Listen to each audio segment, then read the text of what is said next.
Sidekick Media Services. We are your sidekick in business for social media, video production, and more. Find out more at sidekickmediaservices.com. Well, hello, friends. I'm your pal in the mainstream media. And I'm the Riz. And, you know, Riz, it takes years of strenuous, dedicated training before you're worthy to step inside a professional wrestling ring. But it takes even more time to develop complex, highly astute opinions about professional wrestling. Am I right? That is correct. Yes. And you know where we can find that? Yes. On the Wrestling Mayhem. That's right.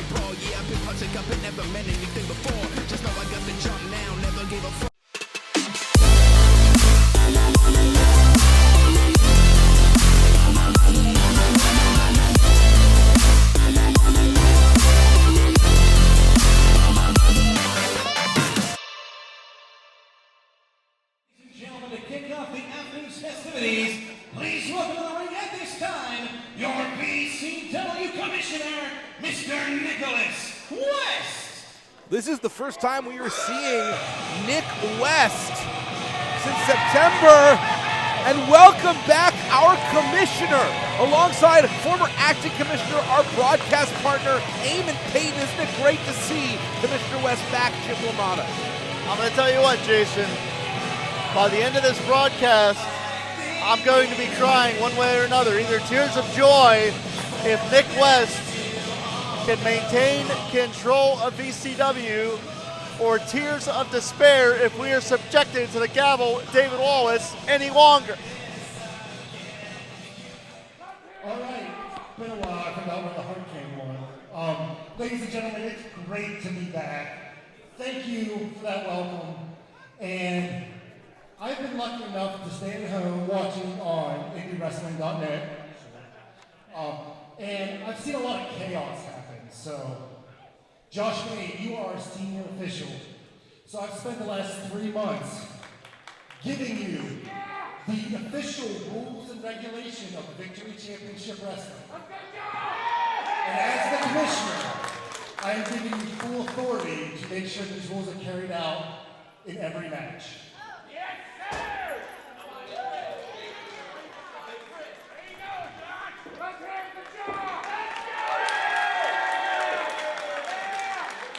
First time rules and regulations ever gotten applause. Hey, all I need to do is count to 3, Bradley. Now, I have one other announcement to make, and that is now the unveiling of the new Victory Championship Wrestling Tag Team titles. So, ladies and gentlemen, please welcome The Origin. It is the holiday season, and it seems like Commissioner West has returned bearing gifts. We have brand new tag team titles. The question is, Jim, by the end of the night, will we have new tag team champions, as those titles will be on the line? It's going to be the Origin defending against the Wayward Sons. Part 2, and look who has returned. The last time we saw the Mind Eraser in this building, he was defeated for the VCW Heavyweight Championship. That has prompted questions about the fabric of the Origin. Could they be coming apart at the seams? To be presented with these new championships may reaffirm their dominance, or as you said, by the end of this afternoon, the Origin may find themselves very, very empty-handed. Noticeable by his absence is one half the tag team champions, 1/4 of the Origin, Malachi Gage. No word on why he wouldn't be joining his 3 compatriots. Looks like you're missing something, right? Since last time I saw you. But we're not here for that. We are here to unveil the new tag team championships. So, Eamon.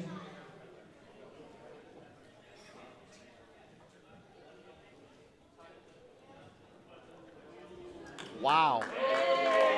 Those are beautiful belts. Noir, Myers, Mad Dog, congratulations. We see Mad Dog Myers lifting that belt up high over his head. I have one more title that we are bringing back in 2024. Ladies and gentlemen, we will now have a Brass Knuckles Championship. Amy, would you like to show that title off? This will be our new singles championship, and it looks nice. You have your tag title, so maybe if Malachi comes back, no, not yet. You know what? You want to fight for it? You're going to fight for it. At the anniversary show, we will be having a bunkhouse stampede match for the Brass Knuckle Championship. Wow. That's some headlines right there.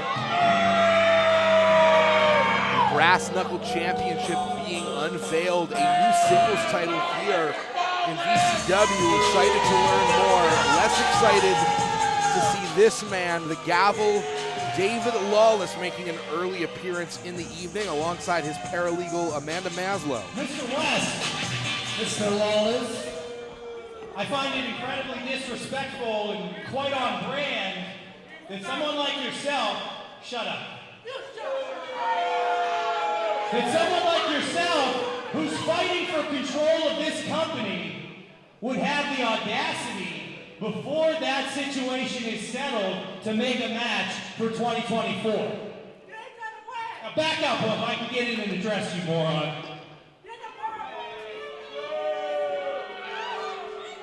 As you all are aware, I have been ordained by the West Virginia Athletic Commission.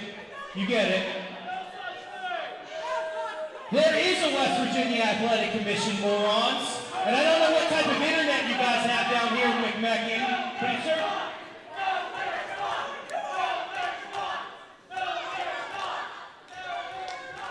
as I was saying, I'm the greatest attorney and professional wrestler in the world. You're a guy who looked like he just bought his commissioner outfit at Goodwill for people on meth. And I don't want to hold any ill will towards you. I'm glad you made a recovery. I'm glad you're standing in this ring. But you do know when the bell rings tonight, I'm not responsible for the beating that you're going to take in this ring for control of this company. So I'm going to give you one opportunity to get out of this match tonight, to keep your safety so you can go back to your wife and kid and go back to being poor and dumb. And I will become commissioner of VCW, a fair commission. So what do you say?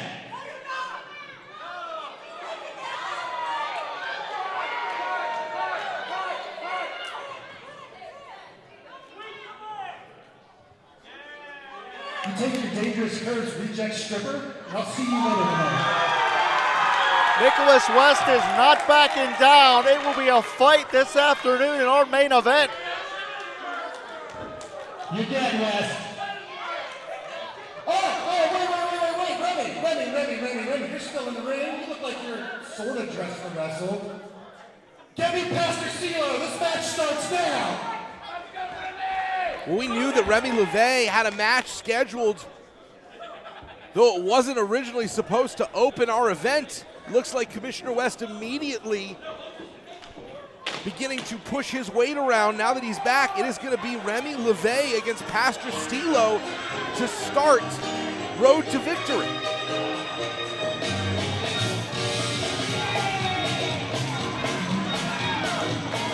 And as exuberant as the pastor is, he is going to be inside the ring ropes with a very dangerous man looking to make a point. Remy LeVay would not hesitate to end the career of Pastor CeeLo. As positive and as fun-loving as he is, Remy LeVay and the Origin have absolutely no remorse for anyone.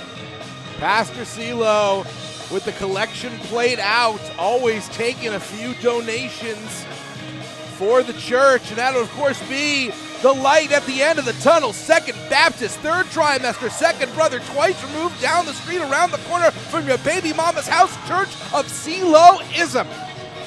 I am of course a card-carrying ordained minister of that church. Are you? That's one of those online ministries. Oh, it isn't absolutely is an online ministry, 100%. As much as we know Pastor CeeLo to be, as you said, a fun-loving spirit, we can't forget that Pastor CeeLo holds an upset victory over Patrick Hayes. And he has that's been what attacked. I'm talking about right there. Remy LeVay like a pit bull. And I don't know if Pastor CeeLo is prepared for the aggressive and violent nature of the former champion. The inaugural champion lost his title several months ago to the Beastman. This is our first time seeing Remy LeVay in action since that loss. There's been a lot of questions about the state of the Origin, and Remy LeVay in this match looking to put a lot of doubts to rest about his mental state. CeeLo avoided the contact, gonna have to stick and move, but we can see the offensive assault already showing its effects here. CeeLo gonna have to try to have some resiliency, avoids the contact. The vast majority of the calendar year 2023 was dominated by Remy LeVay and the Origin. Can the Origin turn things around and retake that position going into 2024? Some dynamic offense from CeeLo, hooks that leg, and Remy immediately got that shoulder off the canvas. 1.5 for Pastor CeeLo. The good one with the holiest feet in the game. Nothing holy whatsoever about Remy LeVay or the Origin. He got caught, and Remy made him pay. The leader of the Origin now ground and pound. So much frustration that's been building inside the head of Remy LeVay, all being taken out on Pastor CeeLo. You can see all aggression in the eyes of the former champion as he's tried to rearrange the facial features of the pastor. On the one hand, it's great to have a former champion back on the roster. To have Remy LeVay, like him or hate him, offered so much to Victory Championship Wrestling, but you do have to wonder, in a world where the Origin won all of their matches last month without Remy LeVay, what is Remy LeVay offering the Origin at this point now without the title? Back press here, hooks the leg, finds 2.5. No pressure on the shoulders. Full coverage on the lower body only, giving Pastor CeeLo the opening he needed to get that shoulder up, Jim.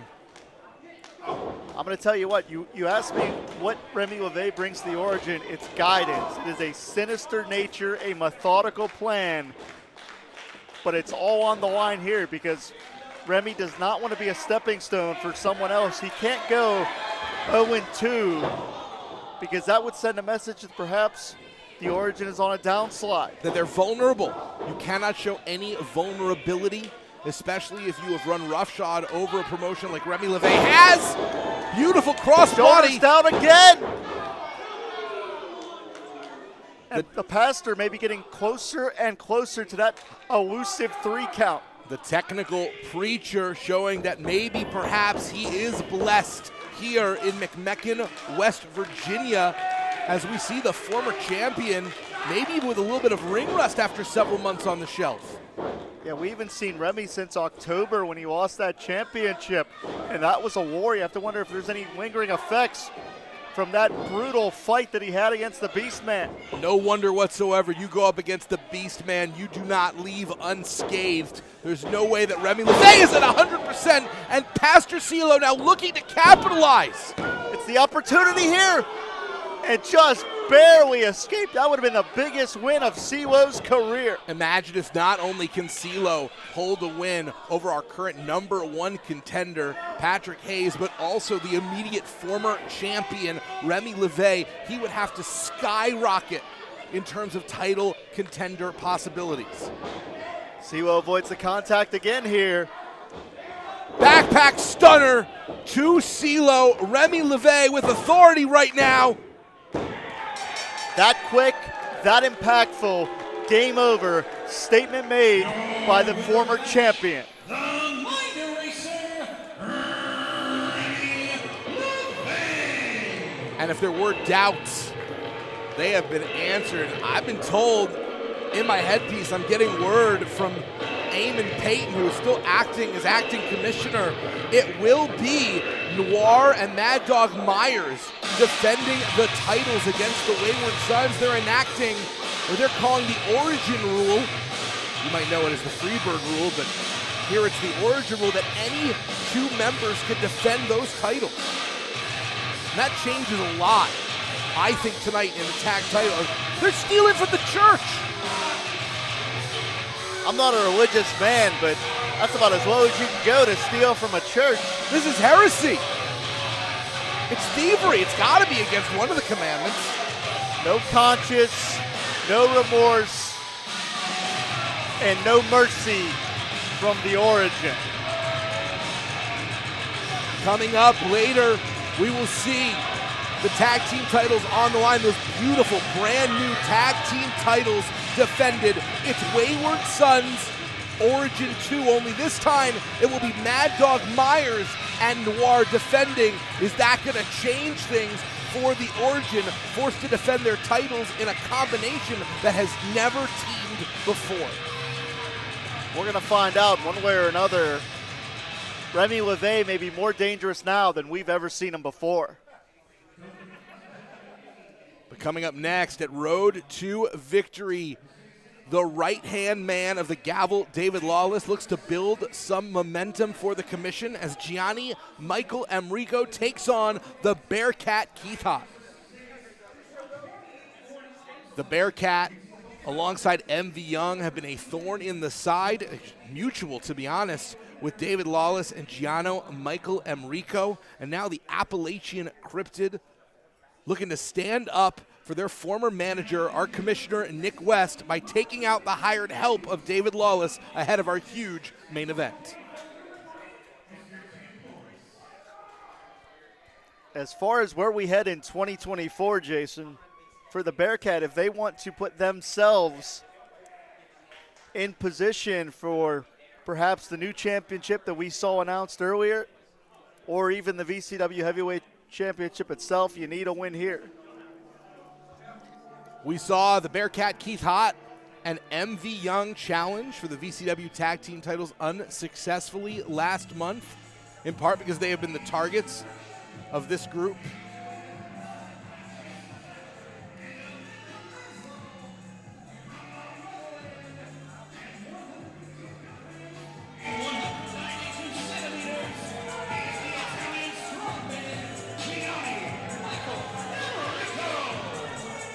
In many ways, Jason, Gianni Michael Enrico, as much as we don't like his attitude, he has been considered a pro wrestling prodigy. That's right. Still in his rookie year of wrestling, and already a former champion of 880 Wrestling out of New Kensington, Pennsylvania. And quite frankly, anywhere Gianni goes, he becomes a perennial contender, hence why he's become a force in VCW relatively quickly. We're going to see how he stacks up against a time-tested veteran in the Cryptid Keith Hott. Accompanied by Amanda Maslow, the paralegal of the, in quotes, West Virginia State Athletic Commission, and Big Jason Tyler, the Sicilian sex god, looking to put down the Appalachian Cryptid. Jason Tyler is one big bad hombre, and he's on the payroll of the gavel, David Lawless. So he has one purpose at ringside, and it's not to be a spectator, that's for sure. This is a match for singles victory, but also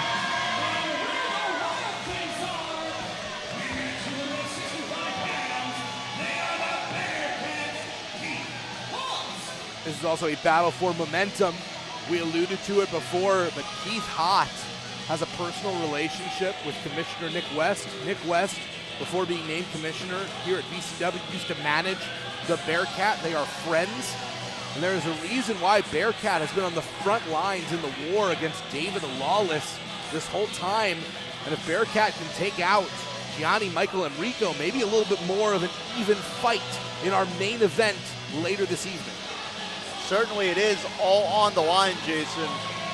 When Nick West and David Lawless are inside that very squared circle right there, the future of VCW will be determined. But as you mentioned, the results of this afternoon could impact how that matchup goes later on tonight. Of course, the Bearcat, they are a long-time veteran. They have more than a decade in this sport, which is certainly on the other end of the spectrum from Gianni Michael Enrico, who, as I said, within just a year's time has really propelled himself to the upper echelon of any organization is Michael Enrico. Immediate razzle-dazzle by the Bearcat, Keith Hott. Yeah, they are such a unique athlete that it becomes a more unique equation to solve inside the ring.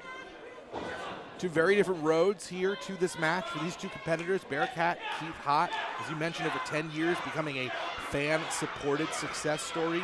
Gianni Michael Enrico, still in his rookie year, handpicked by David Lawless, not having to pay his dues, but immediately finding himself in some of these privileged opportunities. Of course, Gianni Michael Enrico looking to show that he can make the most of them. Gianni just ran into a brick wall right there. That's when you realize you're at a definitive weight disadvantage. Bearcat Keith Hott has competed for both the VCW heavyweight title as well as the tag team title. So if Gianni Michael Enrico can get the victory over the Bearcat, he is proving his mettle against a perennial title contender here in VCW. We've seen the running of the Bulls. Here is the running of the Bearcats. And finally, Gianni able to use that height advantage to get some leverage. And it's really those measurables that can make a difference. And now we're seeing the Italian strongman trying to pour on the offense here. Italian strongman, not just a nickname, proving it, knocking down Keith Hott, which is no mean feat. Hott very much with the mass advantage, a much lower center of gravity.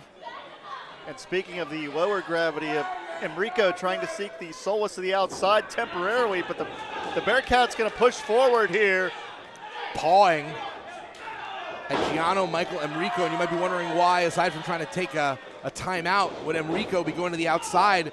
It's because Gianni Michael Enrico is being seconded by not only Amanda Maslow, but also Jason Tyler. So if he is able to bring the fight to the outside, this becomes a bit of a 3-on-1 situation. And there's the lower center of gravity coming into play, finds a quick 2 count, but Enrico getting his shoulders off the canvas as fast as he can. That's a sign of a true pro. You don't want to slip. You don't want to allow a fluke victory, especially with the stakes that we have on the line here this afternoon as the Bearcat collided with them in the corner. Bearcat known for their high impact offense, getting a little bit of distance to do maximum damage, and it looked like Jason Tyler grabbing at the boot of Keith Hott. A very coordinated effort, and that shows you how devious not only Enrico is, but also the running buddies of David Wallace. We say this every time we see members of the commission here outside or in the ring. The fix is in, and now choking the air out of Bearcat Keith Hott. And yet again, exploiting the position of the referee. That's not a coincidence. That's no accident. That shows you how ring savvy the young Enrico is here. Gianni still only finding 2. We know that Keith Hott is as tenacious as they come. Yes, the Bearcat with the speed of a large cat, the power of a small bear. But even a Bearcat is overwhelmed by the numbers game when you have 3-on-1, as we do here in this, our second contest of Road to Victory 2023. Thank you for joining us. Please use the hashtag VCW2 Road to Victory on social media. Let your friends, let your family, let your enemies know that you can see the incredible action taking place here in McMecken, West Virginia, live right now on IndyWrestling.us. Gianni sends Hott into the corner here, but this is what you don't want to do. I'm not here to criticize, but you can't hesitate with someone the caliber of Keith Hott. Maybe not be hesitation so much as showboating. Gianni Michael Enrico has been filled with so much hot air by David Lawless, Amanda Maslow, that now hurting his own hand against the Bearcat. Made of sturdy stuff, this Bearcat is. The Bearcat, they are all heart, all determination, and all grit, as you're seeing right here, because the Bearcat weathered that storm and is making Gianni pay for it here. Pro Wrestling's Chimera, always able to adapt to the situation, changing up the game plan. And right now, Gianni, Michael, Enrico forced to go on defense. Targeting the neck, pinpoint precision from Gianni right there. Great positioning, center of the ring right now. Enrico struggled to get the thick trunks of the Bearcat up, and that moment of struggle may have allowed Keith Hott. The strong man living up to his name, able to get the Bearcat up. They hit the canvas very, very hard, but you can see the exhaustion setting in from how physical this matchup has become. This may become a test of cardiovascular endurance between both of these competitors, as the Italian strongman now looking to wear out. Very wise wrestling right here, making Gianni, making the Bearcat carry his weight. Clubbing blows now by Gianni and Michael Enrico. Both competitors beginning to slow down, becoming a war of attrition. That is a scary sight potentially for Gianni, Michael Enrico. Very precarious. Some things illustrate themselves. It's like you like to say, Jim, sometimes you gotta let gravity do its work. The best, most effective tag team partner of Bearcat, Keith Hott. The MB Meteor came crashing down right on the sternum of Gianni, and the tide is turning in this matchup. The complexion changing here this afternoon in McMecken. Crushing the chest of Gianni, Michael Enrico. We talked about this being maybe a battle of cardiovascular endurance, and if you can't breathe, you cannot get oxygen to the body. Your response time slows. We're seeing Bearcat Keith Hott take advantage right now. To your point, Jason, that lactic acid builds up in the muscles without that oxygen. Like the oxygen's got driven out of the body. 2 only. And that was a situation where Keith Hott decided to get the quickest cover rather than get full positioning on the shoulders. You got to make that decision in the moment. Do you go for full coverage on the body, or do you go for the quickest cover possible?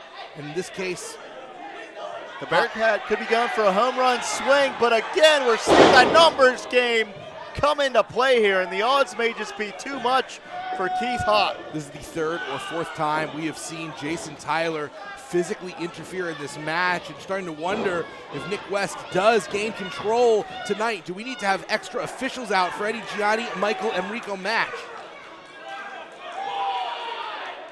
And if this arm goes down one more time,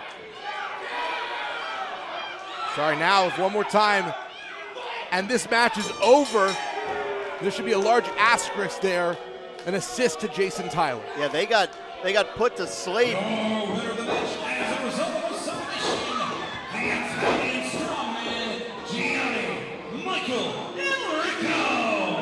They got put to sleep, but as you said, Jason, a huge assist has to go to Big Rig Jason Tyler, and now the Bearcat is getting mugged. And Jamie Jamison making his way to the ring. That's the Country Hammer. We've seen him here in VCW before. This is a rare appearance by Jamie Jamison, standing up for Keith Hott. The locker room beginning to band together against the machinations of David Lawless and the rest of the commission. Are we looking at open revolt if Lawless were to win and become commissioner tonight? Right now, Lawless's compatriots are victorious. I shudder to think if this is a preview of what happens when Lawless is in the ring with Nick West. Will that numbers game determine the fate of VCW? Momentum fully in the corner of David Lawless now. Thankfully, Jamie Jameson was here to help run off the commission and stand by Keith Hott.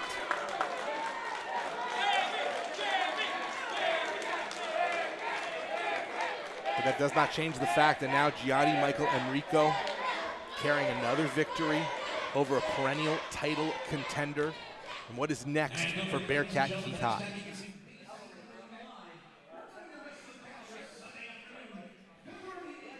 Here we go, Jason. Excuse me, I'm sorry. Nathan Ulrich, Zero Liger.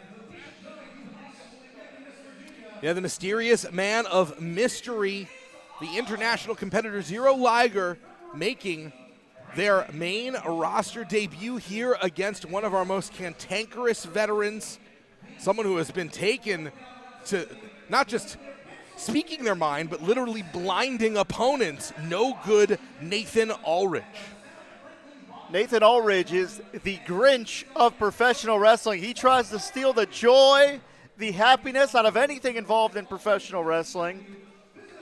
He is on a perpetual no good, very bad, terrible, horrible day.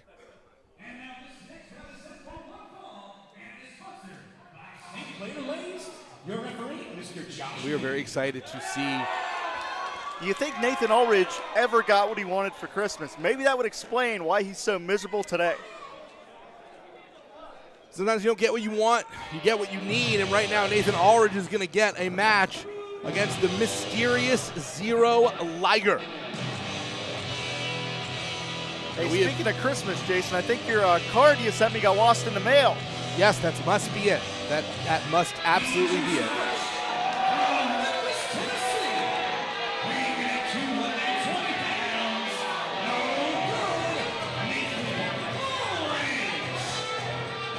It's the holiday season, and this man is as miserable as ever. Big bah humbug vibes from Nathan Ulrich. I don't care what you celebrate. I want to say everybody's celebrating Christmas, Hanukkah, Kwanzaa, anything else I'm forgetting. No matter what you're celebrating, Nathan Ulrich would find a way to ruin it. He is a miserable, nasty human being. The only thing Nathan Ulrich celebrates is the pain and suffering of his opponents, and we're going to find out whether or not today is a holiday for him by the end of this match. We saw Zero Liger last month in the Victory Rumble, and these two brawled all the way to the back, so this is unsettled, unfinished business looking to get addressed right now.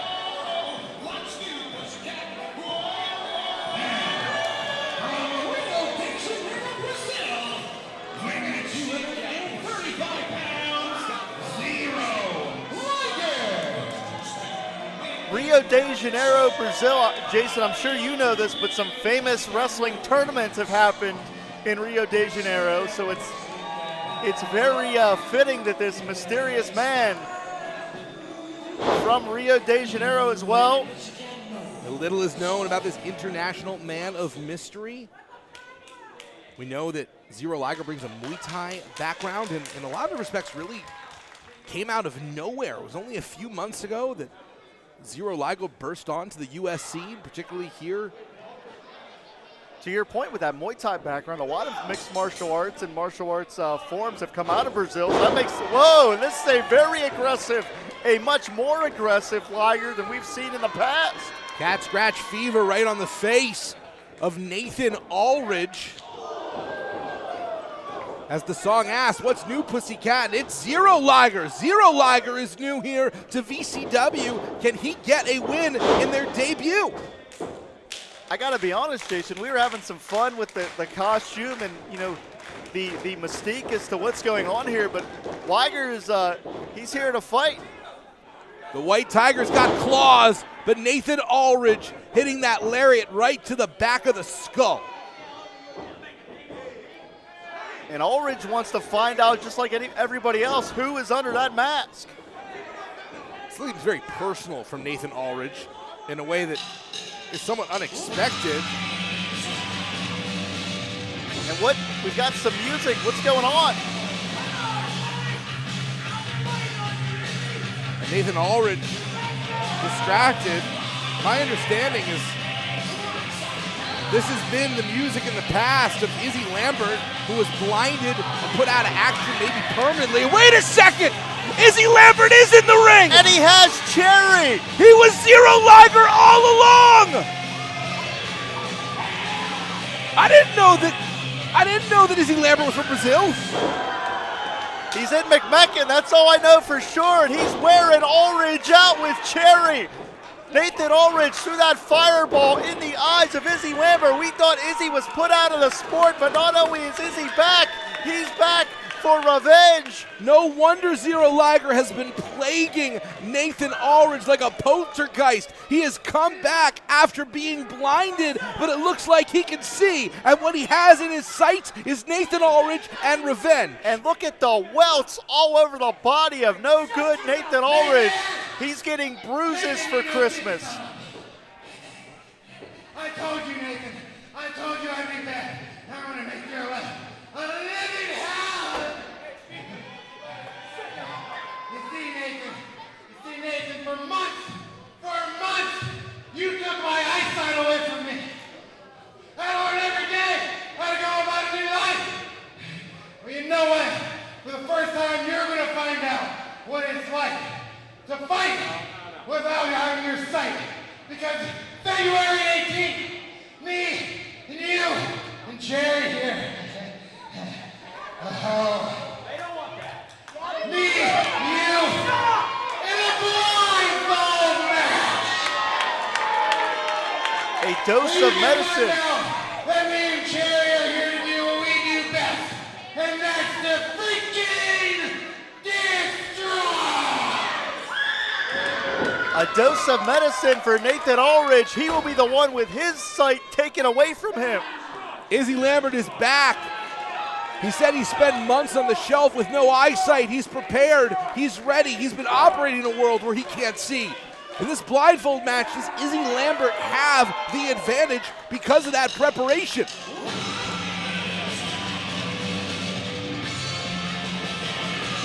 Our anniversary show already looking to be jam-packed. We know we will be crowning the first brass knuckles champion. We know there's going to be a blindfold match, but coming up now, this is not for the kids. If they are in the room, maybe send them away, because we are about to embark on a violent journey, the likes of which we have never seen here in VCW, and that is not faint praise. We have seen some brutal and bloody battles, Jim, but this promises to be the most destructive. Shadow WX, for nearly 30 years, has been one of the most violent athletes that the professional wrestling world has ever seen. And Madman Pondo, the absolute can be said for him. Madman Pondo has carved up opponents with glass, scissors, barbed wire, and if you want to know how violent Shadow WX is, that man once set himself on fire to attack an opponent. If you had any questions about whether the fact this is not for the kids or the faint of heart, Shadow WX and Madman Pondo combined are known as Hardcore 69. Madman Pondo is an independent wrestling icon. Shadow WX is a big Japan pro wrestling legend.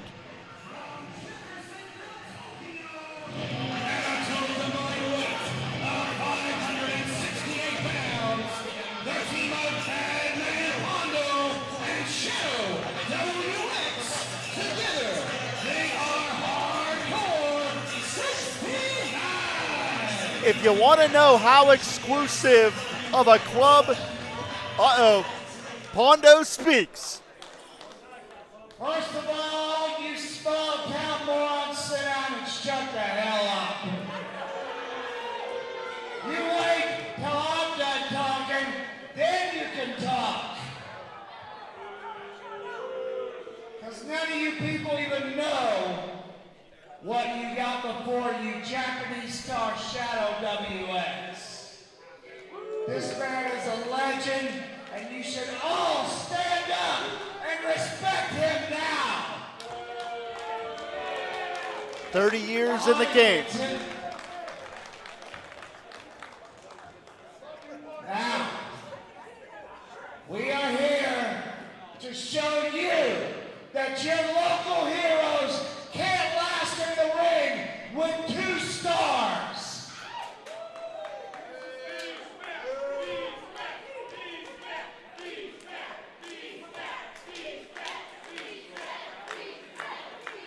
You really like that Beastman guy? It's impressed you like, isn't it? can hear you chanting breast man. Just chill out, okay? Calm down, you with Chris. your MGF scarf. You are far from MJF, okay?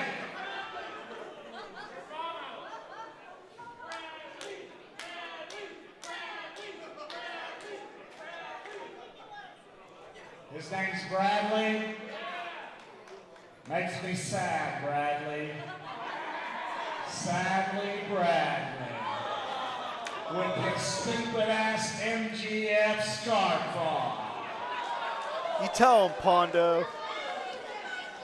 Make sure you take that off before you go to the bathroom or you'll whiz all over the bottom of it.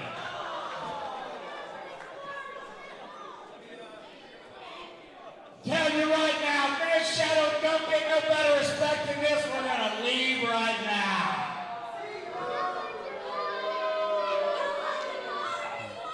Man, Pondo threatening to leave.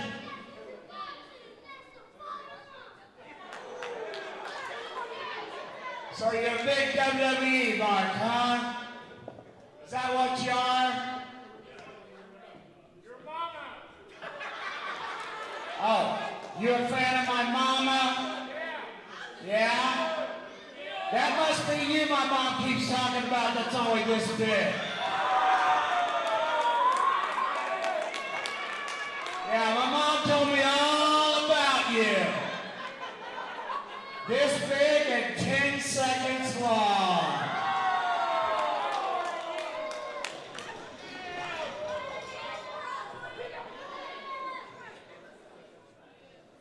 Pondo's making friends wherever he goes. And the time for talk is over. And their opponents.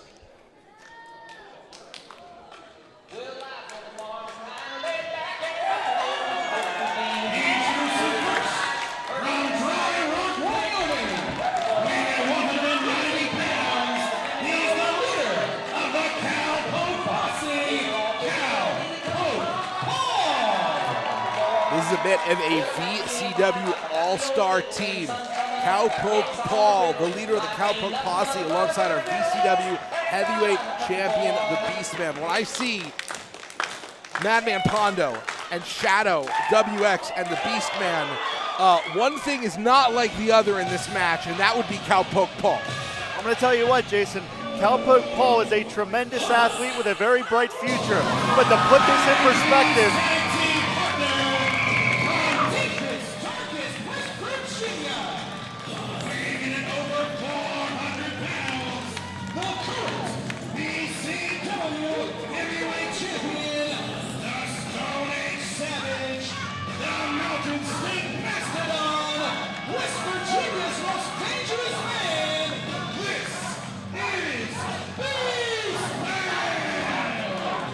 before Cowpoke Paul was even born, Madman Pondo and Shadow WX were bleeding buckets in Korakuen Hall in Tokyo, Japan. Korakuen Hall regarded as the Japanese Madison Square Garden, so to speak, and Shadow WX made a career in that building. You said that there's a great future ahead of Cowpoke Paul. There's only a future ahead if he survives this match, and that's not a guarantee. You want to know how solidified the legacy is of Hardcore 69? Shadow WX is one of only a handful of competitors to ever pin Abdullah the Butcher in the country of Japan. In 2005, Shadow WX accomplished that only a handful of competitors in the history of this sport could ever say. Do not expect tags. Do not expect any rules to be followed. This is a hardcore match with absolutely no rules whatsoever other than the first team to get pinned or submitted or knocked completely unconscious and unresponsive will lose the match. And we're seeing immediately Hardcore 69 taking the advantage. Man, Beastman absolutely squashed Pondo. And he does it again right there. This is the Berserker side of the Beastman coming to squash Madman Pondo. Pondo has bled buckets in more countries than we have time to name. As I said, Shadow WX once set himself on fire to inflict damage on an opponent, so I am legitimately nervous as to what the hell we're going to see between these four wild athletes. This is why you never insult a man's scarf. It might come back to choke you. There is no more interactive an experience than here at Victory Championship Wrestling, where your own clothing can be used as a weapon. And I'm sorry, Jason, go ahead. I was going to say, Hardcore 69 has combined over 50 years of experience, particularly in death matches. Cowpoke Paul has a combined 2 minutes of experience in death matches. There is a mismatch here. And to your point, Jason, that's what I was going to say, a roadmap of scars decorate the forehead of Pondo. Wait a second, I'm sorry, is that a machete? I believe that's a sickle. Oh my God. Oh my God. And Shadow WX is carving up the back of Cowpoke Paul. Oh my God, he's initialing Cowpoke Paul. And Cowpoke Paul already beginning to bleed. This is gross. A gory display from the deathmatch legend. We knew it was going to get violent. This is a match none of us are ever going to forget, particularly Cowpoke Paul and the audience looking on in astonishment. You heard our ring announcer let the audience know you are in danger. The entire audience is a splash zone for this particular match.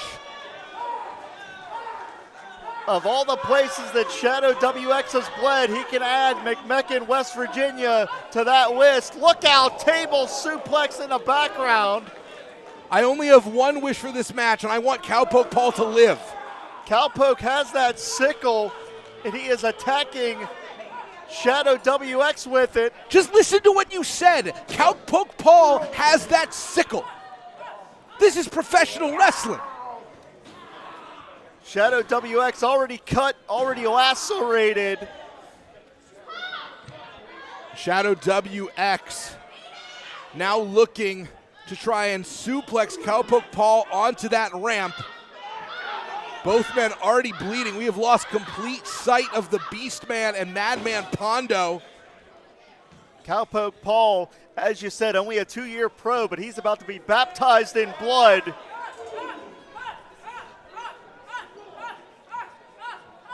And they are fighting near the concession stand. I do not need to tell you just how unsanitary that is.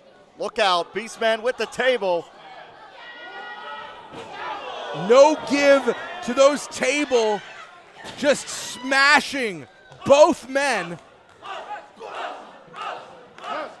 Madman Pondo, as I said, a roadmap of scars across his body tell the violent story of his career, and he may add a few more scars to that collection. You saw Beastman trying to get to Cowpoke Paul, knowing that Paul may be the vulnerable member of the team, and now Cowpoke Paul being slammed right onto that unforgiving ramp.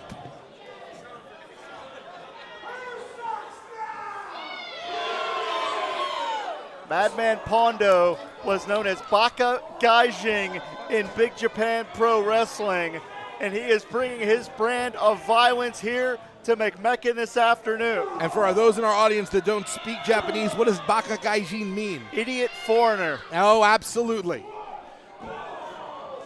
And a giant beast jumping from the stands, and Shadow WX doesn't even go down. This has already traveled across the entirety of the arena.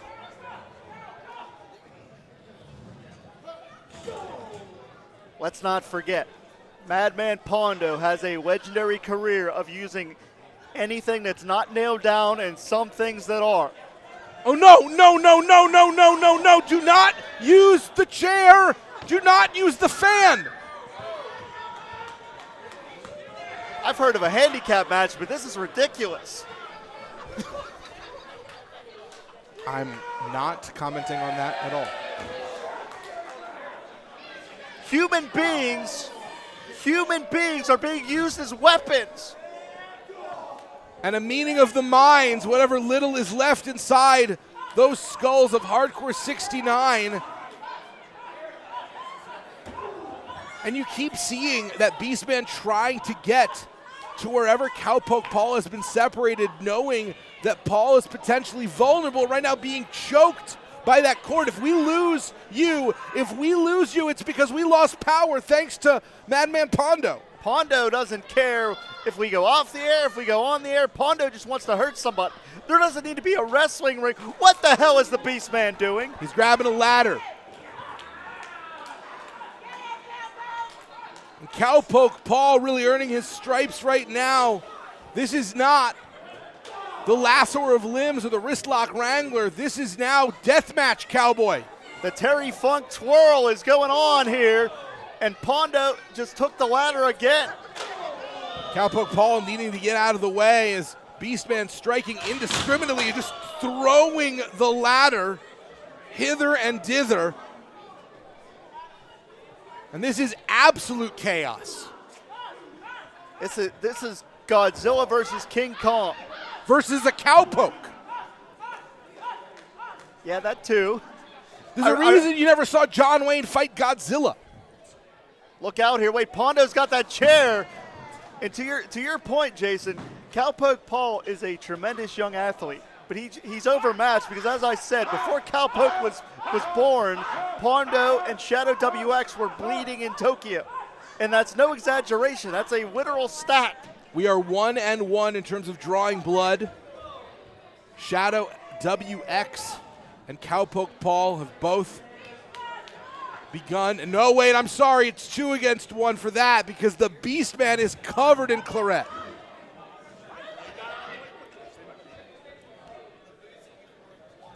And Madman Pondo now grabbing that big bone of the Beastman. Look out. He's going to hit Cowpoke Paul with the Beastman's bone. And that, oh man, the Beastman, he is spilling blood. The crimson all over the face, all over the cranium of the Neanderthal here this afternoon. Madman Pondo being introduced. Think about this, Jason. We've got 2 international legends in Pondo and Shadow WX. If Cowpoke Paul and the Beastman are victorious, this is literally international headlines. International headlines could be made here in McMecken. They will be talking about this matchup in Tokyo one way or another.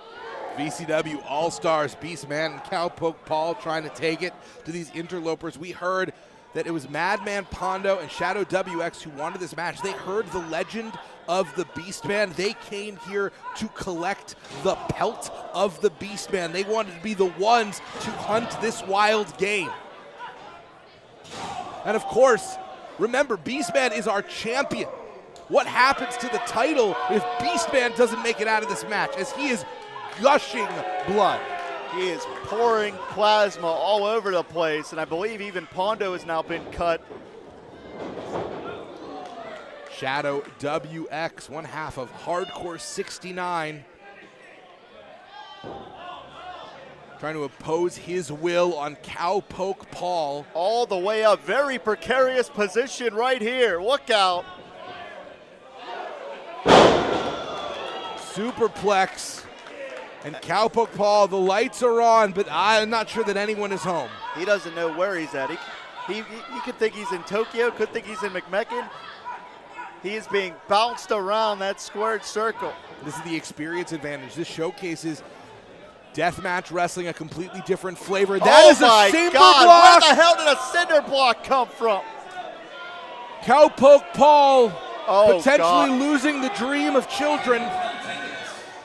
Good Lord! Holy cojones! And now a signature Pondo. There's the stop sign. Do not pass go. Do not collect $200. Head straight to the hospital. Look into adoption. quite literally the most violent matchup we've ever called in VCW. The most violent contest in Victory Championship Wrestling history. And Beastman is here. Beastman. Oh no! Then we got fire! We got fire!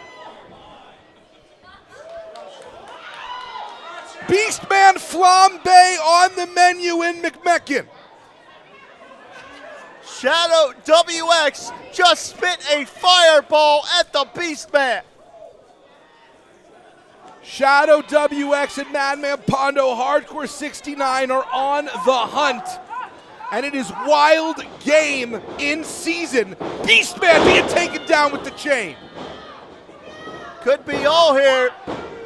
And it got is. him.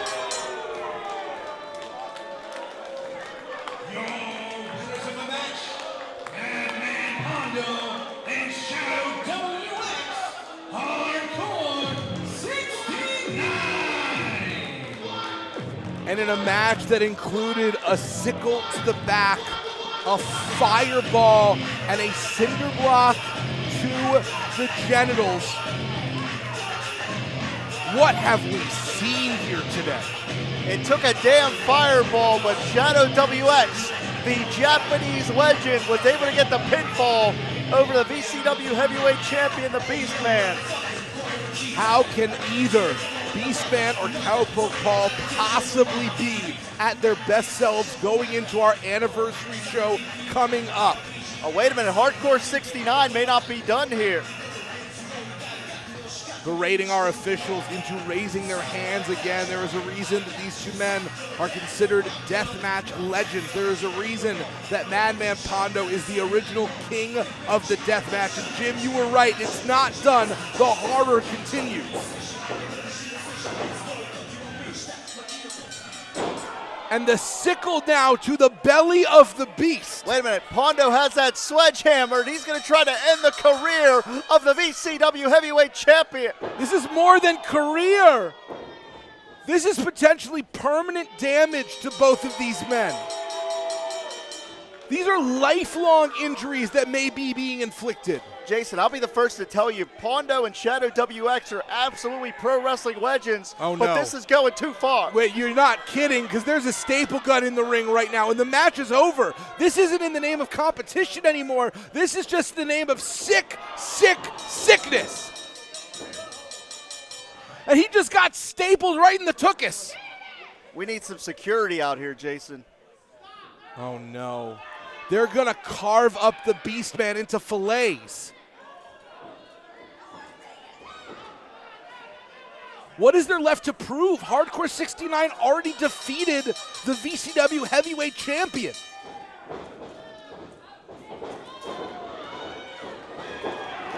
Thankfully, the Beastman able to have some sort of reprieve here because, as we said, his career and portions of his life could have been in danger. Running on raw adrenaline with the taste of iron stinging his tongue, the Beastman hurling that bone at Hardcore 69. And while the VCW All-Stars were not successful, they do not take the loss lying down. They are running out Hardcore 69 from McMecken, and God, I honestly hope that we never see the likes of this again. One more time for Cowboy Paul and Beastman. One of the most violent matches we've ever seen, and a matchup that none of us will soon forget. And this is only the first half of Road to Victory. We still have $5,000 on the line in a scramble. We got a blood feud, Patrick Hayes versus Wilbur Whitlock. The tag titles are on the line. We got a wrestling mime.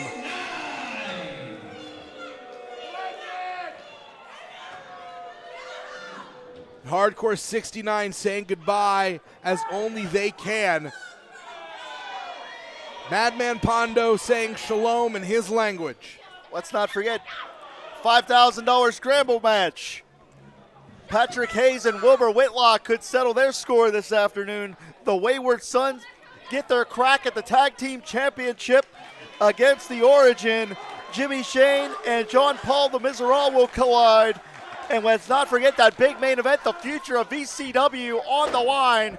David Wallace against Nick West. We're going to find out who will control VCW heading into 2024. Who will be signing the checks? Is it going to be David Lawless or Nicholas West? Stick around. Don't miss a moment. We'll be back in just a little bit here on IndyWrestling.us for the second half of Road to Victory 2023. And ladies and gentlemen, we are back with the second half of VCW Road to Victory. The following contest is a 7-person, $5,000 scramble match. And as you heard, the winner of this match will receive $5,000. Your referee, Mr. Josh Maynard. Welcome back to Road to Victory here at Victory Championship Wrestling. We've already seen so much, including a sickle in a match, but now we've got a scramble. Prepare for fireworks as 7 of our best and brightest compete for a $5,000 bonus in their stockings, Jim. A Christmas bonus of sorts, but it will be earned. Because not only do we have competition, we have scramble competition.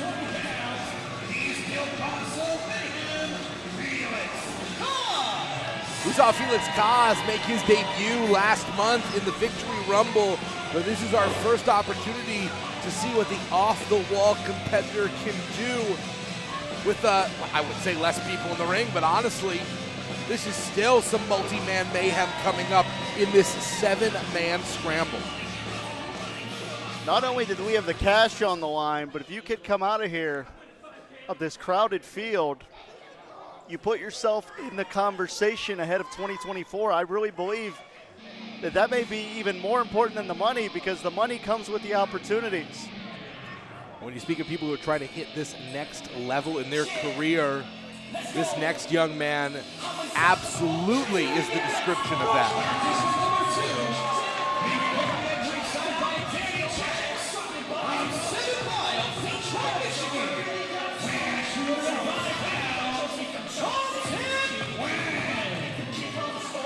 World-class Colton Quinn, accompanied by Danny Jax, has been embroiled in a rivalry with Nathan Ulrich for much of this year, looking to finally break out of the shadows of the older generation, break out of the pack, and a big win in this scramble would set him up very well for 2024 indeed.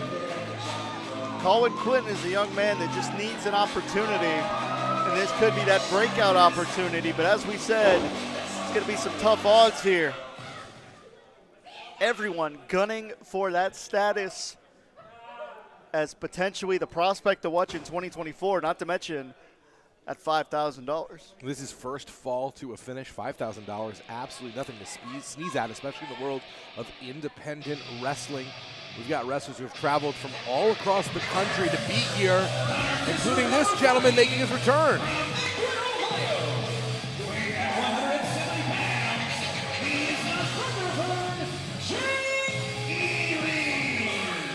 A former deplorable that is still looking to find his way in VCW. Jake Ely still seems pretty deplorable. He may not be officially a member of the deplorables, but there's not a lot to love about Jake Ely, the mighty might, who believes that he is a giant in his own mind. And certainly, as you said, he may not be officially with the deplorables any longer, because that group evaporated. We've seen that story continue to be told, as we'll see with Wilbur Whitlock against Patrick Hayes later on. But Wilbur Whitlock's little cousin is still here on the fringes of ECW, looking to try and insert himself back into the conversation and making quite an impression on some of our young fans right now. Did you see that dance? I thought he was having a seizure. Honestly, the world may never know. That's a dance. Is that what must be one of those new age dances I'm not familiar with. And Colton Quinn trying to make good to our young fan who was forced to endure the gyrations of Thunderbird Jake Ely, the lump of coal at the end of the rainbow. It's a leprechaun reference because he looks like a leprechaun. You get it? He may be getting some coal in his stocking if he keeps this up. He's antagonizing our ringsetters. Tiny and green. I Like got a you. leprechaun. Just want to make sure. You talked earlier about how important it is to make an impression on the pre-show, and this next competitor is proof of that, making their return in their very first appearance on the main card. Participant number 4, from a few miles from the pipe from a coal mine, weighing in at 175 pounds, plus his toolbox in the lunch pail, he's the handyman, Sam Handyman. The most prepared professional wrestler, the handyman, Sam Handyman.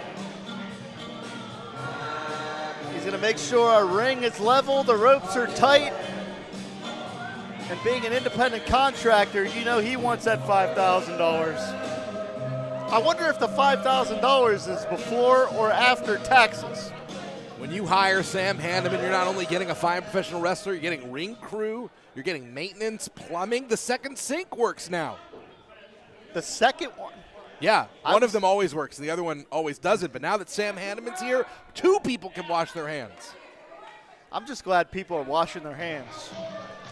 Sam Handyman impressed so much last month, getting this opportunity alongside Felix Kaz, Colton Quinn, Jake Ely, and a brand new debuting star.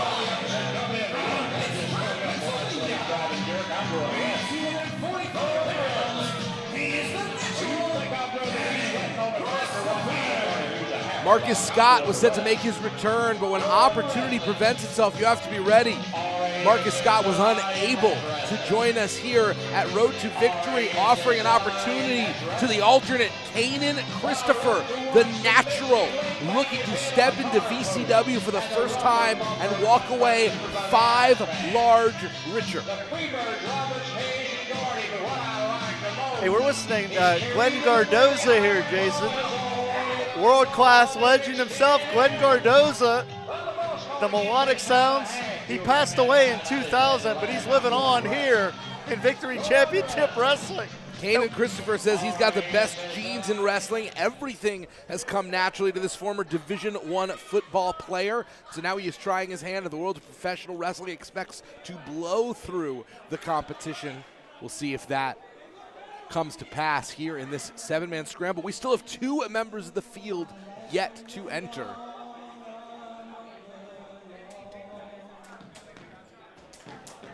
The independent wrestling independent. The independent wrestling renegade. And the man that has blazed a trail all his own here in VCW.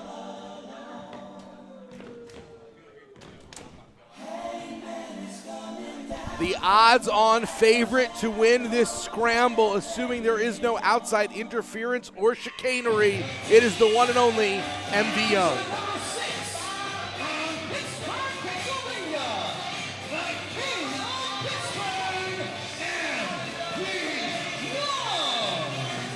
A mix of Pittsburgh tough and international sexy. MV Young has been turning heads here in VCW since he debuted earlier this year. This is an opportunity for MV Young to solidify himself in the upper echelon of the singles division after coming up short last month in a tag team title match alongside his partner, the Bearcat Keith Hott.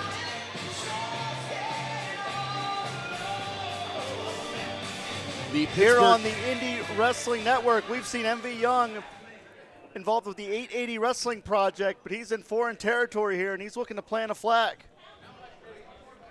There is one last competitor left in this 7-wrestler scramble.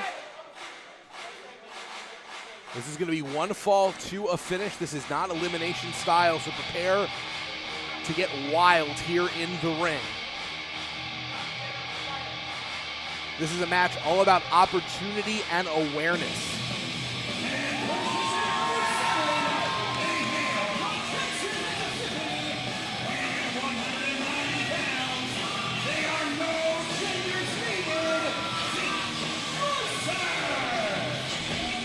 No mercy, Zeke Mercer, a shooter a fan favorite, a well-rounded technician, but one has to wonder if that skill set befits the situation here in a scramble when you don't necessarily have the option to wear an opponent down hold by hold.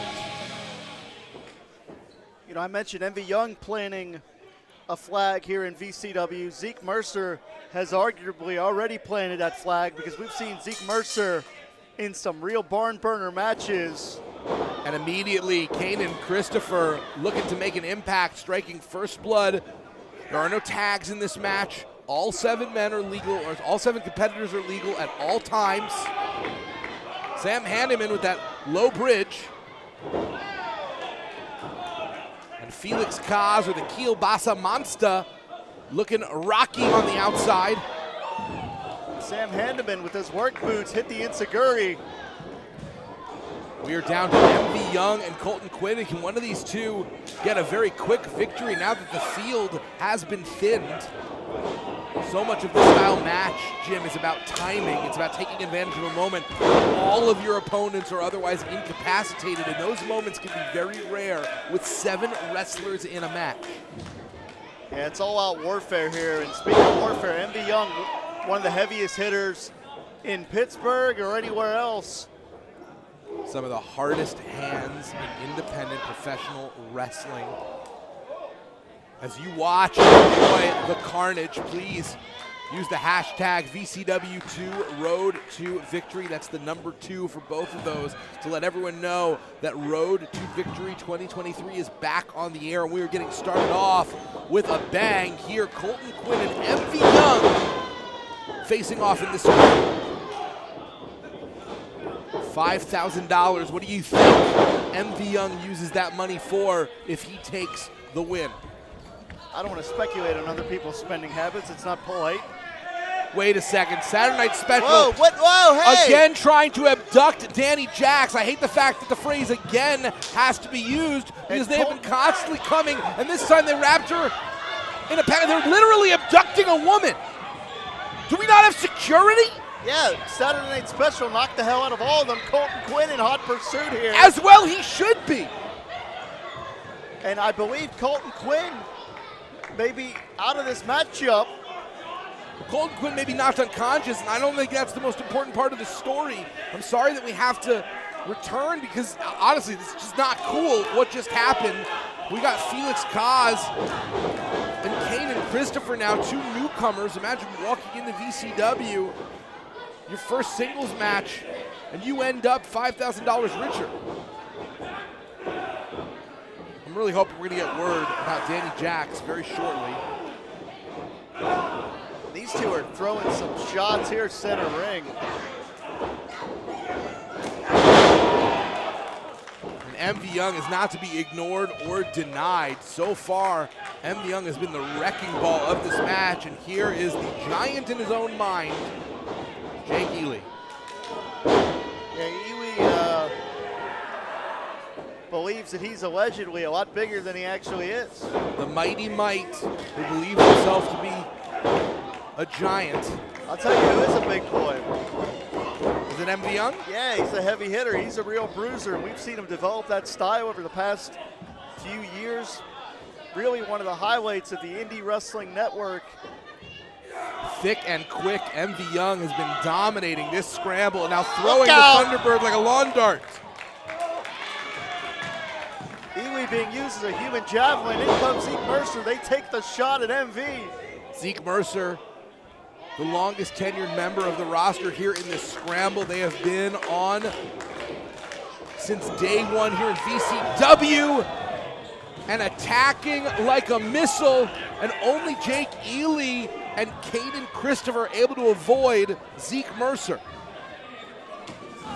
Christopher looks like a real blue chip athlete. Only 1 year in. Here we see Colton Quinn and that absolutely disgusting human double wide DD Vice continuing to brawl. Marcus. Look out. And the rookie sensation, Kanan Christopher. Well, this is chaos because Saturday Night Special is mugging Colton Quinn on the outside. We're trying to follow both of these stories at the same time. MV Young being rolled in.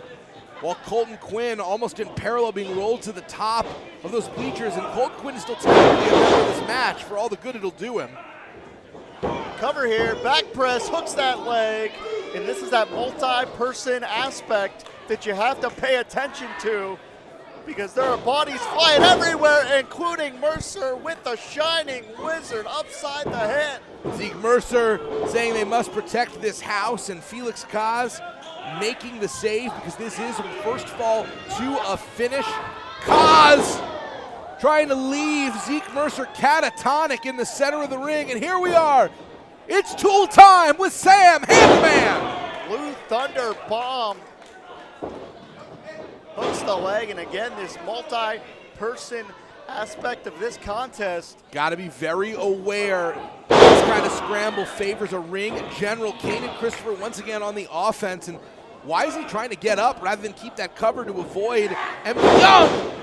Death Valley driver center of the ring, and MVM taking stock before going for the cover. That's the sign of a veteran. Absolutely, being a real ring general, as you said, using Zeke Mercer as a weapon.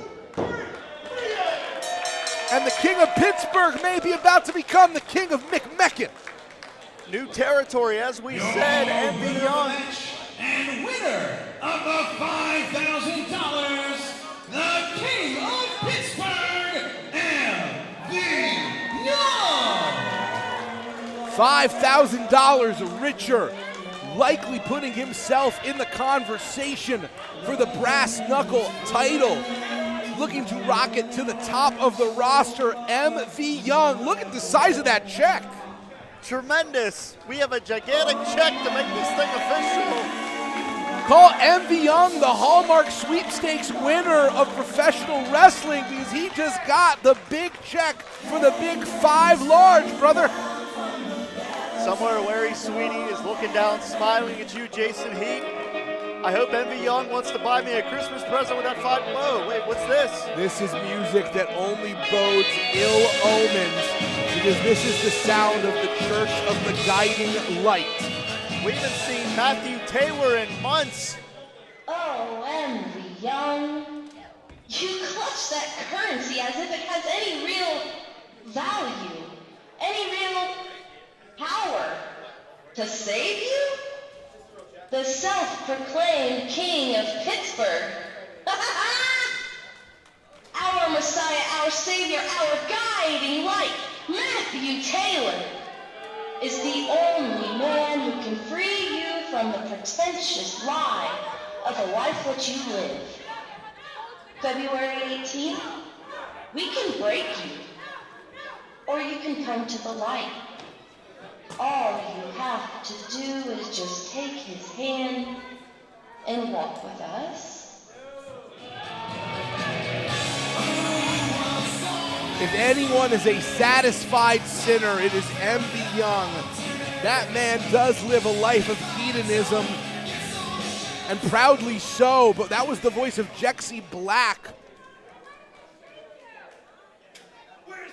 the apostle of the Church, the Guiding Light, and a challenge laid down for MV Young. And we move now to a absolute blood feud between two former best friends, two former teammates, Pretty Patrick Hayes and Wilbur Whitlock. Some scores are going to be settled here. Let's not forget it was Patrick Hayes that stabbed Wilbur Whitlock in the back and cost Whitlock his chance at the VCW Heavyweight Championship. There will be a confrontation between these two men coming face to face. We saw both of them enter as 1 and 2 in the Victory Rumble. They both went the distance, but at the last moment, it was Pretty Patrick Hayes who emerged as the #1 contender. And of course, this man, Wilbur Whitlock, has had enough of Patrick Hayes and asked this time to confront his former friend and tag team partner. Who knows what's going to happen? Who knows what's going to happen when Wilbur Whitlock and Patrick Hayes are in the same ring at the same time? It's impossible to ignore that Wilbur Whitlock is coming out in street clothes, not dressed for a fight, and is also coming out with papers in hand. We have absolutely no idea what they may contain, but Wilbur Whitlock is never a man without a plan. You see Adam Montgomery passing off the mic. Great to see Adam Montgomery in the building, but what does Wilbur Whitlock have to say?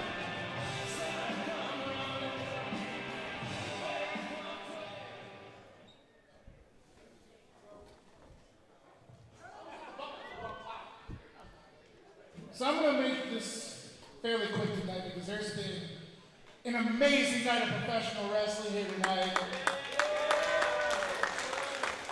And we got a few more great matches to go, so I'm going to wrap this up pretty quick and tell you exactly what's in my hand right now. Y'all's favorite wrestler, Patrick Hayes. Can you hint at the sarcasm on that one? Yeah, your favorite wrestler of mine, Patrick Hayes, and I have been going at it tooth and nail at each other's throats. Not only this past year, BCW, but honestly the last 20 years of our careers. And I've come to the determination that this town ain't big enough for the two of us. So in my hand tonight, I have a contract, and in this contract is one more match for Patrick Hayes and myself. February 18th, the next time that we are here at the second year anniversary show for BCW, but on this match, it will be a loser leaves town forever match. Whoa. Because the truth of the matter is I want to wrestle here as long as I possibly can and keep giving back to all these great fans of West Virginia, keep giving back to that incredible locker room back there, but I am willing to sacrifice all of that to get rid of Patrick Hayes because everything that I want to give back, Patrick Hayes wants to take. He wants to squash the locker room. He wants to ruin this promotion. And honestly, if I got to put my career... Say his name and he will appear, the future fashion icon and the #1 contender. Jason, we just heard the biggest odds possible put down by Wilbur Whitlock. Will Patrick Hayes be willing to put his VCW career on the line against the VCW career of Wilbur Whitlock? It's a tough sell, especially because Patrick Hayes would not just be putting his career on the line, he would be putting a guaranteed shot at the VCW heavyweight title, something that Patrick Hayes has been after since the very first VCW event when he and Beastman were supposed to compete to crown the inaugural VCW heavyweight champion. Now here we are, the end of 2023, Beastman is the champion, Patrick Hayes is the #1 contender. What does he gain by putting all that on the line when he has waited 2 full years to get to this point? It's real simple, Jason.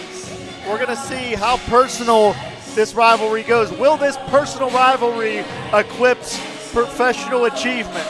How bad does Patrick Hayes want to ruin the VCW career of Wilbur Whitlock? Doesn't seem like it might be more than how much he loves that trophy, that guaranteed title shot against the Beastman. You saw him locking lips with the gold.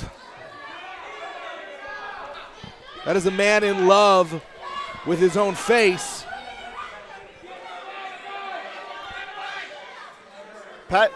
Patrick Hayes looks a little hesitant to step inside the ring ropes with Wilbur Whitlock and demanded his own microphone so he didn't have to get in the ring. Didn't have to take it. Give it up for the #1 contender, Patrick Hayes! Got to give him credit. He went wire to wire in the Victory Rumble. From #1 to winner, Patrick Hayes.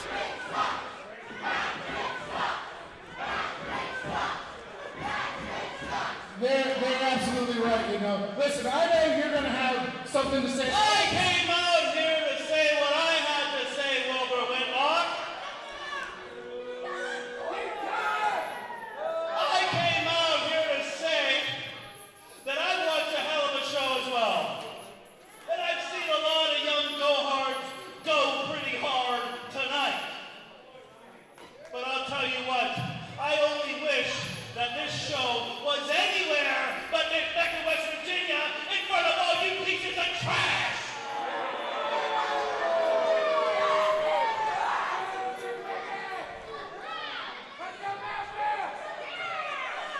Now I know that every single person here came to see me. I know that all the boys and the girl in the back are watching this segment wondering, boy, I wish I could be anything like Patrick Hayes. And I know something more. Wilbur Whitlock, you've always been jealous of me. You've always envied my success, whether it's hearing, by God, piece of garbage, make me sick to my stomach, the stinkiest, grossest, most pathetic state I've ever been in, West Virginia. Or whether it's over in Northwest, Northeast Ohio. Well, we can take it to the Northwest if you can actually get us booked there, partner. So this is what you want to keep. No, Wilbur Whitlock. I'm not done talking. You see, as the #1 contender, I can do anything because the power is literally in my hands. With this trophy, I can cash in and be a champion any time I want. No matter, remember this, kids, no matter what. There's not a single piece of garbage out here that's going to do anything about it. There's not a guy or girl in the back that has a cent or a rag that has a balls in the system to take on the #1 contender, Patrick Hayes. And Wilbur Whitlock, that contract might be ready for Patrick Hayes to sign. But when I sign it, I know it's going to be a heartbreaker. Almost as heartbreaking as when you found your ex-old lady on Pornhub because she's a whore just like you, mother. Well, this is getting a little inappropriate and a little uncomfortable. Very, very personal between two men who know each other very well. And now Wilbur Whitlock not going to take that lying down whatsoever. Well, we knew this was going to boil over quickly. What started off as contract negotiations has gotten physical and violent in a hurry. This is not a sanctioned match, but it is certainly a fight here in McMecken. We knew with how personal this rivalry was, it wasn't going to take long for things to get physical.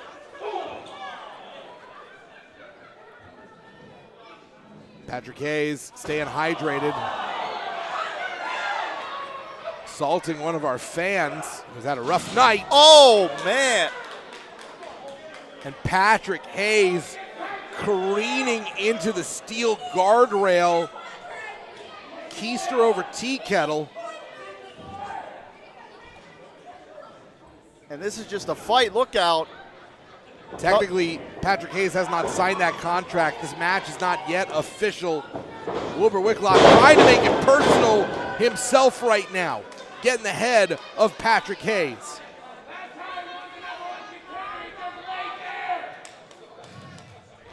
Have you listened to your nonsense that entire time? We're going to sign this damn contract. Well, Wilbur's putting the name on the dotted line. We got one signature. Are we going to get the other? Now I can see you're not really in any condition to sign this right now. So let me help you out. Oh my God! He just broke that trophy over the skull of Wilbur Whitlock. Wilbur Whitlock's skull and Patrick Hayes' trophy both smashed into pieces. Is Wilbur Whitlock even going to be cleared to compete at the anniversary show? We saw that trophy explode over the cranium of Wilbur Whitlock. That was devastating.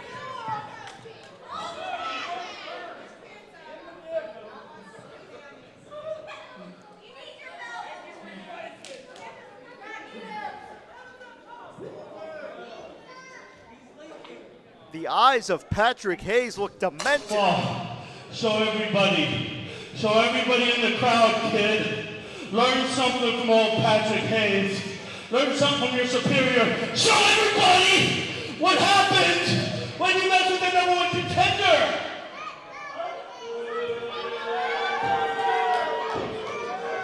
See what happens when you challenge the number one contender?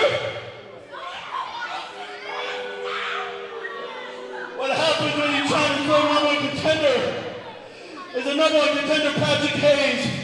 You bet your bottom dollar he's going to sign it in your blood. Patrick Hayes has drawn blood in this rivalry.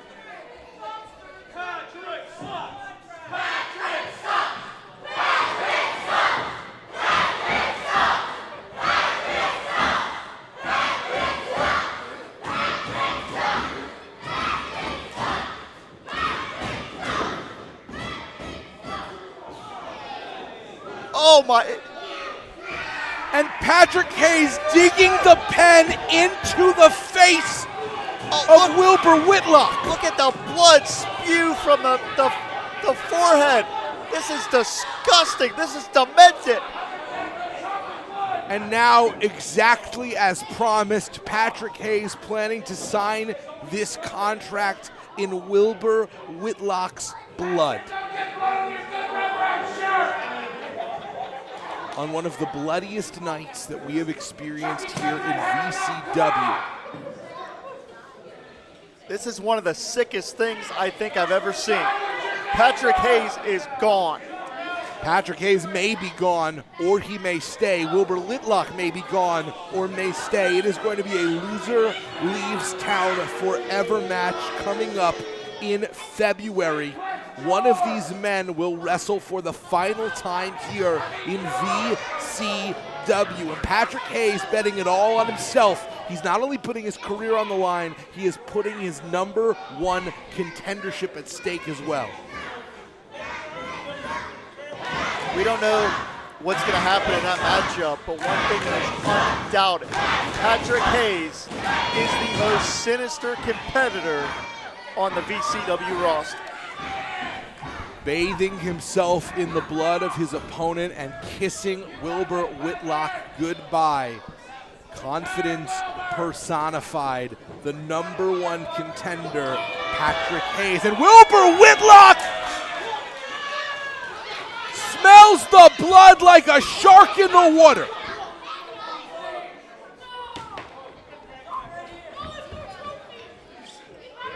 And for the second time tonight, Patrick Hayes hits that steel guardrail. These two don't want to wait till the anniversary. They don't need a special occasion to tear each other apart.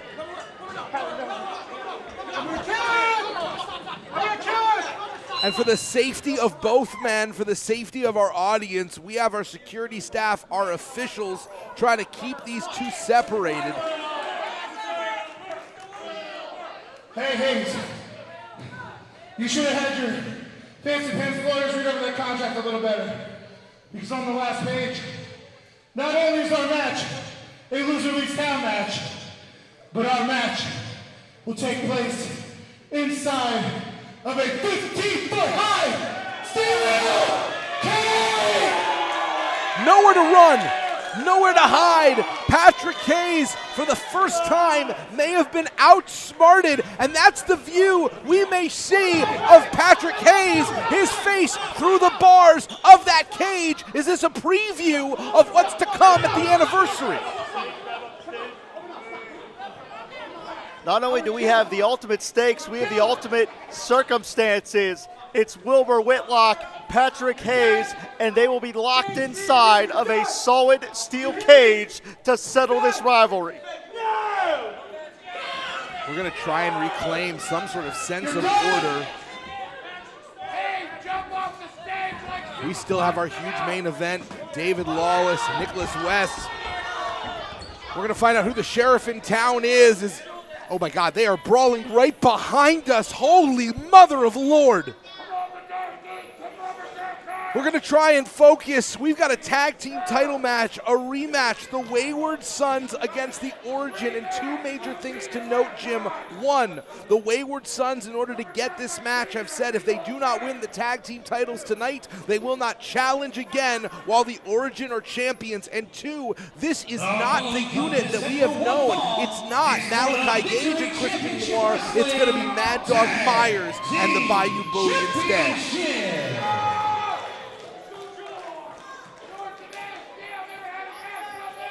Gavin Jacobs and Garrett Lee are an accomplished tag team.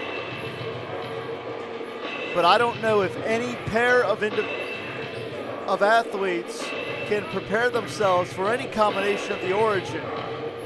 We've already seen Remy LeVay, the former VCW heavyweight champion, successful in his return match, setting the tone, and now it is the two big bruisers of the Origin. Mad Dog Myers stepping in for Malachi Gage, Christian Noir, the anchor of the team. These are two athletes who embody Smash Mouth style. Christian Noir and Macabre Kamikaze. Mad Dog Myers, a sinister psychopath. Mad Dog Myers is always looking for a fight. They have invoked the Origin rule that any pair of members of the Origin can defend these tag team titles. We're going to see the Wayward Sons, as you mentioned, Garrett Lee and Gavin Jacobs. Gavin Jacobs has won championships in this state for several years. He's going to look to add one more notch to that belt. But it's going to take a hell of an effort to wrestle those championships away from the death grip of the Origin. Don't you cry no more. The larger of the two large men is Gavin Jacobs, accompanied by Garrett Lee. We saw these two attempt to wrest the tag team titles from the Origin unsuccessfully several months ago, but there's a twist. It was due to the mist. It was due to cheating and chicanery that the Origin have become known for, that they were able to defend those titles. And the Wayward Sons made a compelling argument to our acting commissioner, Eamon Payton, saying as such and offering that if they were not successful tonight, they will no longer challenge for these tag titles so long as the Origin are the champions. So much at stake for the Wayward Sons. Jason, to your point, it was Gavin Jacobs that took that face full of that mist. So you know that they will have their eyes out, no pun intended for that, but you never know. The Origin are so dangerous that you never know what to look for. Introducing first, the challengers from Wheeling, West Virginia. At a total combined weight of 440 pounds, Gavin Jacobs, Garrett Lee, the Wayward Sons.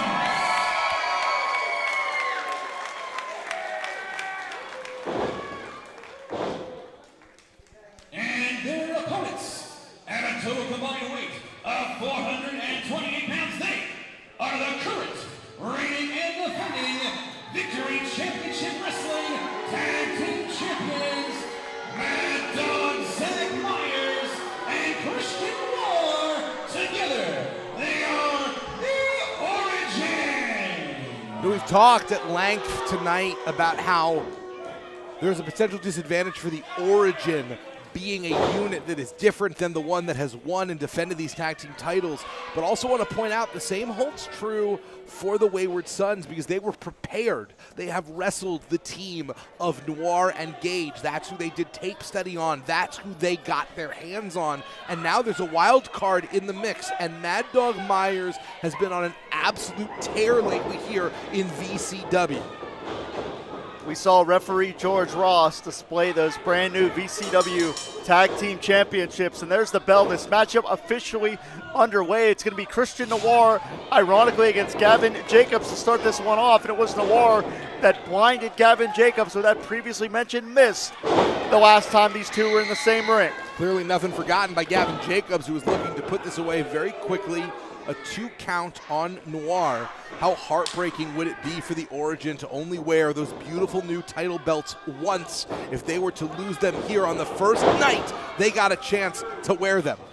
Hooks the leg here from Garrett Lee. Noir escapes with that left shoulder. Very smart wrestling from Garrett Lee, transitioning to that front face lock. That's how you string the offense together. Now a tag made to the big man, I should say the bigger man. They're both very big men. Gavin Jacobs, as you've mentioned, such a veteran here of West Virginia, earned so many accolades and acclaimed. And now, taking to the air is Garrett Lee. The Wayward Sons say they are hard-hitting, hard-drinking fellas. Sliding lariat. Dove in for extra impact that time. Great taking advantage of that opportunity on that cover, no wasted motion. And now yet again, pulling Noir into their corner. And this is really textbook classic tag team wrestling. Very smart strategy. Cut the ring in half.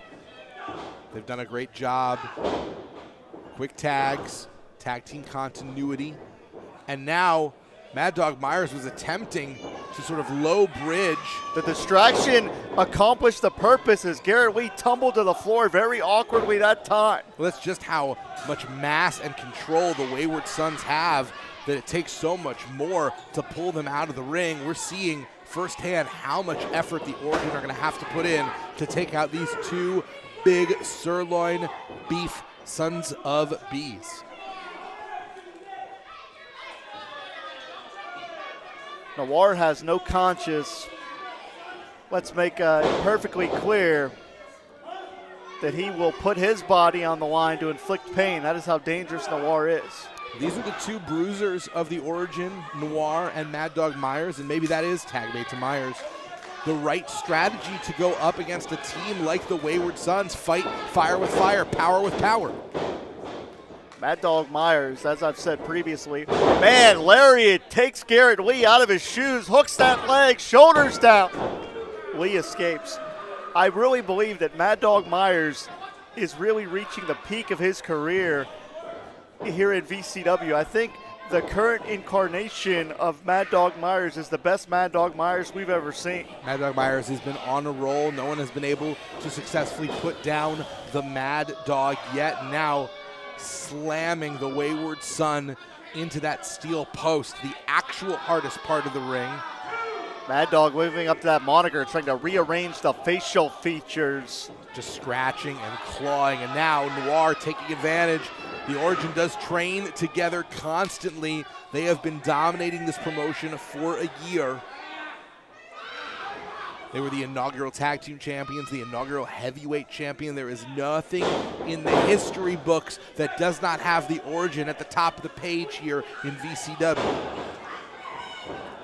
And Noir really, despite being in only his late 20s, still a young veteran in many ways because he has the experience, and that's why he's grounding an opponent right here.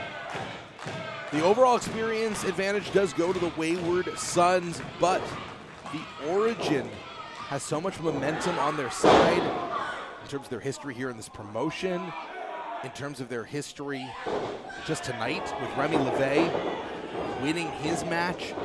And I understand why Gavin Jacobs is upset, but as you can see, he's not doing Garrett Lee any favors here because Garrett Lee's getting mugged. And now Mad Dog Myers with the illegal choke with that t-shirt. The damage still done. 3 seconds of choking can really disable an opponent's ability to breathe.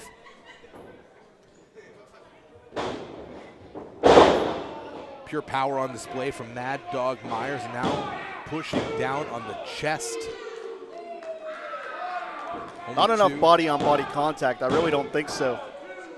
Mad Dog Myers trying to make a point, trying to cave in the chest of Garrett Lee, who has been in the ring now for an elongated amount of time.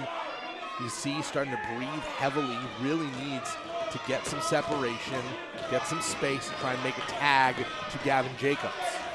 We know one of the most dangerous weapons of the Origin are the mind games. They have a PhD in ring psychology.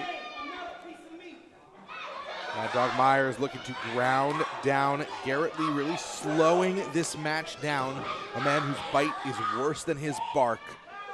The rabid dog showing more patience than we're used to seeing in Mad Dog Myers. He's really trying to latch onto this headlock, refusing to let go. The Origin have been so successful in defending these tag team titles. You don't want to come in as the pinch hitter of the team and be the reason, real or implied, that perhaps your team doesn't get the job done. A lot of pressure on Mad Dog Myers. Innovative offense from Myers, and again, seamlessly lands the lariat. Finds 2.5, and if you notice, Jason, these pinfall attempts are getting closer and closer to that elusive 3 count that would retain the championships for the Origin. But to your point before, the tag made to the Bayou Bully, that was a pinning attempt with a lot more authority. The leg hook, the hands clasp in an S grip, not taking Garrett Lee lightly any longer. Tandem offense here, nicely done by the Origin. And while only 2, we're seeing just how effective Noir and Mad Dog can be. Is there even a combination of the Origin that wouldn't be tag team championship caliber? Well, a little bit of a message, some friendly fire. The Warrior wouldn't be afraid to dislocate a digit, that's for sure. Christian Noir now heading to the outside and up top. We do not see Noir head to the top often, so he must be feeling himself right now. Certainly a lot of confidence from the Origin. Garrett Lee trying to play defense, potentially in so much danger if Noir is able to suplex Garrett Lee from inside to outside the ring. This is going to be done for. Could be a desperation maneuver here. And Garrett Lee reversed the polarity, and the superplex applied instead to Christian Noir. Let's be honest here. If Noir had landed that suplex to the floor, the night would have been over for Garrett Lee. But now we have to ask, how much does Lee have left in the tank, and can he make it to Gavin Jacobs? Both men down. The tag team titles are on the line. The final opportunity for the Wayward Sons during the reign of the Origin. Can they make the most of it? The tag team championships could hang in the balance here, partner. Christian Noir knows, clutching the foot, but Garrett Lee, was that his last gasp of breath? And Gavin Jacobs is in.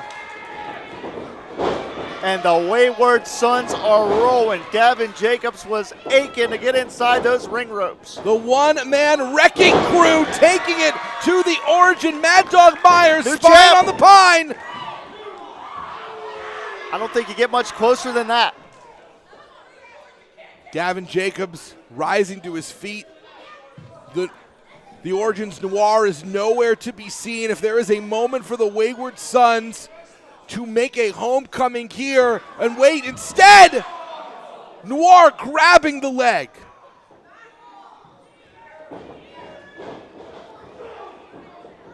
Look out. Oh, man. Landing right on top of him. Tattooed Gavin Jacobs, and he got it right between the eyes. One pinpoint shot. Your winners of the match, and still Victory Championship Wrestling Tag Team Champions, the Origin.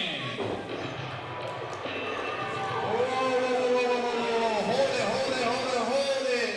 Oh, George, please, take this notes from those gentlemen.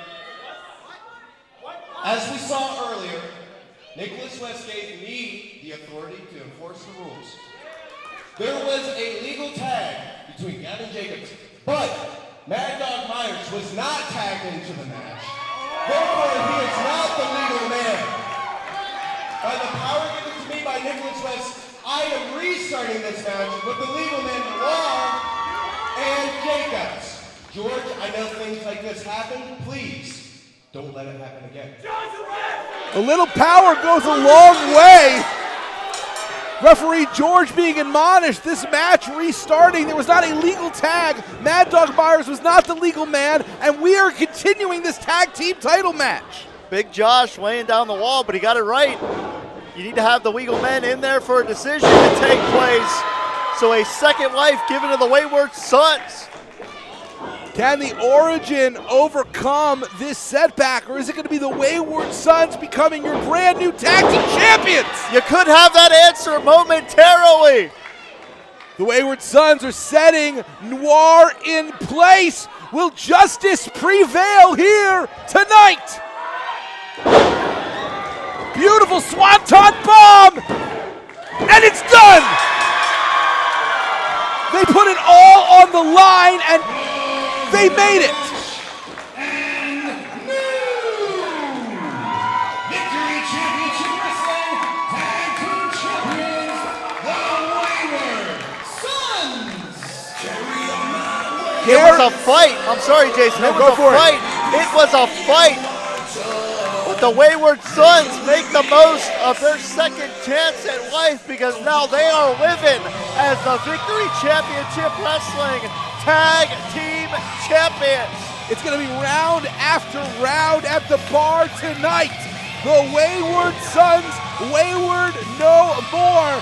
They have officially made VCW their home, and they now protect this land as the Tag Team Champions.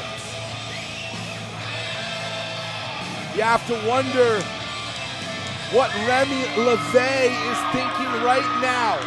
The Origin, in the matter of months, has gone from holding all of the gold in VCW to none of it.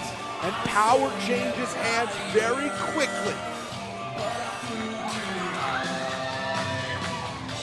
Mad Dog Myers stepping in for Malachi Gage. You have to wonder if the Origin are going to second guess that game plan. But whatever the reasons, whatever led us to this point, the answer is the same. Carry on, my Wayward Sons. You are the tag team champions of VCW.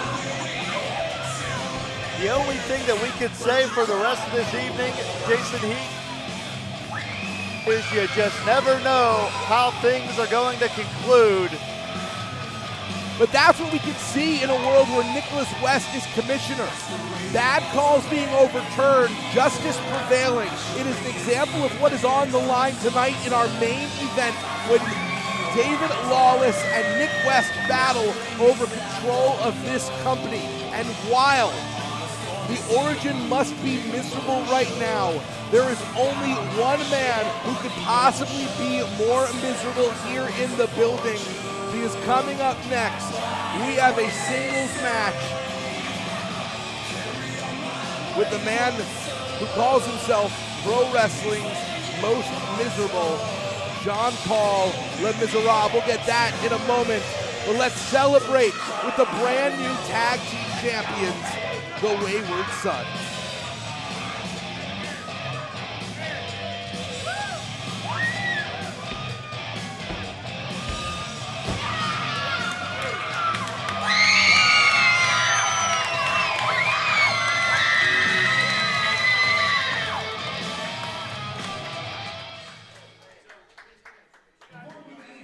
Jimmy Shane returning after several months away. Jimmy Shane, the last time we saw him here in a VCW ring, he had just escaped the clutches of Matthew Taylor and the Church of the Guiding Light. He must be wondering what the heck he's gotten himself into now as he returns to a world where Jean-Paul Le Miserable has joined the Crew of Blood. It's going to be No Shame, Jimmy Shane versus the Violent Performing Artiste coming up next in singles action. With as accomplished as Jimmy Shane is, Jean-Paul Le Miserable, who is new here on the scene in VCW, is going to have to make an impression to stay on these cards, and that puts a target on the back of No Shame, Jimmy Shane. Jean-Paul Le Miserable joining the Hillbilly Shooter Gannon Green as a member of the Crew of Blood.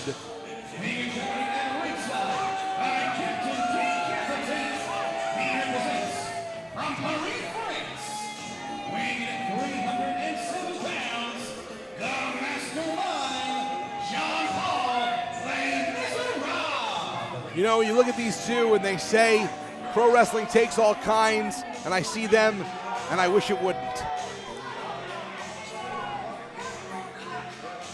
And John Paul Lamizarov, the master mime of professional wrestling, the violent performing artiste who recently turned his back on his supposed friend, Paulie Kilpis. Never trust a mime. That is one thing my parents instilled in me at a very young age. Well, I hope your parents are doing well this holiday season, because we know that John Paul Lamizarov is not getting any gifts for Christmas. Captain Decapitate accompanying Jean Paul Lamizarov.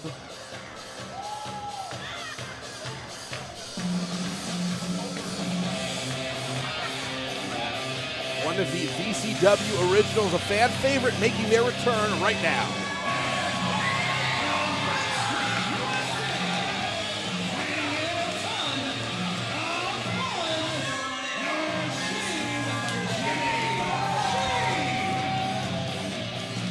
And we see that those months of servitude to Matthew Taylor may have made an effect on Jimmy Shane, because while he looks more boisterous, he's coming out to his original music.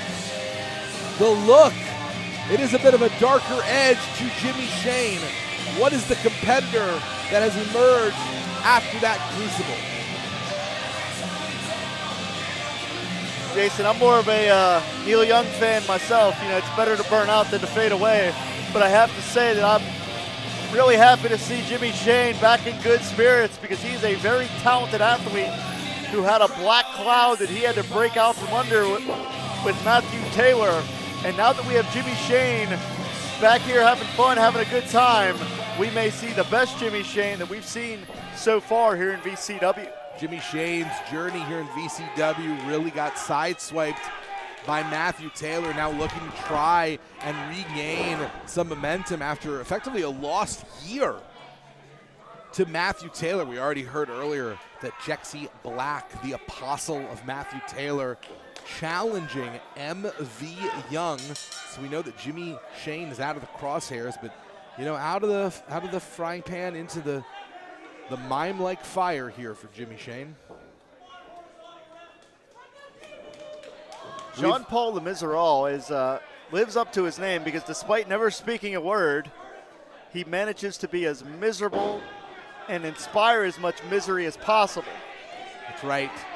He was miming up a storm in the back, and I think he was complaining about Paulie Kilpis. He could have also been ordering dinner. It was hard to tell, but we have seen Jean Paul Lamizarov successful in the past, defeating the Exile Zakar Shaw in singles action. And again, despite not having to speak a word, Jean Paul is infuriating our jam-packed audience here.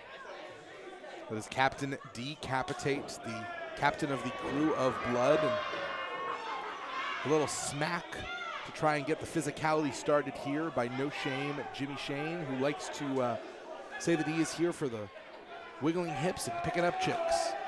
I can't blame him for that. I could see that. You know, it's a good goal to have. You think Jean Paul Lamizarov is a ladies' man?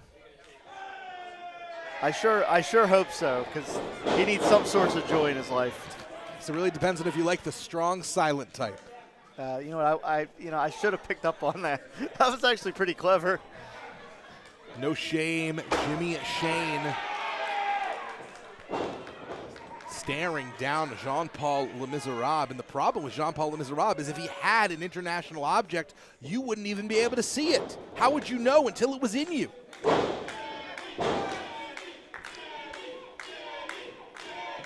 I'm going to let you think about what you just said for a little while. It's one for the rule books. We're going to have to worry about invisible objects if we've got a wrestling mime. And now building up some defense, making a wall. You heard of the line in the sand. How about a brick wall in the center of the ring? And Jimmy Shane, there's nowhere to go. You can't go through. Can he go above? Can he go below? Can he go around? Wait, he pushed the wall. And he knocked the whole wall down. Does this count as a cover? And Jean-Paul Le Miserable able to push up. Wait a second. That's what I was worried about. I think he's pulling up. No, he's hammering. That's what's happening. He is hammering. I think it's a tripwire. It may be a tripwire. Let's test the theory. And he jumped over Jimmy Shane, navigating over the tripwire. And Jean-Paul Le Miserable hoisted by his own petard.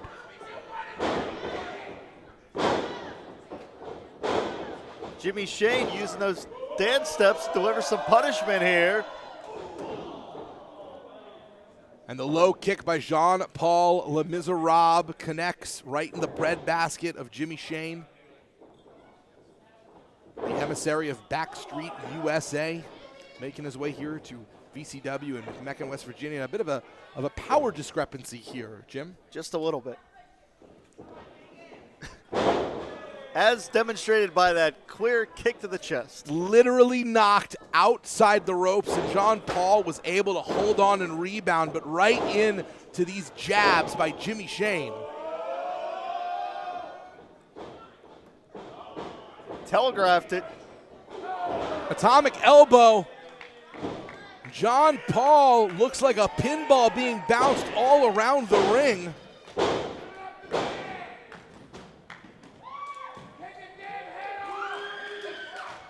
Could be a short night. And Jean-Paul able to roll out of the way as Jimmy Shane being potentially lured to the outside. Something a little unsettling about Captain Decapitate wearing a Santa hat out there. I gotta tell There's you. something unsettling about Captain Decapitate, full stop, and the sentence right there. Just a really upsetting human being. Doesn't seem like someone that's very festive despite wearing the Christmas hat. Wouldn't want to spend a dinner with him, that's for sure. Jimmy Shane just having his way with Jean-Paul Le Miserable, not putting a smile on the Master Mime's face. And that looked a little bit like a horror movie. Maybe John Paul is one of those tortured artists. Do you know what I mean? That would explain a lot. He's certainly about to be tortured by Jimmy Shane, grabbing a man by the suspenders. That's illegal in most states, but legal here in VCW. As we learn, there is no Virginia State Athletic Commission, and boy, that explains a lot. It sure does. And after an early onset of offense, thanks to the brick wall. Wait a second. That's the Thunderbird Jake Ely, Captain Decapitate's favorite wrestler. Before you arrived on the scene, Captain D was my broadcast partner. It was miserable, and he loved Jake Ely. But clearly there's been a deal struck here because Ely is providing the distraction. What an odd eclectic of weirdos that Captain Decapitate has collected. Well, this is quite the menagerie, and now the Mighty Might is rolling Jimmy Shane up in the mat, exposing that hardwood floor on the gym. As we're trying to resuscitate Jean-Paul Le Miserable. If you told me Jean-Paul would have a heart attack before Captain Decapitate, I would have lost that bet. Jimmy Shane may get counted out because he is completely entrapped in that mat. It's like a Scorsese film. We got someone rolled up in a carpet. Reminds me more of Tarantino.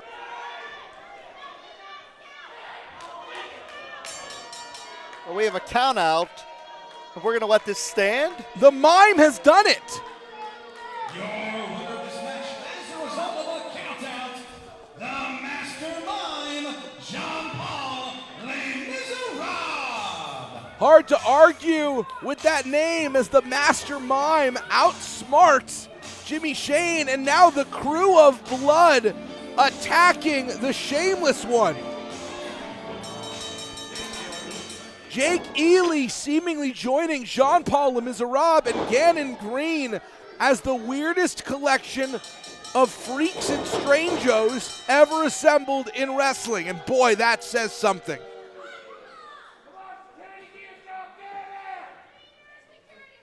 The self-described giant, Jake Ely, the lump of coal at the end of the rainbow. So now we got a hillbilly, a leprechaun, a pirate, and a mime. I don't even have the punchline.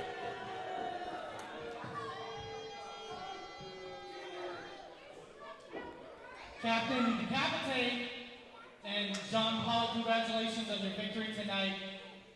I gotta be honest with you, I have my doubts, but you seem to be forming quite the unit actually here in BCW. It's generous. But after what you did to Paulie Kilpis at our last event, what's the future for you here in Victory Championship Wrestling? You know what? I don't see Paulie's ass here tonight. He's stay there. Where is Paulie? So I tell you what, John Paul and Gannon, we're going to challenge them at the next show, the second anniversary show. We're going to challenge them to a handicap match. A handicap match. What? I don't speak mine. What? Oh, you're not intelligent, okay? Listen, I went to Branch one time. Listen, what he's saying right now is he wants a match. He wants a match, okay? He wants a very dangerous match. He wants an evening gown match. That's what he wants. That's what he's saying. It doesn't seem to be what he wants. See, look, he's real excited about it. He's real excited about it. He's definitely excited about it. Jason, I hope you take this as a compliment. I'd rather see you in an evening gown before I want to see Captain Decapitate in an evening gown. I do take that as a compliment. I mean, You have beautiful eyes. you heard that too? Okay, I'll take your word for it. February 18th, Paulie Kilpis against John Paul, Gannon Green, and Captain Decapitate in a handicap evening gown match. I don't think Jake Ely speaks mime very well. Maybe Jean-Paul Le Miserable had a stutter or something. I don't know. Wrestling's most miserable, finding defeat in the jaw of victory despite winning this match, still coming out a loser, as it will be a handicap evening gown match. Jean-Paul Le Miserable, Gannon Green, and Captain Decapitate. No, Jason, I've never called an evening gown match, but partner, we're going to do it February 18th. If you ever doubted the artistic ability of Jean-Paul Le Miserable, doubt no more, because that was a true look of tragedy befitting the tragedy mask of the theater that came across the face of that young mime. Eamon Payton making it official, the evening gown match. And we now transition to our main event. Will that be the last match made in the Peyton West regime, or will they continue to reign supreme? David Lawless against Nick West for the fate of VCW. Who's going to sign our checks going forward, Jim LaMotta? Do either of us have a job if David Lawless maintains control? Because I will sell you out in a heartbeat. I know. Trust me, I know. Nicholas West, the commissioner of VCW since its formation 2 years ago. We are coming up on our 2-year anniversary.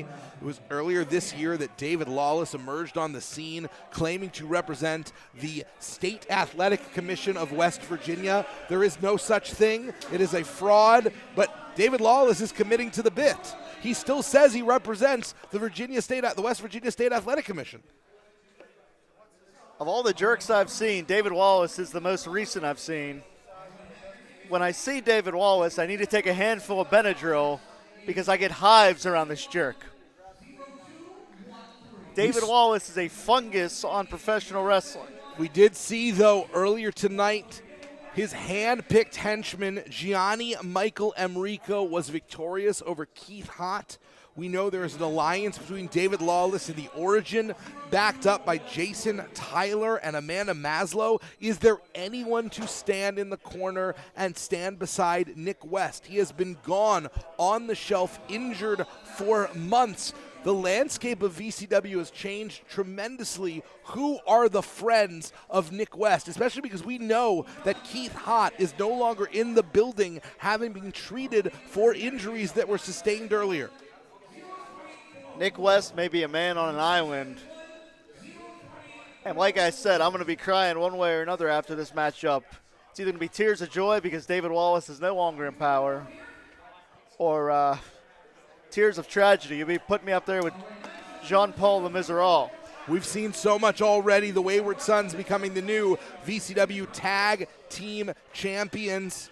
MV Young has been challenged by Matthew Taylor and the Church of the Guiding Light. And who could forget Hardcore 69 and that wild brawl with Beastman and Cowpoke Paul. But everything changes tonight. One way or the other, our fates are decided. Control of VCW on the line between David Lawless and Nick West. This will be Nicholas West's second sanctioned match. Fun fact, his first and only match before this was an appearance in a Ward Games match. So Nicholas West knows how to fight. He is fearless, and he is committed to fighting for his adopted found family here in VCW. But David Lawless has far more experience in the ring. He's set for one fall, and the winner will receive complete control. Bottom line is, David Wallace is a trained professional wrestler. Nicholas West is not. Nicholas West has been a manager. Nicholas West has performed admirably as an administrator, really calling things straight down the middle here in VCW. Has done as good a job as anyone could ask for as the commissioner, but now he has to fight to keep that position. Well, that's what this is. This isn't a wrestling contest. It's going to be a fight. David Wallace has won championships in this industry, numerous championships, quite frankly. As much as I can't stand him, David Wallace is an accomplished athlete. Nicholas West is a man fighting for pride and fighting for his job.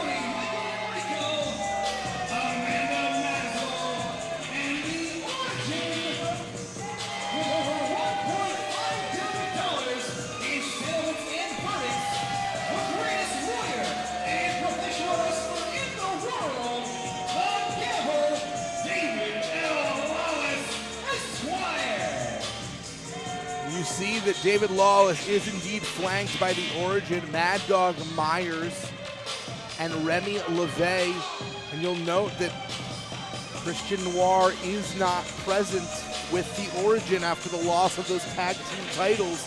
We don't have any information about that, but are we allowed to speculate? There's going to be a lot of speculation about what's going to go on in 2024, depending on what happens here. We gotta wonder if Christian Noir has opted not to come out and be part of this match because of the loss of those titles. It's been a night that the future has been altered, but this is the biggest alteration in the fabric of VCW. The gavel, David Lawless, very much has the advantage.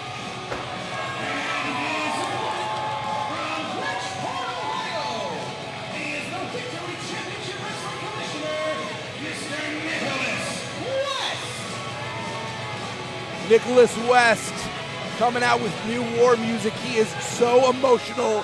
He is ready to fight. He is the emo fighter, Nicholas West, and he has brought some backup himself. The VCW Army is standing behind General Nicholas West. The Beast Man Cowpoke Paul, and your new tag team champions, the Wayward Sons, have all been to war earlier this evening, but this is how important this match is for each of them. Instead of hitting the showers, instead of getting a well-deserved rest, they are here to provide backup to Nicholas West. This is the biggest moment of that man's life. This entire organization on the shoulders of Nick West. We are not expecting a technical classic here. We are expecting a fight for survival. We cannot overstate the importance. There's a lot of hyperbole in professional wrestling, but quite literally, the man who wins this match will be our boss. They will run this company. They are going to set the tone for the organization, and we have seen exactly what kind of company VCW could be under David Lawless. Nepotism and collusion. Cronyism? Yes, would run wild under David Wallace.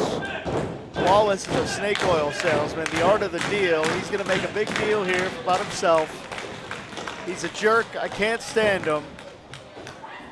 David Lawless is a big man, but I believe Nicholas West still actually has the height advantage. Collar elbow tie-up. I didn't think I'd be saying that in this matchup. And immediately, Nick West pushed to the corner and a clean break from David Lawless, and the trash talking has already begun.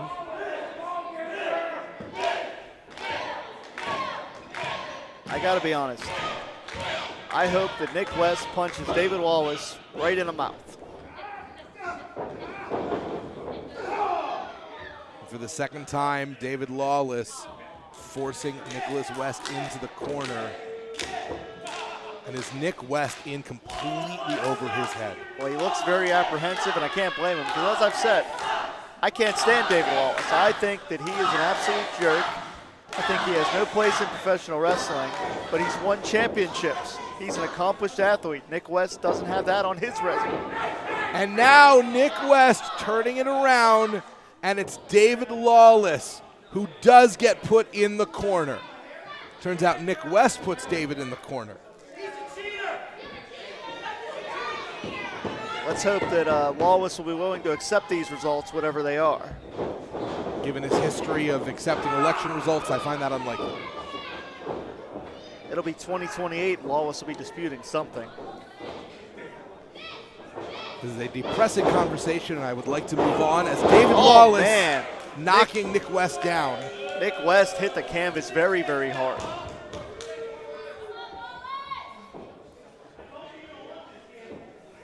Nick West struggling to get to his feet. He is not a wrestler. This is just how important this company is, given just how complicated the ownership situation of VCW got. There's no way we're going to defeat David Lawless in court.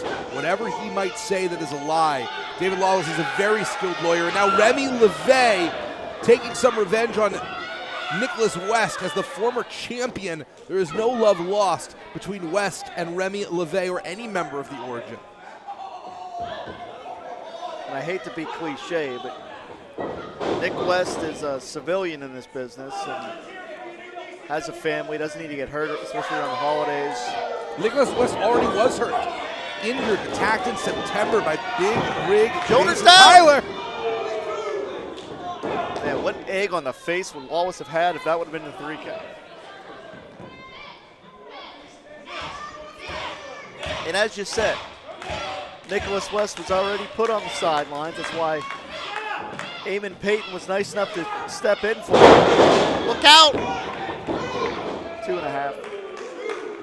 And where does this leave Eamon? Nick West almost lucked himself into victory, and Eamon Payton will hopefully continue on as a member of our broadcast team, welcoming back to the booth or continue to do interviews. I think Eamon always understood that that role was temporary and that he was holding the chair warm for Nicholas West to return. I don't know that any of our jobs are safe. That's what I'm saying. If David Lawless takes over. Lawless is going to have vengeance on his mind.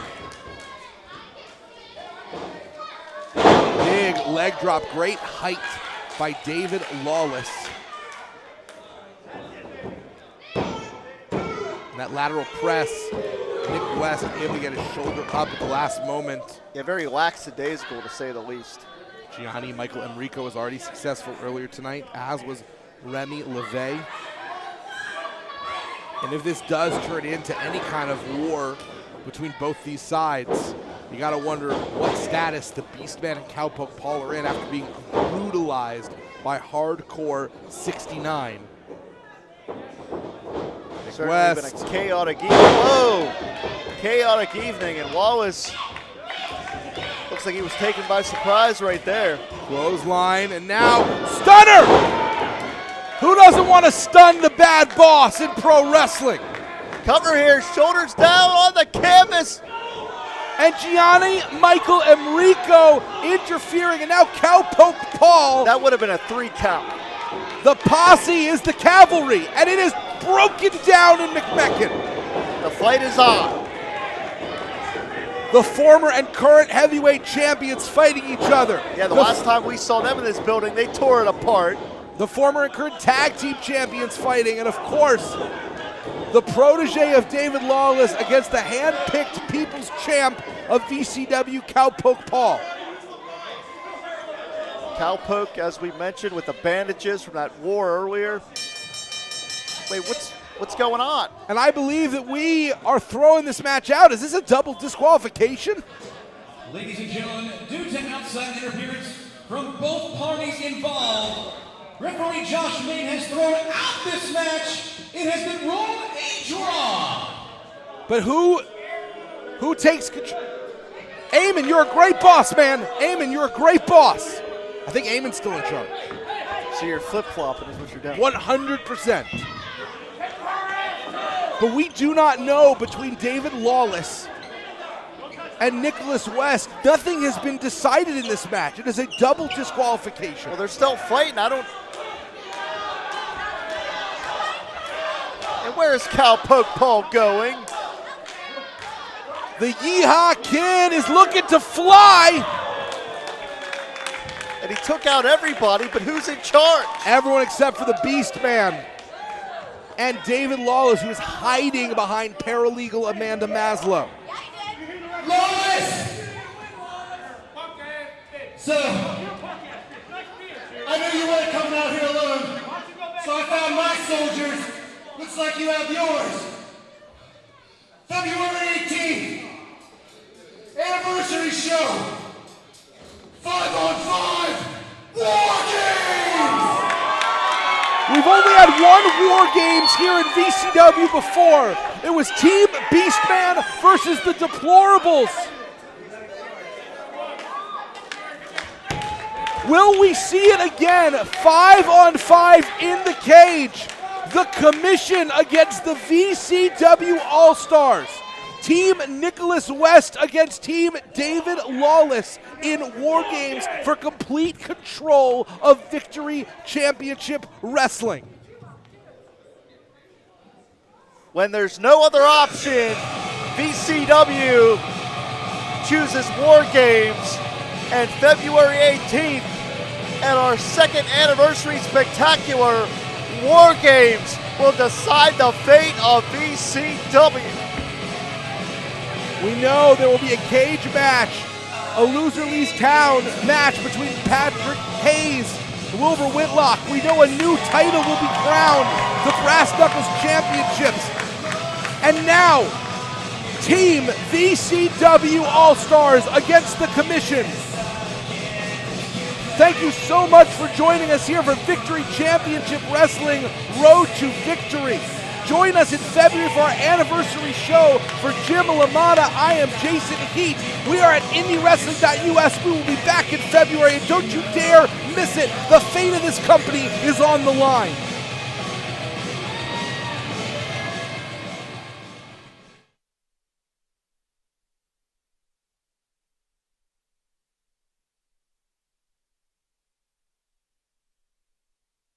Well, hello, friends. I'm your pal in the mainstream media.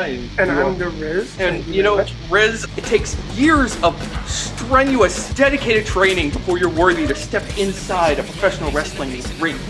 But it takes even more time to develop complex, highly astute opinions about professional wrestling. Am I right? That is correct. And you know where we can find that? Yes, On the Wrestling Mayhem. that's right. Sidekick Media Services. We are your sidekick in business for social media, video production, and more. Find out more at sidekickmediaservices.com.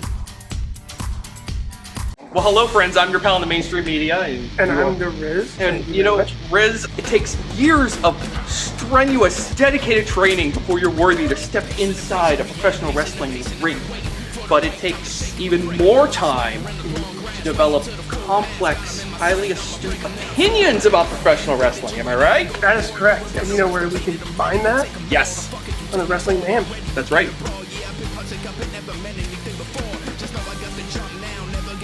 Sidekick Media Services. We are your sidekick in business for social media, video production, and more. Find out more at sidekickmediaservices.com.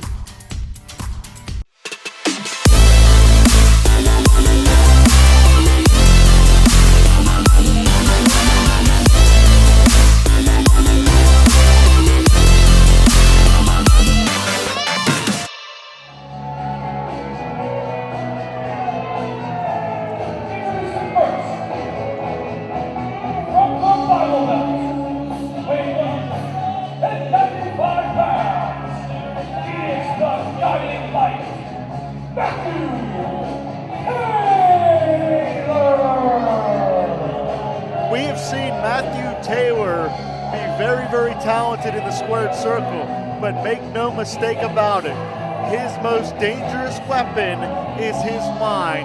He is a manipulator, he is conniving, he is exploitative, and there is no shortcut, no mind games, no psychological warfare that he won't imply to take over, and I believe he's making a statement here on this most historic evening.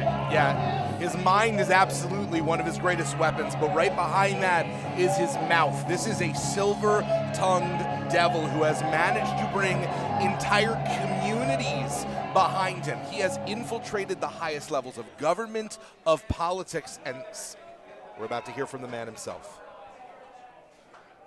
Children, did you miss me? It's okay now. Your Savior's home.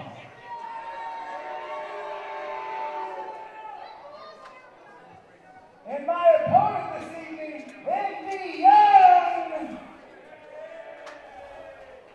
isn't here. I know. He was afraid of the light. And I don't know why, because all I do is offer love. And I know you're disappointed, and I am too. But there's a silver lining in all this. Because we are live right now on IndyWrestling.us, children. It's a fair point. I haven't seen Envy Young all day today. To spread the gospel of the light.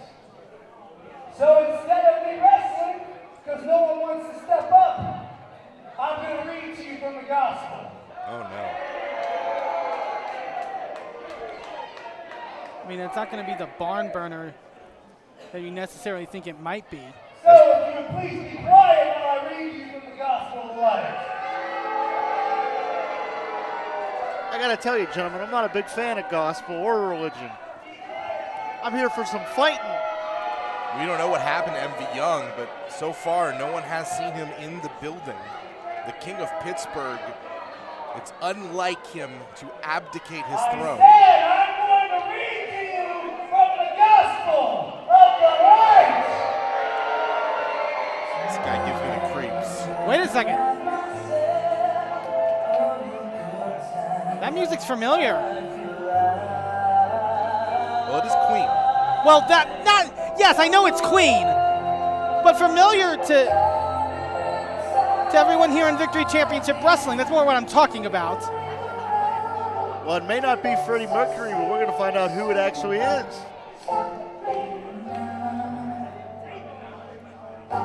Clearly, someone is here to interrupt the gospel. Thank God. And yes, I realize that's a pun. It's the Spazmanian Devil himself, Andrew Palace, has returned to VCW. W. And that pent-up energy that we're known to see from the Spazmanian Devils in full force. The racing pulse of this company has returned after nearly a years-long absence. The human personification. He's going again! Of a can of Red Bull is running wild in McMecken. Big energy. Some men would get completely blown up just by circling the ring 3 times. This is barely a warm-up for Andrew Palace. A true adrenaline junkie if there ever was one. Oh, Taylor trying to get a cheap shot in with the Book of the Guiding Light. I saw the referee call for it. The bell has rung. This is an official match, and instead of getting a sermon, we are going to get a good old-fashioned fight here, just like you wanted, Jim LaMotta. And this is why you have to be here live on the Indie Wrestling Network, because you never know what's going to happen, who's going to show up, and right now Andrew Palace is making an impression on the Guiding Light. Yeah, no reading session. Put the literature to the side. Andrew Palace is putting the fist to the Guiding Light, Matthew Taylor. And Taylor, oh wait, Palace has Taylor up onto the shoulders. Andrew Palace looking amazing in his return. Shoulders down. And he got it! Quick and to the point. That's how you make a return to Victory Championship Wrestling. Andrew Palace.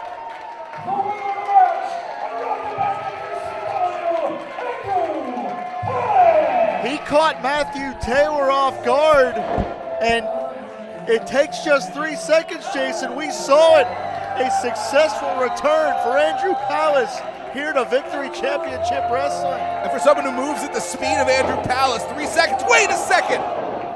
He's blind. And who knows what was in that book? The not so holy water and the bad book right to the head of Andrew Palace. And this is completely unnecessary. Well, Matthew Taylor does not appreciate being one-upped or upstaged. This is his example of a loving embrace. And even in defeat, the Church of the Guiding Light shines brightly. Jason, I'm going to tell you right now, Andrew Palace has made a career of grit and tenacity, and I think that you can bet your bottom dollar that Andrew Palace will not take this lion down. We have not seen the last of Palace and that man right there, Matthew Taylor, in Victory Championship Wrestling. No, but Andrew Palace may have made a very big enemy by embarrassing Matthew Taylor, because Taylor is a man of ways and means and resources, and he is not afraid to use them for his disposal. Let's not bury the lead, though. Despite what we saw at the end, this was a successful return for the Spazmanian Devil. Andrew Palace is back in Victory Championship Wrestling, and we are all the better for it. That is only the first of so many amazing matches here at Victory Championship Wrestling. Ladies and gentlemen, before we continue with tonight's action here at Victory Stars, first of all, you enjoying yourself tonight? But before we do any of that, we have a very special guest that I would like to introduce you to. The newest member of the Victory Championship Wrestling roster. Ladies and gentlemen, give it up!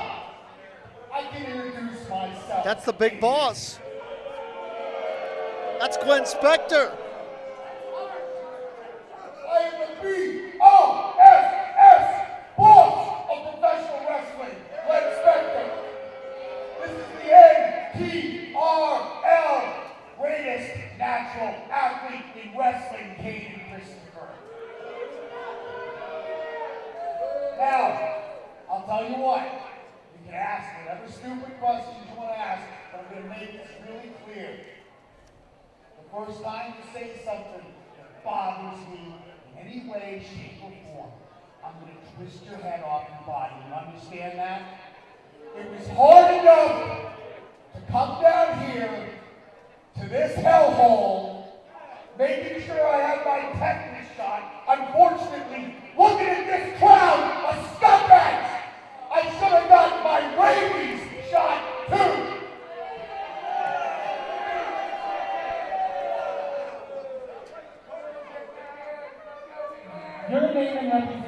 well known here in West Virginia and internationally. But what is your plan here in Victory Championship? Hold on. These idiots behind me just said nobody knows me. A little bit of education. My name is Greg Spector. I am the first American wrestler to hold the tag titles in DDT Pro Wrestling. I am internationally known. I've held titles all over the United States and in Japan. That's a fact. And none of you, not a single one of you, can take that away from me. That is true. The first Gaijin You know what? wrestler. I don't care about what you boo.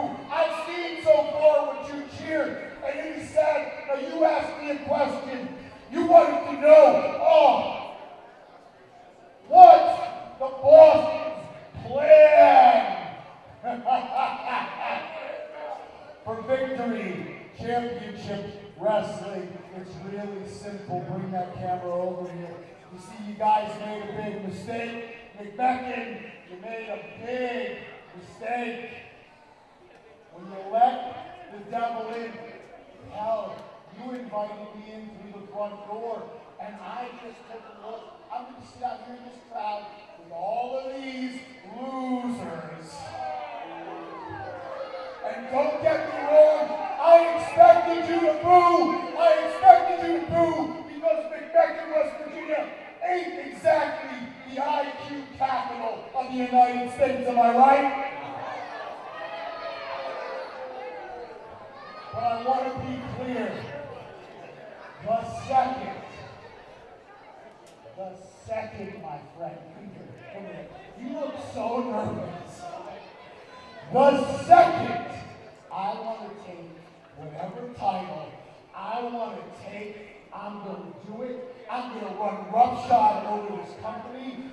Victory Championship Wrestling, you putting that contract in my face was the biggest mistake you ever made. And that is that fact.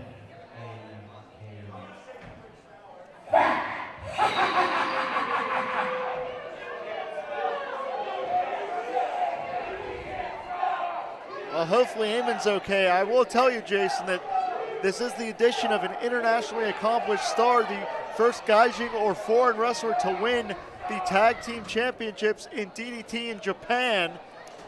We'll have to find out what the future holds for Glenn Spector. But coming up next, it is a teacher versus student match, a rivalry that has run around many different promotions and makes its way here to Victory Championship Wrestling. The Gift, Jason Kincaid, returns against his prize student, Nurse Micah.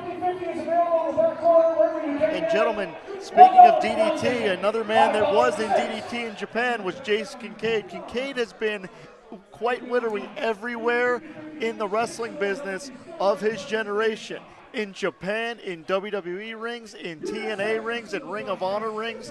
If there's a place to be, Kincaid has been there. And here today, this afternoon, he's in VCW. There's a reason they call Kincaid the Gift, and it is because he is one of the most gifted technical wizards in professional wrestling.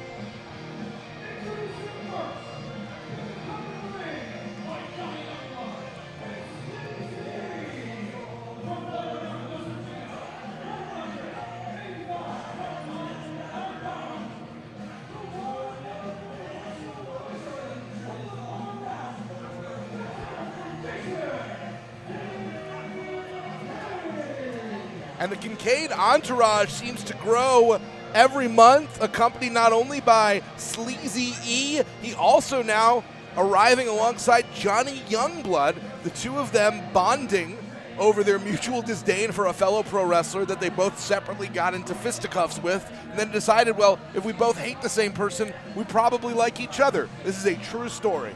I have a question, Jason. Yeah, what's up? Why is Youngblood not riding the skateboard?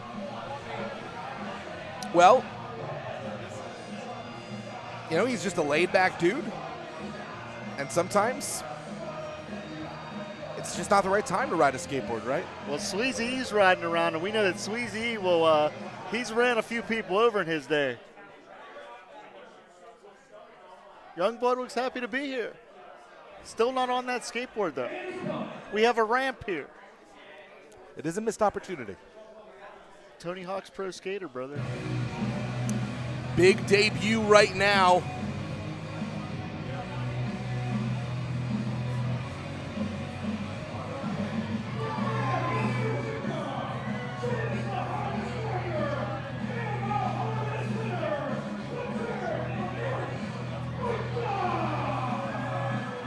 Walking into this match here at Victory Championship Wrestling, Victory is ours. By the way, use the hashtag VCW, Victory is ours, to let your friends, your family, even your enemies know they should be tuning in on IndyWrestling.us. But walking in to Victory is ours, these two, Jason Kincaid and Nurse Micah, stand at 2-2 each. Jason Kincaid has won 2 of their matches. Nurse Micah has won 2 of their matches. So right now here, we are proud at VCW to basically host the finals of the series. Whoever wins this wins the set.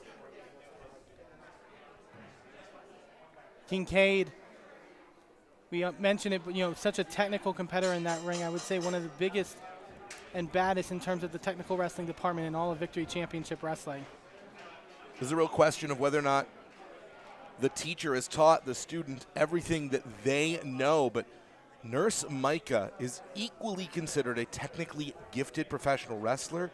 Not only is she also a registered nurse in addition to being a pro wrestler, she is a professor right now. So if there's anyone who knows how to take anatomy apart, it is going to be Nurse Micah. Well, and I would also say, on top of that, definitely shows a work ethic to have all those things under your resume. Complementary skill sets, we sort of say. Absolutely. Let's not forget, though, gentlemen, that Jason Kincaid has a PhD in map mechanics. He is a wizard in the ring, professional wrestling's resident alchemist, able to twist and turn people, and also a proud West Virginia boy. This is his backyard, and Jason Kincaid always goes the extra mile here in West Virginia. Oh, look at this. Look at way to find that opening with Micah's arm to get out of that hold. So smart and so innovative is Jason Kincaid.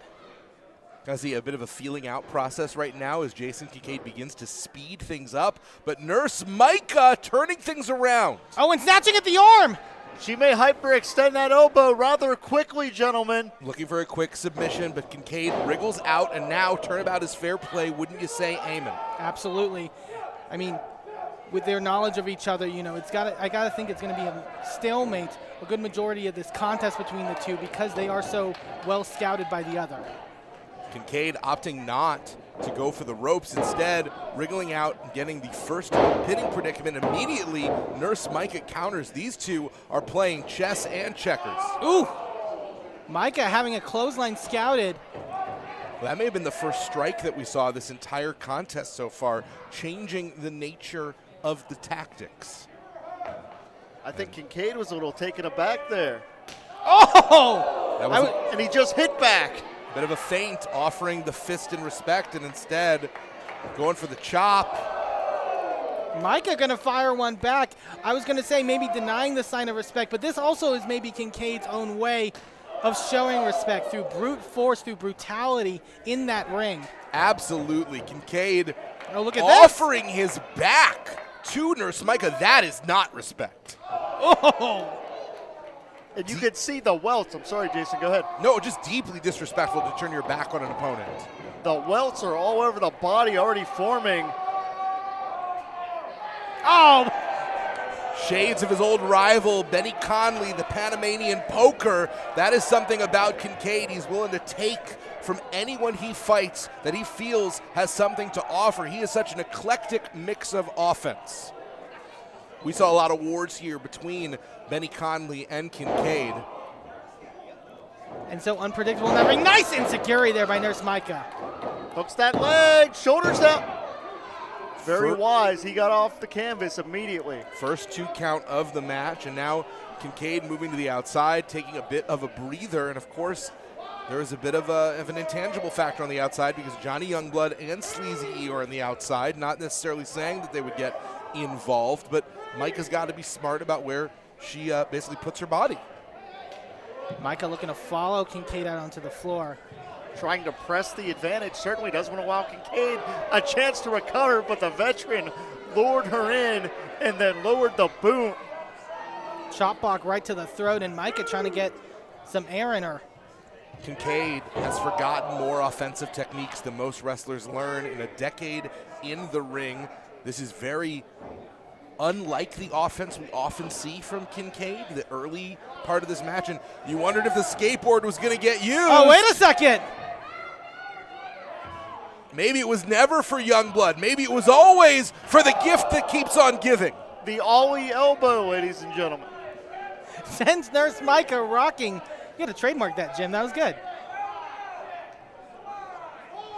Technically, because the skateboard was not used physically on Nurse Micah, that is not a disqualification.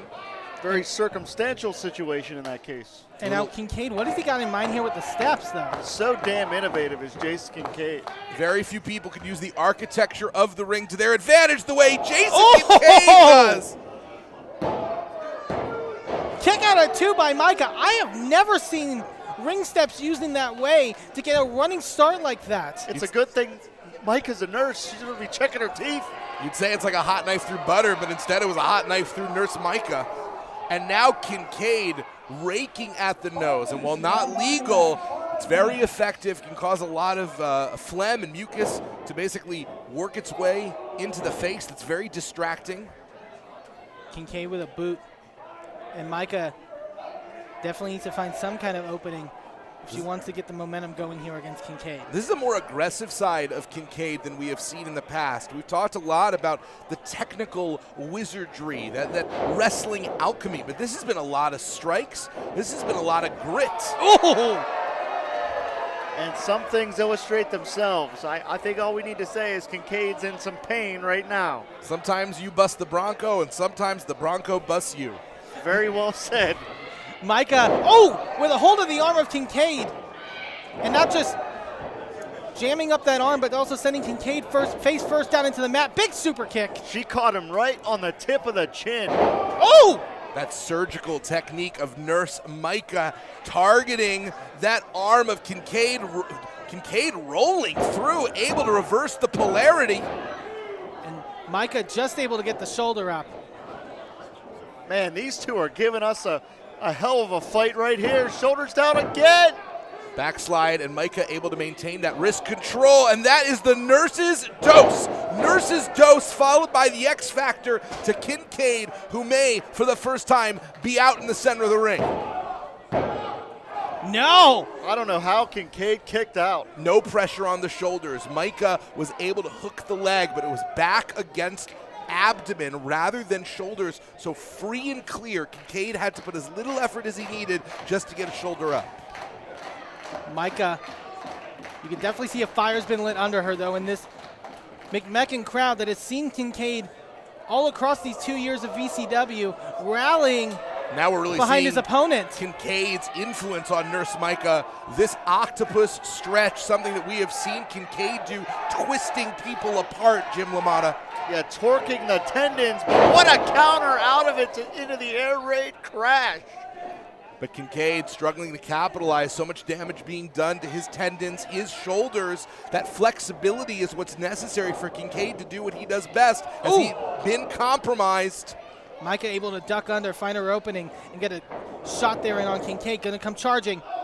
Kincaid able to get the boot up. Quick strikes by the Anar Kitty. And I don't even know what area code that came from. Offense from every angle from the gift, Jason Kincaid. He spiked her. Stomp pile driver, and this one is absolutely academic. No, it's not! Kincaid is shocked, and so am I. Nurse Micah earning a promotion in professional wrestling for her ability to kick out of that. The grit that Nurse Micah is showing is on full display here tonight. Every single person in this arena, except for Nurse Micah, was absolutely sure that was the end. That is the power of self-belief. That is the tenacity of Nurse Micah, who is making her debut here in VCW. What an impressive showing. Ooh, almost a stalemate here. Series of forearm shots. I was going to say you wouldn't want to trade blows with Kincaid, but we've seen throughout this matchup, Nurse Micah has been able to match it. May actually be to the advantage of Nurse Micah, given sort of her base and her power. Jason Kincaid, a noticed practitioner of Brazilian Jiu-Jitsu, but instead of kind of going to the mat, Kincaid has been lured into this strike challenge. Certainly the animosity has continued to elevate as this contest has unfolded. To think that outside of the ring, these two like each other. You wouldn't know it. You would not. Micah, oh! Kincaid with a boot of his own. Almost a face wash in midair.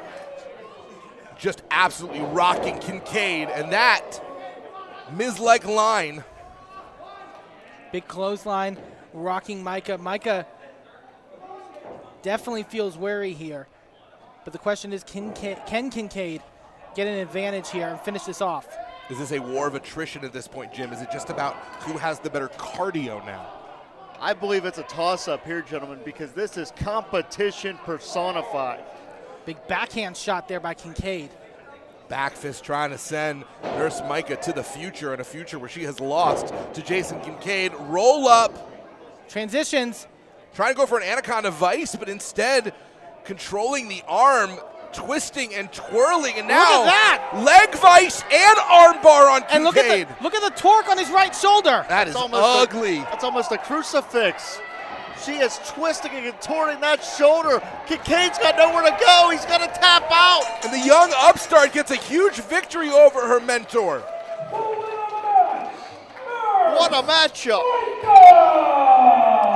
They say physicians do no harm, but clearly that doesn't apply to nurses, because Nurse Micah just took apart Jason Kincaid. We've seen Kincaid time and time out again able to wriggle his way out of things, but the way that Micah was able to incapacitate him, Kincaid had nowhere to go, no choice but to tap, and Micah with a major victory here. What an incredible debut in VCW. Jason Kincaid is a special attraction here in VCW. He comes in for big matches. He comes in at a high pay rate. He is someone that at any given moment could be a title contender, and Nurse Micah defeats him in her first go-round. Not only that, guys, she has now won the series 3-2 out of 5. Nurse Micah is the better wrestler. And a sign of respect there between Micah and Kincaid. Kincaid realizes he was bested.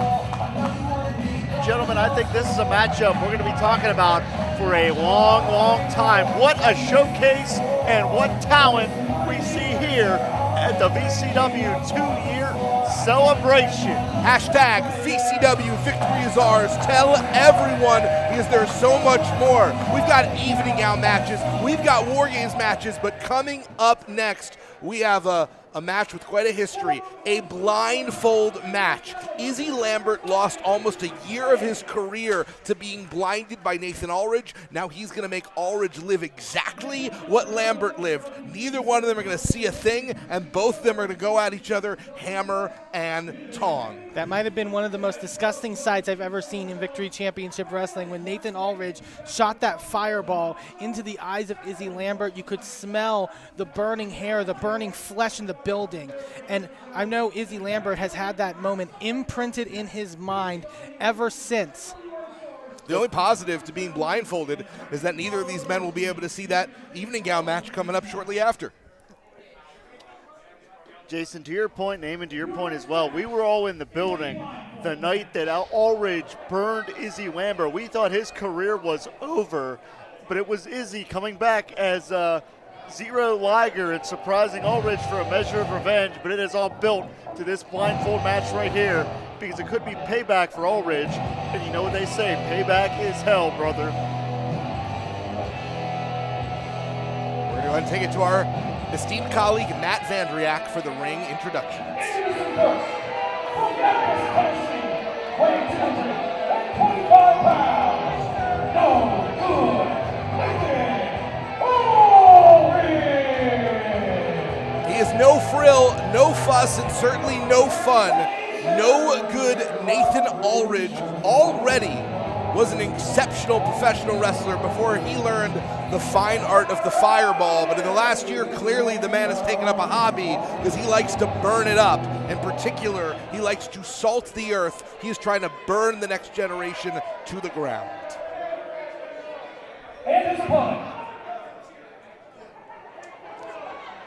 Ulrich already getting into it with the audience here at McMecken. Par for the course.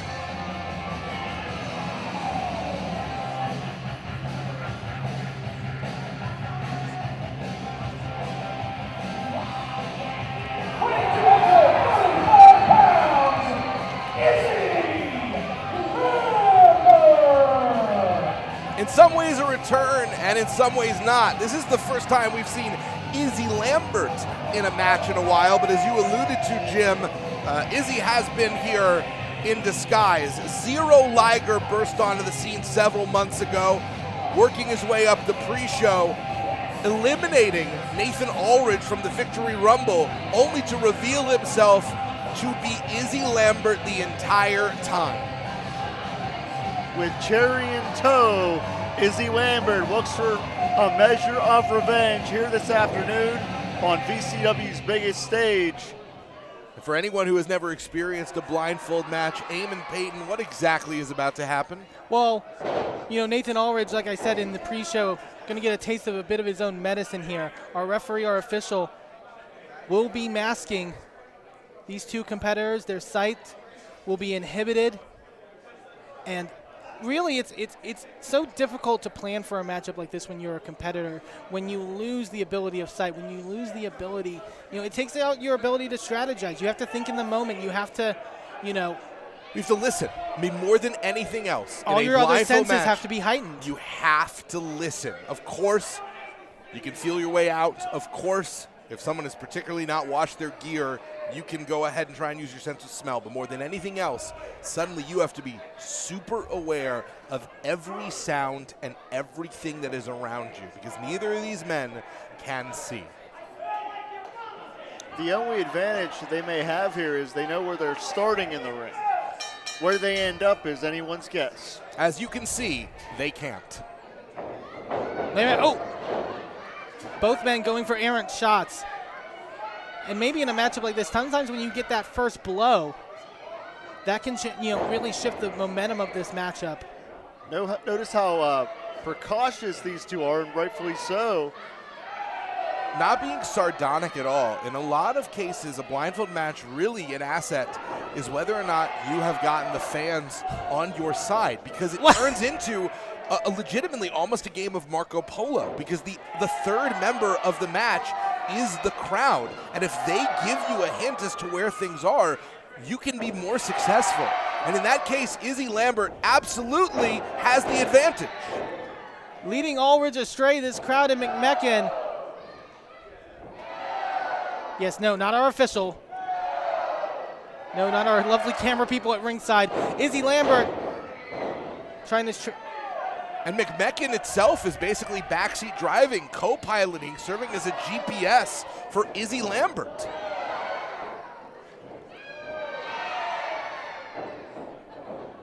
Oh, big clubbering shot there. Lambert so lethal with those blows, and Ulrich reeling here. Right now, Izzy's he's up on points. And the question is, how does Ulrich recover? Well, now Ulrich likes to say that nothing goes unpunished, and this is a great example of how that turns around on him, because it is his actions that has led to this consequence. Oh. Full speed ahead. Can't fault the effort. Sometimes it's what you got to do in a matchup like this, I got to say. Strike big even if you strike wrong. To be fair, I do not believe they train for this in wrestling school, but that's a terrifying sight if I've ever seen one, huh? I didn't think Ulrich could look any uglier than he usually does. I was going to say very Slender Man-esque.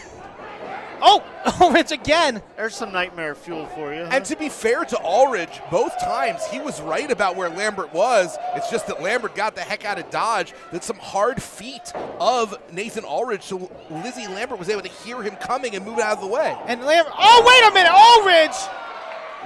No good deeds lariat, unfortunately, to the referee. And as far as Ulrich knows, he's got this match won. Oh, Lambert laying in blows here. But there's no official. And how disorienting does it have to be to not know where the strikes are coming from? Truly, at this point, there is no one who could see a pinfall. Oh, Lambert. Wait, Ulrich?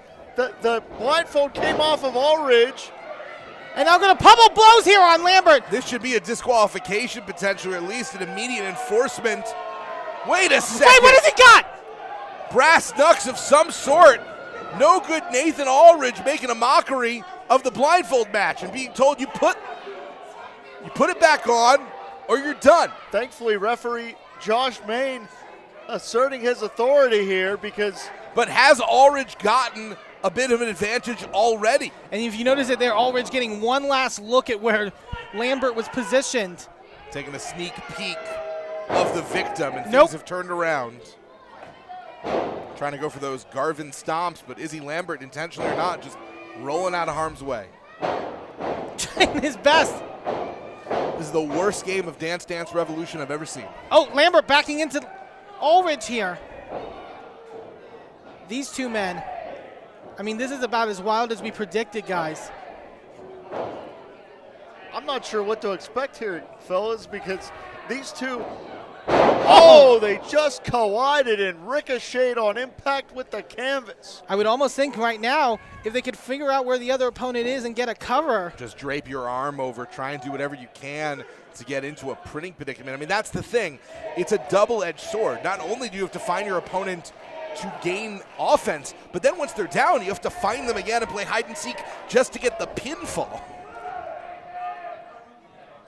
Well, both men, don't make a wish.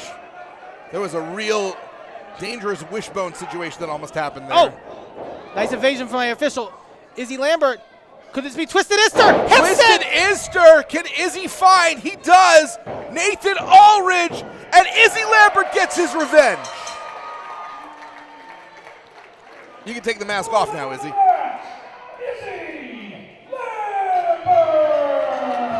And finally, a true measure of revenge for Izzy Lambert. Allridge almost cost Izzy his sight, but on this afternoon, on VCW's biggest stage, Izzy cost Allridge a victory. He can see clearly now. The rain is gone. There are no obstacles in this man's way.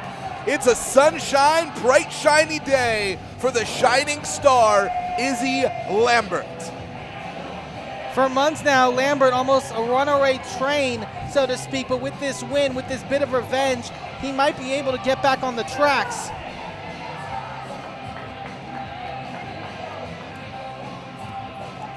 And if we thought Allridge was in a foul mood before, man, is he going to be irritated now? Izzy Lambert officially returning to action under his own name, not Zero Liger. Big win. Is this the signature victory Izzy Lambert has been looking for his entire VCW career? Congratulations to Izzy Lambert, but still some great action to come here tonight. Well, from weird to weirder, it looks like up next we have our handicap evening gown match as Paulie Kilpis 3-on-1 against Gannon Green, Jean-Paul Le Miserable, and Captain Decapitate.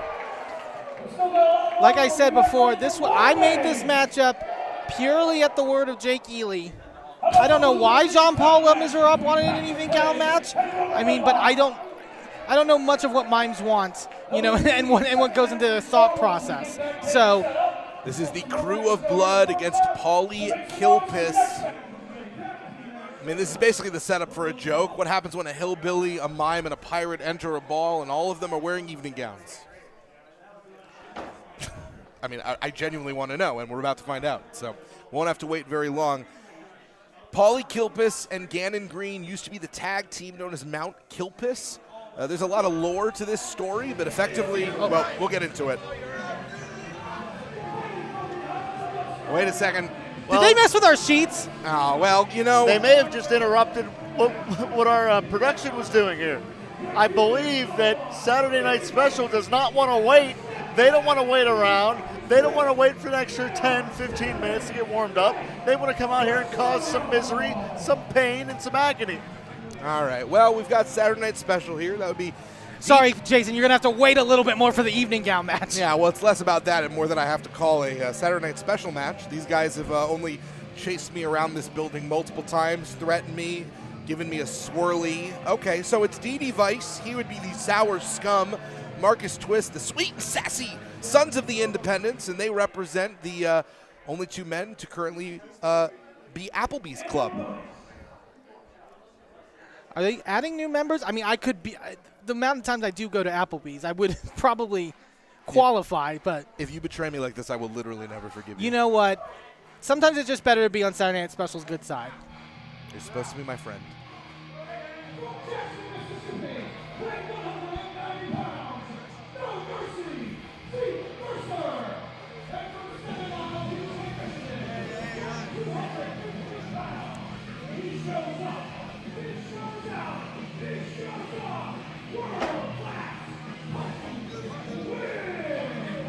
I need to say this to start because it's honestly a little bit uncomfortable, and let's just say it as it is, though.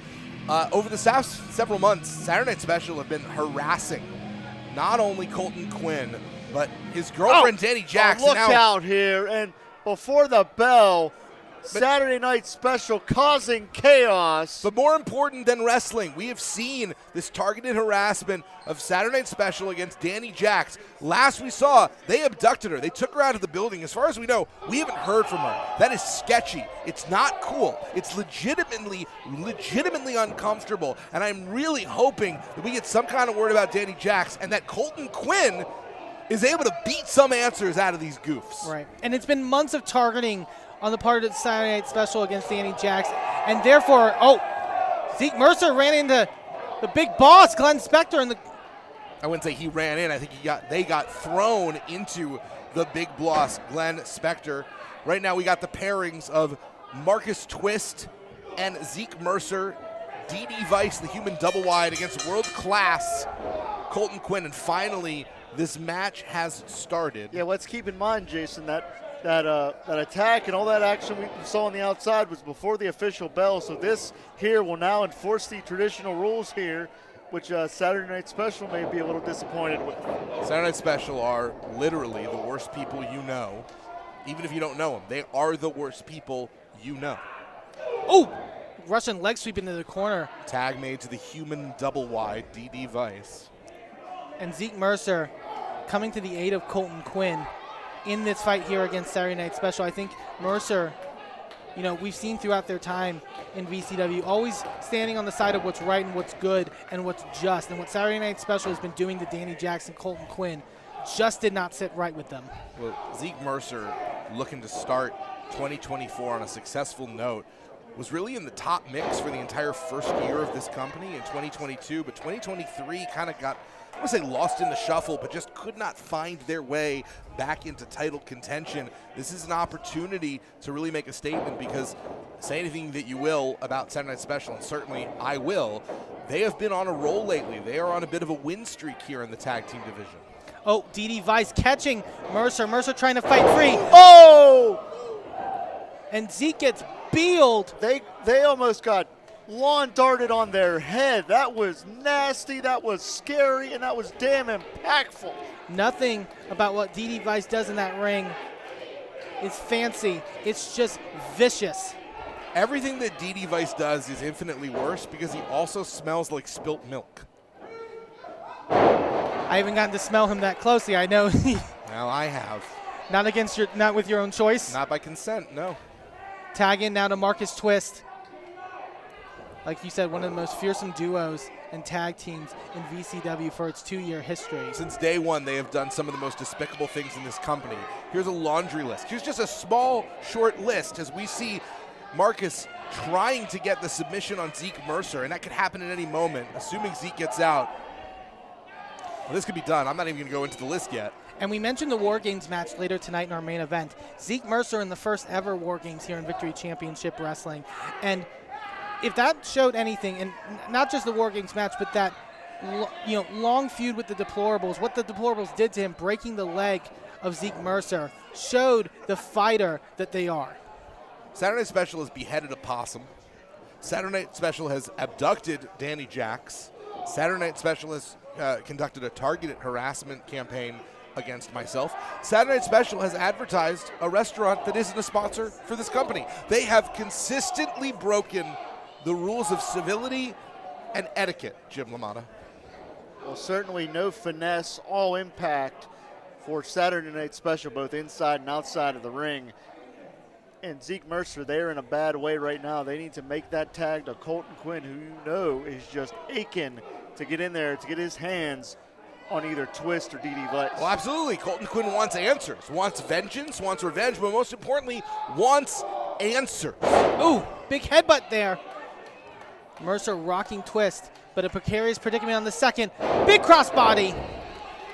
And credit to the power of Marcus Twist. He was able to almost withstand that crossbody, but then at the last second, the impact took him down. Great technique by the shooter, Zeke Mercer, who has been a real fan favorite here in VCW since day one. 5 minutes. 5 minutes. Mercer, there's the tag. And Colton Quinn, like you mentioned, Jim, is to be savoring to get a taste of Saturday Night Special. Look at the look in the eyes of Colton Quinn. This is the most motivated we've ever seen Colton Quinn, which is not surprising.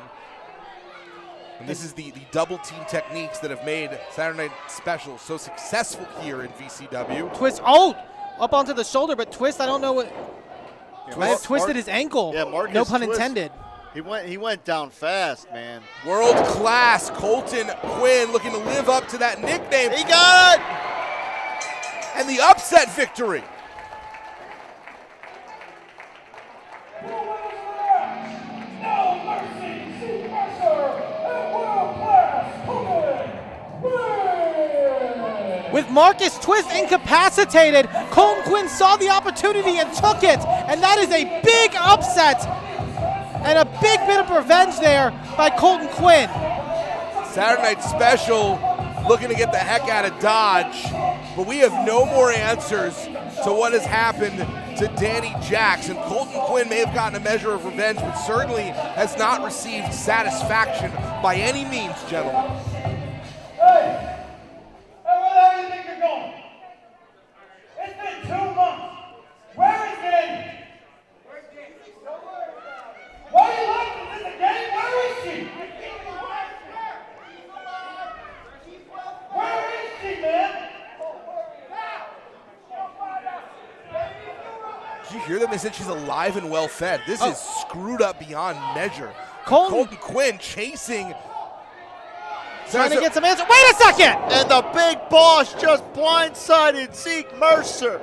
Glenn Spector and Caden Christopher gave an interview with you earlier tonight, and when they said the first person who looked the wrong way at them were going to receive a lesson. Unfortunately, Zeke was careened into Glenn Spector and now paying the price for it. I'm just happy that person wasn't me, but definitely, oh my God, Zeke Mercer doesn't deserve it either. If you're wondering how all of these antics have been able to happen in the ring tonight, it's because we have no clear commissioner. Eamon is no longer acting commissioner. David Lawless doesn't have power yet. Nick West doesn't have power yet, which means basically for one night, anything goes. The inmates are clearly running the asylum. Oh, wait a minute. It's anarchy, and it doesn't bode well for Zeke Mercer. Oh, my Lord! High-low combination. And Caden Christopher, almost like a harpoon through the back of Zeke Mercer. Mercer, someone got to check him. It's nothing personal. You were just there. This is what's going to happen to everyone on this company. We are going to run a complete terror train through this place and leave nobody standing. Zeke, it wasn't personal. It wasn't personal. You were just in the way. Well, it may not have been personal to Glenn Spector, but Spector is psychotic. I can't imagine this isn't personal for Zeke Mercer at this point. This isn't business. That's a mugging. Keep a close eye, everybody in the VCW locker room. I think the big boss just served us all notice. This should have been a big moment for Zeke Mercer. Big win to start off 2024, and instead, a sight we've seen far too often. Zeke Mercer brutalized in the middle of the ring. Well, we need to get them some help. Yeah, we're going to hope that Zeke is all right. As Eamon mentioned before, we have seen Zeke suffer some pretty serious injuries here at VCW. They always come back. They're incredibly resilient, but the human body can only take so much. You got to wonder at what point does Zeke stop bending and instead start breaking? Gentlemen, I got to tell you, this could be a very dangerous prelude to what we're going to see in our main events, because we have a few injuries already because of the action and the animosity we've seen unfold on this card. Well, we have been waiting with bated breath to see what will happen when the Crew of Blood and Paulie Kilpis all make their debut at the Debutante Ball. And, I think you both know this, but before you arrived on the scene, Captain Decapitate actually was my commentary partner, and I'm proud to say I hope he gets his ass completely destroyed. Just an unpleasant human being. Just hope he gets the absolute excrement kicked out of him. That's what you mean. There you go. Tell us how you really feel. Oh, I am really unloading because I think he won't survive the evening, and I feel free to speak my mind for the first time.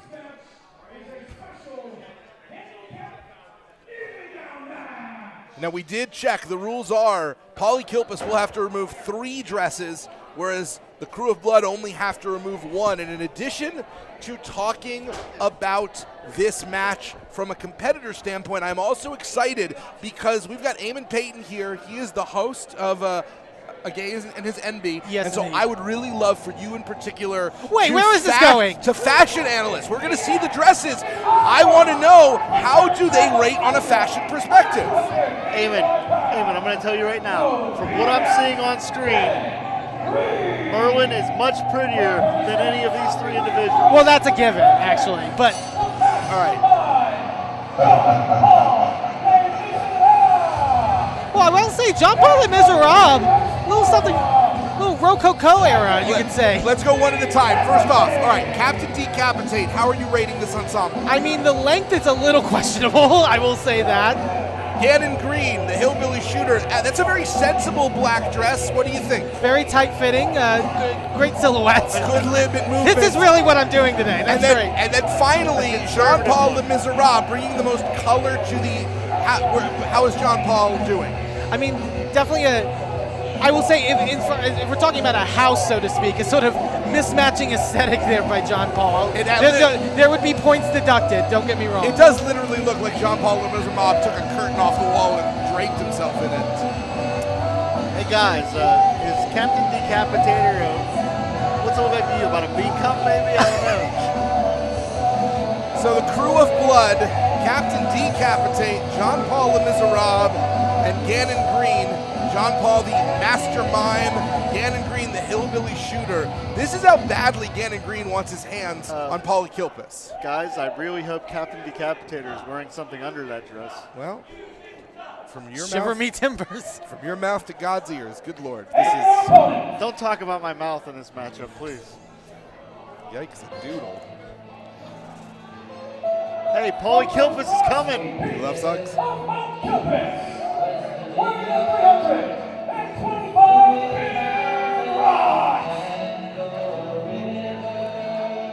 I don't know where John Denver is right now, but I know he would be proud. Look at that! Now that is an evening gown. That looks like someone's ready for prom. The Princess of Appalachia, Paulie Kilpis. I'm getting some Tinkerbell vibes. Is that appropriate? Yeah, I can see it. Is any of this appropriate? That's not appropriate. Well, none of what Paulie Kilpis has done in the 2 years of BCW is all that appropriate. He loves hugs, everybody. But loves he's genuine. Hugs. Paulie Kilpis, I swear to you, is one of the most genuine individuals I've ever met. Yeah, he's not smart enough to have any guile. He hugs with sincerity each and every time. It's a bit of a blank slate. Legitimately, this is the story. Paulie Kilpis was found wandering in the woods by Gannon Green, who brought him into his home and taught him the trade of professional wrestling. And then they were defeated. For Paulie Kilpis to win, he must remove the evening gown from all 3 of his opponents. Sorg, stay wide. Gannon Green and Jean Paul Miserable to win. They must undress Paulie Kilpis. I have to say, to be perfectly honest, whoever wins, we lose. Fair enough. If we get any close-ups, I'm quitting the business. As we put it, it really is kind of screwed up when you think about the fact that Gannon Green found this unfortunate soul wandering through the woods, unknown who he was, basically someone without his memory, took him into his home, trained him to be a wrestler, almost like a trained monkey, and then turned on him this someone's mother has been insulted. That is fighting words. What's the strategy in an evening gown match, Eamon? Take the evening gown. I mean, okay, layers? Wait a second. Oh, Paulie no. Kilpis just removed a hot dog from his undergarments. That is what we call a metaphor in the business. Well, I know writers who use subtext, and they're all cowards. And I know wrestlers who use subtext, and big splash. They're retired. Jean-Paul Le Miserable, silent but violent, betrayed Paulie Kilpis to join the Crew of Blood. Of course, you'll see this is okay. Hello. If he wasn't silent before. That really tests his commitment. I mean, if he wasn't going to make a noise then he really can't.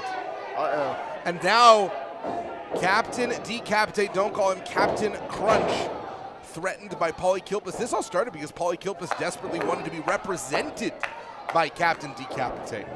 Yeah, and Captain Decapitate wanting no part of Paulie Kilpis. I think the fun and games may be over here. Ooh, This was fun? For who? Did we have fun? Jean-Paul Le Miserable putting the boots. But it's really sad, not just the scenario that we're in with this matchup, but it's very sad the dissolution of Mount Kilpis and Gannon Green's contempt for Paulie Kilpis. Well, Gannon Green is a legitimate collegiate athlete, just an incredible professional wrestler. And to that point, this is how badly Gannon Green wants to get his hands on Paulie Kilpis that he was willing to go through. There's no one who wants to be in an evening gown less right now than Gannon Green. And he was willing to do it because he wants to hurt Paulie Kilpis, his former friend, the person he brought into the business. It's just genuinely very upsetting. Jean-Paul now. Again, the 3-on-1 advantage that this unit has is really proving to be a major factor here. What a mime. He was even able to make sure that the crowd didn't chant. Paulie, series of atomic drops. Oh, big clothesline. Look at the very, very intimidating biceps on Captain Decapitate. That's what you're looking at? Big scoops there. Brother, I'm not taking any chances looking at anything else in this matchup. But to your point, Jim, how is Captain going to factor in this match? Oh, we're about to see, I think. Uh-oh. Big bear hug. And that's how Paulie Kilpis is a professional hugger. He can hug with love, and he can hug with hate. Oh, Gannon. Oh, man, there you see. That's a shot right to the side of the face. Hillbilly shooter Gannon Green showing. Sending Paulie Kilpis crashing down into the mat. Like a force of nature. And now, will they begin to try and rip the garment to rend the clothes from Paulie Kilpis? The corseting unwound by Jean-Paul and Paulie Kilpis. And Kilpis does not deserve this. I mean, guys, we're having some fun out here. Paulie Kilpis is a pure soul. He means well. That was a 3-on-1 unrobing. The math was on the side of the Crew of Blood. Oh. Now a meeting of the minds. Oh, wait a second. Oh, no, wait. And he's wearing Captain Crunch underoos. Paulie leaving Captain Decapitate close to bear. Big ol' hug for Captain Crunch himself. And Gannon. The underpants of Captain Decapitate is not something I thought we would see at the 2-year celebration of ECW. A moral victory for Paulie Kilpis, who gets the hug that he's been looking for from Captain Decapitate. But make no mistake, this was a victory for the Crew of Blood. I didn't know Captain Crunch underwear existed, but I know now. For better or worse, I know now. Eamon, you ever wear Captain Crunch underwear? That's too much information. I'm a journalist, damn it. I'm trying to get some answers around here. What an incredible night it has been. We've seen blindfolds, we've seen evening gowns, and of course 2 steel cage matches to come. But that was only the first ball of the evening. That was the fashion side. Now it's time for the Monsters Ball. We have a mix of competitors, returning stalwarts some heavy hitters in Super Oprah and Congo Kong, and new members of the roster, Misery and Lowrider, looking to make an impression. What can we expect from a Monsters Ball? I mean, expect the unexpected with a matchup like this, with a lineup like this. Anything goes, all rules out the window, as you mentioned, and it's anyone's game, I would say, in terms of this lineup. Everyone has their own strengths, their own weaknesses. Falls count anywhere. There are no rules other than falls count anywhere. We will have multiple referees tracking all the action everywhere. We've got multiple camera people roaming the outside so that we can keep abreast of all the action. But this is going to be absolutely chaotic, Jim. Absolutely, and we certainly want to give credit to our IndyWrestling.us crew, because quite frankly, they work very, very hard, and they're going to be in the danger zone here. I'm glad that we are going to be far away from the action we're going to see here, because Congo Kong is a monster. Super Oprah is a charismatic enigma. Jimmy Shane getting back on track here in VCW. Lowrider, the import from Texas, a Lucha Libre standout. Jake Ewey, always a wild card. And when you have someone named Misery, I think that speaks for itself. Yeah, well, you mentioned that our hardworking crew works very hard, and they're about to work harder than maybe they ever have, because the action can spill anywhere in the building. Actually, the action can spill anywhere outside the building as well. This is a falls count anywhere. We have seen so many crazy things here in the 2 years of Victory Championship Wrestling. We have been here the night the ceiling collapsed. We have seen people be lit on fire. We have seen people be cut open. What will possibly happen in a Monsters Ball match where all of that is condoned? It's even encouraged.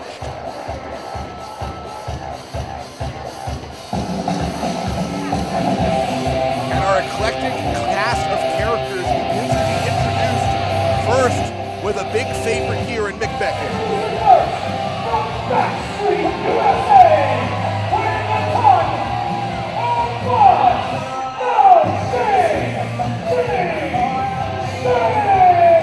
After wrestling his way away from the grasp of Matthew Taylor, Jimmy Shane looking to right the ship on his career, looking to forge his own path. And what a way to do that if you can come out with a victory in this matchup on this afternoon at this showcase event. It's so great. The music, the headband, the fun-loving attitude of Jimmy Shane being back in full force here in Victory Championship Wrestling.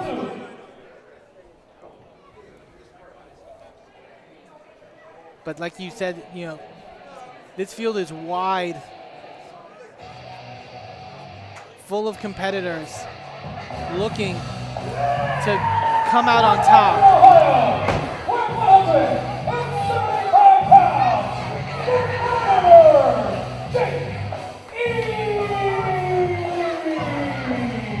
The mighty might that thinks he's a man, the lethal leprechaun, the Thunderbird, Jake Ely, somehow looking more and more unruly and unkempt every time we see him. Jake Ely is one flew over the cuckoo's nest goofy. R.P. McMurphy would be right in there with Jake Ely. This guy is not all there. He's got a screw loose. He's a little eccentric, as we say. The lump of coal at the end of the rainbow. Jake Ely, once a part of the Deplorables. Literally thinks he's about 9 feet tall. But the question is, you know, can he finally get a bit of momentum in the ranks of VCW going? You know, a win like this would do that, but it's you know, a tough field for someone as small as Jake Ely.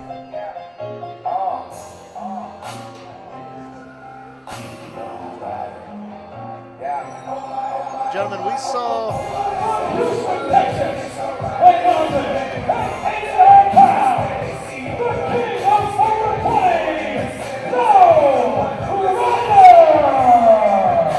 the Mountain Man, Paulie Kilpis, punch a few people in the mouth. This man, Lowrider, is a standout in the Lone Star State. Eamon, you have some roots there. I'm going to let you tell our audience about Lowrider. I am very familiar with Lowrider.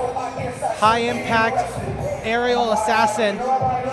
A lot of people in the Texas area and also down even further down south in Mexico know Lowrider for the things that he can do in that ring, the way he can dive through the air. I think back, he's a very long series of rivalry and some fantastic matches with the likes of a Sammy Guevara kind of came up around the same time.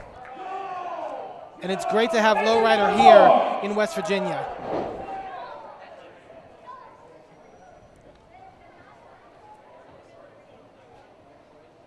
And the field will continue to grow more and more, competitor after competitor. There's only 3 of the competitors in this match. The calm before the storm, gentlemen. Hey, Tiny Tim. It's a little bit confusing.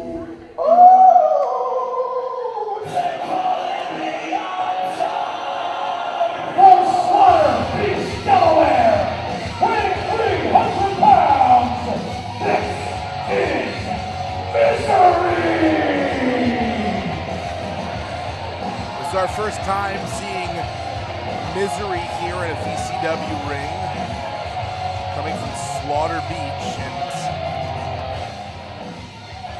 it's an intimidating force, you can already tell. For sure, a bit of an otherworldly being. You can feel a chill in the air because things just got a little more dangerous. Very, Jake very Ely tall. trying to shield himself from Misery. Well, if we're going to have a monster's ball, we need a monster.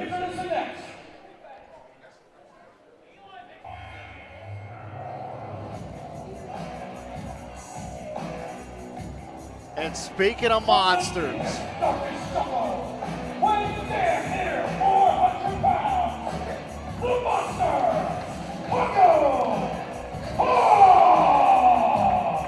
not just one monster. Misery Meat Company. This is Congo Kong. One of the most dangerous, fearsome competitors that have stepped through a Victory Championship Wrestling ring. Last time we saw them was handpicked by Patrick Hayes to pick apart Wilbur Whitlock, and that was done for a reason.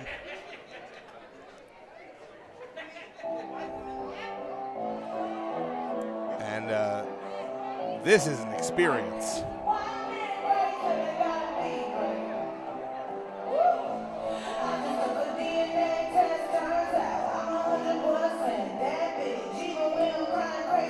It's a monster's ball, maybe a monster of a woman about to make her way down.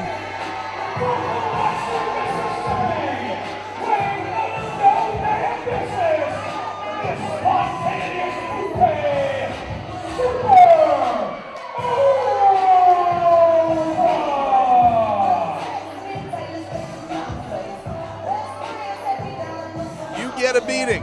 You get a beating. You get a beating. That's what you win at the door prize of the Super Oprah show. Super Oprah has been a special attraction here in VCW, has gone toe-to-toe with some of the biggest and the baddest. We've seen Oprah against Beastman. We've seen Oprah against Madman Fulton. But this is our first time seeing, oh no. And Super Oprah maybe wanted to get acquainted with George Ross. And I gotta say, you know, you wanted my fashion advice earlier. I'm going to give it to you now. I think Oprah had everybody beat from that last contest. Oprah knows how to wear a dress better than the Crew of Blood. Not necessarily a revelatory statement, but Super Oprah has it going on. We are being told that we originally anticipated that this would be a Monsters Ball of 6, but we are adding an extra member to the fight. Again, just messing with our run sheets tonight. I think you're right, Jason, with this whole power imbalance in VCW. Like, what can we expect?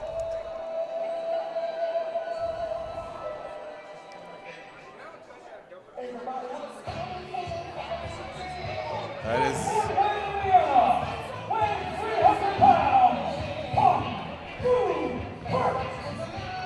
Hey, I know this guy, Kung Fu Kurt. Tell us a little bit about Kung Fu Kurt. Well, he's a big fan of Nickelodeon, as you can tell, and he does have a high pedigree in the martial arts, so it's going to be a completely different dynamic to this Monsters Ball matchup. Also making his first appearance here in VCW Kung Fu Kurt looking to add a little bit of bam pow to this matchup. I think Super Oprah's going to add a little kung pao. No, finish that sentence, please. Please don't. Oh, we are really supersizing this match.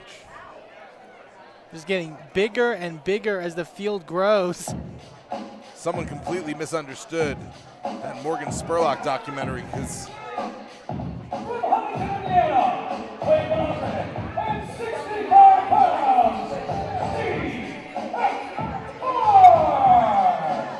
again, more competitors just unloading themselves out into the ringside. I mean, I guess they heard Monsters Ball and they said, hey, the more the merrier. Open invitation to the dance, CFR. Eamon, you just sit down. I don't want you to get any ideas to try to join No. this matchup. You know, you kind of, how'd you know what I was thinking? Yeah, I want to get in there with Super Oprah, with Congo Kong, with this array. With Kung Fu Kurt. A lot of new faces here. And one more to round things out. Why not?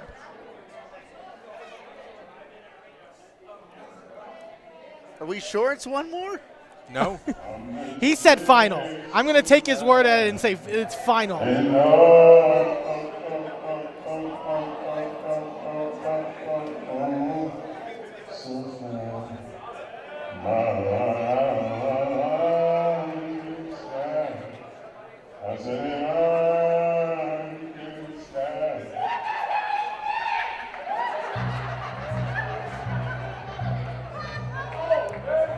Oh, wait a second.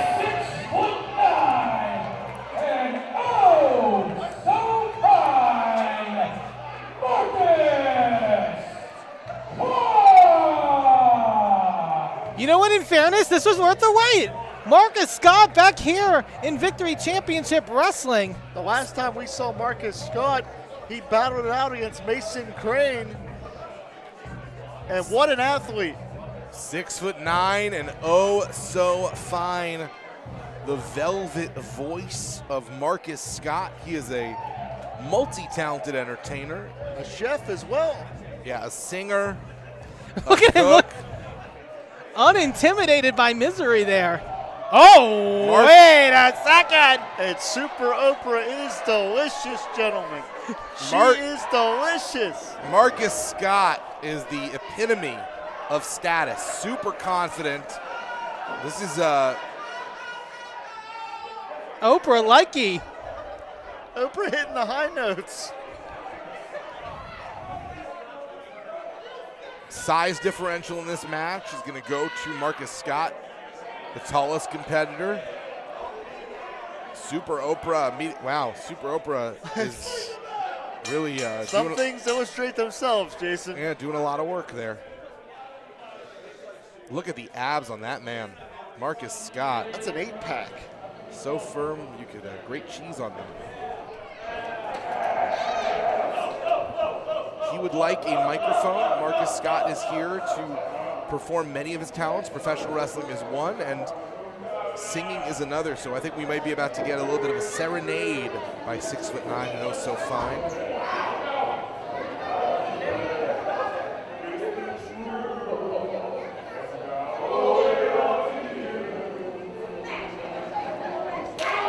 Well, sometimes you can soothe the savage beast, and sometimes you can't. Congo Kong bringing this to a head. This is the Monsters Ball. This is going to be chaotic. This is going to be wild. Lowrider immediately trying to take it to misery, and that is a tactic. That is a choice, and Lowrider feeling the worst effects of that choice possible. Jake Healy, you can see on the outside there with a chair. Like you said, no disqualifications, no rules. This match ends anywhere in this building. Maybe the smartest member of this match so far. Got to note that Marcus Scott, all 6'9", just got hurled over the ropes by Congo Kong, and now Jimmy Shane, someone thankfully throwing him an equalizer, because Jimmy Shane does not compare size-wise to any of those men that he was in the ring with. And an elbow by Jimmy Shane would take down a normal competitor, but not misery here. And franchise. Scott taking it to Jake Ely on the outside. We're going to try and follow the action here. Big swing and a miss. Oh, man! I think Jimmy Shane's nose just got rearranged. Some Mike Myers-esque intensity there by Misery. Oh, Oprah! Whoa! What the hell do you call that, Eamon? Super Oprah with unconventional offense. Very well said, Jason. I am a... You know that nerve hold that Kincaid did earlier? Same difference. It's fine. Are you sure about that? Wait a minute, Oprah's. I think there's nerves there. Oprah's. Oh, what? I'll take your word for it. It's a weather. See, that lightens him up a little bit more. Oh, what? What the hell is going on here? Misery I'm done. Misery is not a fan of fun and games, clearly, and the ring is cleared. Of course, you would think that this would benefit Misery, but that's not true. This is a Falls Count Anywhere match, so anyone... You can hear from Matt Vandrak literally telling our fans that if the action comes to them, they better get out of the way because people could get hurt. This is a dangerous situation here for sure. We were saying, like, you'd think in a regular contest right now, Congo Kong would have the advantage being in the ring, but this is the furthest thing away from a regular contest I've ever seen, and I just called a handicap evening gown match. So think about the ground that wild anniversary event here for Victory Championship Wrestling. Anywhere and everything is legal right now as we see Congo Kong searching for some plunder.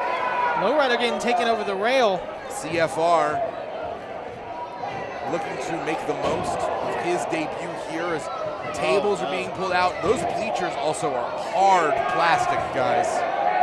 Lowrider had CFR. There is no give in those bleachers. We're in the midst of the fans. Oh! The edge of those bleachers. What was that? That's trash. That was trash. Don't speak about Super Oprah like that. Well, that was the pectoral muscles of Super Oprah. I believe that's what we saw flying out. Well, look out, Lowrider takes out Oprah. Lowrider showing off some of that high-flying style, hard landing. There's no give on that basketball floor.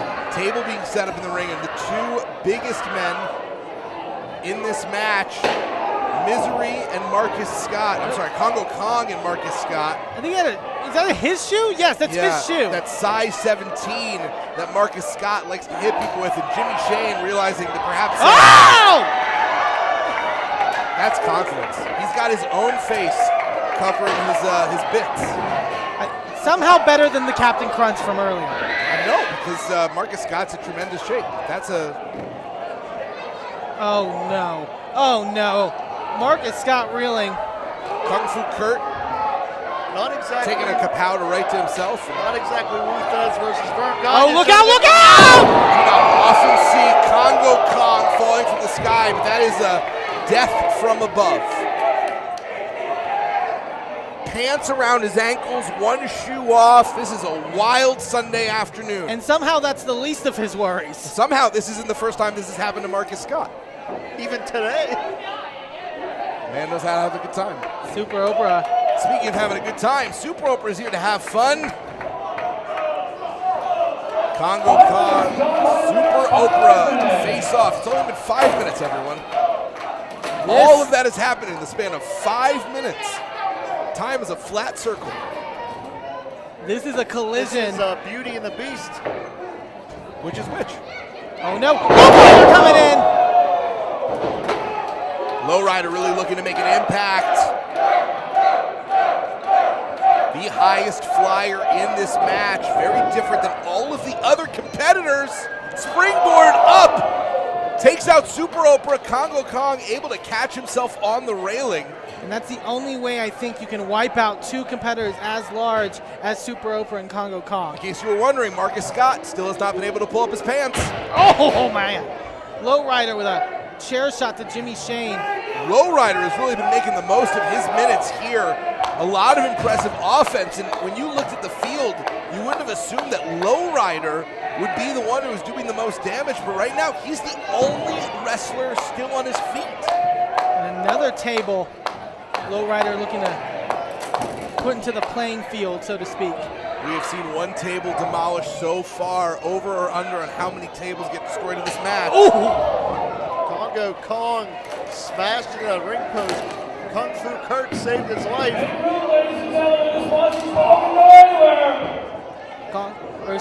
Super Oprah, big headbutt. Rocking Lowrider there. And it is very possible that Lowrider is about to get hoisted on his own petard. Oh no. All of Super Oprah coming charging. Oh! A demolition derby here in McMecken, West Virginia. Lowrider was however many years old he was at the time of death. Yeah, it's past its mileage. Lowrider is just wiped out here. I think Lowrider needs a new transmission or something after that one. Kung Fu Kurt still trying his best. No, but keep an eye on Misery like a horror movie. Well, the horror movie is right in front of him. The Black Manther is taking everything that Kung Fu Kurt has to offer. But you're right, Misery right behind. I was going to say, Kurt, yeah, let him go. Let him go. The chase is on. Congo Kong, the savage that he is. Stalking his prey. And Kung Fu Kurt is huffing it. And into the waiting arms of Jimmy Shane, assist into Misery. And basically Jimmy Shane directing traffic to his advantage. Now Jimmy Shane. Ooh, the hits that just don't miss. 2 for the price of 1 here. Jabbing Kung Fu and Misery. What does Jimmy Shane have in store? Big clothesline taking down both Kurt and Misery there. Not sure who has it worse for wear, Jim. The person who landed on the hard floor, the person who landed on the even harder chairs.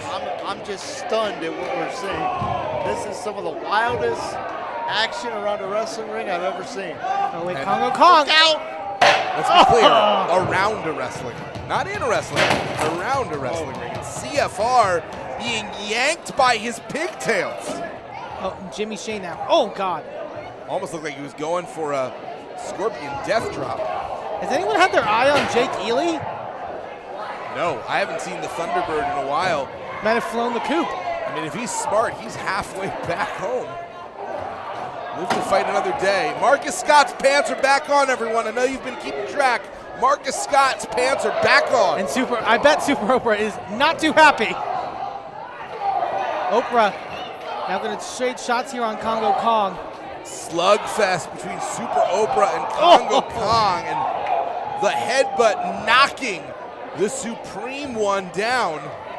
That headbutt's like a battery ram. This is Falls Count Anywhere. To my knowledge, no one has attempted the pinfall yet. Wait, you asked, did anyone see Jake Ely? I saw him hiding in the crow's nest. The Mighty Might has found a vantage from which to watch the carnage instead of participate. The coward that Jake Ely is. Okay, listen. What? In this case, I don't think that's cowardice. I think that's strategy. Have you been paying attention to what's going on? Get the heck out of Dodge. He's got a basketball. What the hell? Hey, listen, if you could dodge a ball, maybe you could dodge a pinfall. Flapping his wings is the mighty Thunderbird. Finally, Jake Ely is as tall as he is claimed to be. For the first time in Jake Ely's life, he is actually the size of a giant. That is what we call overcompensation. Oh, man, look out. A mass of humanity is Lowrider. Wait a second. Oh! Good Lord. Jake Ely is just unloading furniture from above. The sky is falling. Jake Ely is Chicken Little. Ely's in the balcony. Is the Thunderbird? No, he's gonna fly! He's electric. Boogie, woogie, woogie. My goodness. Jake Ely is alive. Jake Ely's a free bird. He's flying high. The Mighty Might has taken down an entire field at the Monsters Ball. He is the belle of the ball right now. And right now, Jake Ely has an opportunity to take it. Looking to muscle up CFR. No, CFR able to get out big and security. Can you imagine these two, probably the slightest competitors in this match, this mass of humanity, if these two were able to, well, there's Misery. And CFR doesn't see him. First pinning attempt in this match, only one, and Misery playing defense, leaving his opponent catatonic. Planting CFR there. Laying waste, and now Lowrider now back in. Lowrider has shown he has no fear whatsoever, no sense of self-preservation. Misery, talk about a monster's ball. He definitely has monster tendencies, so clear-eyed, so focused. Real-life horror movie right now. We're gonna find out whether or not Lowrider can be the final girl. Able to take down Misery, very impressive by Lowrider, being one of the smallest competitors, taking it in this way. Big rolling elbow there. Bang, pow, kabam! Kung Fu Kurt is in the chat. Kurt now. Oh God, drills Lowrider right in the back of the head. In comes Oprah, look out. In comes Oprah indeed. Oh, big boot. Rocking Kung Fu Kurt. Super Oprah, so agile. Oh, man. Marcus Scott with that size 17. Oh, man, right across the face of Super Oprah. That shoe is a weapon, and now Marcus Scott wrestling in socks. That is legitimately extremely dangerous. You get a splinter. There's tables. Bits in the ring. There's no grip. There's no grip on his footwear. There's no grip in the ring. Slipping and sliding. No way, no way! Superplex. 6'9", oh so fine and dangerous as all heck. This is still anyone's game. Jimmy Shane now has a ring to himself. The field is cleared. Kung Fu Kurt. First to his feet may not be a good thing in this case. Kung Fu Kurt is about to be a victim. Big spear! Of the shameless one. Jake Ely! Oh, elbow drop onto Jimmy Shane. For the second time, flying high. Ely was a kamikaze! And Ely got it! All the props in the world to Jake Ely. He did it! I can't believe it, he did it! Jake He might not have been the toughest or the baddest, but he was the smartest. Death-defying daredevil Jake Ely. Not a thing we thought we would say, but the Thunderbird shook the heavens. Today, the Leprechaun became a man. I mean, Jake Ely just won a monstrous ball against some of the heaviest hitters this region has to offer. Guys, that was one of the most chaotic, most violent, most intense matches I have ever seen here in Victory Championship Wrestling. And keep in mind, we still have 2 cage matches to come here tonight. It has been a wild ride, to say the least, here at Victory Is Ours, our anniversary show.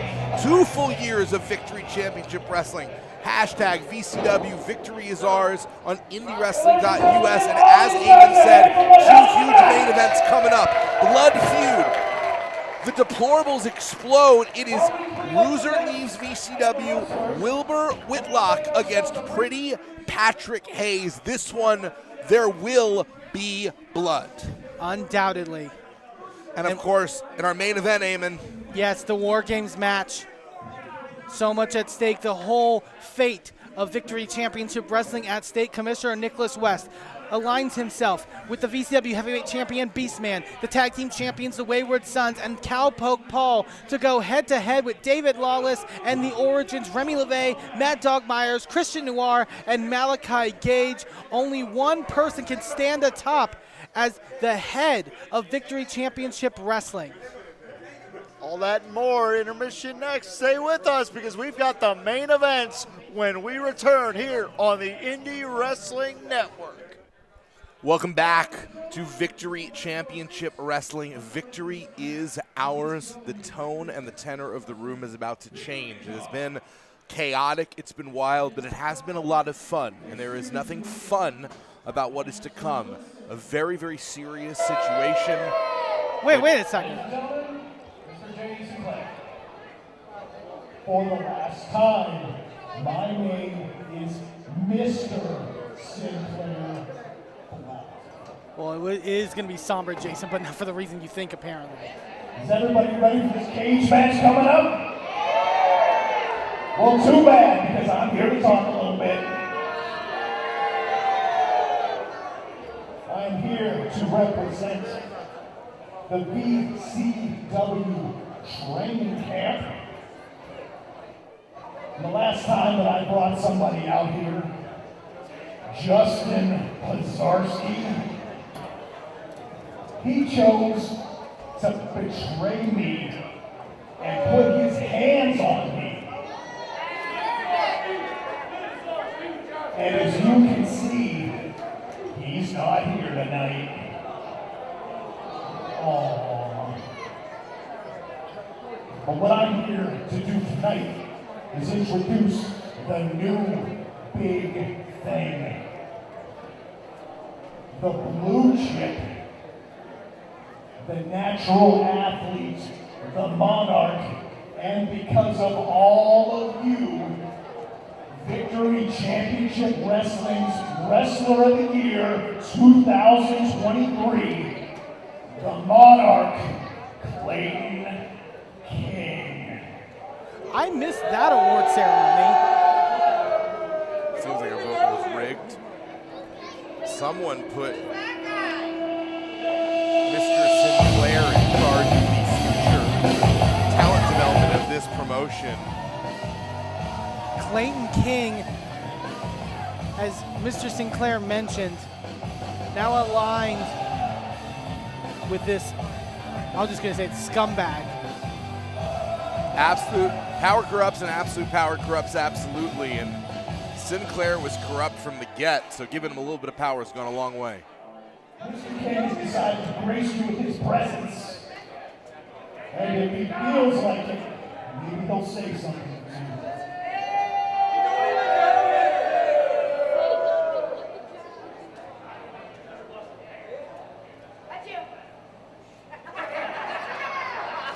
He didn't feel like it, apparently. Yeah, they aren't worthy of what you have to say. Just know that you are looking at the future of Victory Championship Wrestling. With his intellect and my money, we will own this company. Long live the King.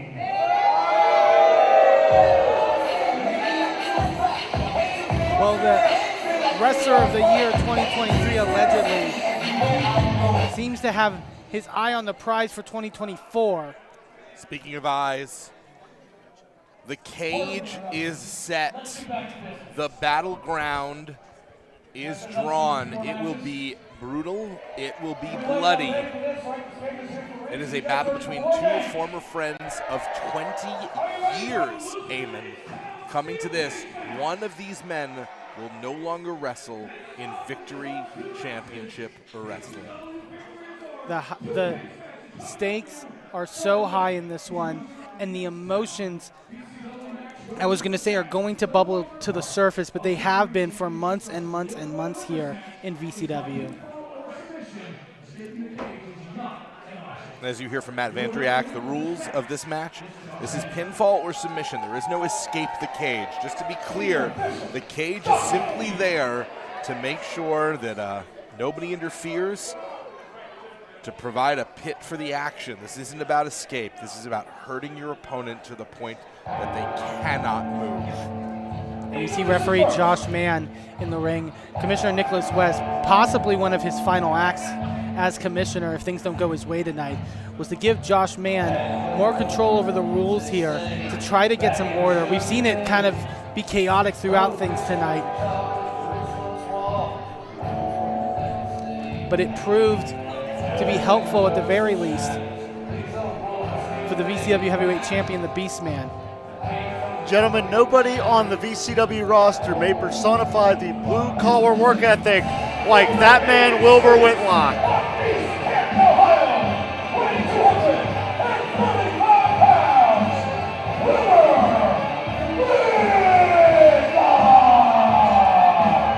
Bonded by friendship but bound by hatred, Wilbur Whitlock and Patrick Hayes inside the steel cage.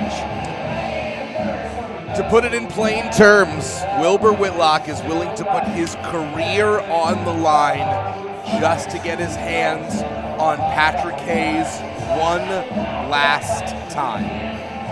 And a somber look on the face of Wilbur Whitlock as he surveys the cage here. And, as much as anger can fuel a wrestler, as we see in many blood feuds in this business, like you had mentioned, Jason, this is a 20-year friendship that is getting just absolutely destroyed and put to rest here tonight. Wilbur looks ready. Well, every wrestler enters expecting to win, but Wilbur Whitlock has to know deep in his heart this can go either way, and he knows that may be the very last time that he walks to the ring here in McMecken. That is a look of focus and concern because, as you said, Wilbur Whitlock, he understands what is at stake here, and that is the very essence of VCW for Wilbur Whitlock, for Patrick Hayes, because only one will continue in this organization.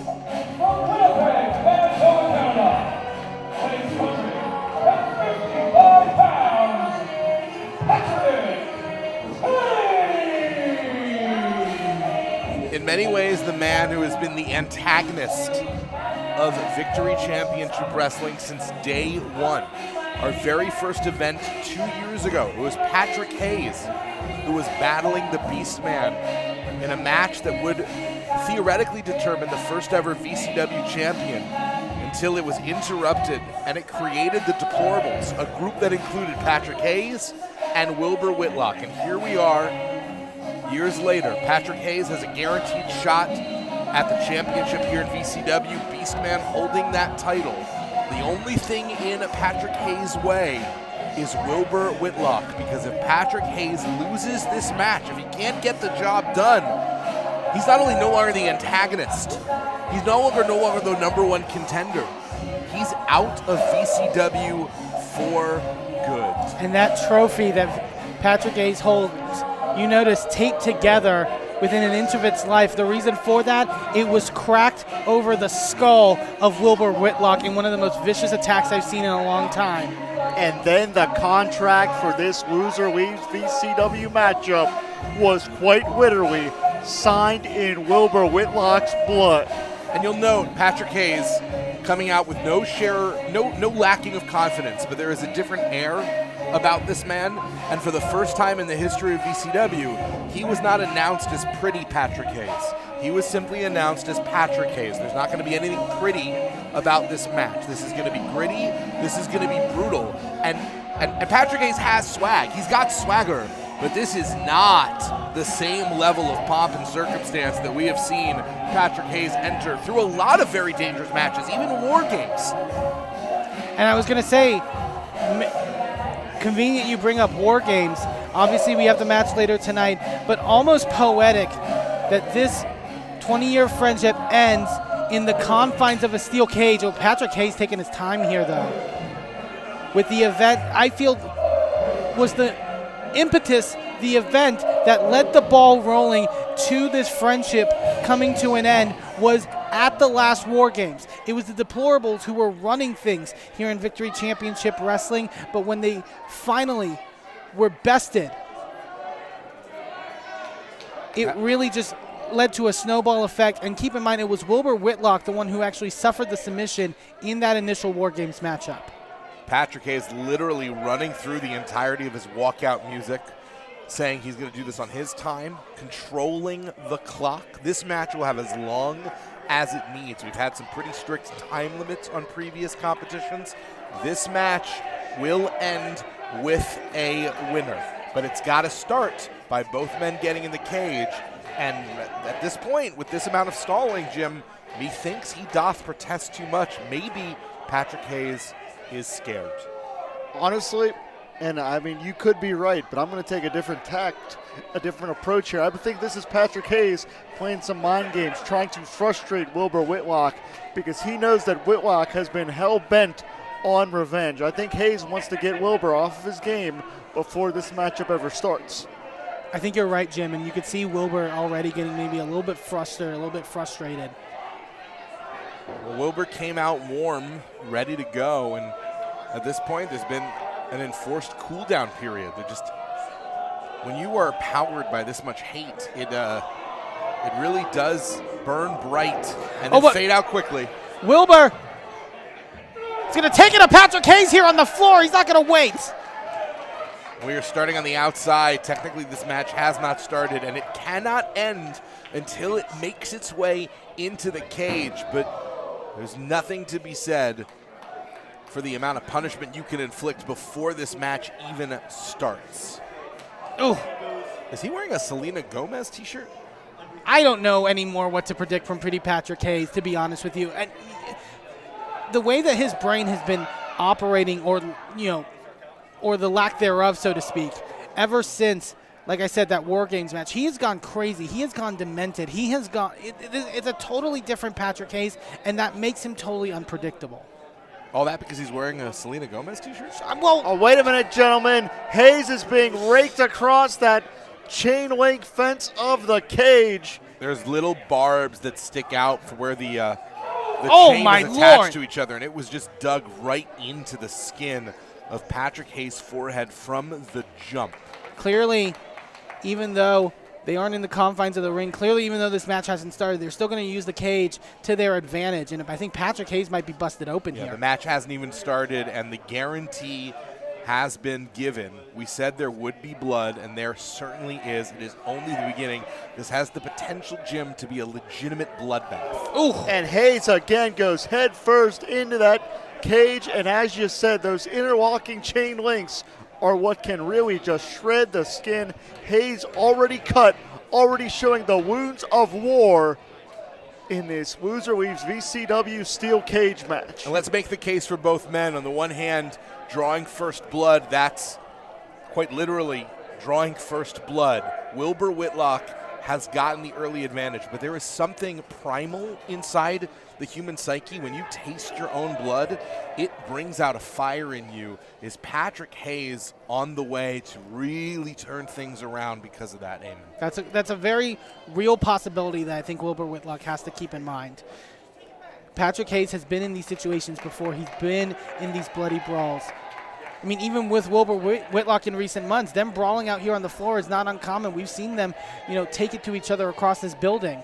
Eamon, you were the one who said that the contract for this match was signed in Wilbur Whitlock's blood. So this is eye for an eye, tooth for a tooth. Is it even possible at this point, guys, for these two to mend these fences? Is it possible that here, now that this has become a reality, maybe things can change, maybe things can shift, they could see each other and be like, hey, listen, it's 20 years of friendship. We don't have to do this.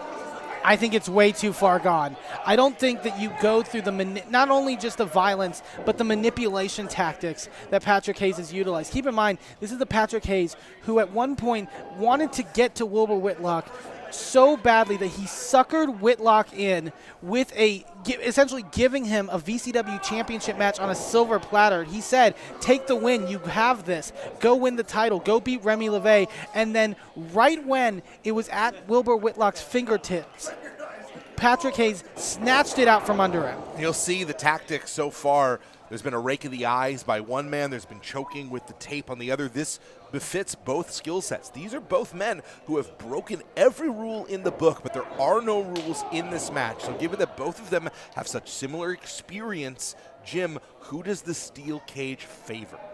I would have to think Hayes, simply because he's so maniacal. But Wilbur Whitlock, if there was ever a time he's going to rise to the occasion, he has been laser focused on Patrick Hayes and thus ending Patrick Hayes' VCW career. The only thing, sorry, go for it. I was just about to say Irish whip and a big shoulder tackle there by Patrick Hayes. And it seems like what you mentioned earlier, Jason, that early first blood on Patrick Hayes. Now Hayes is in the driver's seat. A question, something that's on the periphery. We know that Wilbur Whitlock is 100% focused on Patrick Hayes, but Patrick Hayes does have that title shot. Can it be possible for Patrick Hayes to be 100% focused on Wilbur Whitlock, or is his focus inherently split, and is that going to potentially cost him here in this match? There's a potential of that. No doubt in anyone's mind, but he has to stay focused. He has to be on the top of his game, because with these stakes of a loser leaves VCW matchup, oh my God. Man, Wilbur is cut, gentlemen. Wilbur is lacerated from hitting that cage, and now it is his turn to spill the crimson on the canvas. And I think you had pointed out, Jim, when you wait, he just shot a snot rocket right into the face of Wilbur Whitlock. That not only is disgusting, it's incredibly disrespectful. And I think you may have pointed it out, Jim. We think of a steel cage match. Yeah, that thing's tough, but also the netting on that cage, the chain link on that cage, there are sharp bits to that. It can really rip apart, tear apart the human body. It's a grisly sight right now as the flesh of Wilbur Whitlock is being rent on that steel cage. And yes, Patrick Hayes is bleeding, but Wilbur Whitlock is gushing. Oh, it is man. a different level of severity in terms of blood loss right now, and that's going to be a huge factor, Jim, because the more blood you lose, the less you're able to fight, the less you're able to keep going. You can get very tired very quickly. And Wilbur's going to try to fire himself up, but as your blood pressure rises, you're going to pump more of that blood out of the forehead. Oh. And I believe Hayes may have slapped Wilbur right in the ear that time. That could throw off your equilibrium. Oh! As will that. Hayes hits the cage again. And to your point, Jason, you said, is Hayes focused on that title shot? If Hayes' VCW career is over, that title shot is moot. It doesn't matter. And Hayes, unforced error. Oh! Whitlock with the color. This could be it right here. Took advantage of Patrick Hayes slipping. Gets two. That is how effective a professional wrestler is that Wilbur Whitlock is. He was able to take advantage of just that momentary slip by Patrick Hayes and get that cutter from it. You cannot afford to make an unforced error in this match. And if you notice, not just the pain, not just the anguish that's already been dished out in this contest, the blood getting into the eyes of Wilbur Whitlock, that makes it so much more impressive for him to find that moment to hit that cutter. It wasn't successful. It didn't send Patrick Hayes packing. But it changed things. Again, this is not an escape the cage. This is purely pinfall or submission. There's no disqualifications. Very unlikely that there's going to be a referee stoppage in this one. Someone would have to be on death's door. And we see Patrick Hayes trying to escape. Not going to happen, buddy. That cage door, chain locked. Nobody leaves until we have a victor here. And maybe this is the consequence that Hayes has to pay for all of his sins, being locked in there. There is nowhere for Hayes to run, nowhere for Hayes to manipulate his way out of this thing. He will have to confront Wilbur Whitlock. From day one in this company, these two have been tied at the hip. Even recently, they were number 1 and 2 in the Victory Rumble, lasting to the final 2. I mean, oh my God! Kick to the sternum. Just a swift kick to the chest. It is hard to imagine VCW without these two. I don't know what they are, not in relation to each other.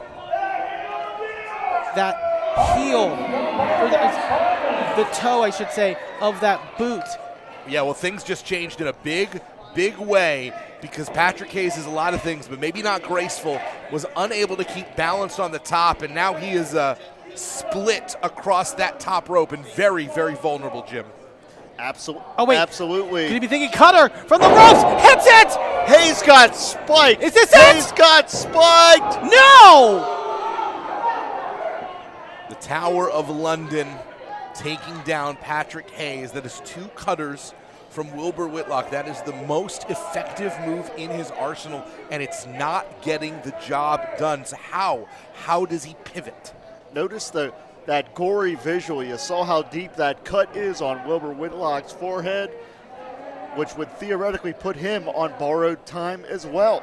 He's got to end this match as quickly as possible. It is, you see, maybe for the first time, Wilbur Whitlock legitimately being like, what are we doing? What are we doing here? How did we get to this place? I don't know if it's reason with Patrick Hayes, telling him to stay down, I believe, but Patrick Hayes There is too much at stake. Big super kick. Oh, no. Oh. And the bully choke. The bully choke. Look at the grip. Hayes is Beautifully turning applied. purple. Beautifully applied. Hayes is turning colors. And he taps! It is the end of an era. The life.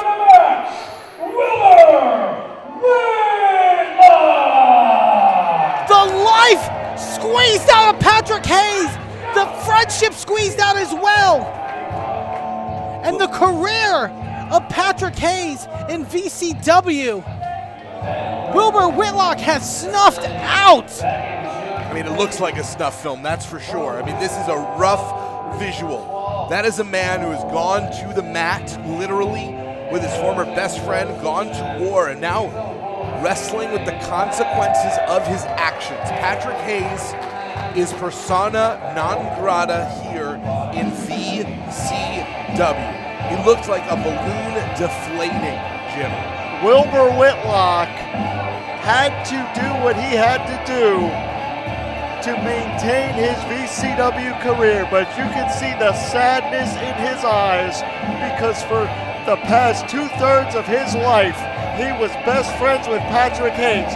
Over 20 years has been for naught, and it was sacrificed inside the steel cage. There will be no forgiveness for Wilbur Whitlock. Patrick Hayes just had everything taken away from him. Is it deserved? Probably. Patrick Hayes has done heinous and terrible things when you come to face with your judgment. 20 years of friendship, 2 years here at VCW. This is the most emotionally draining match of my life. So honestly, McBeckon, I need a little pick-me-up. How about we wish Patrick Hayes goodbye?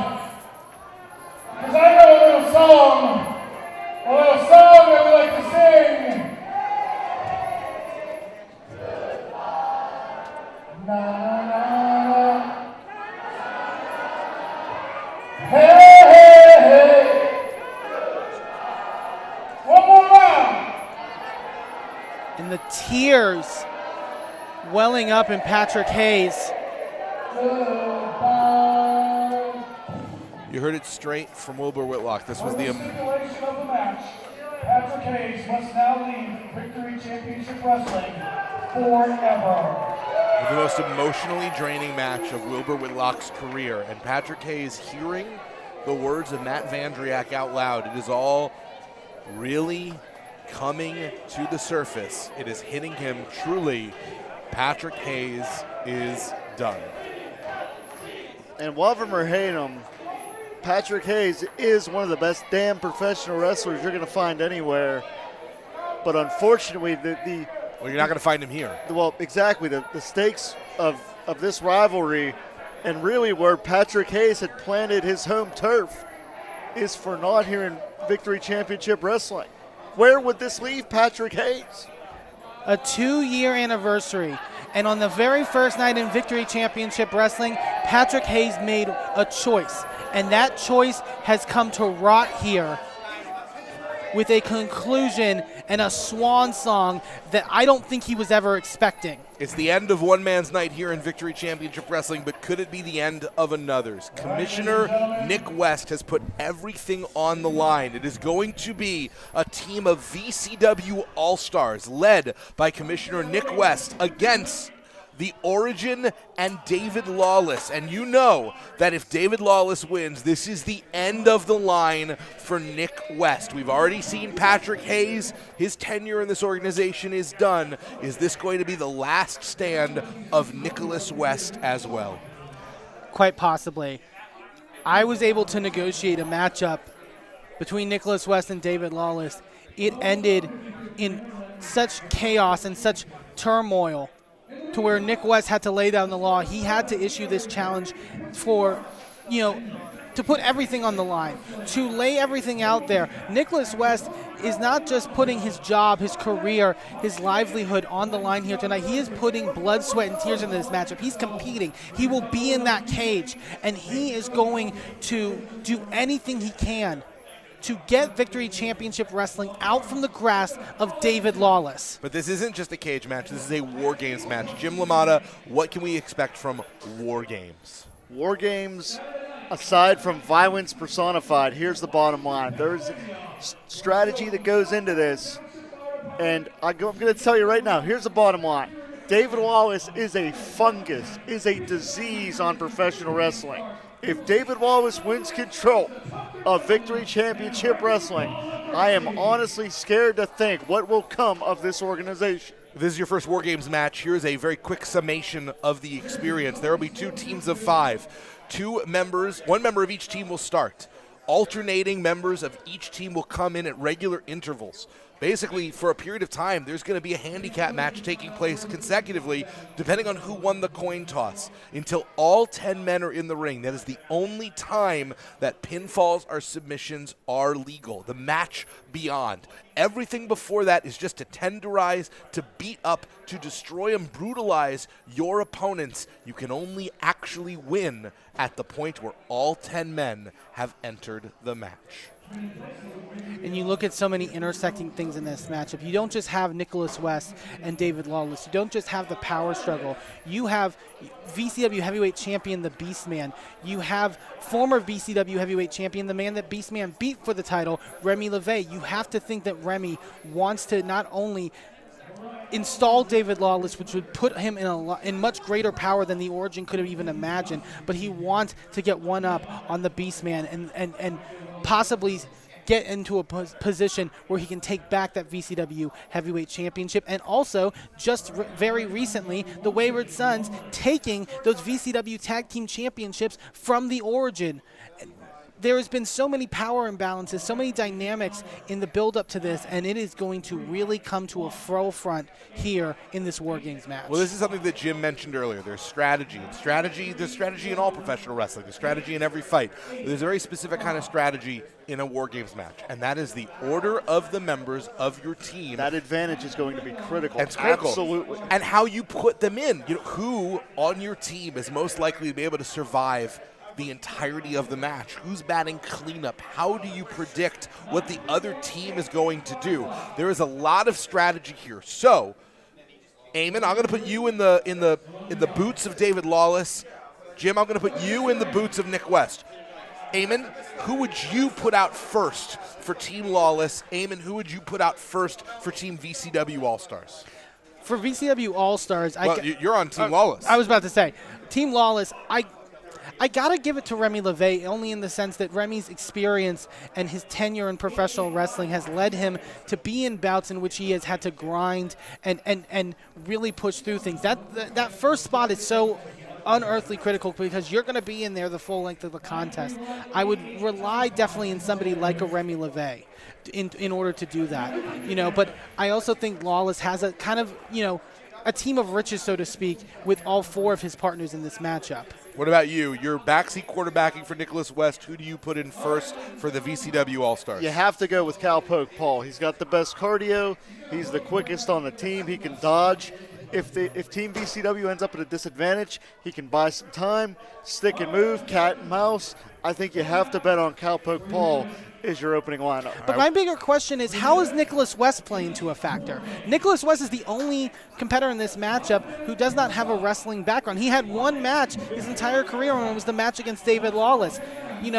As much as I commend him for putting himself out there and fighting for his job and fighting for the future of VCW, doesn't it put his team at an inherent disadvantage?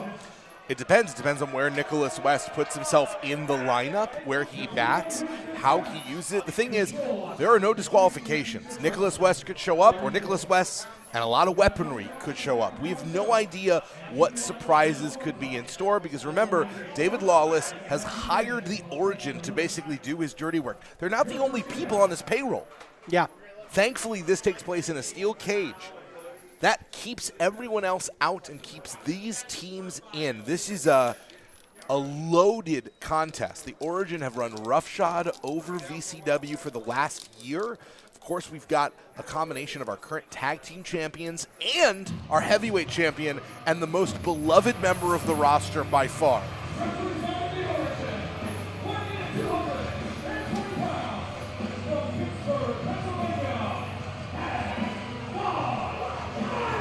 Well, if you're not going to pick Remy LeVay, go ahead and pick Mad Dog Myers to start you out. A fascinating choice, though, there, Jason. The mercenary of the Origin, the attack dog, the man who Remy LeVay has specifically recruited for the purposes of just injuring anybody in their wake. And he's bringing the chain, Jim. Oftentimes, that's just an accessory, not allowed to be used. In this match, it is 100% legal. So this is starting off very, very in favor of the Origin and David Lawless. Mad Dog Myers is going to live up to his name because he is tailor-made for the War Games. As we look to see who Team Nicholas West will be putting up against Myers in this contest. Well, we know it's one half of the Wayward Sons, but which is it going to be?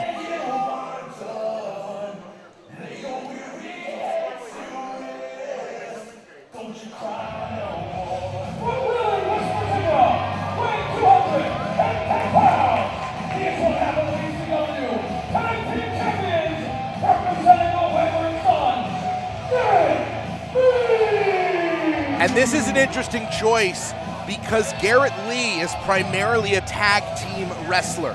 Now, it's not to say that Garrett Lee isn't a strong singles competitor. We've seen him in action, very talented, but traditionally known for his tag team wrestling.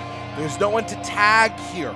This is going to be a very different kind of environment for Garrett Lee. And these two are going to be going at it the longest time one-on-one of anybody in this contest. I do want to take a moment just to really drive home the stakes of this match. Nicholas West has been our commissioner since day one. He has run a very fair and even-handed shop. This has been a chaotic environment on the best of days, and Nicholas West has managed to really work with a lot of egos, allow for a lot of incredible competition, while also maintaining overall a safe working environment. When David Lawless came in as a sham, a carny, pretending to be from this West Virginia State Athletic Commission, doesn't exist, by the way, everything started to fall apart. I mean, we have seen infinitely more chaos, damage, and destruction since David Lawless took the gavel, so to speak. So there is so much at stake here. Now, Garrett Lee and Mad Dog Myers trading blows. It was actually, funny enough, Myers who came in as a replacement in that tag team championship matchup where the Wayward Sons defeated the Origin. That's right. It was a rare L for Mad Dog Myers. And you do wonder, we have not seen Malachi Gage since. Is Malachi Gage copacetic with the rest of the Origin, given that they lost the tag titles in his absence? He wasn't a part of that fall. That's a good point. And Garrett Lee standing right on top of Myers. Myers, I would say, has grown the most and sort of built the biggest reputation of anyone from the start of the 2 years in Victory Championship Wrestling, deeming himself the best big man in the company. We think about that dog collar match against the Beast Man where Myers was victorious. For sure. Mad Dog Myers is the last member of the Origin to join, and in a lot of ways has become one of the breakouts of the group. Is there potentially any dissension in this team, or do you think they are functioning at full capacity, Jim? I really believe how cohesive both of these teams are, really what's going to determine the winning team in this matchup, because Mad Dog Myers today is probably the best Mad Dog Myers we've ever seen. But if he is on the same page with the rest of the Origin, is really going to be the key to who walks out of this cage victorious. I think that's such a good point, and I also think I would trust in Myers more than not in that scenario because his mission is always to be given the marching orders by Remy LeVay to do his bidding. He has really not been focused as much on wins and losses and, you know, rising up the ranks as more as to just do what's best for the Origin, put the Origin first. He's in many ways the reason that Remy LeVay was the VCW heavyweight champion in the first place. These two scaling the cage, Look dangerous out. territory. And just remember, you're not going to see any pinfall attempts. You're not going to see, you may see submission maneuvers, but you're not going to see, oh wait, we've got our very first entrant who won the coin toss. A critical advantage here. Oh, wait a minute. And unsurprisingly, it does seem like whether by hook or by crook, Team Lawless won the coin toss. But what's very surprising is that David Lawless is putting himself in at number 2.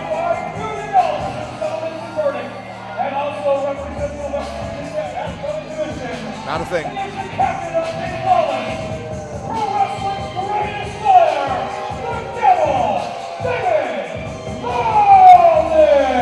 Is this ego, though, guys? David Lawless has brought in some of the heaviest hitters in VCW to do his bidding in the Origin and has chosen to come in at number 2. He is putting himself at significant risk.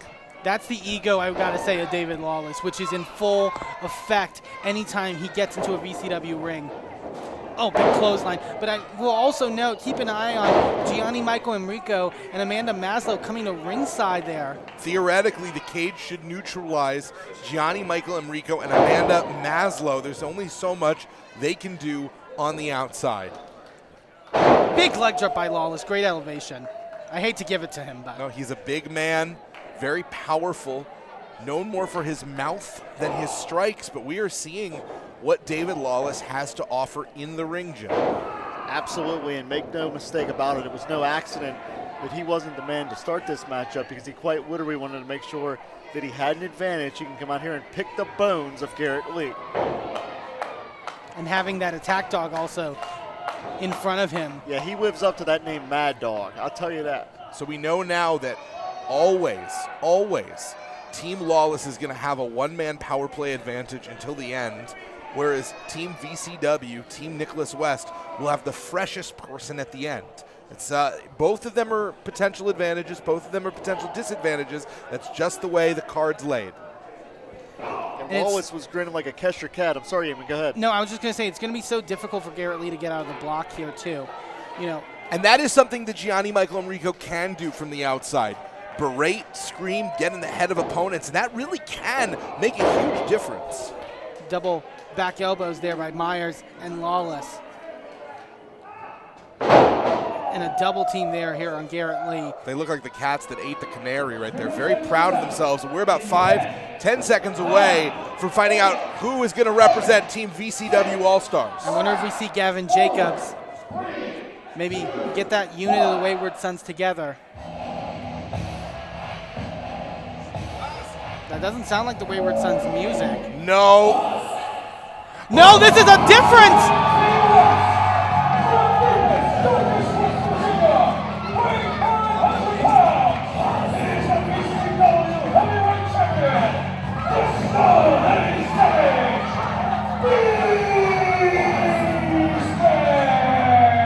This is a different choice than Gavin Jacobs, and I think it's a really smart choice. How do you get things back on track even with this man advantage? You put the Beast Man in that cage. This is our VCW heavyweight champion. This is a local legend, truly a legendary creature. I mean, Beast Man is more beast than man, more than human. This monster will be uncaged in the cage, and that doesn't bode well for any of Team Lawless. Well, David Lawless is a big man. When you look at him, you sometimes forget just how much size and mass he has. So what better way? Red Rover sent Beast Man right over. A collision with Myers and Lawless there. Is it even fair to say at this point going forward that Team Lawless has a man advantage? If you're going up against Beastman, isn't that inherently kind of a handicap from the very beginning? That's exactly what I'm saying, and it's so smart because Beastman 2-on-1, 3-on-1, 4-on-1 is so dangerous. Ooh, Lawless gets sent to Myers. Myers! Well, Lawless basically just sold Myers out in that moment. Black hole slam. Meet the infinite nothing, David Lawless. And this has given Garrett Lee an opportunity to just rest and relax in the corner. Recuperate a little bit. Very smart. Work smart, not hard. Snapmare takedown there on Myers. And there's a lot of personal history here, Jim. We saw Mad Dog Myers has beaten the Beastman. What the heck just happened there? Raking across the face of Myers, I think maybe trying to dig into his claws and now biting. Gnawing at the flesh. Oh, Lord, just absolutely pawing at Mad Dog Myers. 9, 8, 7, 6, 5, 4, 3, 2, 1. Who's going to be the next entrant for Team Lawless? Of course, it is the Origins music.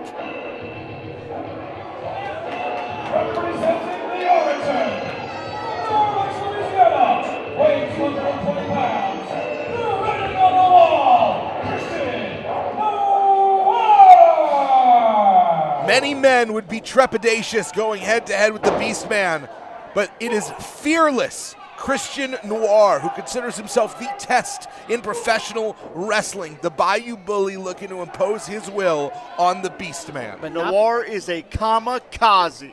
Not being able to take Beastman down, Noir's got to think smarter here. And with a grasp of the throat, Lawless now coming in.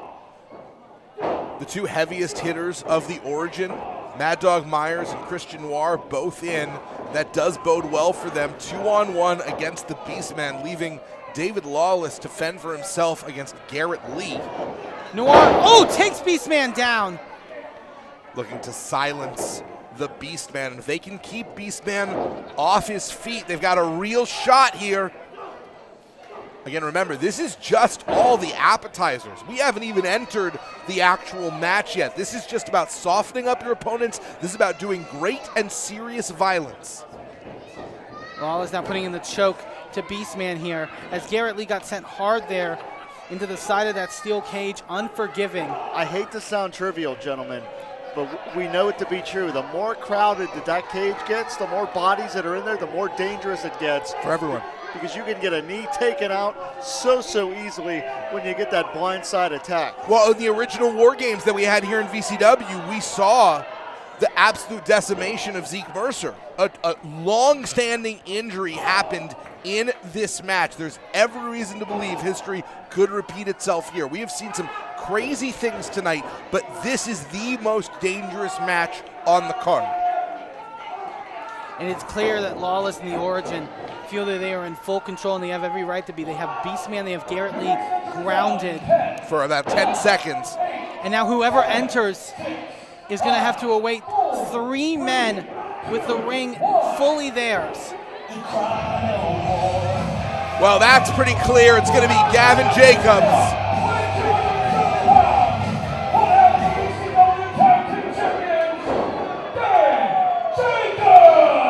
Gavin, the more experienced of the 2 Wayward Sons. Gavin Jacobs, a longtime champion in this state, and you know that he doesn't want to see the pride of West Virginia Victory Championship Wrestling relinquish to the control of the gavel. Of course, these are the 2 versions of the teams that we saw in that tag team title match. Noir and Mad Dog against the Wayward Sons. So the Origin really have a bone to pick with these 2. And here's that tag team offense that you were mentioning in the beginning, Jason. Now Gavin and Garrett get to showcase it on full display here. Team continuity will be so important in the conclusion of this matchup. Beastman is back up, and that smells bad news for the Origin. Calling plays. With as dangerous as this matchup is getting, not only is the future of VCW on the line, but the future of careers may be on the line as well, as Beastman squashes Noir. Death from above, and Beastman maybe not clear about the rules. Beastman more of a force of nature than a force of intelligence.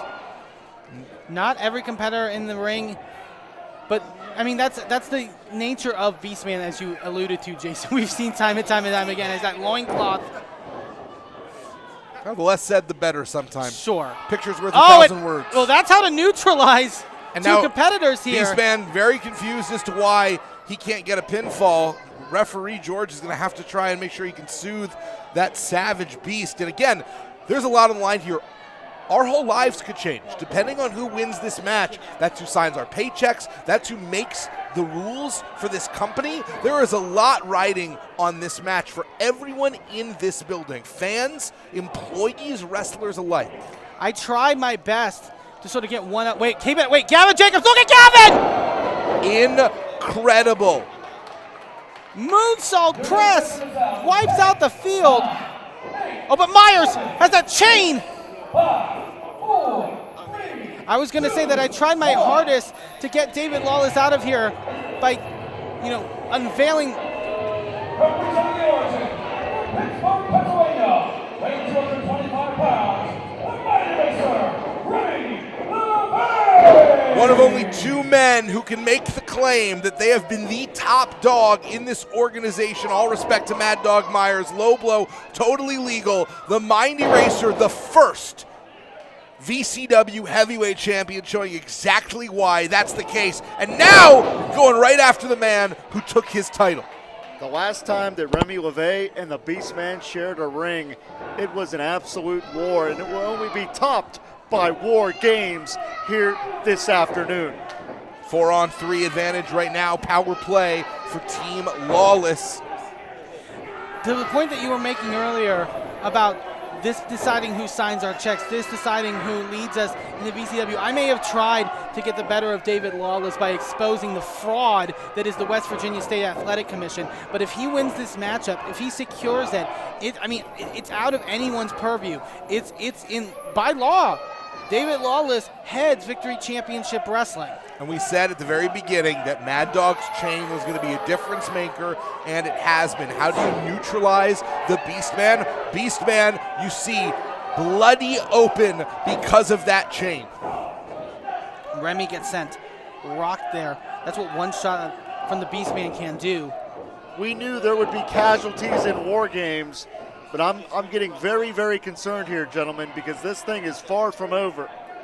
We're still looking at a 4-on-3 advantage, but Team VCW doing fairly well under these circumstances.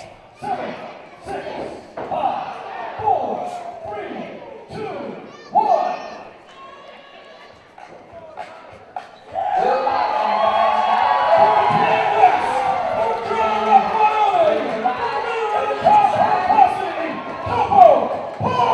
What a success story in the 2 years of VCW for Cowpoke Paul. The sheriff has arrived.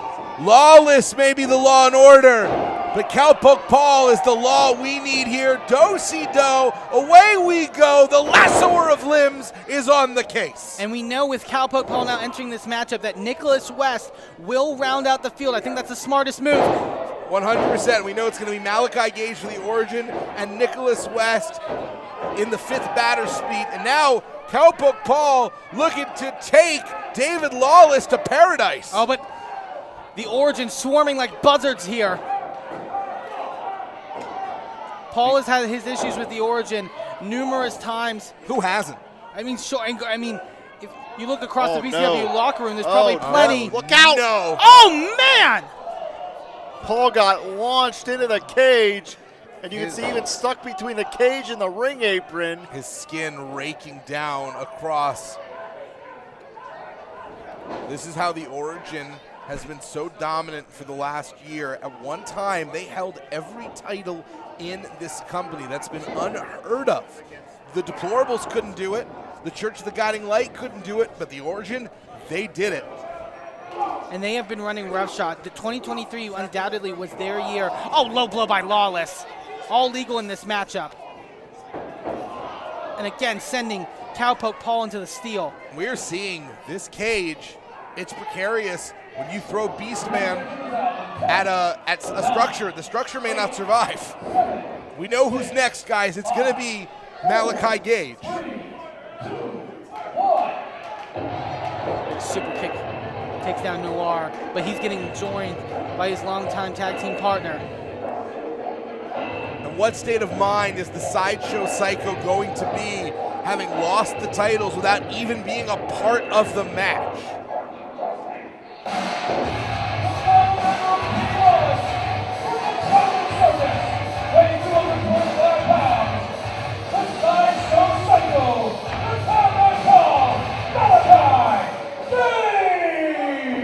Oh, and mallet in hand. And that could be a big equalizer here. If you can hold on to it. Ooh, Gavin Jacobs and Garrett Lee both bringing it to Malachi Gage, but Gage has got a lot of rage in his eyes. Gage is a violent tornado in there. So vicious and so maniacal in that ring. And we know there's only one man left. Can Nick West legitimately be a difference maker in this match, guys? He's not a wrestler. He's got a lot of heart. Wait a second. Cowpoke Paul can. What the hell is Paul thinking? Cowpoke is on the top of the cage. Only for just a moment. Oh, my Lord! Moonsault press takes out the Origin. Yeehaw indeed. This is undoubtedly the most dangerous match in VCW history. The blue ribbon wrestler proving why He has been basically crowned the future of this company. Oh, Lawless going right to the eyes. And here we have it.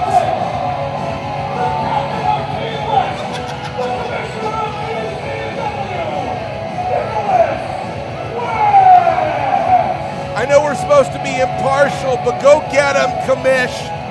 There's a lot of guts and a lot of bravery from Nick West. He is not afraid to fight for VCW. And you heard from Matt Vandriak, officially the match is on. Now everything is on the table. Stunner! This could end right now. Oh, but Myers. Like I said, Nicholas West, not a trained competitor in that ring. First fall to a finish. At this point, it is submission or pinfall. Someone's got to lose. And now everything is on the table. The match beyond has started. You do not want to be the weak link, gentlemen. You do not want to be the weak link. Quite simply, this is War Games. Lawless trading his gavel for Malachi Gage's mallet there, and it's proving the great effect here. We got chains in the ring. We got mallets in the ring. We got, Gianni Michael Enrico on the outside, and he is... What did he slip there? Slipping something to Mad Dog Myers. Wonder if we can get it bigger. How did they get the door open? Well, the fix is in for sure. And now Gianni Michael Enrico, Dean Yeaman's working on the outside, and running back here. Wait a second. You're trying to get a word with him. They had zip ties. They're tying Nicholas West to the cage. Nicholas West, he can't defend himself. This can all stop right now. Get up. Get up. This can all stop right now. Nick West is defenseless. Wait a second. That's Nick West's wife. That's Ashley West. They're trying to throw in the towel. They're trying to get... The gavel could be his new daddy. Oh, come on. That's disgusting. That is not only Ashley... His father. This is all happening in front of Nicholas's son. Enrico is a no good son of a bitch. I'm just going to say, this is ridiculous. What do you say? Come on, let's hear it. Wait, what? Wait, what? The love of Nicholas West's wife. The winners of the match. No one wants to see their partner suffer like that. Wait. Hold on a second. No. As everybody knows, the senior official, it's my job to uphold the rules and regulations of Victory Championship Wrestling. In a War Games match, surrender must be done by a competitor in a match. So sorry, actually, you're not a competitor in this match. So, I am making that decision. George, so sorry, but once again, your decision is invalid. I am restarting this match. Everybody, you get back in the cage. That rule book that Nicholas West bestowed upon him is coming to full advantage. And the fine print matters here.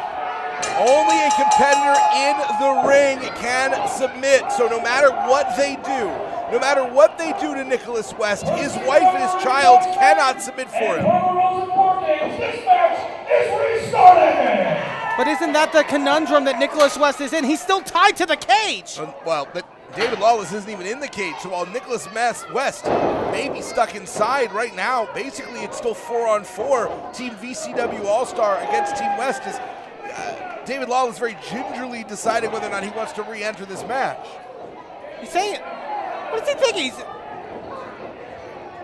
He's a coward. That's exactly what this is. Well, he figures 4-on-4. Big spine buster by Gavin Jacobs on Remy LeVay. And the tide has turned now. Cannonball by the Beast Man. The Origin is being dismantled right now, and David Lawless just watching on the outside. Is he not aware that if he loses this match, he loses all of his claim to power? Lawless is gutless. He does anything possible to not get his hands dirty.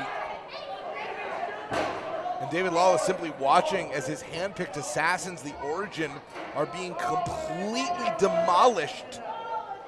They're trying to get Nicholas West freed here. And even being tied up to the cage, Nick West, the coach, is calling plays, telling Beastman, telling Cowpoke Paul, telling the Wayward Sons exactly what to do. But again, just abandoning. Wait a second. They're gonna cripple this clown.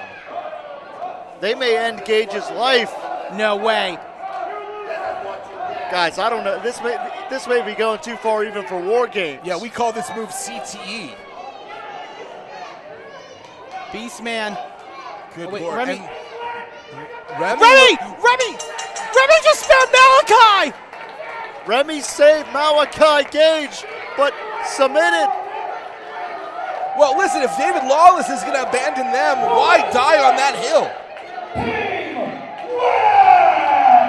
And if there was ever a doubt that Remy LeVay actually cared about the members of the Origin, apparently he does.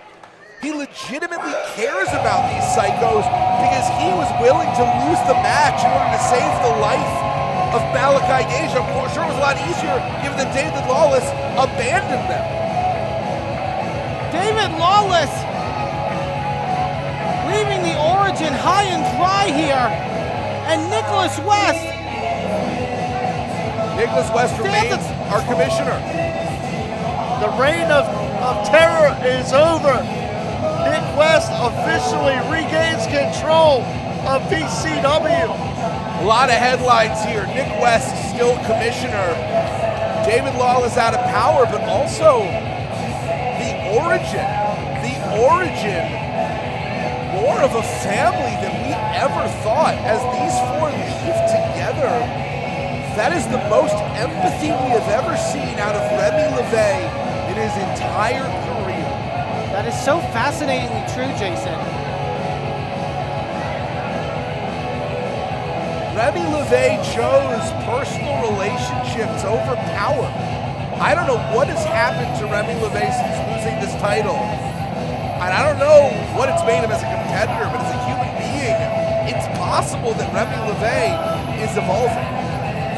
Because as ridiculous as it seems, we're seeing the Origin and the VCW All-Stars all leave this cage, and they're not fighting. Wait a second! What the hell was that? Patrick Hayes! Hayes just slammed the door on the Beastman! He's holding that tattered trophy from the Victory Rumble, which guarantees him a shot. I thought Hayes was out of here. Well, technically he is, but he also gets a shot whenever he wants. I don't know. George, what are you doing? Everybody knows he won the Rumble back in December. He was guaranteed a title shot. He never received it. What? Right now, he was guaranteed a title shot. Are you yelling at your senior official? Ring the bell. What is happening? What the hell is going on? The rule book rules in your favor sometimes, it rules against you in other moments. This is bullshit. What is going on? Patrick Hayes. No. Patrick Hayes. So close. Patrick Hayes won the Victory Rumble. He gets an opportunity at this title whenever he wants. If this is his last night in the company, why wouldn't you collect? Why wouldn't you try and take the title hostage? But what the hell does this mean, Jason? It means that Patrick Hayes, if he wins this title, he is walking out of this building and out of the company with our championship, and there ain't a damn thing any of us can do about it if our names are not Beast and Man. Patrick Hayes. He lost the Loserweeds VCW match, but somehow he's competing for the heavyweight championship right now. Because he won a Rumble that guarantees him a contract. He'll be out of this company. He'll be out of this company win or lose. The only question is whether the title is going with him. Big frog splash. And the only thing Nick West can do is watch it happen. Damn it. Patrick Hayes has lost and won everything in one night. He lost his career, he won the title. How does that math work out, everybody? And new VCW Heavyweight champion, Patrick Hayes! Amen, what are we seeing? Here's what I know. We lost Patrick Hayes and we lost our freaking championship in the same night. And look at the look of shock on Nick West's face. In what should have been one of the greatest nights of Nick West's life, the scene instead is our commissioner literally with his hands tied, figuratively and literally, as Patrick Hayes, the antagonist of pro wrestling, stands tall. Only 3 men have ever been able to call themselves the VCW heavyweight champion, and now Patrick Hayes, the very first night of this company, it was supposed to be Patrick Hayes versus Beastman for this title. It never happened. It happened now. 2 years later, the prophecy is fulfilled. Patrick Hayes is a vulture, but somehow, one way or another, he is the VCW heavyweight champion. But where do we go from here? What happens next for Patrick Hayes? What happens next for VCW? This is our anniversary. We said it 2 years ago it was supposed to be this match, but it was never supposed to be this way. Take a look at this visual. There is a man with his hands tied because he has lost control of this organization on the night he regained it. And what did we say from the offset? That we were going to figure things out here, that we were going to get control back here in VCW. And now there's just more and more questions. There's only one answer. Patrick Hayes is your VCW heavyweight champion, whether he's on the roster or not. And as long as he holds that title, he holds the power. Victory is ours? Nuh-uh. Tonight, victory is Hayes. For Eamon Payton, for Jim LaMotta, I'm Jason Heat. Should have been the best night of that man's life, and instead it's a tragedy. You've been watching Victory is Ours. Everything has changed again.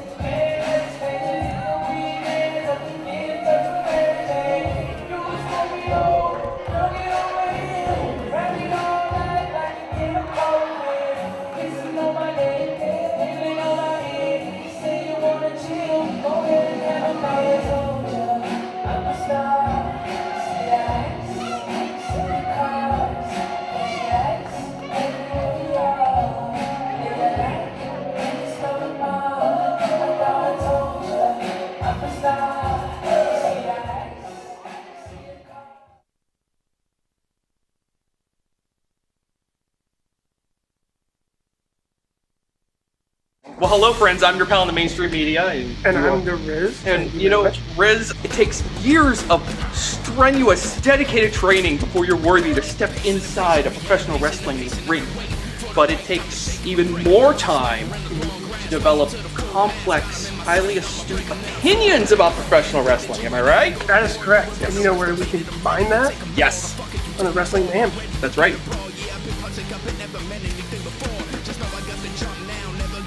Sidekick Media Services. We are your sidekick in business for social media, video production, and more.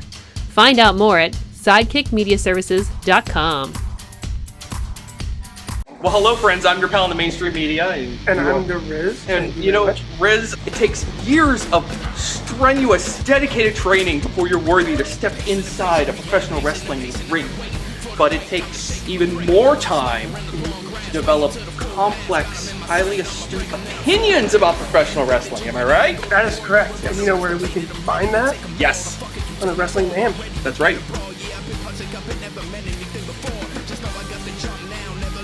Sidekick Media Services. We are your sidekick in business for social media, video production, and more. Find out more at sidekickmediaservices.com.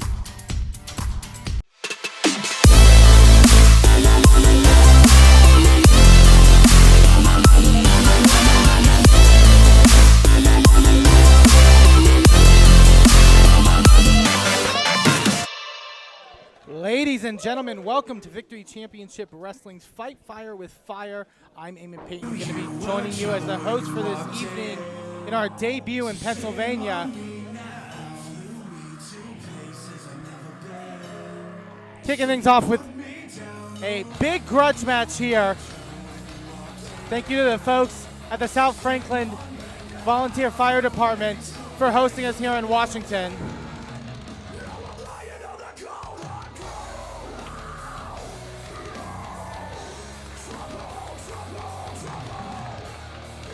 as we see the big boss, Glenn Spectre, strut his way out to the ring, and what an impression that Spectre has made in such a short period of time here at Victory Championship Wrestling. I've seen him up close and personal in terms of that. His reputation precedes himself across. Cut my music! I do my own intros, kid. I am the B-O-S-S, boss of professional wrestling, Glenn Spectre, one half of the greatest tag team ever, the Troublemakers. Hey, I don't care if you boo me, I've seen what you guys cheer. Here's the situation. I find myself again in worthless Washington, Pennsylvania, where the IQs are small and the waistlines are large. And it does make sense. It makes sense that a bunch of losers like you would cheer for that. You're proud of it, huh? You proud to be a loser? Yeah. You proud to be a bunch of Western PA poors? Here's why I'm here. I whooped Zeke Mercer when I joined Victory Championship Wrestling. Don't you cheer for him? I hear a single Zeke chant, I'll slap every one of you. Shut up! Shut up! Now, Zeke Mercer, I told you it wasn't personal, but you asked for a match. Well, you know what, kid? You want to tangle with the boss of professional wrestling? Come out here and get this ass whooping! Well, I was going to give Glenn Spectre his props and his resume, but he just did it for me. And here's your point. They hail from Cannonsburg, Pennsylvania, weighing 190 pounds. Oh, we're starting things off hot already. And Zeke Mercer not going to wait to get his hands on the big boss here. A referee trying to get some control before this matchup starts. It was Glenn Spectre at our last event in McMecken who jumped Zeke Mercer following his tag team matchup with Colton Quinn. Spectre said it himself, wrong place at the right time for Zeke Mercer. It was all about Glenn Spectre making an impression, so to speak, in the early goings here in Victory Championship Wrestling. But I'll tell you this, if Glenn Spectre wants a fight, he's going to get it from No Mercy Zeke Mercer. Mercer, a valiant competitor. Big collar and elbow tie up here to start things off. You got to imagine the big boss going to have a size advantage here against a much smaller Zeke Mercer, but Mercer has been in that position time in and time out. Oh, here in Victory Championship Wrestling. Big open hand slap there. Spectre has traveled the United States. He's traveled Japan. You may have noticed he came out in that Ribera jacket. That's not something you get easy. You have to have, put in the work, put in the hours, put in the travels to get to Japan to compete on the biggest stage. One of the first ever Gaijins, one of the first Americans to win a championship for DDT Pro Wrestling in Japan. And Zeke Mercer returning the favor there with a big open hand slap. Spectre goes for a shot, but Mercer very agile and quick, ducks under. Nice. Arm drag takedown, follows it with another there on Spectre. And a drop kick. Plants Spectre down into the mat, sends Spectre running.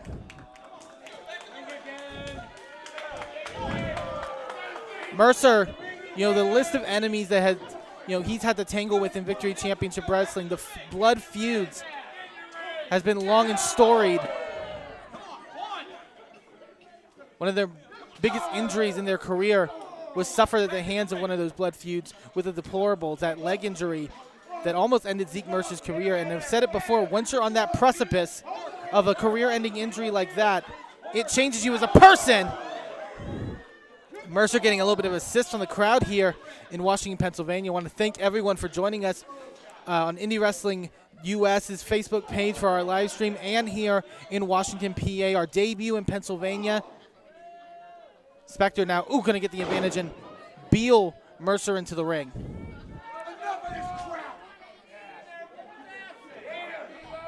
Spectre. Got to keep an eye on Mercer, though. Can't give him an inch, can't give him a moment to breathe. Mercer, what are they going to try to do here? Big diving crossbody to the outside, but caught by Spectre. And look at that! Rebounding Zeke Mercer into the rope so he can catch him with that uppercut. Very nicely done by Spectre. That is that experience on full display by the big boss. And now, going to send Mercer almost the rib first into that ring post. And they're going to roll Mercer back into the ring. And breaking a referee's count. And you can tell just savoring, that not only does he have control in the ring in terms of Mercer, I'm sure Glenn Spectre feels he has the control even in terms of our official. Spectre along with Cannon Christopher, known as the Troublemakers, looking to make major impressions here. Since the start of Victory Championship Wrestling 2 years ago, Spectre, quick cover, lateral press, but Mercer able to power out. Spectre was always on the short list in Victory Championship Wrestling of when they were going to emerge, when they were going to become, by their debut, a top star in this company. And we're all the time waiting. Spectre is not going to let the opportunity slip by him in his debut. Now, big drop toe hold, send Mercer into the second rope. Spectre now going to go charging. Big boot right to the back of the head of Mercer. And that is just pure aggression and nastiness. Now going again for the cover, lateral press. Mercer somehow able to power their shoulder up. We might be in Pennsylvania for the first time tonight, but the VCW faithful, the VCW fans, 5 minutes. They know they love Zeke Mercer. They've seen what they've been able to accomplish. They've seen what they've been able to overcome. Spectre, look at that knee. Catching Mercer right in the side of their head. And now Spectre with Mercer back up. Thinking big snap suplex. But he's not done dishing out punishment. Major leg drop there, all the way down. And now, again, lateral press. And Mercer, notice not just kicking out, but powering out. And that's just, that expends more energy out of your system, but it's almost maybe to get into the head of Spectre, and it may be working right here. You can see the frustration.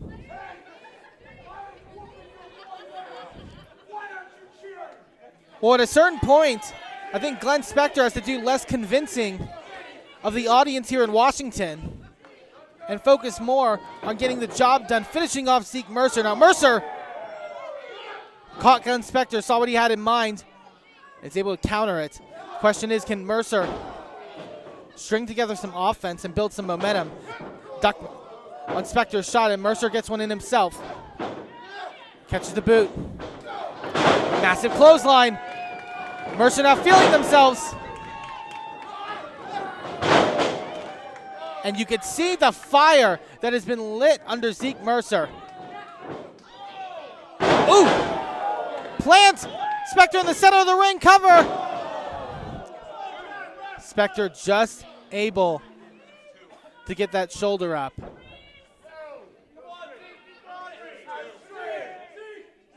Mercer, I think, with the punishment that Spectre was dishing out on them, couldn't get the most pressure down on Spectre's shoulders. And it's those little moments, it's those little opportunities missed that could be something that Mercer regrets by the end of this. But Spectre catches the boot.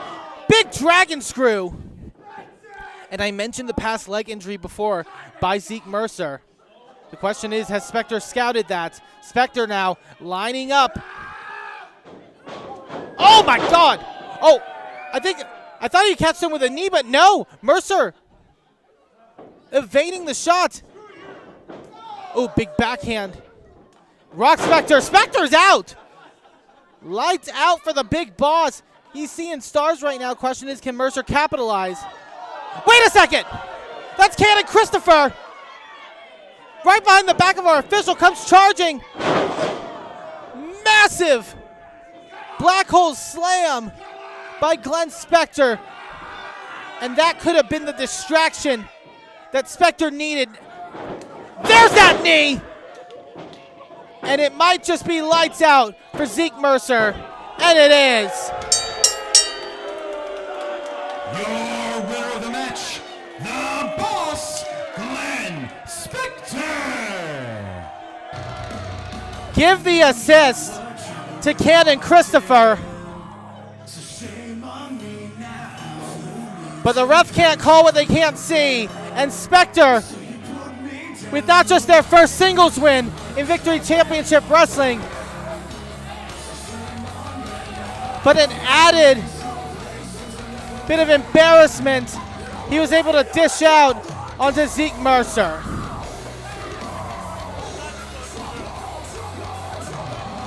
Wait a second, Zeke! Wait a second! Get back here! Come on! You listen. Medical, I just gotta check on him. You listen good. You ain't getting a rematch. Not now. Not ever. You wanna come after me? I'll put every obstacle in your way. And that is a F-A-K-T. Fact.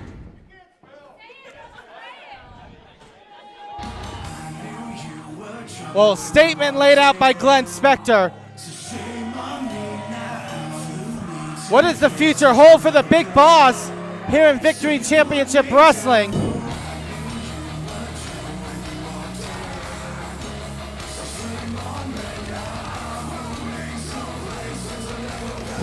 Plenty of action still to come here tonight on Fight Fire with Fire. 8 big matches that you're not going to want to miss. We want to thank you all for joining us right now on the live stream here on IndyWrestling.us' Facebook page.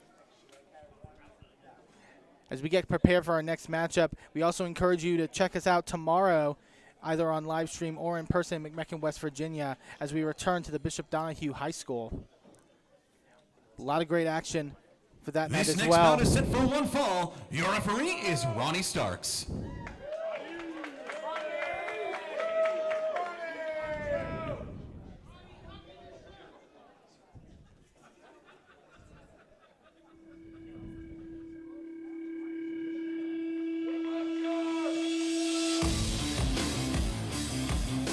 Introducing first, from Cleveland, Ohio, weighing in at 200 pounds, the Monarch, Clayton King. Clayton King making their way to the ring here. Notice no J.D. Sinclair with him at ringside as typical, but that doesn't mean any opponent should underestimate the danger that comes when wrestling someone like Clayton King. According to J.D. Sinclair, Clayton King was deemed 2023 Wrestler of the Year for Victory Championship Wrestling. I must have missed that poll. I know I'm forgetful in a lot of things, but I think I would have remembered something like that. But maybe a little bit of encouragement, some future thinking. Maybe 2024 could be the year of Clayton King.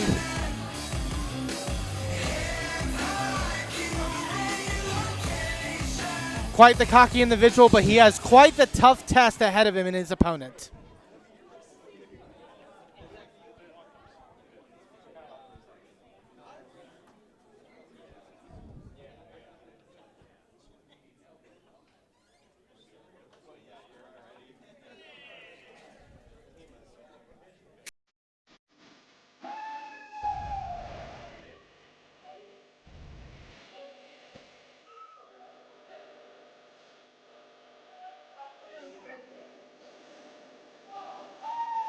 His opponent, representing the Wayward Sons, from Moundsville, West Virginia, weighing in at 255 pounds, one half of the VCW Tag Team Champions, Gavin Jacobs. As our ring announcer Luke just mentioned, one half of the VCW Tag Team Champions, a rough and tumble individual to say the least, Gavin Jacobs of the Wayward Sons. In a short period of time of them coming to Victory Championship Wrestling, less than a year's time becoming VCW Tag Team Champions, that shows the impressiveness of the Wayward Sons. That shows how much they are a force to be reckoned with. And Clayton King has a big opportunity in front of them if they can pin the shoulders or submit Gavin Jacobs in this matchup. That could mean future title shots. That could mean future opportunities here in Victory Championship Wrestling.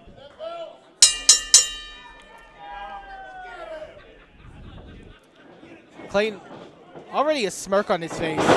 Oh, maybe trying to get in the head of Gavin a little bit. I mean, I think that could be, in certain respects, a great strategy because pound for pound, blow for blow, Gavin Jacobs is not to be messed with. But Clayton King, he keeps toying with Gavin Jacobs in the early going to this. I will say Gavin is someone who has a short temper. And when you're on the wrong side of it, it is not pretty. Like I mentioned before, those joining us here tonight in person as well as on live stream of cross platforms, you can be sure to join us tomorrow afternoon from our next event in McMecken, West Virginia, VCW's RASSLIN, that's wrestling. It's Clayton King coming in from behind on Gavin Jacobs. You'll get to witness NWA superstars, the Country Gentlemen, as well as Wrecking Ball Legursky make their VCW debuts. You're not going to miss that, along with some of your favorite VCW stars. Gavin Jacobs getting the better of Clayton King here with that shoulder tackle that sends Clayton King to the outside. But just to be blunt about it, Clayton King's going to have to suck it up in many regards. If that shoulder tackle was enough to have him nursing his wounds here on the outside, King trying to evade Gavin Jacobs here. Get back in the ring. Oh, come on! Catching Gavin off guard in that moment, suckering him in. Our referee, Rodney Starks, having to call that as best he can. Oh, and Jacobs! Another big shoulder tackle, and again, this is what happens. A teed off Gavin Jacobs is your worst enemy in a pro wrestling ring.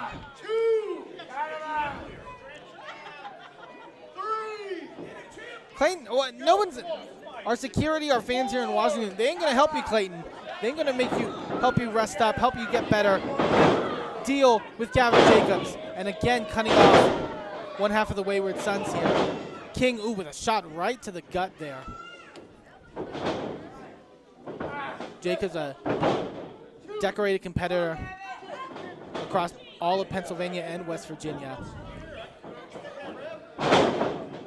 The years, the experience, the resume that Gavin Jacobs has accrued is enough to make him a big-time player in any matchup. Clayton King knows that. Clayton King is focused as much as he can be, I would say. Ooh! Big chop. And those mitts of Gavin Jacobs radiating across your chest cannot feel good. Ooh! Piercing the chest of Clayton King there.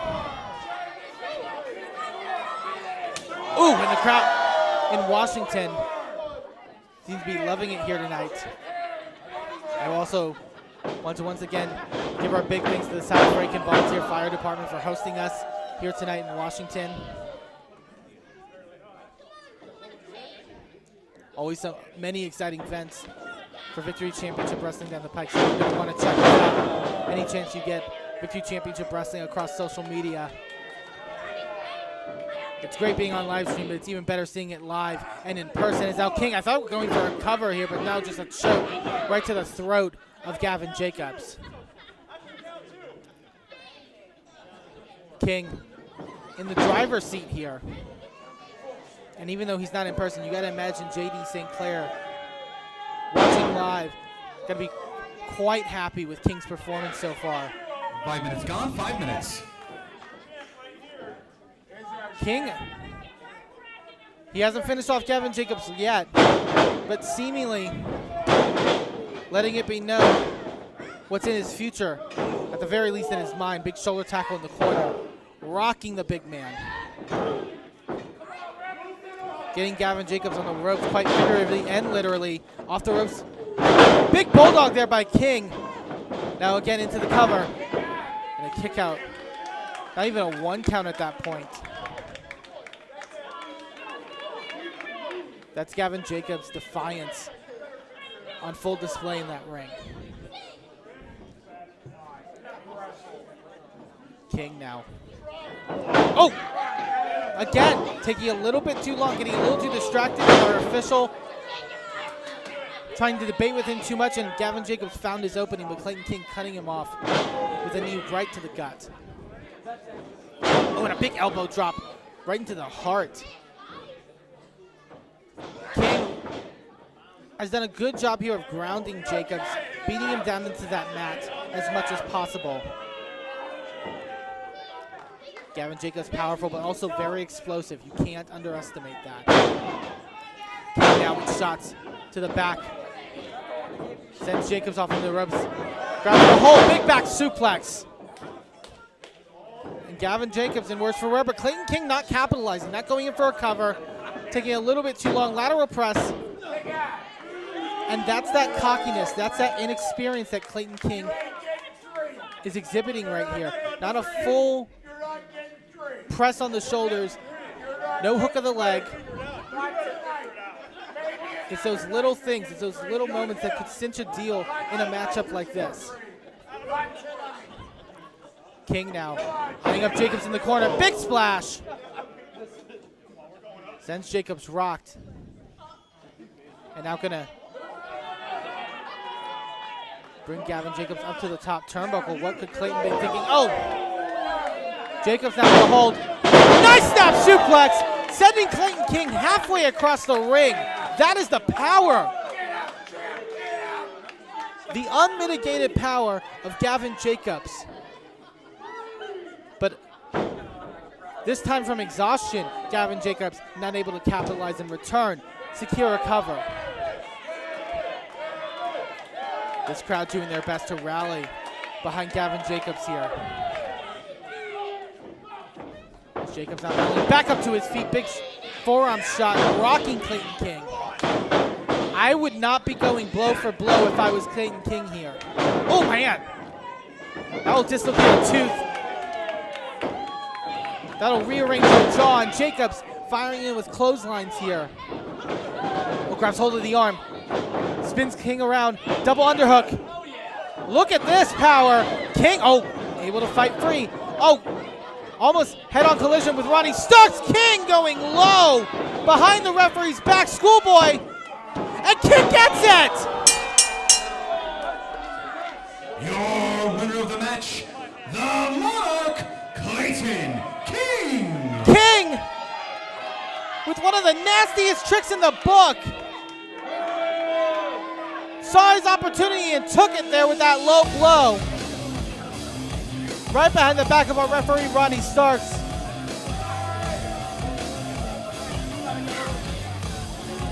And now King all smiles here, putting down Gavin Jacobs.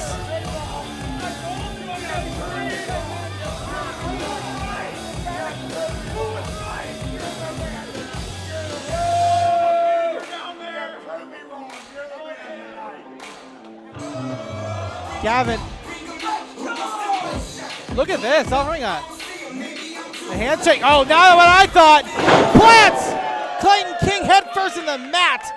Rightfully deserved. Never turn your back on Gavin Jacobs and never cross the wayward sons.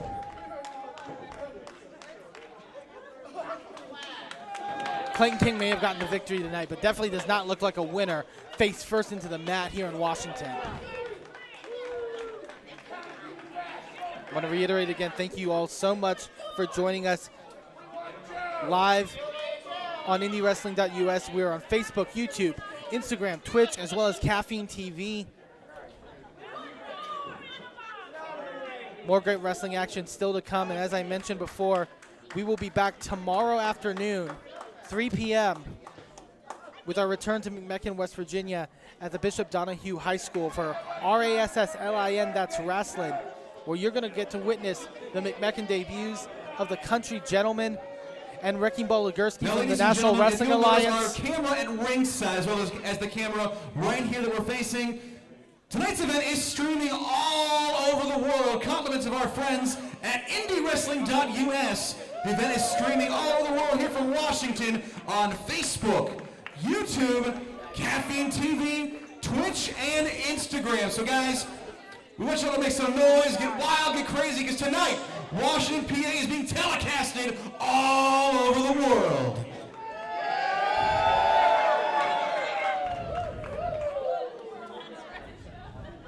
And this next bout is set for one fall.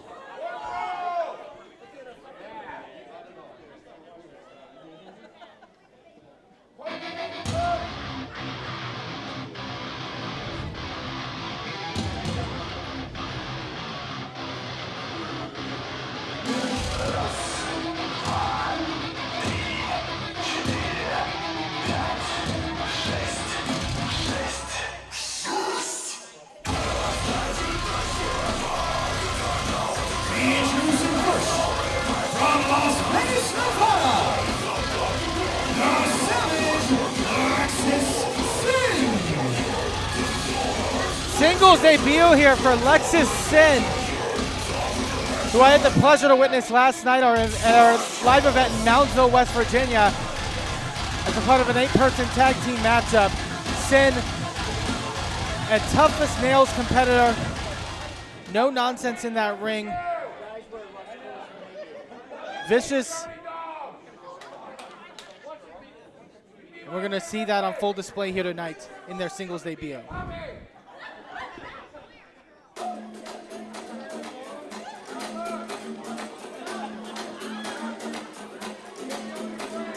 Mr. Worldwide to infinity, you know the roof on fire. We gon' boogie, jiggle, wiggle, and dance like a roof on fire. We gon' drink drinks and take shots until we fall out like a roof on fire. Now baby, get my booty nigga, take off all your clothes and light the roof on fire. Tell her, I'm on fire. I tell her, I'm on fire. And from Jalisco, Mexico, she is so Pegasa all the way from Jalisco, Mexico.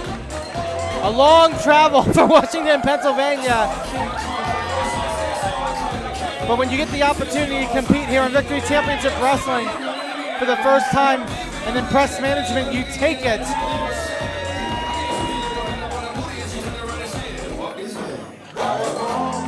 Pegasa, a mover and a shaker in more ways than one. Both on the dance floor, clearly, as you see, and in the professional wrestling ring.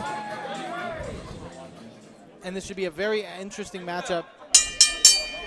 Quite a mix of styles on display here between Sin and Pegasa.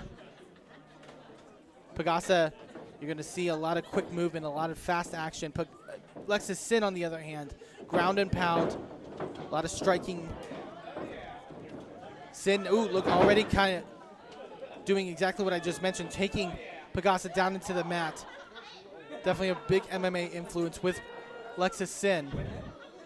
And cranking down there onto the ankles and the knees.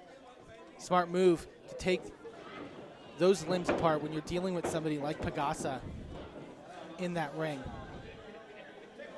And since the inception of VCW over 2 years ago, if you're a young, hungry talent, if you're undiscovered, if you're somebody who you think is going to be the next big thing in professional wrestling, VCW has always been the place to ply your craft, to showcase it. And we're going to see it on display here in this singles matchup. Pegasa, even though the smaller competitor, using all of their weight to wrench down here on that side headlock. Incredibly smart wrestling. And Sin able to reverse here. Sometimes it can just be one matchup, like I mentioned, that can really shift the tide. And now working on the wrist here, Pegasa. Pegasa. Ooh. It's always interesting with wrestlers like this. Do they evade? Do they go for a rope break? Do they try to counter out of it? And Pegasa, ooh, now getting the better of Lexis Sin here. Again, another big side headlock working down on Sin. Very impressed how Pagasa has been able to use their smaller size to their advantage. No big wrist in the early goings, but just straight, classic, catch-as-catch-can wrestling here. But Pagasa maybe getting a little mind games, putting them into play here, trying to get into the mind of Lexis Sin. Now going to charge the first big shoulder tackle. And the flex by Sin shows it all. You can see on display, having a lot of power and a lot of strength under their belt. Leapfrog there by Pagasa. Arm drag takedown, takes down Lexis Sin. Rolling into the corner. Pagasa, again, another arm drag takedown. And seems to be in full control and feeling the momentum. Oh, but able to move out of the way is Sin. And now Sin going to tell Pagasa to come charging. Backfires off. Oh! Oh! Little trick action by Pagasa here. Catching Sin off guard. What are they trying here? Oh, look at that! And notice all the weight that must be going down on the shoulders here of Lexis Sin. I've never seen a submission hold done from this position with this amount of leverage. Pagasa, oh, now with Sin on their back, but Sin having the wherewithal of the ring and everything at their disposal to back Pagasa into the turnbuckle. Big running knee strike right to the jaw of Pagasa. And just one blow like that can shift momentum in a contest like this. Sin exploiting a referee's 5 count to their fullest ability. Now Sin again, knee right to the back of the head this time. Now cover, lateral press. Pagasa just able to get a shoulder up. And you see there, again, like I mentioned in the early offset of this matchup, the striking on full display by Lexis Sin. And that's the strikes from the face, the knee strikes. 5 minutes gone, 5 minutes. As well as the punches. A lot in their repertoire, but maybe getting a little bit distracted here by the Washington crowd. Now going to try to work down on Pagasa. Pagasa trying to fight up from underneath with some kidney shots. Big neck breaker. Rocking Sin now going off the ropes. Oh, try for that. By a high angle kick there, but Pagasa able to get the advantage. Take Lexis Sin down with a clothesline. And now Pagasa, what could they do here to mount a comeback? Gonna back Sin into the turnbuckles and come charging. Ooh! Miscalculation on the part of Pagasa. Head first into the top turnbuckle, but Sin, again, maybe letting this Washington crowd get in their head a little bit too much. Starting a takedown. Oh, and a kick right to the small of the back. That had to reverberate across the spine of Pagasa. And now comes charging. And just able to get the shoulder up. And the athleticism of Lexis Sin, the way they were able to torque that foot right across the side of the head of Pagasa.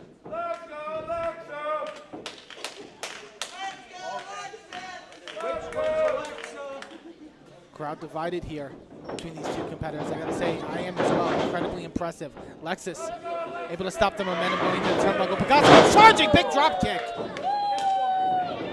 Lexis' head might have hit that back turnbuckle as well from the momentum. Series of shots here by Pagasa coming charging, building momentum, exactly what they need to do. Now, double underhook. What could they be thinking? Oh, first with a pedigree. Dropping Lexis head first in the mat cover.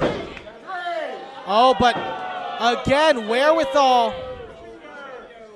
with a foot on the second rope there by Lexis Sin. I don't even know necessarily. They could have just been rocked. But Pagasa can't get in her head. Regretting, should I have pulled towards the center of the ring? Should I have gotten as far away from the ropes as possible? Big headbutt. Oop! Catches them with that kick. And that is it for Pagasa. Your winner of the match, the Savage, Alexis Sin. Sin calls that kick cause of death. And a very apt name to say the least as Alexis Sin, your victor here tonight.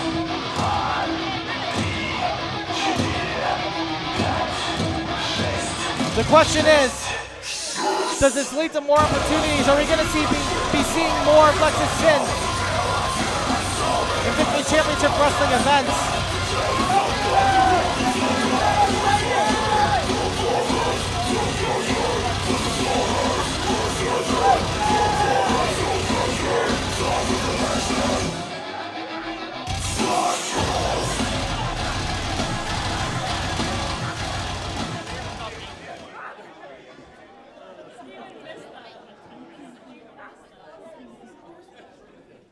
The following six-man tag team match is set for one fall. Your referee is Ronnie Starks.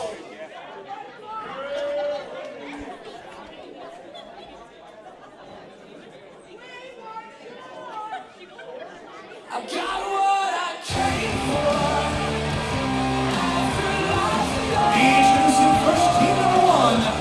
At a combined weight of 582 pounds, the team of the man, Hunter Price, the best in the legion, Andrew Thompson, and the Mad Cow.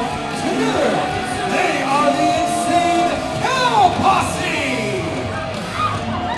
What an innovative name and a unique unit here in this six-man tag team matchup. Mad Cow teaming up here with Hunter Price and Andrew Thompson.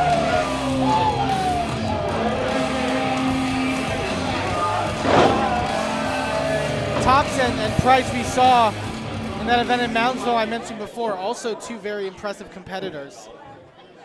And with the Mad Cow by their inside, the Insane Cow Posse. Could be a force to be reckoned with. But speaking of a force, speaking of a holy force,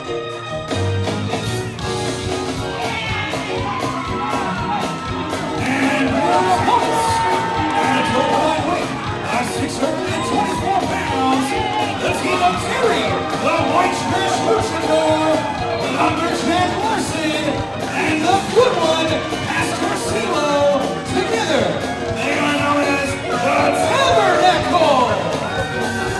you just feel that energy coursing through your veins as Pastor CeeLo, leader of the Church of CeeLo, comes through with that collection plate. And the power of the Lord could power this team to a win tonight.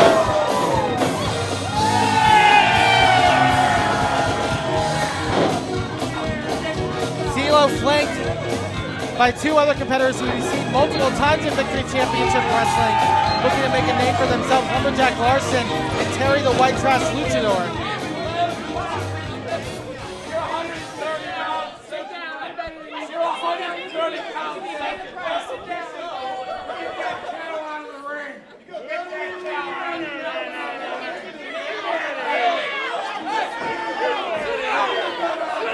I feel if you put 6 names in Victory Championship Wrestling's roster in a hat and pulled them out, you couldn't find more different ones than in this 6-person tag team contest. Well, I guess 5-person and 1 bovine.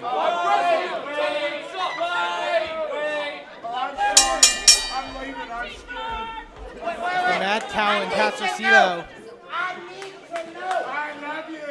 looking to start this thing off.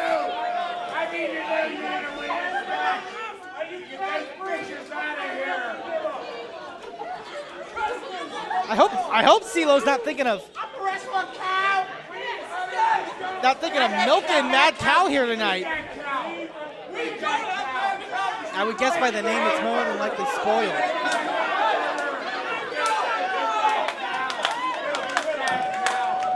CeeLo, one of the most popular competitors in all of Victory Championship Wrestling. And almost hard to catch in that ring with how quick they move. Mad Cow backing CeeLo up into the corner. I can't find. What's that old phrase about if you mess with the bull? I think CeeLo's about to find out real quick here. Another big collar and tie-up.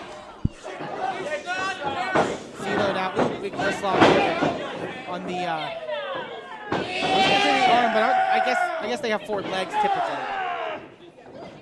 Quite an ambidextrous cow. But CeeLo able to get full advantage here. CeeLo, a very smart competitor in that ring as well. Don't underestimate them. When it comes to their exuberantness, yes, that is a word. They're going to back cow up into the ropes. Referee Ronnie Starks getting a clean break here. Shut up! Stop that! Always on top of the action.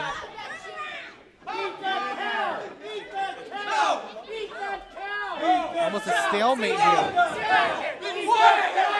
Oh, and that cow! You know, CeeLo's a trusting individual. That's what the good Lord has taught him, is Terry the White Trash Luchador tagging in along with Hunter Price. Terry, we've seen time in and time out, not just a talented competitor in that ring, but also can take quite the beating. Big collar and elbow, man, something in the air in Washington. Collar and elbow tie-up. Hunter Price lets it be known when anyone steps in the ring that everybody has a price to pay. And from what I've seen of Hunter as of late, bit of a little man syndrome. He thinks he's 7 feet tall in that ring. He thinks he's a skyscraper like anyone, like any of the fiercest big men in the wrestling game, but Price,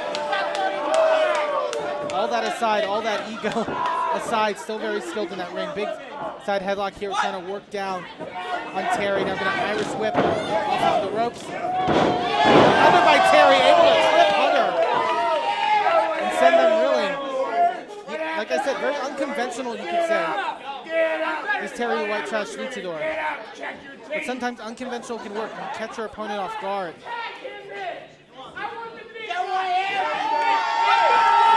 Now look at a square off here with Lumberjack Larson, maybe thinking that he can match the power that this King of the Redwoods can provide in that ring. Now instead, going to tag out to Andrew Thompson. Not much bigger, but I will say, very skilled competitor is Thompson, a 10-year background. Considers himself the best in the region. And as we saw, you may have seen on his entrance, he has the medal to prove it. And he'll show it. 5 minutes. He'll show it any chance that he can get. Another collar and elbow here. There we see Lumberjack with the power advantage, backing Thompson into the ropes. Larson, I should mention, also a product of the VCW Wrestling Academy. And in such a short period of time, Larson has grown to quite the big competitor. Larson kind of thrown off by what Thompson had in mind there, and just with one heel by the neck, able to take Thompson over. That's the power of Lumberjack Larson on display. Larson off the ropes. It's over. Ducks under now. Incredibly quick in that ring is the Lumberjack. And just like he chops down those Redwoods, he chopped down Andrew Thompson there.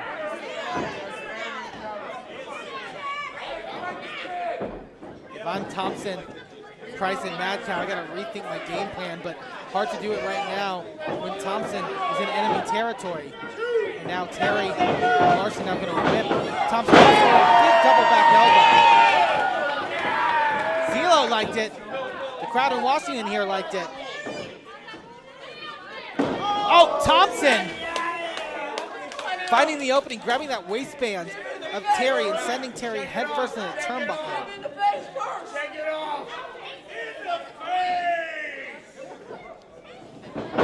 Thompson now. Oh! Big back suplex there, and Terry, like I said, oh wait, cover, hook the leg. Kick out there. Terry may actually be one of the lightest competitors on the roster. And so when you slam them when you power them down to the mat, you power them down hard. And now, wait a minute. Thompson gets to check his finger tape there, but it took the eyes off the ball for Roddy Starks to where Hunter Price and the Mad Cow working down here on Terry in the corner. It's sometimes hard with unlike tag team partners to figure out teamwork, to figure out communication. Nice Northern Light suplex into a bridge. Terry able to get the shoulder up. Like I was mentioning, communication can be a very difficult thing to learn. It sometimes takes tag teams years, 2 years, 3 years to get that down. And now Larson, look at backing Terry. Wait, with a hold, setting Terry off. Assisted Hurricane Rana. And now Terry, I think, a little bit worse for wear here. I think still collapsing from the pain. And now instead going to send Thompson out into the ropes. Maybe thinking to not go for a cover. But I don't know if that's the smartest move. Price tried to take out Terry, but instead catching his partner instead.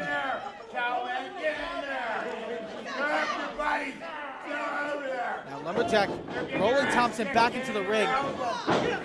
CeeLo now in. Grabs a hold. Twisting suplex there, almost using the brain buster. And he might get some more collection in the pay window, but Hunter Price catching CeeLo there with the DDT. Terry now back in. Big running drop kick. Sends Price reeling into the turnbuckles. Here comes the Mad Cow. Famouser! Dropping Terry in the center of the ring. And the Lumberjack! Massive clothesline now. Thompson in. Covering blow behind. This action so hard to call. Nice assisted back suplex neckbreaker combo. Thompson in for the cover. And he gets the win. Your winners of the match, the team of Hunter Price, Andrew Thompson, and the Mad Cow, the Insane Cow Posse. A valiant effort by all involved, but that chaos led to the opportunity being realized for Hunter Price and Andrew Thompson to capitalize. The Insane Cow Posse standing tall here tonight.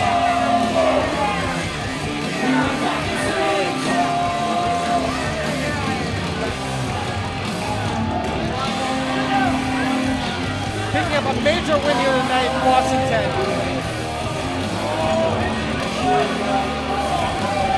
As I said all throughout the night, who knows what the future opportunities hold for all of these men.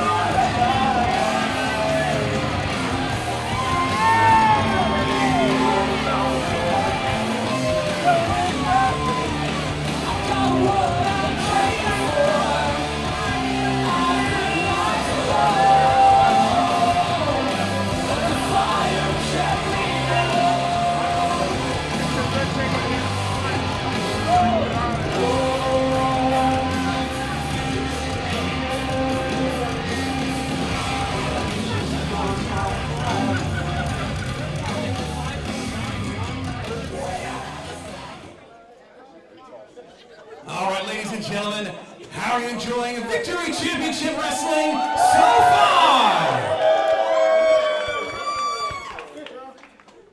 Well, if you like what you see, it sounds like you do, though, ladies and gentlemen. Marked on into wrestling calendars, VCW will be live once again tomorrow afternoon, right down the road from Mount 70 in suburban Wheeling, West Virginia, at the Bishop Donahue High School with VCW's RASSLIN. It's wrestling tomorrow afternoon in McMicken, West Virginia, right south of Wheeling, West Virginia, at the Bishop Donahue High School. Already signed and confirmed to appear. NWA stars The Country Gentlemen will be joining us tomorrow in Bishop Donahue High School, as well as the VCW debut of Wrecking Ball Legursky, both confirmed for tomorrow afternoon, Bishop Donahue High School, McMicken, West Virginia, with a 3 p.m. bell time. And now our following contest is a three-way dance set for one fall.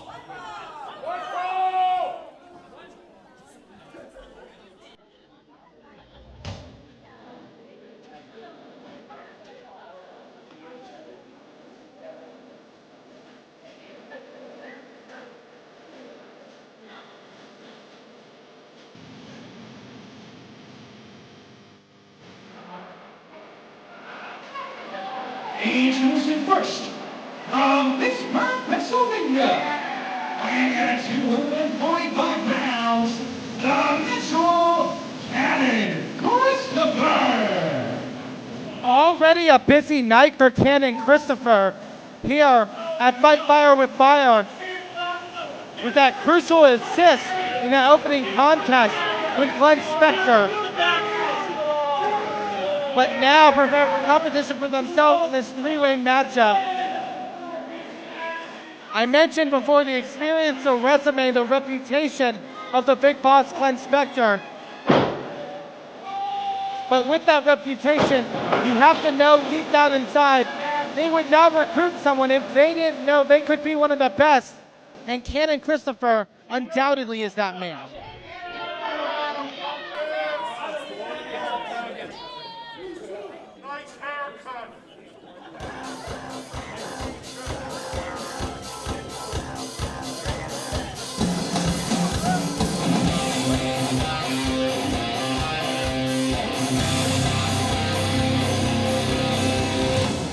Participant number 2 from Backstreet USA, weighing in a ton of fun, he is No Shame Jimmy Shane. No Shame Jimmy Shane back in action here tonight.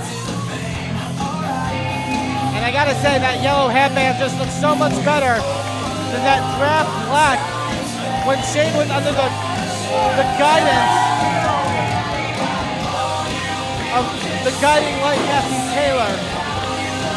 No Shame Jimmy Shane is back and wants to get back on the winning ways, wants to build momentum back in the ranks of Victory Championship Wrestling, and a win here tonight could do just that.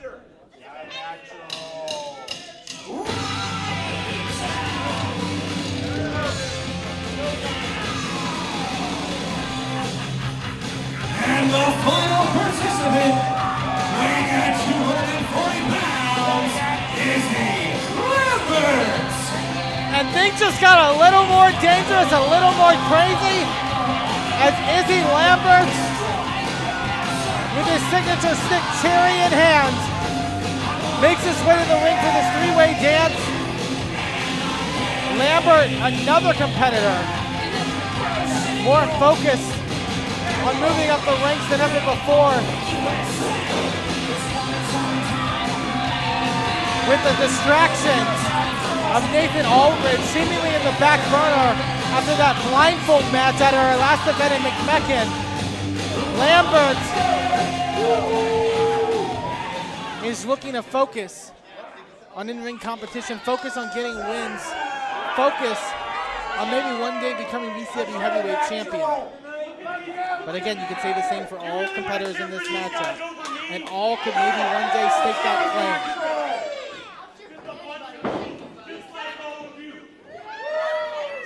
Christopher already, like I said, riding high from earlier tonight, and you can see it with him talking trash here to the fans in Washington.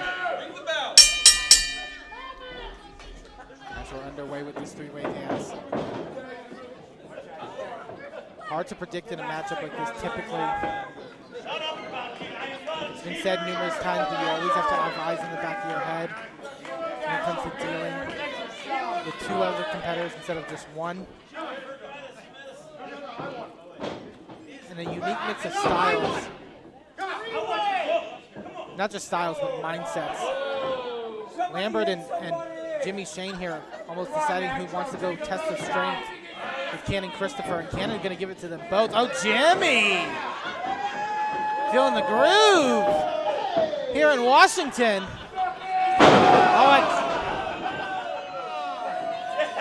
The power, though, of Christopher on full display here. So impressive, so young in their career, but has everything in front of them. Shane and Lambert. Ooh. the opportunity, going straight for the feet. Now just a series of punches and chops by Shane and Lambert going to send Christopher into the corner. And Christopher almost having nowhere to go here. But I guess seemingly both men competing for the ability to dish it out to Christopher. I mean, it is a match where every man is for themselves, and by that case, yes, you're going to have to be a little selfish at times, but I mean, teamwork in the early goings might not have been such a bad idea. But I would say both competitors, Jimmy Shane and Izzy Lambert, have sometimes, you know, thought with their heart. Oh, wait, quick cover. Only a 1 count. Think with their thoughts a little bit sometimes before their heads, particularly Izzy Lambert. Depending on whatever's going on in that head, it's hard to tell. Christopher with the shot. And this is how you kind of have to control the ring in a matchup like this. Disposing of Izzy Lambert out onto the floor, allowing the opportunity to control the ring and work down here on Jimmy Shane. This is Cannon Christopher's bread and butter in that ring. Christopher now. Ooh, big stop right onto the arm of Jimmy Shane. Now again, covered lateral press. Shane just able to get the shoulder. Christopher with an eye on Izzy Lambert, sending Lambert face first into our ringside area. And that guardrail is straight steel, and it just collided with the head of Izzy Lambert, and that cannot be good. Christopher now. Ooh, series of blows right to the gut of Shane.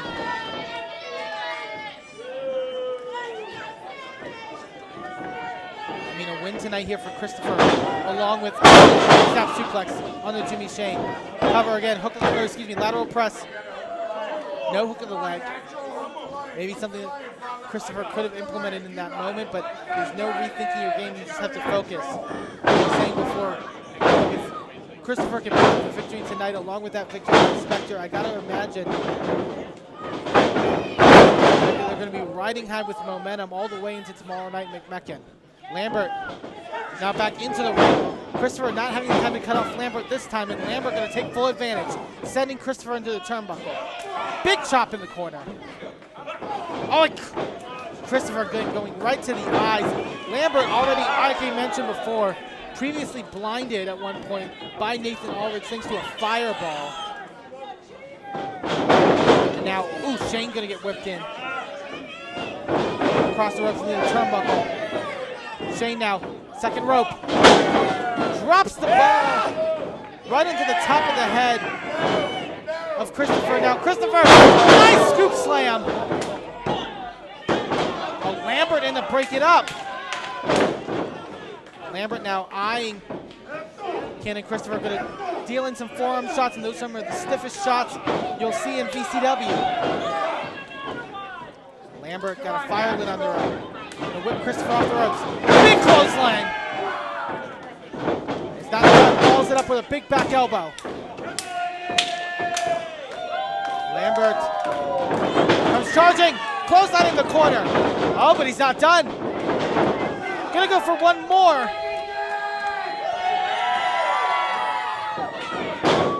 Christopher sends Lambert off. Lambert clothesline by Christopher. Stunner! Lays out Christopher in the ring.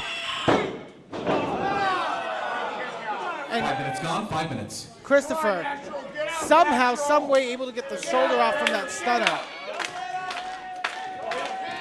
Lambert, oh wait.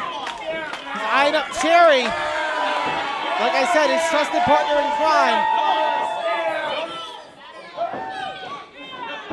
Our official trying to get Lambert in check here.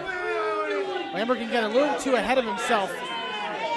And we saw that right there. Christopher now coming in from behind though. Spinebuster! Oh, but Christopher, keep an eye on Jimmy Shane. Big spear! And he gets it! Your winner of the match, no shame, Jimmy Shane! And that's what we talk about. Eyes in the back of your head. Christopher thought he had Lambert dead to right, but Jimmy Shane saw the opening, took advantage, hit that classic spear that has put many a man away in BCW. And Jimmy Shane, your victor tonight. If I'm the VCW Heavyweight Champion, Perry Patrick Hayes. I gotta think Jimmy Shane could be knocking at the door sometime soon.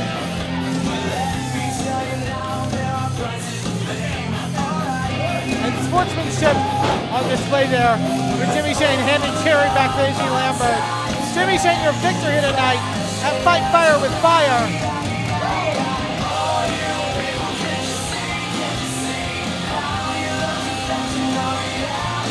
And like has been mentioned before, you can see the VCW stars that you've seen tonight and so many more tomorrow afternoon at VCW RASSLIN, that's Wrestling in McMecken, West Virginia. It will also be live streamed across platforms on IndyWrestling.us. You are not going to want to miss that.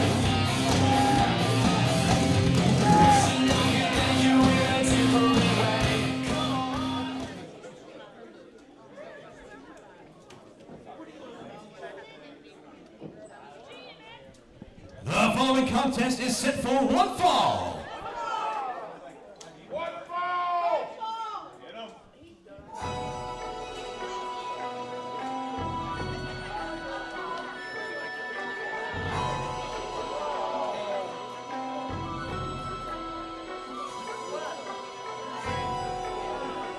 Introducing first, weighing 285 pounds, the pride of Unified Korea, Yi Pak Choi.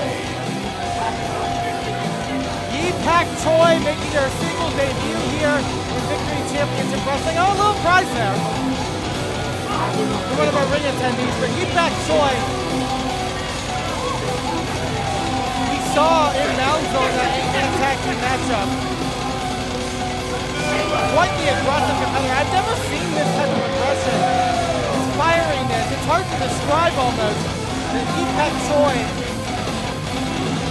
This is how that ring. Of course, their heritage incredibly inspiring. Not just their in-ring style, not just their wrestling ability, but their way of life. 하지마 개새끼! 씨발! 제 이름은 이박조입니다! Y, B, C! 하지마! 개새끼 시키 하지마! 야! 하지마! 야 하지마 씨발! 하지마!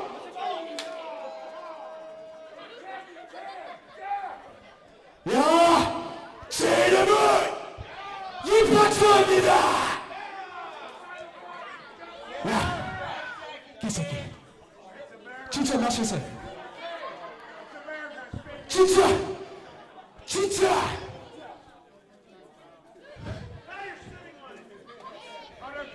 잠깐만 나온다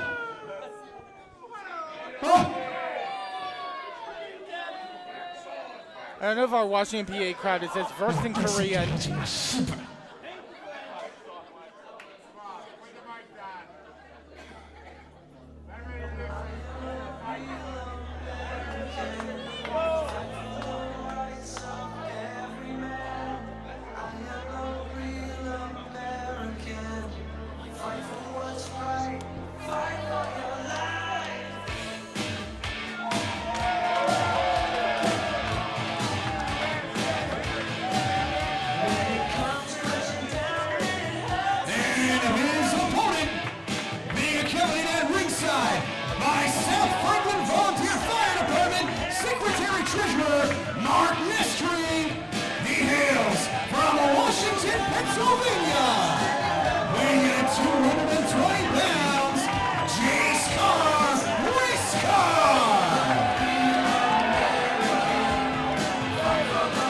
Red, white, and blue in tow. The Stars and Stripes. Raised high by Jace Carr Race Car. And with his special guest here at ringside, I once again want to thank South Franklin Volunteer Fire Department for hosting us here tonight in Washington.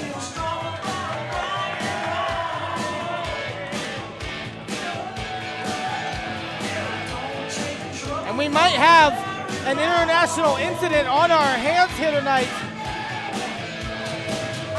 in this matchup between Jace Carr and Yipak Choi.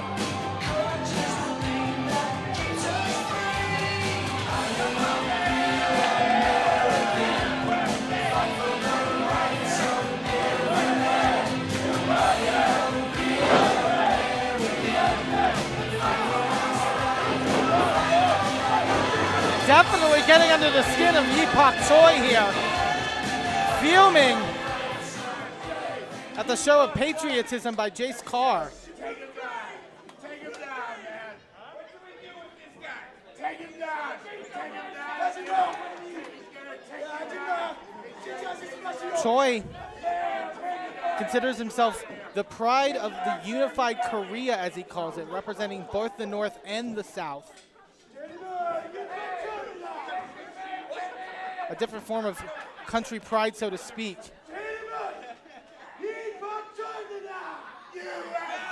Again, I don't think Jace Carr, the most versed in the Korean language. Oh, and now gonna back Carr into the turnbuckle. Carr now, not just quickly inside of his classic race car, but quick in the ring as well. Big drop kick rocking Yipak Choi.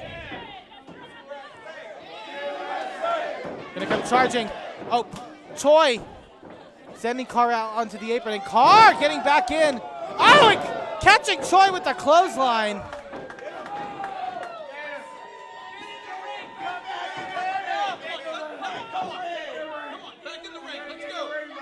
Choi sent reeling here on the floor. I don't know if he expected this type of energy, this type of invigoration, this extra bit of pep in the step of Jace Carr, but we're getting it on display here, fighting not just for a win, not just for a victory, but for his country as well.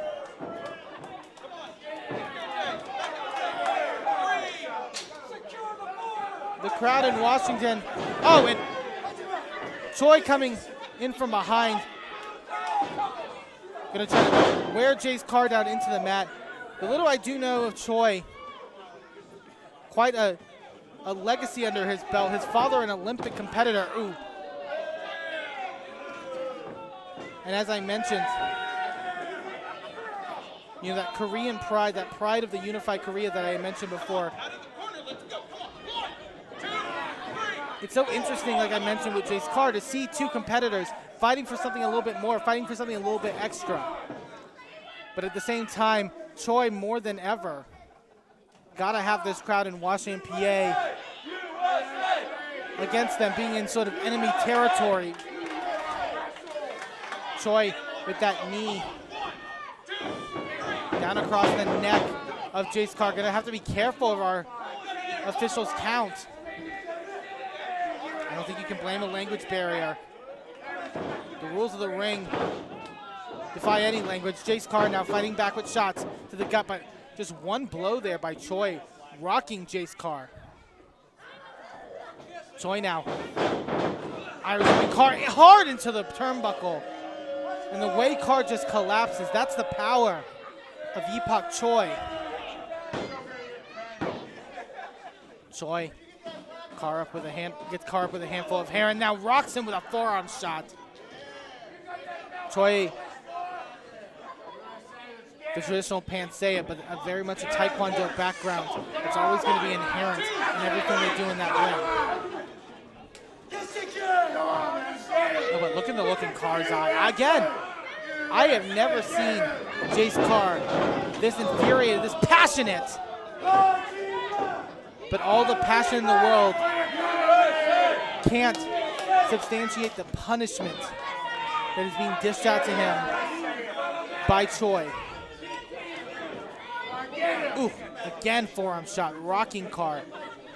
Just all the power put into those shots. Choi now, clothesline, takes down Carr. Goes straight into the cover, lateral press. Carr able to power up. And then you have the weight of Choi across your shoulder blades. It can be difficult. Carr now fighting back with shots. Does he have life left in him? Ooh, that American fighting spirit coming right against a brick wall here in Yi-Pak Choi. Again, not gonna back Carr in. Blow right to the gut. Choi now gonna come with a running start here in the corner. Big clothesline. And now bringing Carr, who might just be debilitated here, into the center of the ring. Scoop slam. Plants Carr down hard into the mat, but not going in for a cover, not capitalizing. 5 minutes gone, 5 minutes. Instead, now going to dish out more punishment off the ropes. Big leg drop right across the throat. This could be a cover, hook of the leg. And no, only a count of 2. And not just Carr kicking out, but powering out.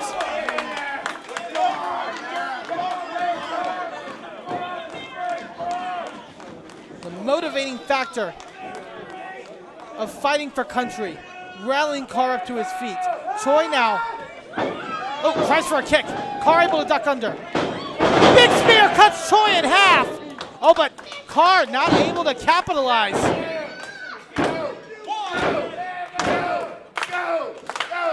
And this crowd in Washington getting behind Jace Carr. Looking to speed his way into the finish line, but Choi having a tough time getting up to his feet. That spear might have taken a lot out of him. Oh, big back elbow shot. Falls in with another. Question is, can Carr get the advantage? Ooh, takes out the legs of Choi. Very smartly done. Tries for a stomp. Oh, and Carr may have messed up his knee there. Oh, with a hold of Carr. Big choke slam by Choi. This might be it. No! Carr just able to get the shoulder up, and Choi cannot believe it. I gotta think Choi thought that would finish the job. And now getting into that official and breaking the eyes. Absolutely uncalled for, unsportsmanlike. Oh, and wait, Choi a hold with the helmet of Jace Carr. Oh no, Carr able to scout it. There's that stomp right into the mat. Oh, wait a minute.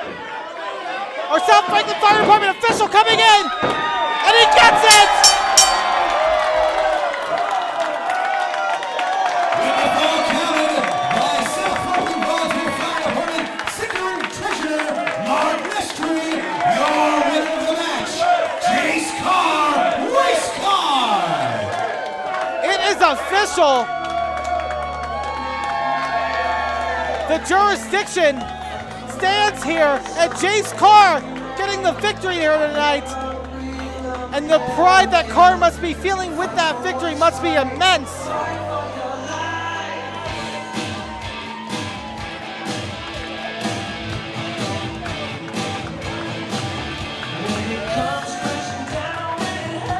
Carr must be thankful as well for our South Franklin Volunteer Fire Department, as we are here at Victory Championship Wrestling, for hosting us here tonight.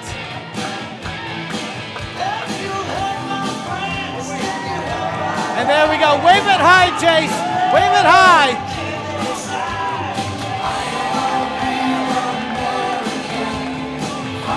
Jace Carr, your victor here tonight at Fight Fire with Fire.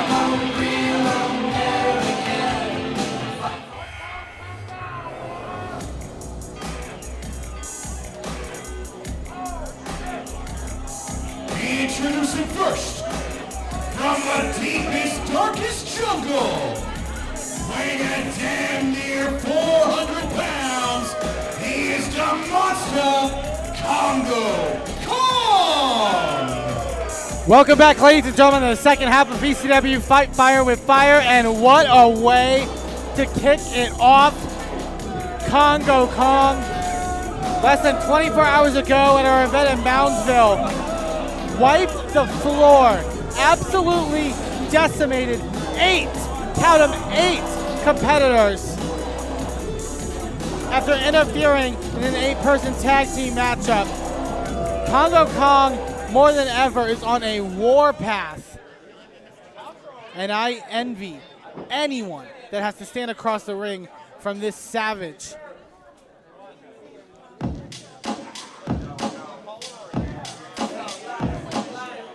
And his opponent from Huntington, Indiana, weighing 165 pounds, the Wolf of War, CFR. CFR, the Wolf of War, we've seen in action in past here in VCW. Last time was as one of the 9 participants in the Monsters Balls match in our last event in McMecken. And what a wild affair that was. But now CFR about to get a closer taste of one of the competitors that was in that matchup as well, that being Congo Kong. And like I said, I'm not trying to write a story ahead of time, but my prediction, say a good prayer for CFR here. Look at Congo Kong rubbing his hands, savoring any chance that he has to suffer a new victim here tonight. And CFR, I will say, doesn't seem too overly intimidated. I could see from a competitor why you would be. And that confidence is important, but like I said, how long does that carry you in a matchup like this against Congo Kong? Oh, and just like that, one shove by Congo Kong takes CFR down to earth quickly. You have to imagine when this matchup was booked, CFR had to have been rolling through ideas in his head. How do you take down someone like Congo Kong? How do you outpower him? Well, Congo Kong, I think almost teasing CFR here. Wait, oh, but CFR catching Congo Kong off guard with an arm drag, and now Congo Kong not liking that one bit, gonna follow CFR out in ringside. It's like a lion chasing after a fawn, and CFR now gonna take advantage of Congo Kong trying to get in the ring, put the boots down, maybe get into a grounded level. Kicks to the chest. Not enough to take down Congo Kong though. And Congo Kong seemingly just absorbing all the blows. Oh, and that elbow right to the knee, and he might have dislocated CFR's kneecap with that. That is how vicious a shot that is. Congo Kong gets sidestepped though, head first in the turnbuckle. CFR staying right on top of things. Gonna pound on Congo Kong in the corner. Repeated blows, laying it in. Oh, one shot by Congo Kong. It's like something out of a horror movie here. And now CFR gonna try to come charging. Congo Kong now out onto the apron. Goes the Wolf of War. Oh, it drops him across the top rope. Very smart. You know, maybe I was wrong. Maybe I was undercounting CFR in this matchup. I might have spoken a little too soon, because right now seems to be on top of things. Oh! And just like that, all of that goes to waste. CFR wiped out with that shot right to the throat. And speaking by the throat now, Congo Kong gonna pick him up by it. Oh my God! Oh man! I think he just punched him straight in the larynx, straight in the throat. That is nothing fancy, nothing straightforward, nothing traditional pro wrestling, just straightforward pain personified. Congo Kong.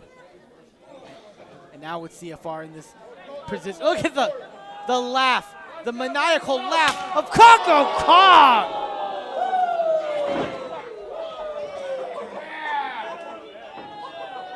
I don't know if you could hear that, but CFR gasping for air after that tree trunk of an arm of Congo Kong went straight into his chest. Oh, not again. Oh! That's the kind of shot that stops your heart. Congo Kong now I think he could put CFR away here, but instead, bailing him across the ring. Like CFR is half his size. And now, oh my God. If I'm referee Ronnie Stark, I might be thinking of calling this, honestly. And Ronnie Stark, I think if he does call it, may feel the wrath of Congo Kong himself. So, forget what I just said. Oh, CFR trying his best to fight up from underneath. 5 minutes gone, 5 minutes. Repeated blows. And now CFR gonna go charging over the ropes. Ooh, sunset flip takeover. What could this be? But no. There's no way Congo Kong was gonna let that happen. No! I was about to say. That would have been a win right there, but CFR somehow, I mean, you could call it passion, you could call it heart, you could call it stupidity, able to power out. But I will credit CFR at the end of the day.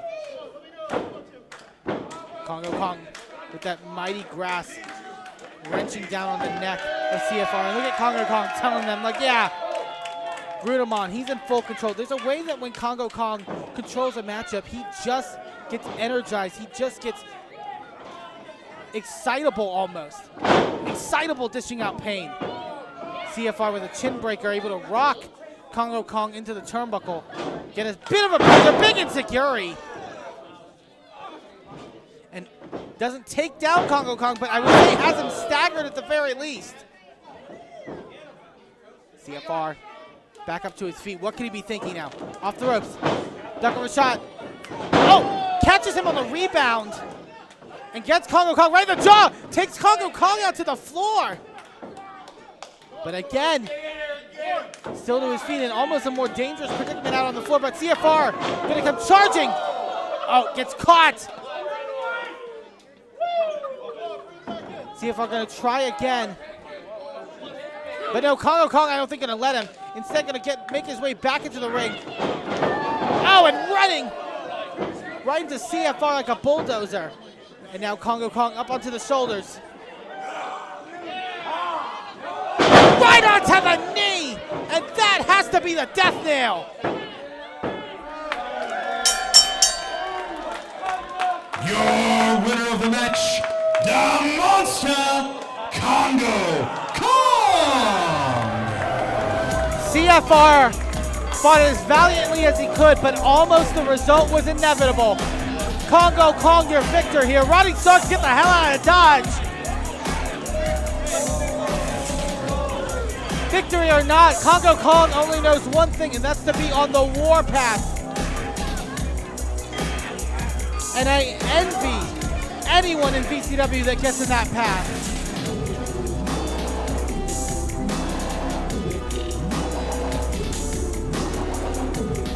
Oh no. Still with a hold of CFR. The matchup is over.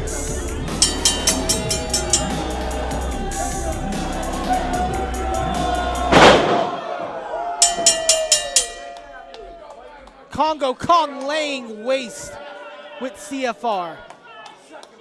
Not just with a win, but with a statement.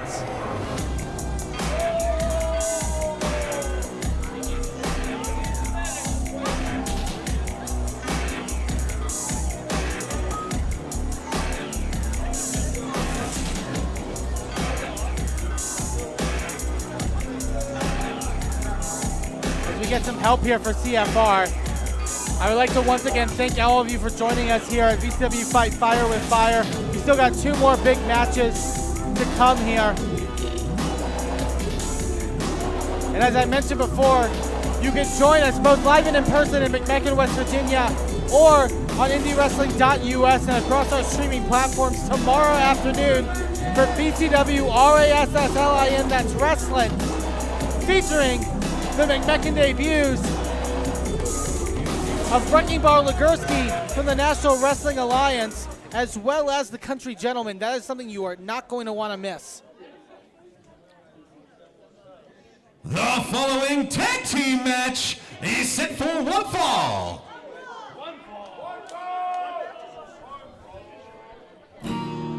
the stars fall down on me, and the sun refused to shine, then may the shackles be undone. May all the old words cease to rhyme. If the sky turn into stone, it will matter not at all. For there is no heaven in the sky. Hell does not wait for our downfall. Introducing first to number 1, they hail from the open road. At a total combined weight of 580 pounds, the team of Big Ray Jason Tyler and the Country Hammer Jamie Jamison, together they are the Highway Outlaws. First time seeing Jamie Jamison and Jason Tyler, even though we've seen them before in Victory Championship Wrestling. First time seeing them in tag team action together as the Highway Outlaws. And it was a bit of a reunion, an unexpected reunion for Tyler and Jamison. After Jamie Jamison suckered in Bearcat Keith Hutt, turning his back on his partner and realigning with Jason Tyler. Back at our last event in Macon. Now that the Highway Outlaws are back together, I think this could be your next top tag team in Victory Championship Wrestling.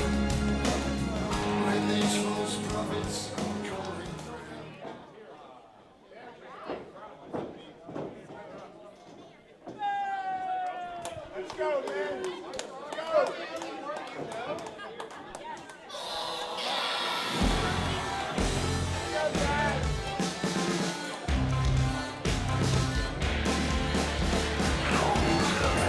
And their reports, at a total combined weight of 411 pounds, the team of Jean Paul and Miserable and Kielbasa Mayhem, Felix Cause.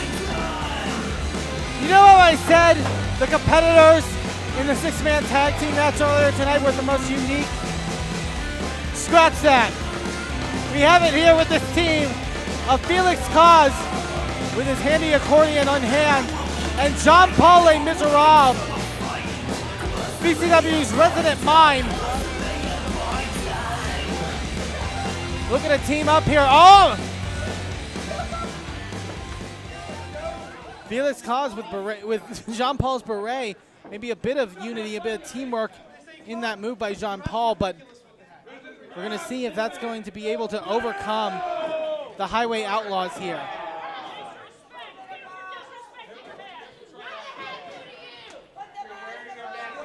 I mean, it's been first time seeing Jean-Paul Miserable in action in VCW. Last time we saw him was in that dress in that 3-on-1 handicap evening gown match. That was quite the sight. But now teaming up with Felix Cause here. Jason Tyler, the big rig, gonna start things off.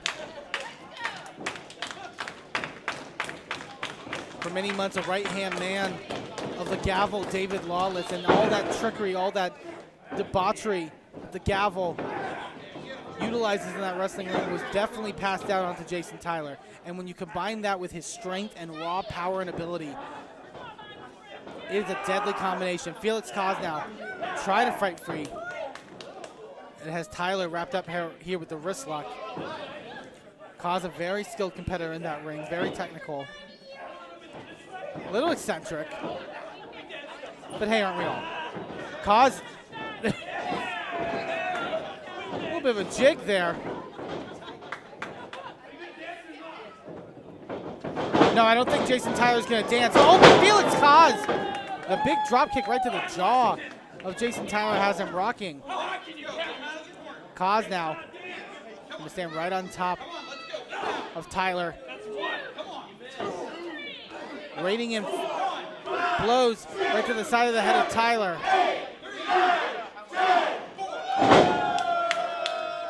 And Washington, PA counting away with Felix Cause there. Again, I don't think Tyler is in a chicken mood, especially not being punched in the face like he just was. Cause gonna back Tyler into the turnbuckle, into his corner, tag into Jean-Paul and Miserable. Ooh, clubbering shot. A lot of force in that tiny frame.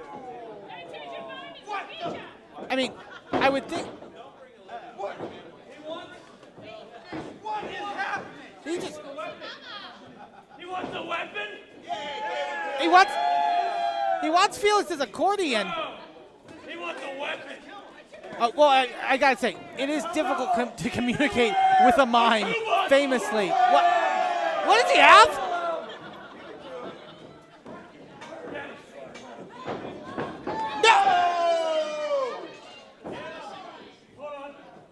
No, I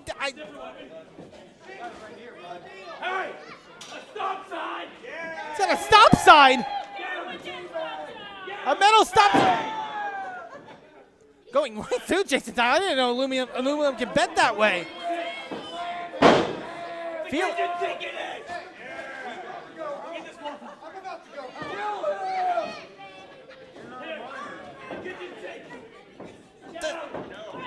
Maybe some more heavy artillery. Trying to lift it the best he can is Jean-Paul. Up, Jason Tyler with a block. Oh my God, right across the head of Felix Cause. Tyler's just fed up at this point. And I gotta understand why. I gotta admit, quite lenient our official. But I guess it's like what I said earlier, what you can't see, you can't call. That's how I'll put it. That's the excuse I'll give. Jamie Jamison trying to get Jason Tyler back into this matchup. Jean-Paul. I don't know if that's gonna really get under Jason Tyler's skin here. Again, another wall of sorts. Come on, Mime.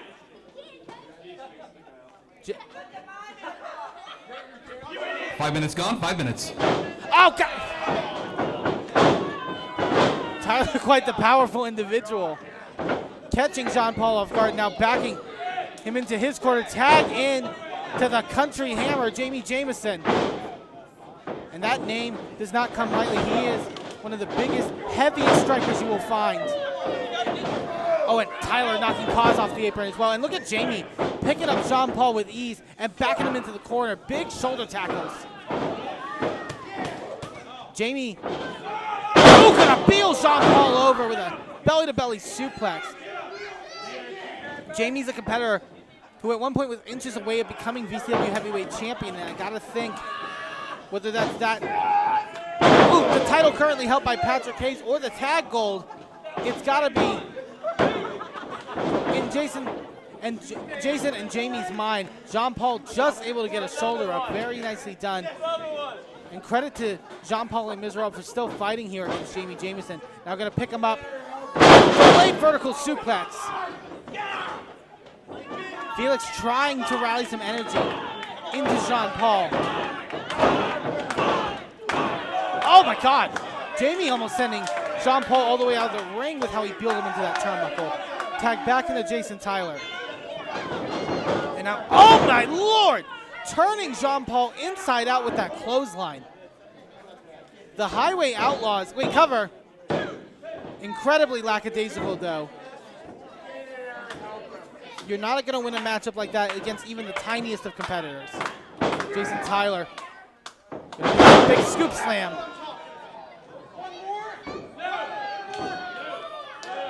Tyler asking the audience here in Washington if he wants more punishment to be dished out.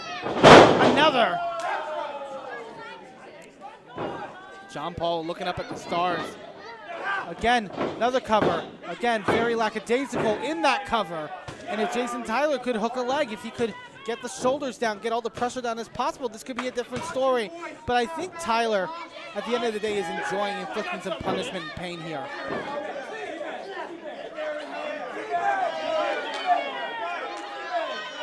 Cause trying to hook. Trying to hook Jean Paul. I think he's got a lasso or something. Jason Tyler stunned here. Now Felix Cause, if he can make the tag. No, Tyler now. Oh, Cause catching Tyler off guard. Jean Paul ducks under. Tag into Felix. A big clothesline. When you have the energy of Felix Cause, you can take down these big competitors. Cause feeling himself. Eyeing up both men. Oh! The polka rushing through the veins of Felix Cause. Sidewalk slam there on Jameson. Attacking the Jean Paul. I don't know if it's maybe the smartest move. With the punishment, Paul is dished out. Ooh, Tiger fake kick.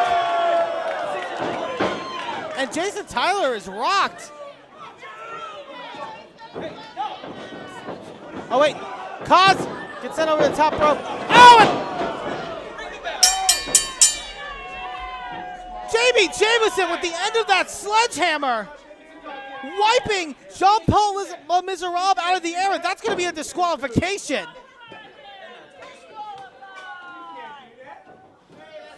Absolutely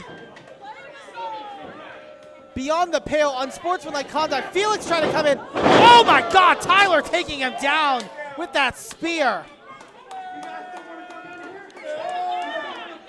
Nasty work here by the Highway Outlaws.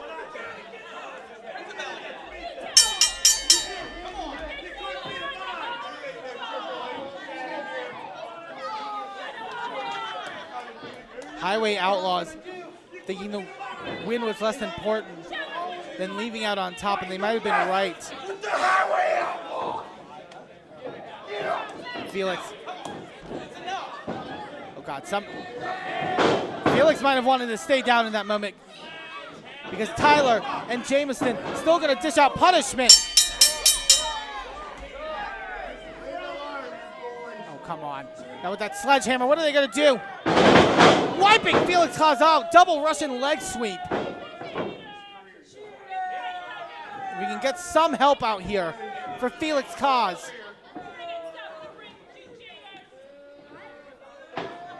Jameson, Tyler, the Highway Outlaws, they made their point. Ladies and gentlemen, your winners of this match as a result of a disqualification, the team of Jean Paul and Miserable and Kielbasa Mayhem, Felix Cause. Highway Outlaws. Oh my God, chasing! Jason Tyler is chasing Luke here, our ring announcer for the announcement. My God, the Highway Outlaws fully out of control. But again, your victors, Jean Paul and Miserable and Felix Cause, even though they may not look it.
All right, ladies and gentlemen, before our final contest, we'd like to remind you one more time that VCW will be live once again tomorrow afternoon, right down the road in Wheeling, West Virginia, just a few minutes south at the Bishop Donahue High School as VCW presents RASSLIN, It's Wrestling.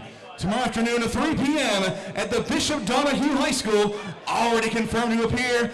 NWA Tag Team Stars, the Country Gentlemen joining us tomorrow afternoon, as well as the VCW debut of Wrecking Ball Legursky. That's tomorrow afternoon, VCW live at the Bishop Donahue High School. And once again, ladies and gentlemen, have one more huge round of applause for our hosts here tonight. Sitting right back there at the snack bar right now, the folks here from the South Franklin Volunteer Fire Department, making this event possible here tonight. And tell you what, guys, if you want to see a VCW right back here in Washington, those are the men to talk to. Let them know you had a great time here tonight, and you want to see VCW right back here at the South Franklin Volunteer Fire Department. And now, ladies and gentlemen, this is your Victory Championship Wrestling main event of the evening.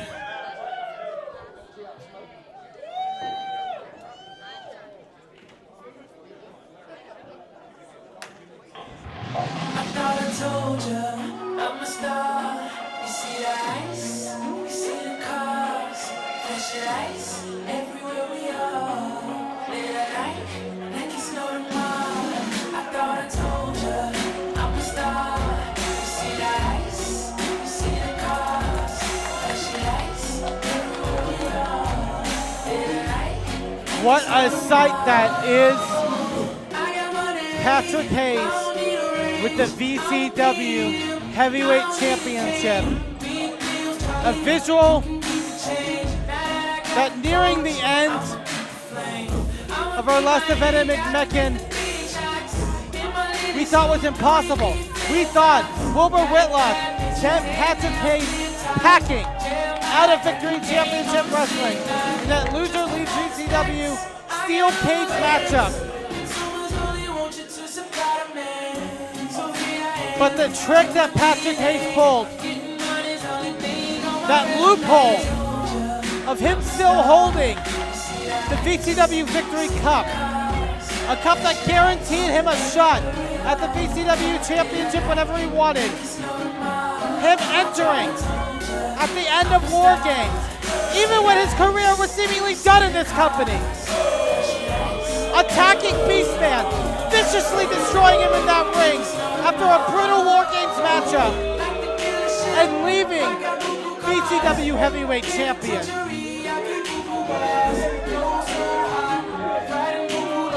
And think, this has been Patrick Hayes' mission since the inception of VCW.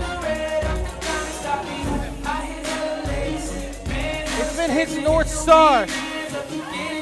He has always treated it as if it was destined. But now that it's here, what will that mean for the future of this company? I cannot imagine it be anything good.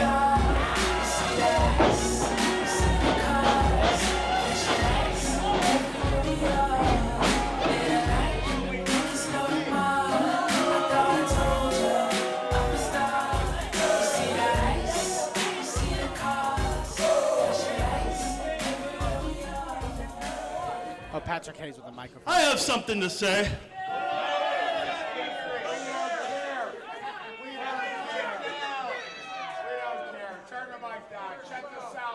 If you could keep it down, I have something very important to say.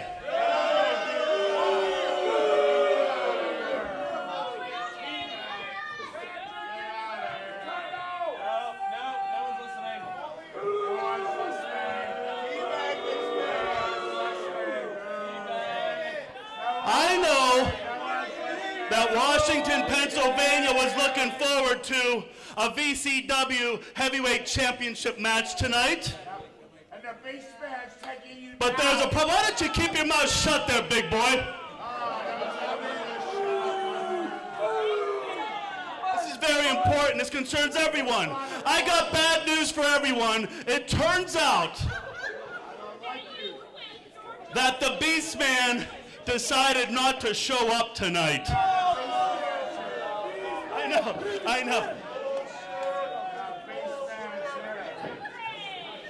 I couldn't believe it myself. I thought it was his big night. I thought he wanted I thought he wanted to be in the ring with a professional wrestler, a champion like Patrick Hayes. Turns out I was wrong. The Beastman is not your favorite wrestler. Patrick Hayes is your favorite wrestler. And even though I got my tights on, I got my...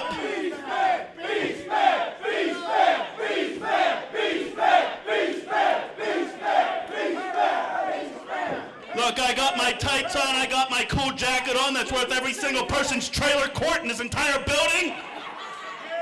I got my boots on, so I'm in the ring to take 8x10s and Polaroid pictures for all of you. But I'm not going to wrestle. Patrick Hayes is going to take the night off. So form a single file line here. We'll find a Polaroid camera somewhere. $35 a pop, $50 if you want me to sign it. Single file line.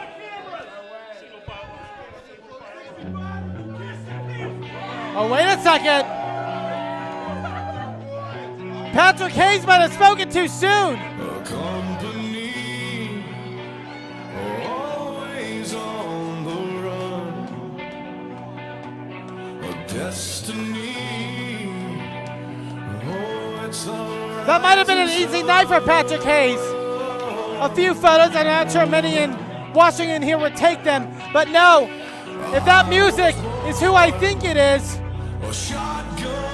Patrick Hayes is going to have a longer night than expected. behind the gun.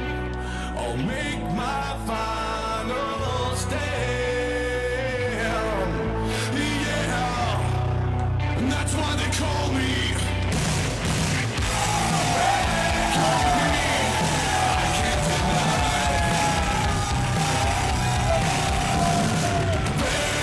The Beastman!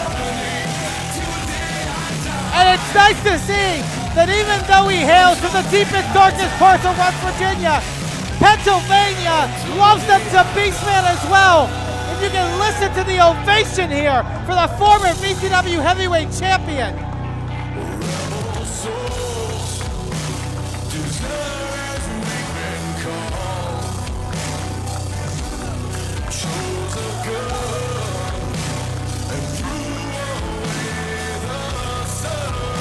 Beastman, former VCW heavyweight champion.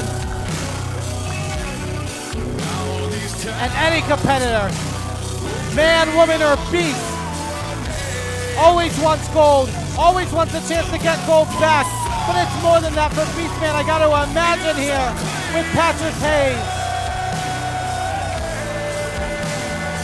The way it was stolen from him, taken from him in an instant, unprompted, cannot sit well with the Stone Age Savage.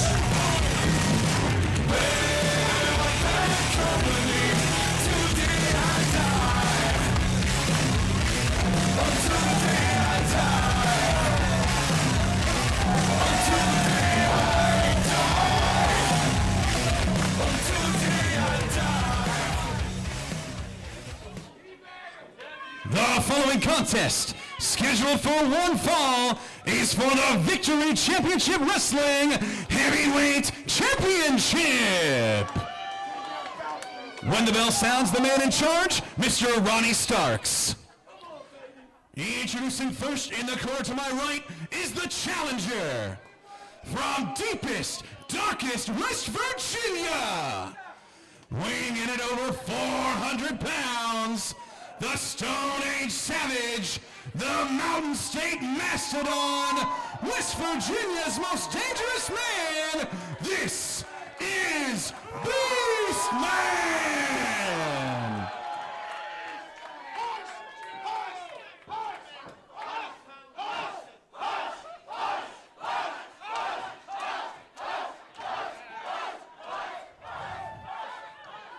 And his opponent, standing in the corner to my left, he hails from Winnipeg, Manitoba, Canada, weighing in at 268 pounds. He is the current reigning and defending Victory Championship Wrestling Heavyweight Champion, Patrick Hayes. Hayes thinking better of it. If I'm Hayes, I'm getting as far away from the Beastman as possible.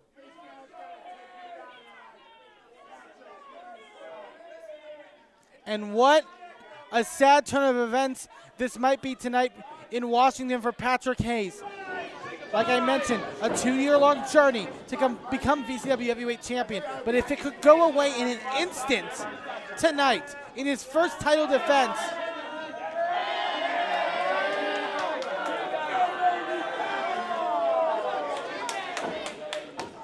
Beastman, you can just tell, enjoying himself. He's enjoying where he's got Patrick Hayes in his head.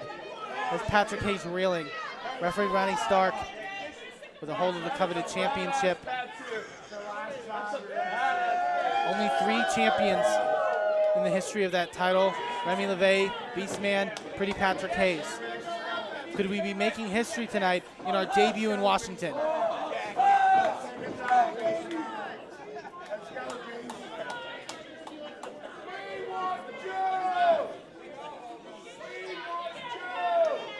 Now anyone, not just anyone, can tend to Patrick Hayes' coveted jacket. Wait.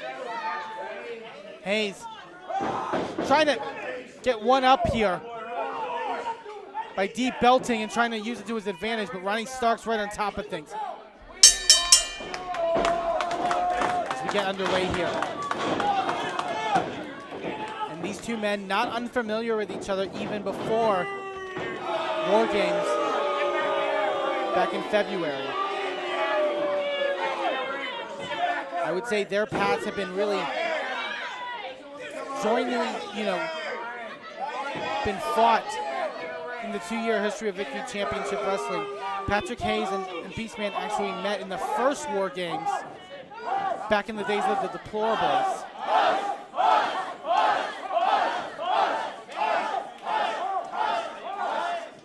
And I gotta say, I didn't just mean it hyperbolically when I said this Washington, PA crowd is just as enthusiastic, it's just as behind the Beastman as it is whenever we're in West Virginia, the Beastman's home.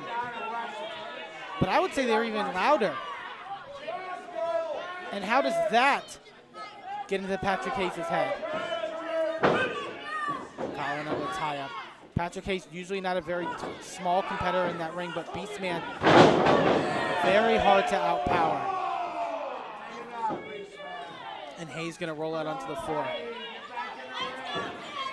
We've seen it time and time again with Hayes. He likes to let his opponents wait. He likes to let his opponents spiral. I think particularly with how caught off guard Beastman got Patrick Hayes. Beastman,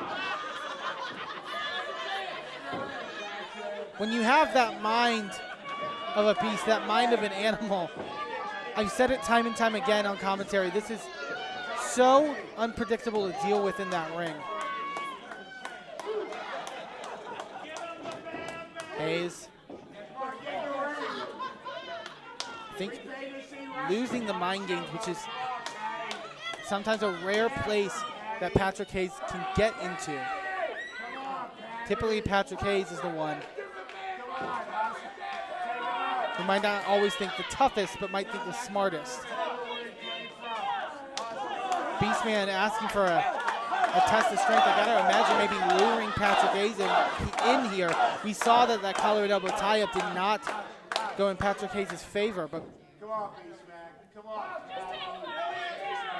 again, just more mind games here in the early going of this. Patrick Hayes sucks. Patrick Hayes sucks. Patrick Hayes sucks. Patrick Hayes sucks. I think the Washington crowd has made it known. Patrick Hayes sucks. Patrick Hayes sucks. Patrick Hayes sucks. No, it's not gonna. You can't do test of strength with Ronnie. I mean, when you're in. Okay, all right. Whenever you're an official in a Beastman match, you kind of just have to go with the flow, so to speak. Hey, Patty, it's time to engage. Take on the Beastman. Come on. Beastman Oh, Patrick Hayes getting the upper hand. Shot to the gut and a blow right to the jaw. Beastman, but it does not phase the Stone Age Savage. It only makes him smile even bigger.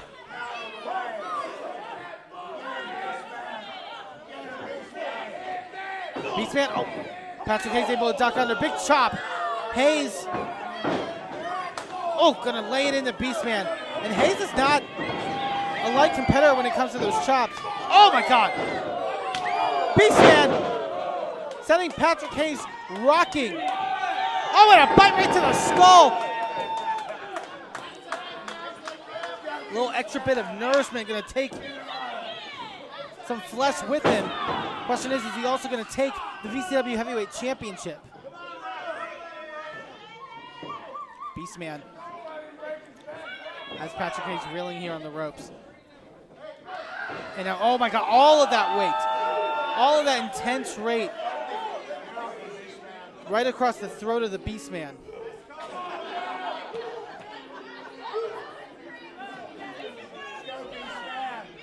And now,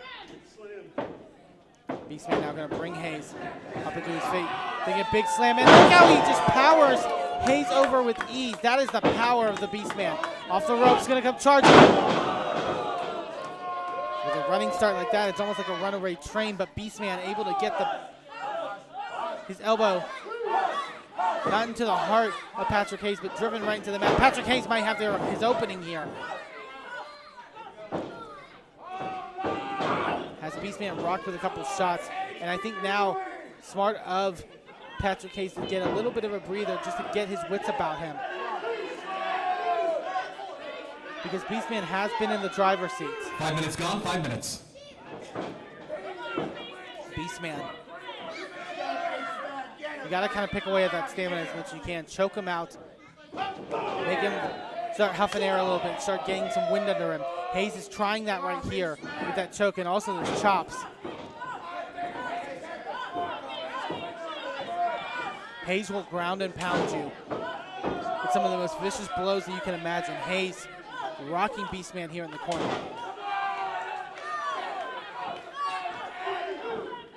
Repeated blows to the gut, and then again right to the jaw. Pinpoint accuracy there by Patrick Hayes, and that snarl of the VCW Heavyweight Champion, Patrick Hayes, we've seen so often. I think we've talked a lot tonight about seeing competitors in that ring use energy to fuel them. Patrick Hayes uses anger. He uses his own pain to just make him more angry. Beastman sends Patrick Hayes hard into the turnbuckle, and Hayes going right out onto the floor here at the South Franklin Volunteer Fire Department Center. Beastman now going to chase Patrick Hayes out here on the floor. Hayes trying to get as far away from Beastman as possible. You need that time to breathe. You need that energy, and Hayes seeing the opportunity in that second rope as Beastman was entering in and taking full advantage of it. Cover, lateral press, but Beastman just pushing Patrick Hayes off with ease. So difficult when you're facing the Beastman to hook a leg, get leverage, get shoulders down.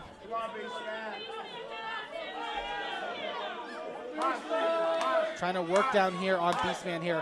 Like I said, cut off that oxygen, cut off that airflow. Beastman, though, back up to his feet where he does not want to be. Hayes going to take him back down, though, with a DDT. Driving Beastman headfirst in the map, but the question is, can Patrick Hayes cover, take advantage of it, and get out of dodge? He's taking a little too long. Hook of that leg. But Beastman able to power out. Almost a frustrated look on Patrick Hayes' face. Not necessarily defeated, but frustrated.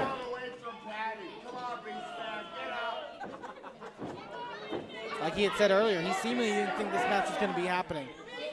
And so when you get that confidence in your head, and it gets thrown against you. What? Nope, Beastman just absorbing the blow of that turnbuckle. Eyeing up Patrick Hayes. Oh, Patrick Hayes with a shot. He's going to try to take him the opposite way. No! It only makes the Beast Man stronger.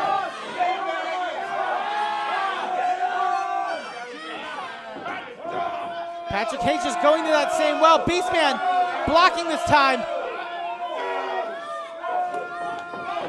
Oh my God. Drilling him headfirst into the turnbuckle. And one for the second turnbuckle. And one for the bottom. Going to carry him all the way down.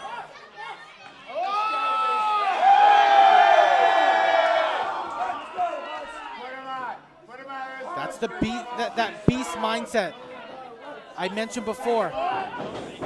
You can dish out pain and it can just set him up. Hayes gets sent hard into the turnbuckle.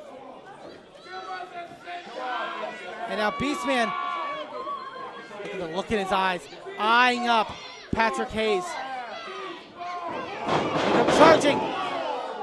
Big squash in the corner. Hayes now gonna come behind. Big running drop kick rocks the Beastman. Beastman needing support of the ropes to support himself. To keep himself on somewhat of a vertical basis. That tells you how vicious that drop kick was. But now what does Hayes do to rebound? Off the ropes. Wait, Beastman comes charging! Big cross body attack!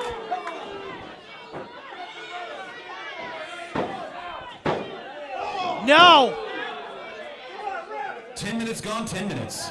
Another shoulder up for Patrick Hayes. I thought that could have been it with Beastman running full force, full strength, full body weight into Patrick Hayes, wiping him out on the mat. But it appears there's still more work that needs to be done. But I gotta think Beastman thinks he is in the driver's seat, that title isn't far behind. Gonna come charging, I think taking hip attack. Hayes instead rolling to the floor, and he's got a hold of the title. That is not one yet. It is not Patrick Hayes' to keep in this moment, but Hayes, I think, don't tell me he's trying to get out of dodge here.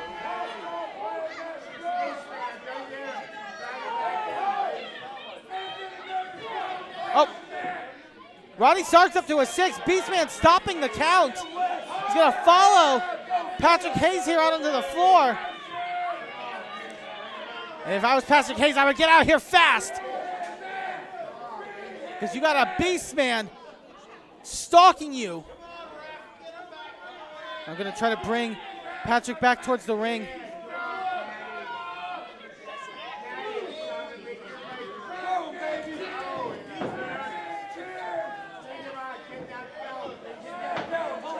Rolling Hayes saying this is going to be done in the ring. This is going to be finished.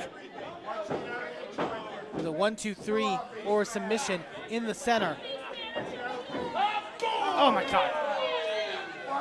Big clubbering blow. Rocking Hayes into the turnbuckle. Oh, Hayes! The pump kick, and that staggers Beastman. But it's not enough to finish the job. Hayes off the ropes. Beastman with a slam! This could be it. We could have a new champion! No!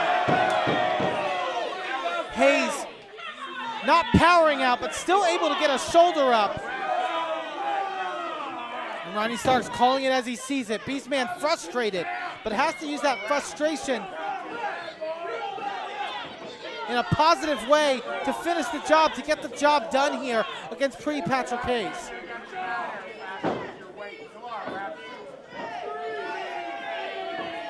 Hayes needing the assistance of Ronnie Starks here. Hayes is really worse for wear. They're charging. Oh, Beastman almost running into Ronnie Starks there in the corner. Oh wait, Hayes has got the title. Blasting Beastman right in the side of the head. No, not like this, not like this, come on! 2! Only 2! Not even a shot with the VCW MMA title across the side of the head. Was able to put down Beastman.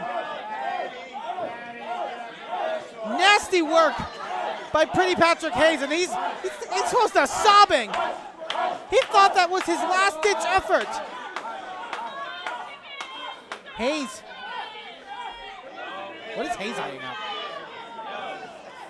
Oh, no! The bone! The bone of the Beastman! No, Hayes. This time Ronnie Stark's right on top of it, though.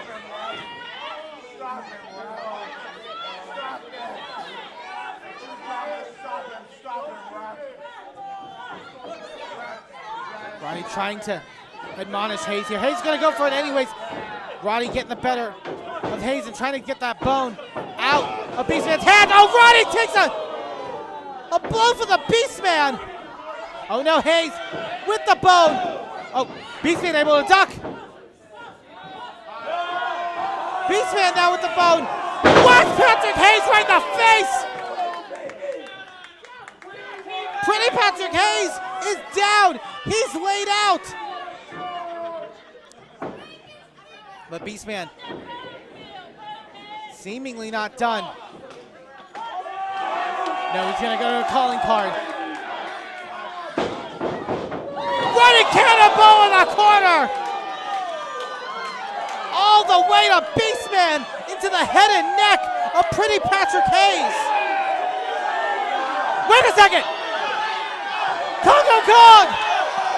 What the hell is he doing out here? Oh God, Congo Kong! Choke slam on the Beastman! With ease, Beastman lifted by another Savage.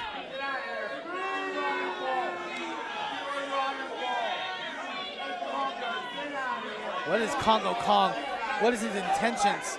Other than just destruction. Oh, he's got Hayes. He's got Hayes by the hair. No, he's got, no, come on. He put Hayes on top of Beastman. Not equal, no equal punishment, no. Not like this, not like this. And that's a 3 count. Damn it. Your winner of the match, and still Victory Championship Wrestling Heavyweight Champion, Patrick Hayes. Patrick Hayes, still GCW Heavyweight Champion, whether hook or by crook or by a Congo Kong.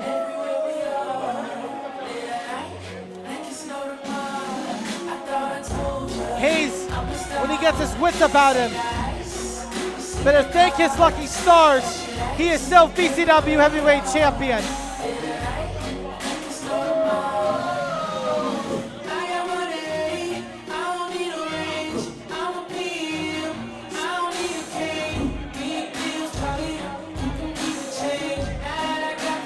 And Patrick Hayes, at least with that arm up, knows he is the victor. He might not know a lot right now, but he is still BCW Heavyweight Champion. Question is for how long? Just 24 hours from now, less than that, we will be back in McMecken for RASSLIN, that's wrestling. BCW's next big event. Patrick Hayes will be walking in as champion, but you are not going to want to miss any bit of the action. We will see you tomorrow in McMecken. For myself, Eamon Payton, thank you for watching VCW's Fight Fire with Fire.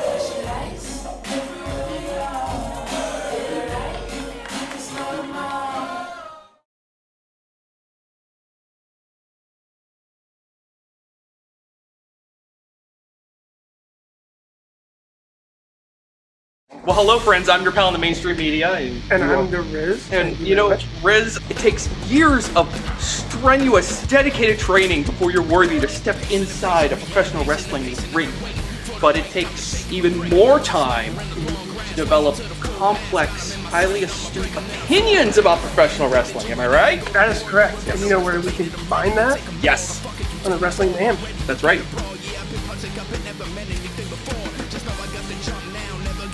Sidekick Media Services. We are your sidekick in business for social media, video production, and more.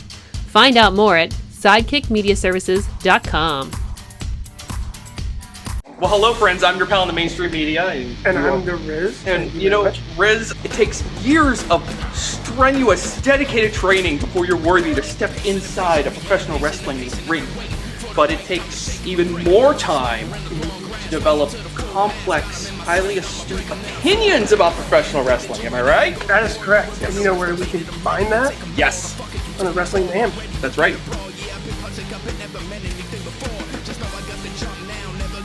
Sidekick Media Services. We are your sidekick in business for social media, video production, and more.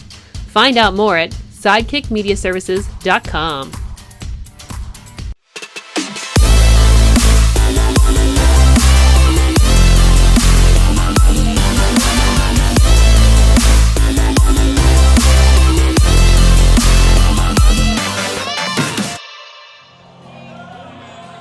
What's this? That is the music of the gavel, David Lawless, the man whose team lost, must we emphasize lost, the War Games match for control of VCW, but nature abhors a vacuum, and we currently have a power vacuum in this company. And I gotta be honest, Jason, I'm a little ill to see the gavel David Lawless back here in VCW. I was hoping this guy would take a hint and get the hell out of here. But you have to wonder, because Lawless always has a plan. You're not wrong.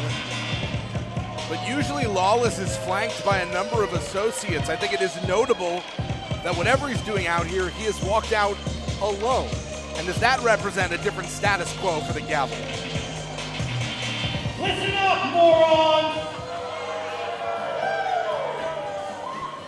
Now I know because of the public school system here in McMecken, y'all don't read too good.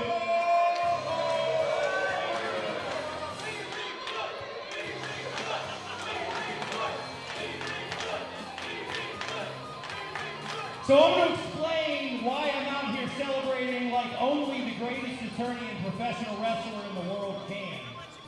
You see, last show, my team won the War Games match when Nick West and his pathetic wife gave up. I don't quite recall and that. I know you think you saw me get locked out of the cage and Beastman's team win with Nick West as commissioner, but guess what? That loser retired. So as I see it, the last acting commissioner appointed by the Athletic Commission of the state of West Virginia, and the current commissioner is the gavel, David Lawless, Esquire. You're welcome. Not quite sure I follow your logic there, Lou, but... And for my first order of business as my second reign as commissioner, I want to right a wrong that was done last time, and I want to bring out a man who was ousted from VCW, but who won the heavyweight championship, Patrick Hayes. Jason, I know it's an election year, but I haven't heard a political spin like that in quite some time. A little bit of truth inside a lot of lies, but one thing that is accurate is that Patrick Hayes did the seeming impossible. He won the heavyweight championship of VCW while not even being an active member of the roster, because Patrick Hayes lost a loser leaves town match to Wilbur Whitlock, only to cash in his guaranteed title shot at the end of the night. And now, is the title held hostage? Well, right now, to my knowledge, Patrick Hayes does not have a valid VCW contract. So to your point, where does that leave not only Patrick Hayes, but that VCW championship right there? Well, possession 9/10 of the law, and our title is in the possession of Patrick Hayes. And right now, it feels like possession of this company is in the hand of the gavel, David Lawless. So it really feels like in 1 month's time, we have entered into the mirror, mirror universe of VCW. We need some answers here. This is what a champion looks like. And Mr. Hayes, I have to apologize on behalf of everyone at VCW as commissioner. I wanted to officially welcome you back to the roster and have you sign a contract right here. Well, there's our answer. He's getting a new contract.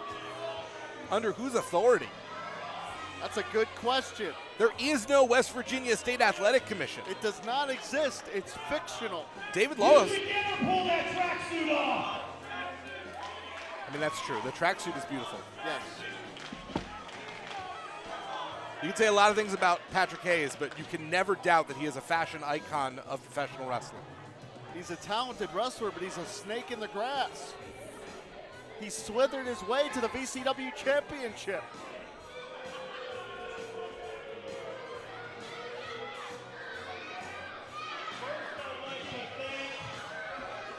David Lawless for righting the wrong of the last event.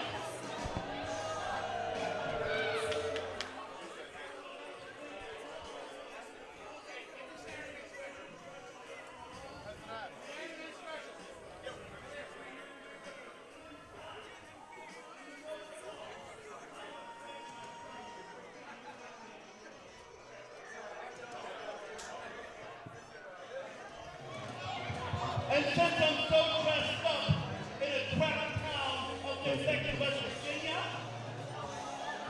that I feel like going out and partying, feel like celebrating, so maybe the new champion's gonna take the night off. Right now it seems like Patrick Hayes and David Lawless hold all the cards, but that's someone we're very familiar with. Hold on 1 second. Hold on 1 second. David Lawless, I don't know if you hit your head a few too many times, but you got a couple things incorrect that I want to point out to you. One, you didn't win War Games. In fact, I don't know if you not win War Games. I'm pretty sure if I remember correctly, you tucked your tail and ran during War Games. Fake news. Perfect. Anyway, you also got one other thing wrong. You weren't the last acting commissioner of Victory Championship Wrestling. Actually, that was me. So, I have a lot of busy things to do on my commentary. I have a lot of roles in this company. I think it's a little too much for me to handle. But I have made the decision to appoint a new general manager to Victory Championship Wrestling. So David, thank you. No. David Lawless, Patrick Hayes, and everyone here, let me introduce you to the new general manager of Victory Championship Wrestling, Ripper Blackheart. What is Eamon doing?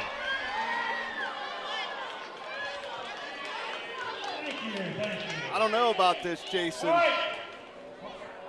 Listen up, I got a major announcement to start things off right off the bat. Our next event here, April 14th, former TNA star Chase Stevens will be here. It's dead, so I couldn't replace it. Yeah, I also need to read it. Mr. Lawless, I don't know if you're aware of this or not, but your contract with VCW has expired. God bless America. So technically, sir, you don't even have a job here right now. But I'm a fair man. I'm willing to give you a chance to win your job back. All you gotta do is win a match. Get ready. As soon as your music hits, bring yourself out there, get in that ring, and you'll know who your opponent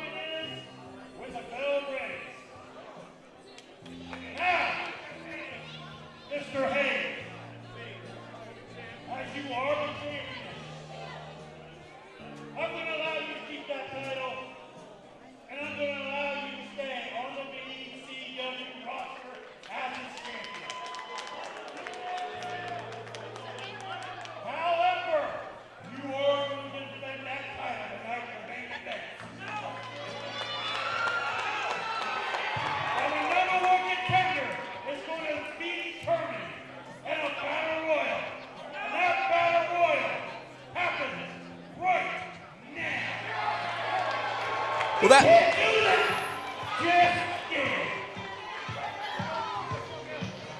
Well, it makes sense why we saw a whole huddle of wrestlers signing up for something on the wall. They knew something that we didn't. It is going to be a #1 contender over the top rope battle royal, and the winner gets a title shot tonight.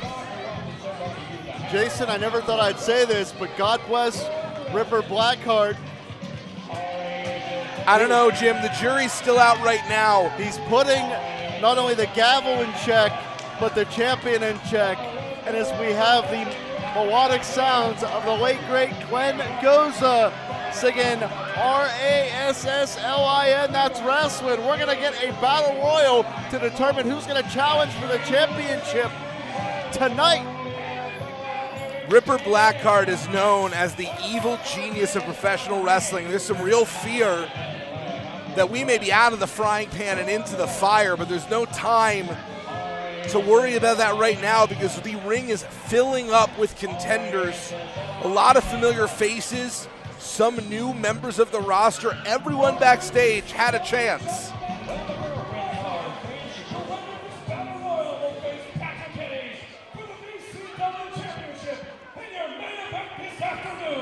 There's Captain Decapitate, the worst thing you'll see today.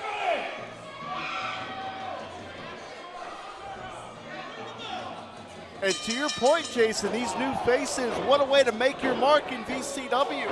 On one event, one night, you have a chance to get a championship opportunity. You have to be thrown over the top rope with both feet hitting the floor, and Colton Quinn has already been eliminated, successful on the pre-show. Maybe that took, already wrestling 2 matches. That's a tough draw. We saw it. Zeke Mercer, they are in there. They are hammering away on the competition. And if you look to the very left of your screen, one man has yet to enter, and that would be Jean-Paul Le Miserable, Pro Wrestling's mastermind.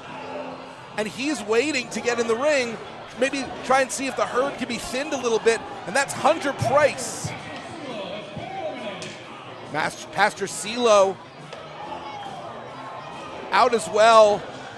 And that is going to be the Wolf of War CFR, along with Terry, the white trash luchador who's been eliminated. But Jim, here's the thing. The last time we saw Terry, he was the drunk white trash luchador, and he is 1 day sober. So even if he lost this match, he's winning at life right now. We're very proud of Terry, the no longer drunk luchador.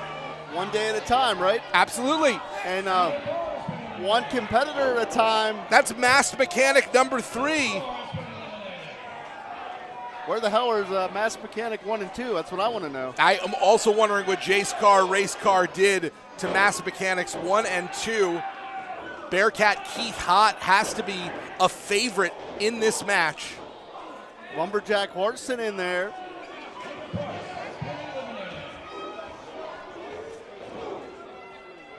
And Hunter Price proven he has a heart bigger than his body, as he is also eliminated, and things are starting. D.D. Vice, you have to think Saturday Night Special have a numbers advantage. Rabbit Rogue is out, and yes, Saturday Night Special, a tag team, maybe the only functional tag team. That's not true. I guess maybe the Talladega Knights are still in this. So we've got 2 tag teams. That would be Knights with a K, by the way. I was told that was very important. Knights with a K, because it's copyrighted if it's not. Hey, Izzy Lambert's in there.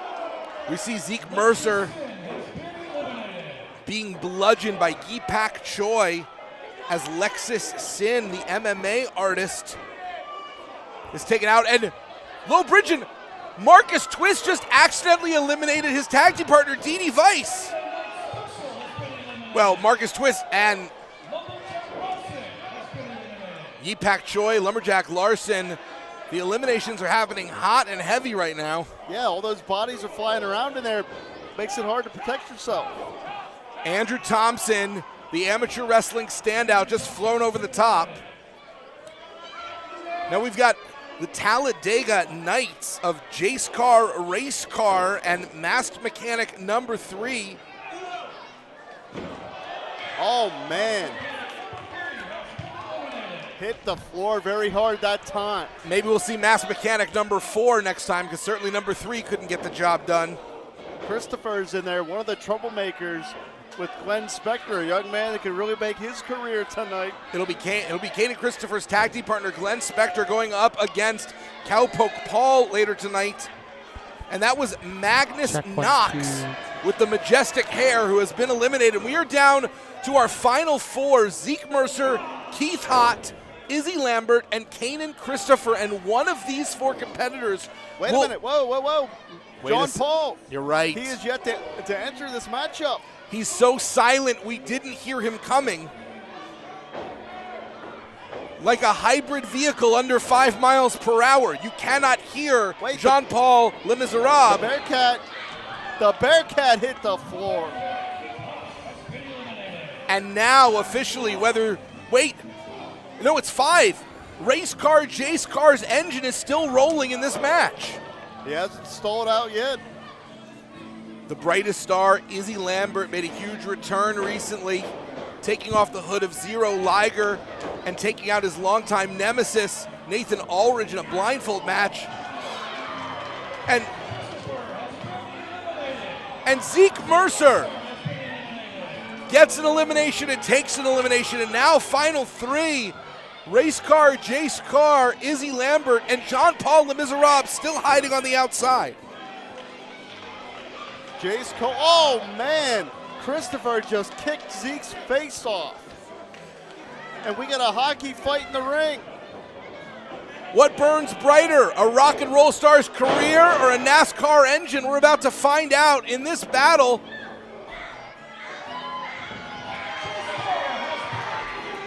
The race car does not finish first, and now can Jean-Paul Le Miserable steal it? No, he cannot.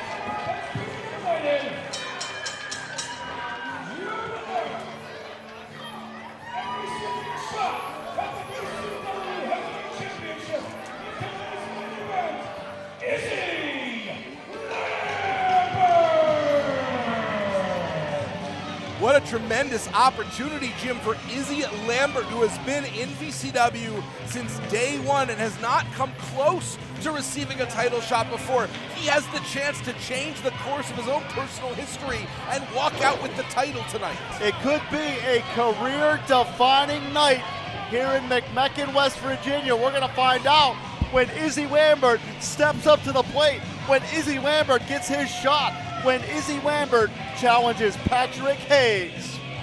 Our main event is now set for the VCW Heavyweight Championship. It will be Patrick Hayes defending against Izzy Lambert. We've got so much more here on IndyWrestling.us. Wrecking a Ball, Legursky, and the Country Gentlemen from the NWA are in action later tonight. The return of the Professor Jacob Edwin. So many incredible matches here to come. But a question that has been on all of our minds is, what is the status of the Origin at this point? Jason, from what we've heard, there has not been any sign of Malachi Gage anywhere around the Origin. And we know that Chase Stevens will be joining us in the future. But you're absolutely right. The last time we saw Malachi Gage, he was being beaten in the back by the Origin and then given almost a kiss goodbye by Remy LeVay. And we do not know if that was Malachi Gage being given his marching orders, basically being beaten out of the gang, or if Malachi Gage is just taking a moment to recharge and refresh. He might have to...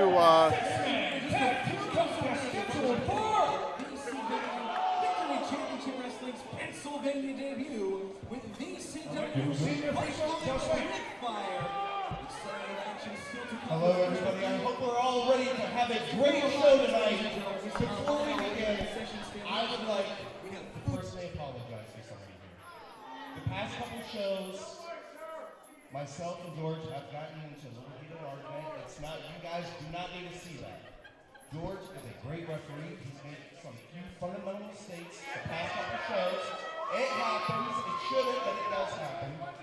So, George, I just want you to take this time, just read through the rules one more time. I will take this match, read that, and please. I just want to make sure that fans have a great show. Take the time, go over the rules, just so we don't have any more mistakes. It's for the fans. It's for the fans. It's for their quality entertainment. Make sure they have a great show. Okay. Thank you. George Ross looks like he'd have spent an hour in a car with David Wallace or something. Even the referees have drama here in VCW. Josh Mann! Looks like senior referee Josh Mann will be taking this match as George Ross reviews. Introducing first.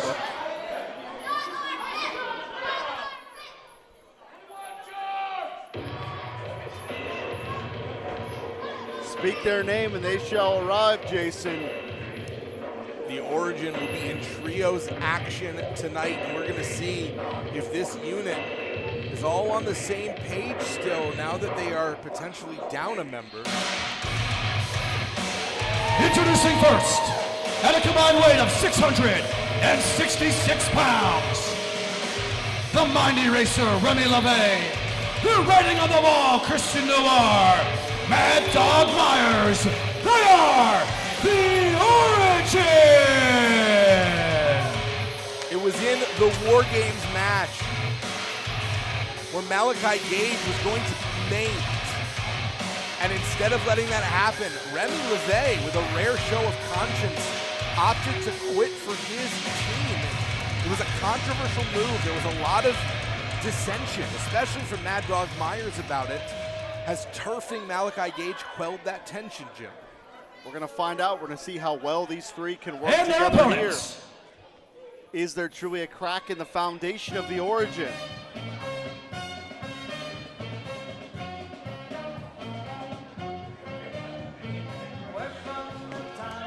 From the Polka Castle, weighing in at 220 pounds, let's get ready to polka with Kielbasa Mayhem, Felix Kaz. From a few miles up the pike from the coal mine, weighing 175 pounds, plus a tool belt and a lunch pail, the handyman, Sam Handyman. And from Martins Ferry, Ohio, weighing 175 pounds, the notorious CRG, Curtis Ray Gotti! An eclectic mix of talent here. We have the brave, but not quite bright, super tall Felix Kaz. There you go, you got it. They're always ever prepared. Handyman Sam Handyman, and the glue that is keeping this team together, which would be Curtis Ray Gotti, maybe the only one who could bring such differing personalities together. Gotti describes himself as a man that wears Jordans while he goes hunting and fishing. Basically, he lives in all worlds. He's a walking contradiction. I'm not much of a hunter, but I'll tell you who are the Origin. They are carnivores. They are pack dogs, and they are on the attack right now. Remy LeVay taking on CRG, Mad Dog Myers paired off with Sam Handyman in a meeting of the minds for the Origin. You'd have to think, Jason, that the Origin, they know that they have to use this opportunity, this event here, to really make a statement about the status of that crew, to really let everyone know, including everyone on the VCW roster, they are still as dangerous as ever. To build confidence not only with themselves, with others, and the busking brawler with a distraction, allowing CRG to fly. Hey Jason, are you a big polka fan? Cannot say that I am, but Felix Kaz, the Kielbasa Mayhem. You Polish? I am not. I am, well, I guess maybe way back when there's a little bit of Polish in there, but I think it's mainly Germanic Jew and a lot of atheists. Well, Mazel Tov, I guess. And Felix Kaz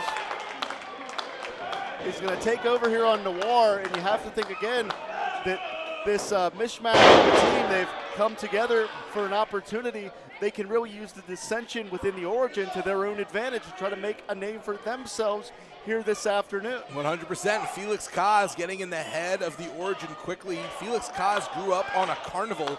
Literally the only one I know who ever failed up into professional wrestling. Said he couldn't do any of the jobs on the carnival, but he could wrestle his way out of a paper bag, and now he's here tagging in the handyman, Sam Handeman. Well, we know how handy that guy is because he can get it done inside the ring ropes. He's very, very technically sound. You know what time it is?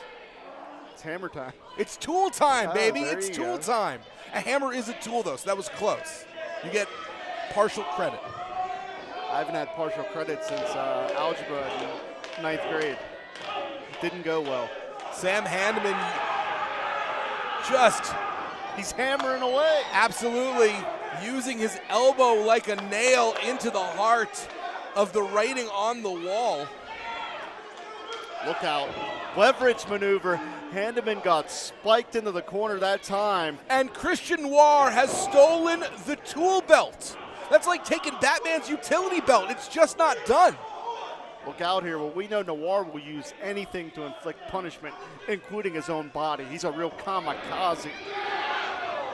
And Mad Dog Myers taking advantage of the moment.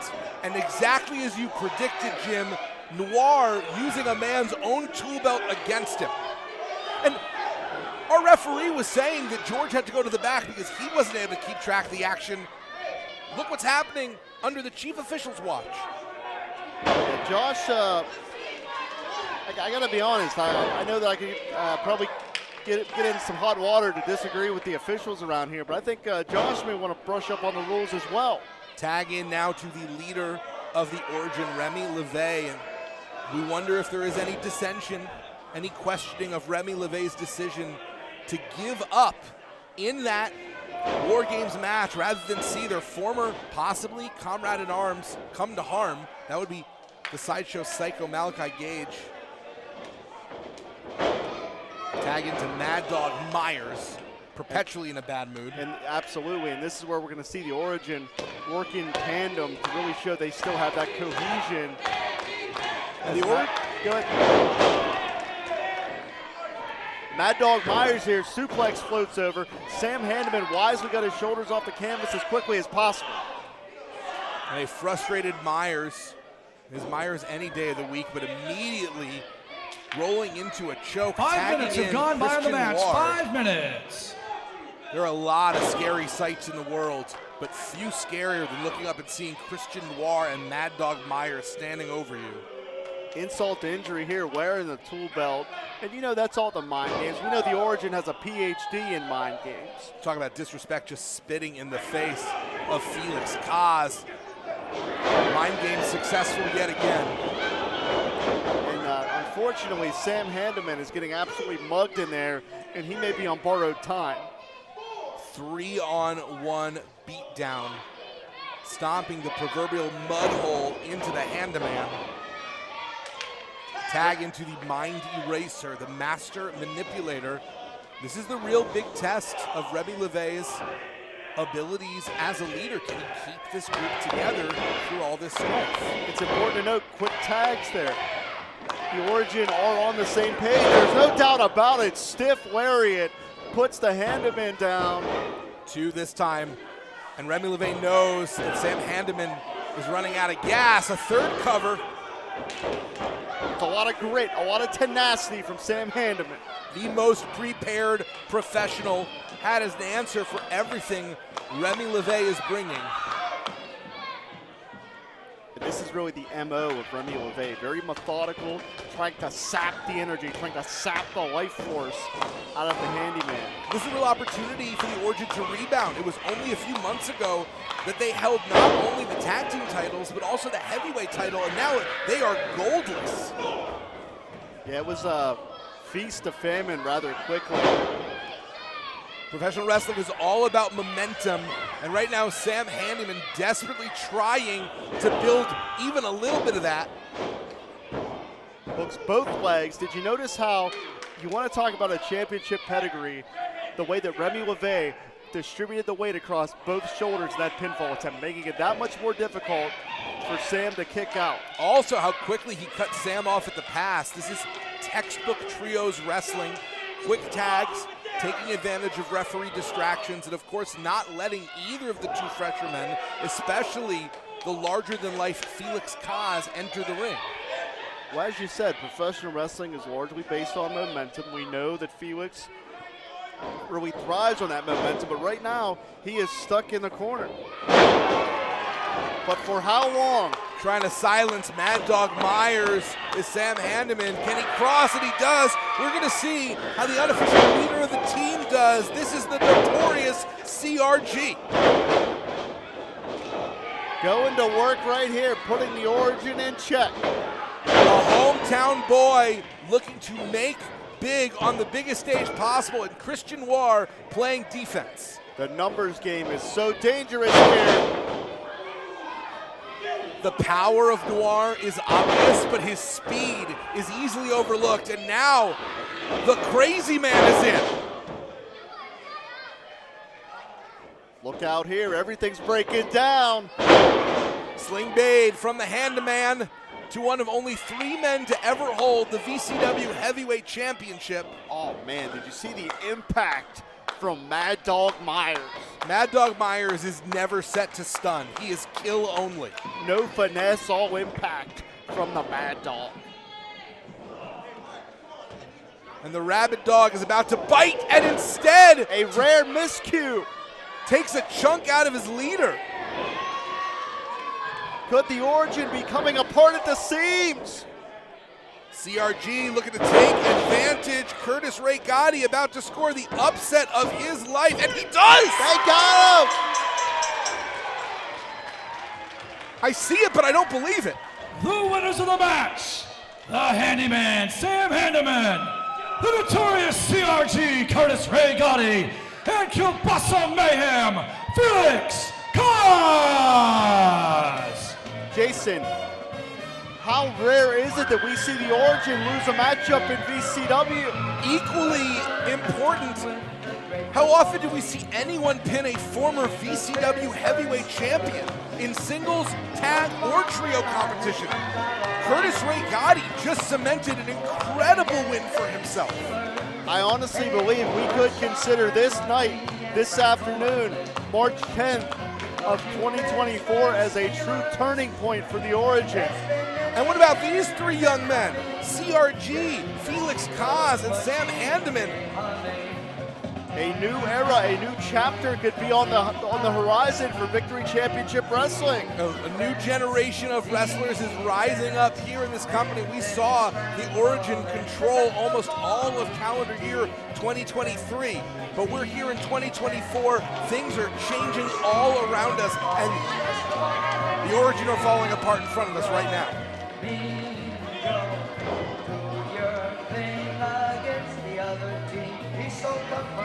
What do you think this 3 are going to do for a celebration? Probably eat some kibasi, dances, some polka, and maybe have a few cold ones. You know they're certified for a good time as long as Sam Handeman is part of the team. And if this is what's happening so far, what else? What other surprising events could take place this afternoon in McMecken? Make sure you are talking all about the show on social media. We're on IndyWrestling.us. We've got the Beastman versus Wrecking Ball Legursky coming up. The Wayward Sons will go up against the Country Gentlemen. Yeah, unfortunately, so right now we're much kind of in a more. season, as MJF would say, mid. Regardless, let's get back to the wrestling, shall we? Thank you for watching RASSLIN. Your next match is a tag team contest, and your referee is George Watts. Hey, let's give it up one time for George. Okay. Introducing first.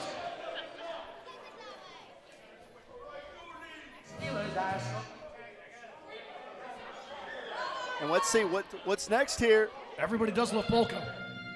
I told you. And we saw these 2 men from wild and earlier wonderful tonight. West Virginia, at a combined weight of 300 pounds, Andrew Thompson and Hunter Rice.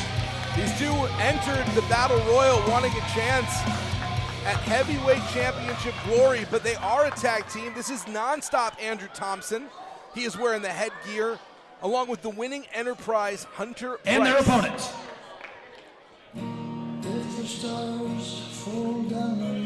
From the open road, at a combined weight of 580 pounds, the Big Rig Jason Tyler, the Country Hammer Jamie Jamison, they are the Highway Outlaws! Jason, I'm going to tell you what, these are two big, bad, nasty hombres. Jamie Jamison, we saw him make his return to VCW last month. And I can tell you what, not only did Jamie Jamison break into the wrestling business training under the late legendary Matt Capitelli in Ohio Valley Wrestling, he finished his training in Pittsburgh, Pennsylvania, alongside the man on the apron with him this afternoon, one Jason Tyler. Jamie Jamison and Jason Tyler are born and bred together in the wrestling business. They work on the same page, on the same sentence, reading the same word. They are tag team continuity personified, and unfortunately these two young men may pay the price in a very physical manner. The Highway Outlaws reunited here in VCW after Jamie Jamison turned his back on Keith Hott. Jamison makes the tag to the Big Rig Jason Tyler, and the size discrepancy is obvious. The experience advantage in the hands of the Highway Outlaws. One could say they are prepared to steal this one. They're going to steamroll the competition right here. As much as you have to give the young guns credit for trying to make the most of an opportunity, they may just be physically overmatched. Well, they are physically overmatched. That's not a maybe. Jason Tyler rolling Andrew Thompson to allow him to make the tag to Hunter Price because he wanted to make sure that both of them, well, they took their pound of flesh out of both men. I think Hunter Price may not know where he is. When he wakes up, someone can tell him the result of this matchup. The Highway Outlaws, a clean sweep in this one. Game over. No damage taken whatsoever. The winners of the by match, the Highway Outlaws. The Big Rig Jason Tyler, the Country Hammer Jamie Jamison, the Highway Outlaws! And they're not done. They don't teach running against the brick wall in wrestling school. This is going too far. That's a sledgehammer. Yeah, the Country Hammer brought a literal hammer to the ring. Well, we got to stop this, Jason. No, come on. We can't do this. The Highway Outlaws clearly not a fan of subtext when they can really hammer it home. I believe the entire VCW tag team division is being put on notice right now. Big Rig and the Country Hammer, as you said, are coming for their pound of flesh. They may be about to crush the skull of Andrew Thompson. And Thompson and Price were just two aspiring, enthusiastic athletes that were looking for an opportunity. They didn't deserve this. Talk about paying your dues the hard way. The Highway Outlaws won that match. Maybe, we'd have to check the record books, but possibly the quickest match in VCW history. If not, it's within the top three. That was absolute destruction and decimation. And if you're the Wayward Sons, you may have a target on your back. Well, if you're the Wayward Sons, you have no time to worry about the Highway Outlaws because the Country Gentlemen are here tonight. We've got many guests from the National Wrestling Alliance coming in because VCW is the place to be for the best in professional wrestling. And if you like them big and you like them bad, there is nothing bigger or badder than the match that is about to come. Beastman, the former VCW heavyweight champion, tag team going up against the Highway human Outlaws here in Wrecking Ball Legursky. Wrecking Ball Legursky. Tag team wrestling you like, tag team wrestling you will have today. That has VCW been there Tag and Team done it all. Championships on the line this afternoon when the Wayward Sons put the straps up against the NWA's Country Gentlemen. This is the land of the Giants. Just a reminder, back at the door on your way in, 50-50 tickets are available. Make sure you get yours if you haven't yet. $1 for one. I mean, if you're a carnivore, you're about to get a lot of meat. Or an That's arm's what I'm length about to say. for $20. We had over $100 to give away the last time. Not in this match. Make sure you get yours. There is a Make sure it's worth your while today. Take some money home with you as well. No, this is 100% Remember, VCW grade comes A back American Angus April 14th. Thank you. Beef. Prime rib. Sweet Victory returns here to the Bishop Donahue Gym in McMecken. Some rack Chase of ribs. Stevens, former I TNA love Wrestling ribs, superstar, will by the way. make They're great. his VCW The Beast debut. Man most recently held the VCW Your Heavyweight next match Championship. Is a singles contest scheduled for one fall. And the building's gonna rumble, Jason. They wanted us to reinforce the ring. We didn't have the budgets. There's every possibility this thing is going to implode underneath these two men.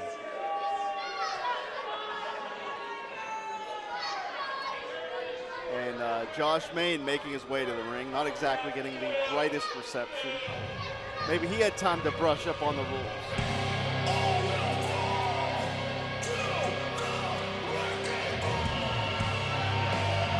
Introducing first, from Steel City, USA, standing 6'4" and weighing well over 400 pounds. Welcome to VCW Wrecking Ball Legursky.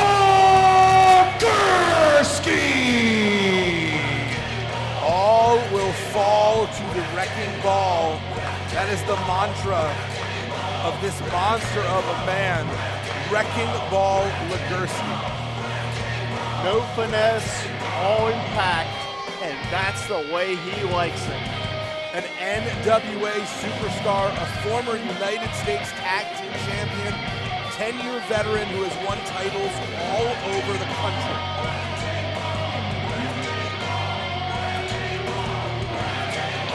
And you can see that this VCW crowd is anticipating this clash of the Titans. This is a first-time match between the Beast Man and Wrecking Ball Legursky. I asked Wrecking Ball Legursky earlier what the fans who may be new to him need to know about him. He said simply, tell him I'm a mother effing Wrecking Ball. He didn't bleep though. So he's a very straightforward. And his opponent. And very powerful.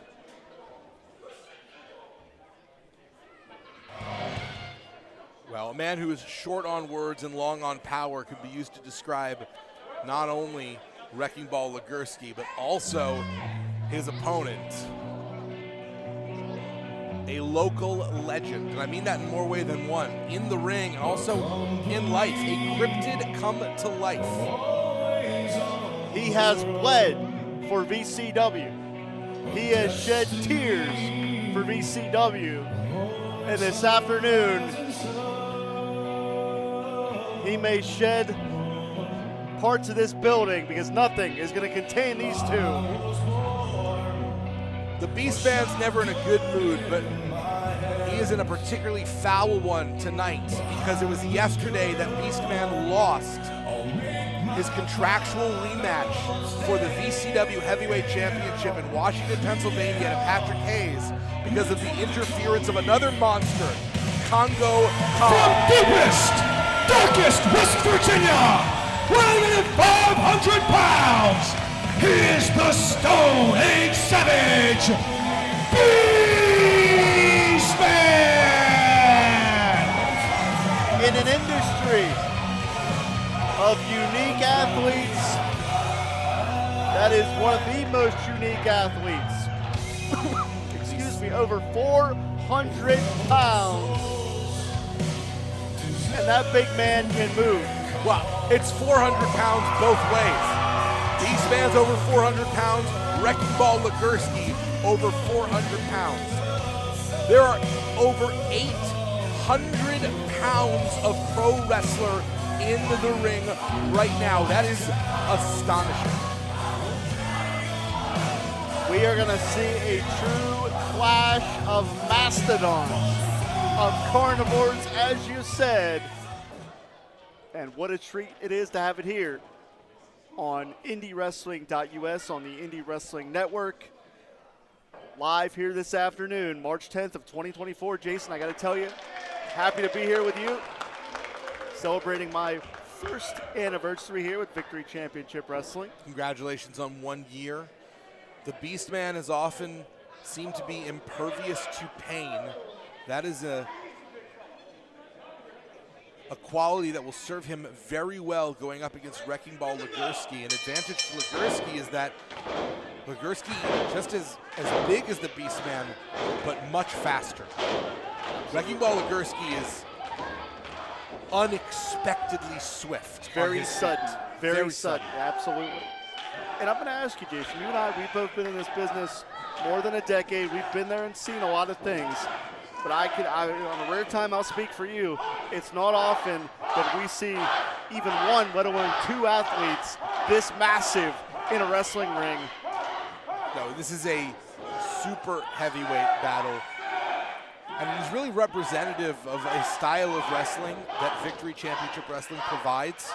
These two men like Madman Fulton, Congo Kong, Marcus Scott, truly a land of the giants here in VCW. I believe a lot of bravado being exchanged here. Well, the war of words is over. Or is it? Nope. They are having quite the intellectual discourse.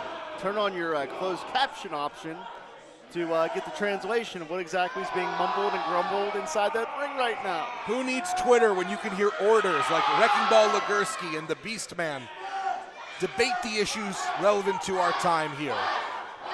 Which are you, Husk or Wrecking Ball? I think they're talking about inflation, but I'm not sure which side of the fence I'm going to side with yet. Well, big collision. No one was moving there.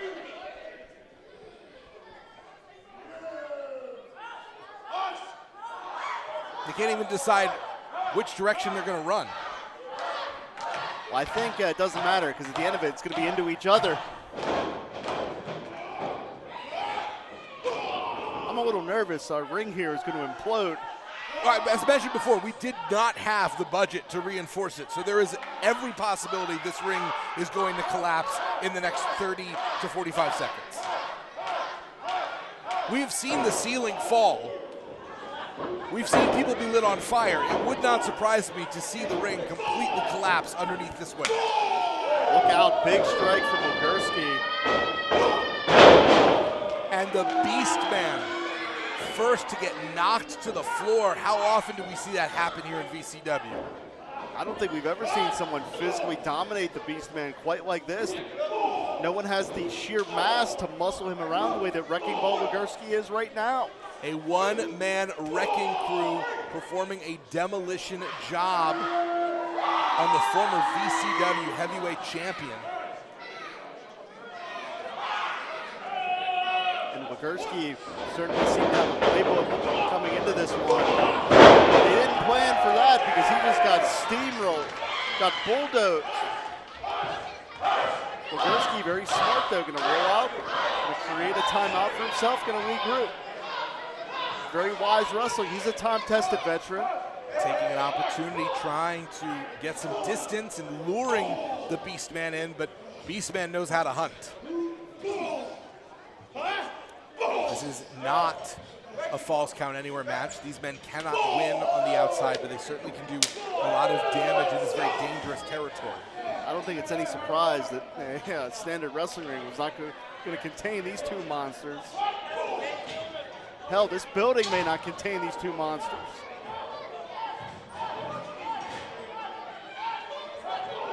Beastman throwing those clubbing blows. And now, almost on cue, like you said, Jim, I think something is about to collapse here. 5 minutes have gone by in the match. 5 minutes. Sometimes the sound can tell you the story.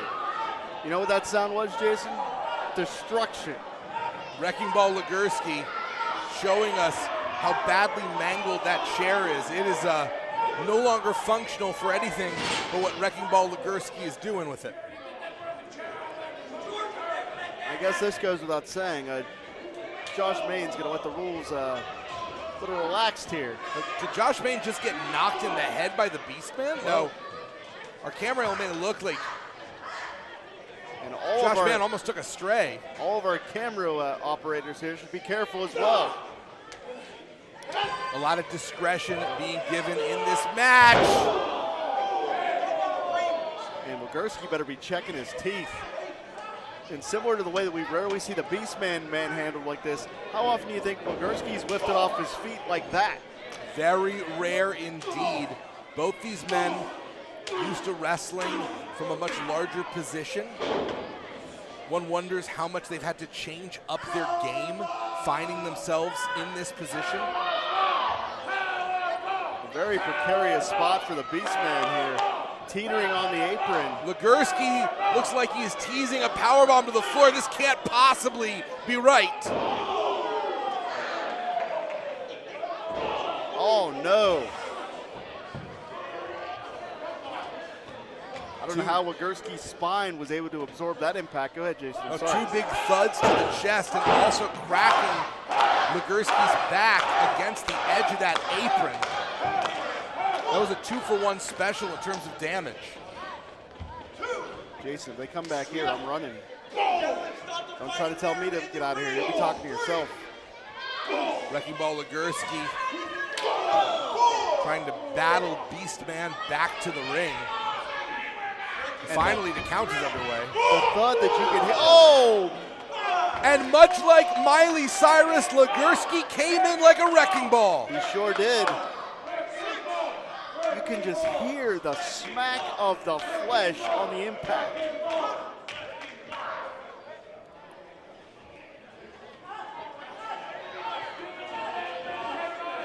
Legursky rolling in, seeing the Beastman in a prone position, and this is where that speed, this is where that swiftness is going to come into play.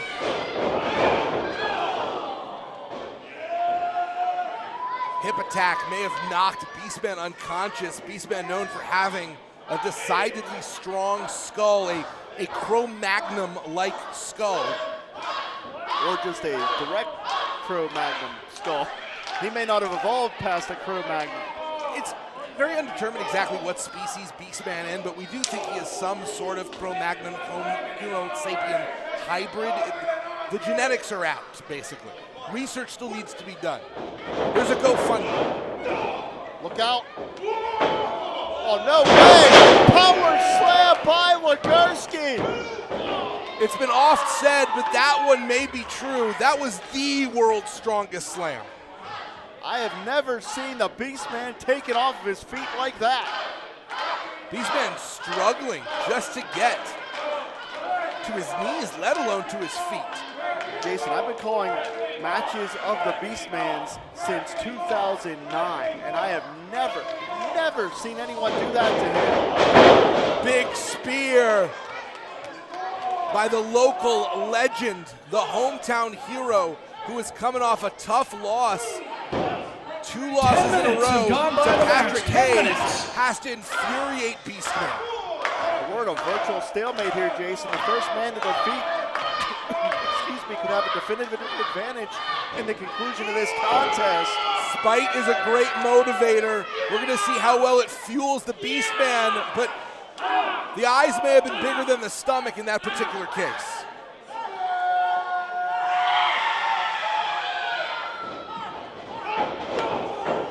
Look at the leg extension from the Beastman. This time the Samoan drop is a success. And you saw the ring shift on impact. 800 pounds of combined mass in the ring right now between these two. Cannonball. Cannonball versus Wrecking Ball. What you got? Oh, look out, Jason, look out. What are Saturday Night Special doing out here? They have no business out here. They're trying to ruin this contest. They should be engorging themselves on endless appetizers by this point. There's a fried soup somewhere for those two. Whoa, wait a minute, look in the background there. You want to talk about a monster? Congo Kong was the reason the Beastman did not regain the heavyweight championship last night, looking to make it 2 for 2. And is this about Beastman or Legursky? Oh no, look out here. It's gonna take two monsters, but they're gonna do it. Choke slam, power bomb combination. And Legursky's not above taking the assist. Jason, this was a little too convenient. Wrecking Ball, Legursky! In what pit of hell was a deal made between Congo Kong and Saturday Night Special? What in the freaking world could those three men ever have to talk about that would lead us to this moment? This was way, way, way too convenient. Something is going on here because as soon as Legursky was in trouble, Saturday Night Special were there to provide the distraction for Congo Kong to strike. Huge debut, even bigger victory for Wrecking Ball Legursky, and now here's words we've never said before: 3-match losing streak for the Beastman. I don't know if that's ever happened in the history of BCW. But what is going on? What do Saturday Night Special have in store with that monster Congo Kong in BCW? Well, we've had a busy night, but there's a man who's had an even busier night. It's my pleasure. Now, wait a second. Beastman taking it out on our crew. We got an emergent situation with the Beastman. It looks like he's absolutely imploding. I was going to say it's my pleasure to introduce our broadcast colleague as I tag out to Eamon Payton, who will take the last match of this first half of RASSLIN. Jason, can you get us a scoop? Can you find out what's going on? Eamon, do you have any idea what's going on? Can you talk to us about your decision to appoint Ripper Blackheart as the new general manager of BCW? You know, I understand it might be controversial. I saw a little bit of oohs and ahs and a little bit of gas from the audience here. And I can understand their aversion. I mean, with Ripper Blackheart and how he is, utilized every trick in the book. And thanks, Bob! But I got to say, Ripper Blackheart, I'm not going to divulge too much, but he presented me with some I wasn't sure the ring was going to be able to hold those two behemoths, but let's hear it again for Beastman and Wrecking Ball Legursky. Wrestling post Nicholas West, and I got to say, it was pretty convincing. And if you're interested in how being he's a done so professional far, wrestler and would like we to got train our in main event Victory later tonight with Championship Izzy Wrestling, Lambert challenging please Patrick see Bates Anna. for the VCW She'll be glad to give you all the information I'm happy you need. so far, and I hope You the can learn to be a VCW wrestler, wrestling fans will be just as happy. Or maybe Josh Bank can take you to referee school. Regardless, if you want to know more, talk to Anna after the show, as well as sponsorship opportunities. If you have a business that you would like to advertise during Victory Championship Wrestling, see Anna for opportunities to sponsor these shows, sponsor the events, have your business mentioned in front of our live audiences, and also streaming worldwide on IndyWrestling.us. Direct from the National Wrestling Alliance. You guys ready for your first half main event? Matchup, and I think has the potential to really steal the show tonight, Jim. Absolutely. I encourage you to be a little bit louder. Gentlemen, are you guys ready for your first half main event? Very successful week thus far in the past few days. Just last night in Uniontown, Pennsylvania, they were victorious over the team of Elijah Dean and Zach Nystrom of Money Shot Championships. So the Country Gentlemen are riding a wave of momentum into this matchup for the VCW Tag Team Championships.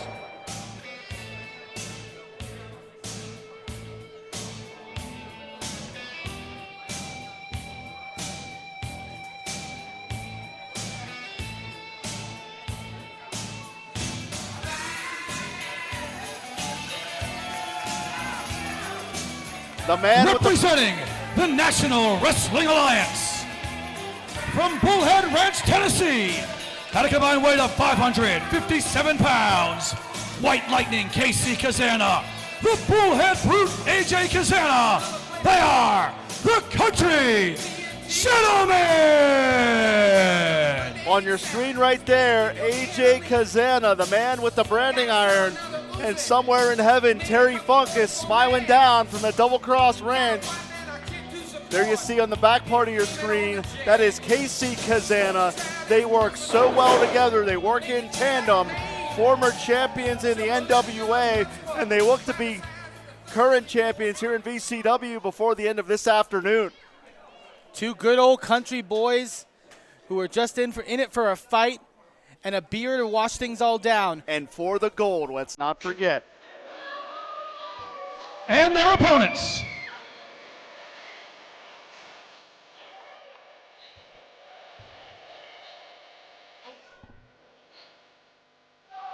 now the reigning and defending VCW Tag Team Champions from Wheeling, West Virginia, at a combined weight of 465 pounds, Gavin Jacobs and Garrett Lee, the Wayward Sons! You speak to the decorated resume of the Country Gentlemen, but think about the Wayward Sons. Clearly the top tag team in VCW with those VCW Tag Team Championships, but I have not seen a team in a while on a roll like the Wayward Sons have been on. This is going to be quite the tough challenge for the Country Gentlemen. Absolutely. Gavin Jacobs, a longtime veteran, has run the roost here in this state, is a multiple-time champion in West Virginia throughout his extended career. And of course, alongside Garrett Lee, they are the current VCW Tag Team Champions. The bottom line is the Wayward Sons are cut from the championship cloth, but the same thing could be said for the Country Gentlemen. So man, do we have a hell of a tag team matchup on tap here. You mentioned the Country Gentlemen coming off of that win in Uniontown. I got the pleasure to witness them in Moundsville this past Friday at one of our live events. And I got to say, I have never seen two more powerful, aggressive men than AJ and KC. And that's what I'm telling you, Eamon. They're riding a wave of momentum this weekend into this title match.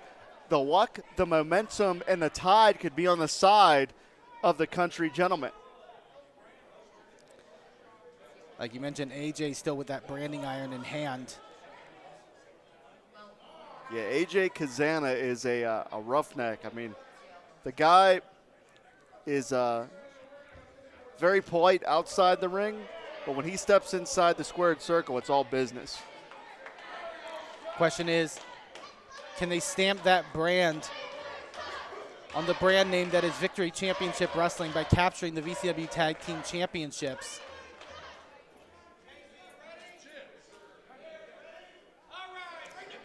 It looks like the two smaller of the two teams, Garrett Lee and KC, going to start this match off. And one thing I can tell you from watching the Country Gentlemen, not just over this weekend, but in their exploits in the NWA, KC Kazana really is the speed of the team and is complemented by the power of AJ. So they have all the bases covered.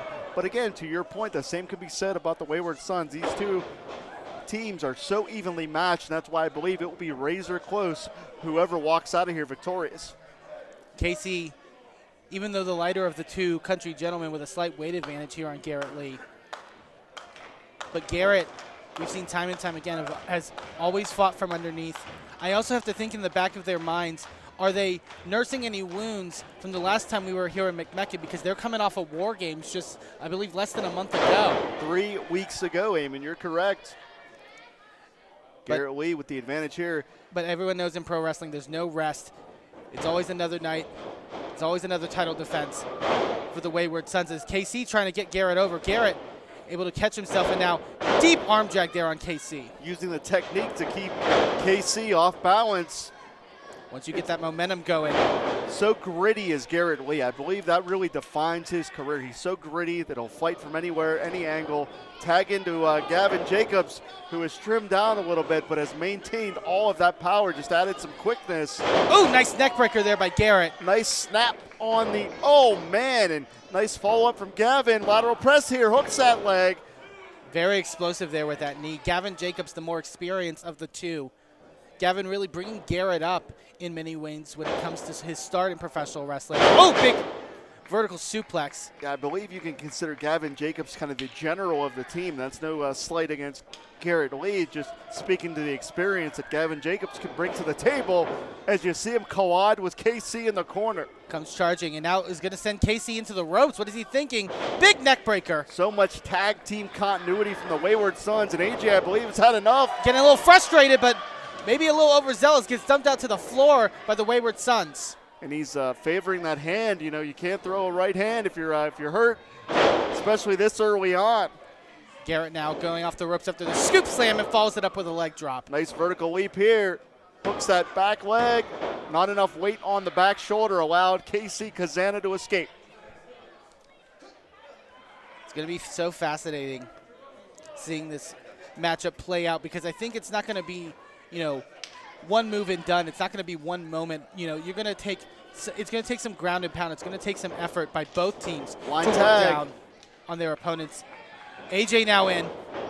Oh, Gavin catching him off guard. Again, dumping AJ to the outside, and AJ clearly frustrated. To your point, though, Eamon, as you said, with teams of this caliber, there's not going to be a fluke victory. We're going to have a decisive winner one way or another, and things are starting to break down here. AJ, oh, God. Oh, man. I think tired of the fact that he wasn't getting in on the action, sends Gavin Jacobs hard into the ring post on the floor. Gavin's head cracked against that ring post, and his night may be over early. Garrett Lee may be going this one alone here. The complexion of this matchup changing very, very quickly. Garrett wrenching down on that side headlock. AJ getting the tag in. Ooh, I think behind the back of Garrett Lee, unanticipating that shot. And look at AJ Kazana. He is a powerhouse, Eamon, I'm telling you. I saw back in Moundsville, like I said on Friday, AJ take someone twice the size of Garrett Lee and muscle him over in that exact same fashion. There is so much power that AJ exhibits in that 5 ring. minutes have gone by in the match. 5 minutes. A lot of core strength from the country gentleman here. And now going to pound on Garrett in the corner. This is a tough predicament for the Wayward Sons, as you mentioned. Well, it's part of being a champion is, do you have the resiliency to weather the storm? And we're going to find that out here. AJ again muscling Garrett over. Nice tag team cohesion from the country gentleman. And Casey now going to work down on the back of Garrett Lee. Just picking apart your opponent inch by inch, brick by brick. Very methodical, very meticulous, but that's classic tag team wrestling, which certainly the NWA team brings to the table. Garrett getting dumped onto the floor, and I think KC with a hold of our official. It's AJ going to pound in here on Garrett Lee. And Casey also, as we saw there, quite an eccentric individual as well. He can get a mouth on him, to say the least. Yeah, he's never short on words. I'm going to roll neither Garrett is back AJ into in the this ring. exchange. Hooks the leg. No, 2.5, but man, it's getting closer and closer. And think of the headlines it would make if the country gentleman can unseat the Wayward Sons.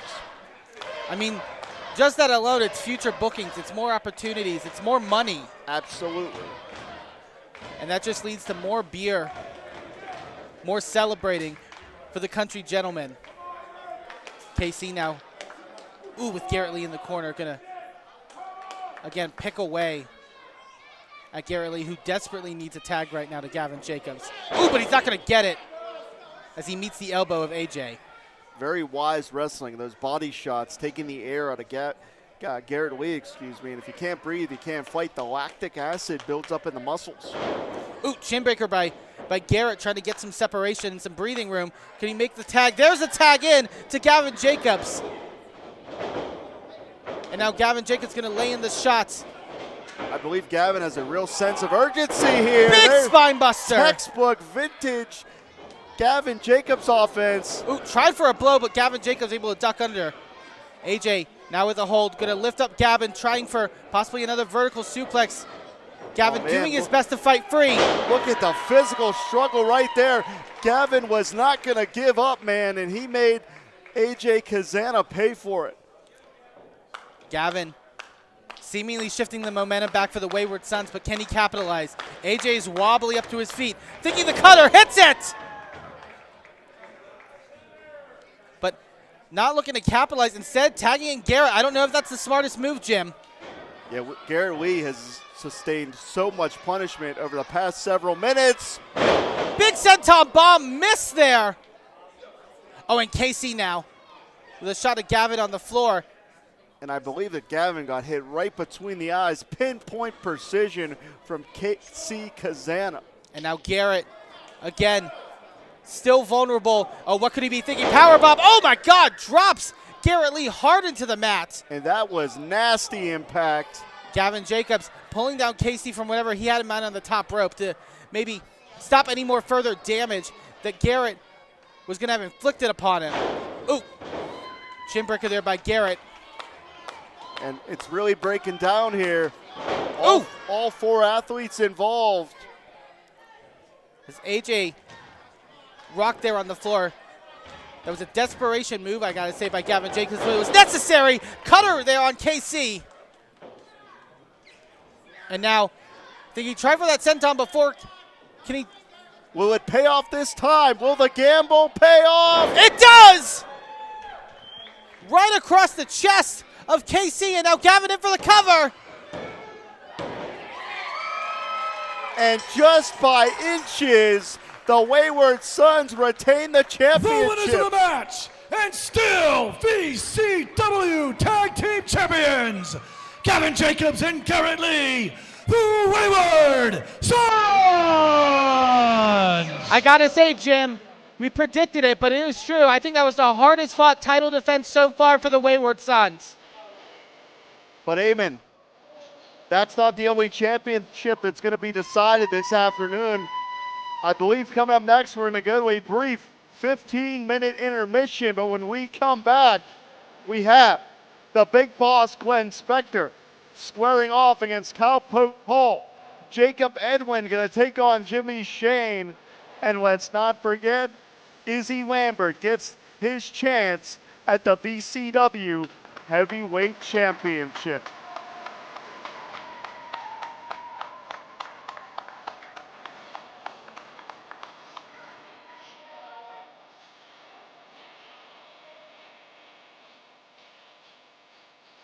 Bit of a stare down here with the country gentleman.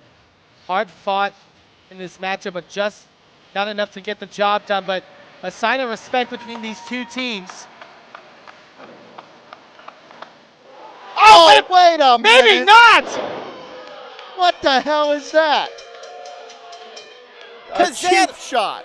With the headbutt and the clothesline, and oh God, now with that branding iron, driving it into the throat. Talk about sour grapes.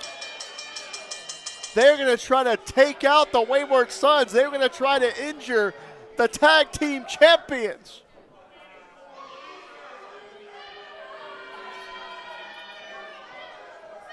And now AJ, those belts still belong to the Wayward Sons.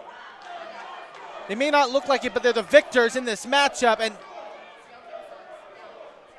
where are they taking those championships? They don't belong to them. Not gonna. Eamon, this is theft. Take them as trophies, but that's some fool's gold if I've ever seen it. For the country gentlemen.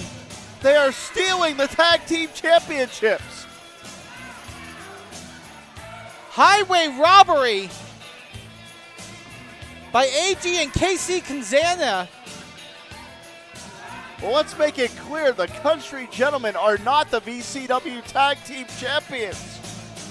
They have no right to those titles.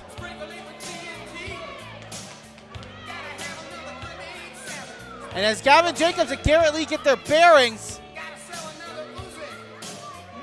I got to imagine some frustration building. A robbery this afternoon in McMecken.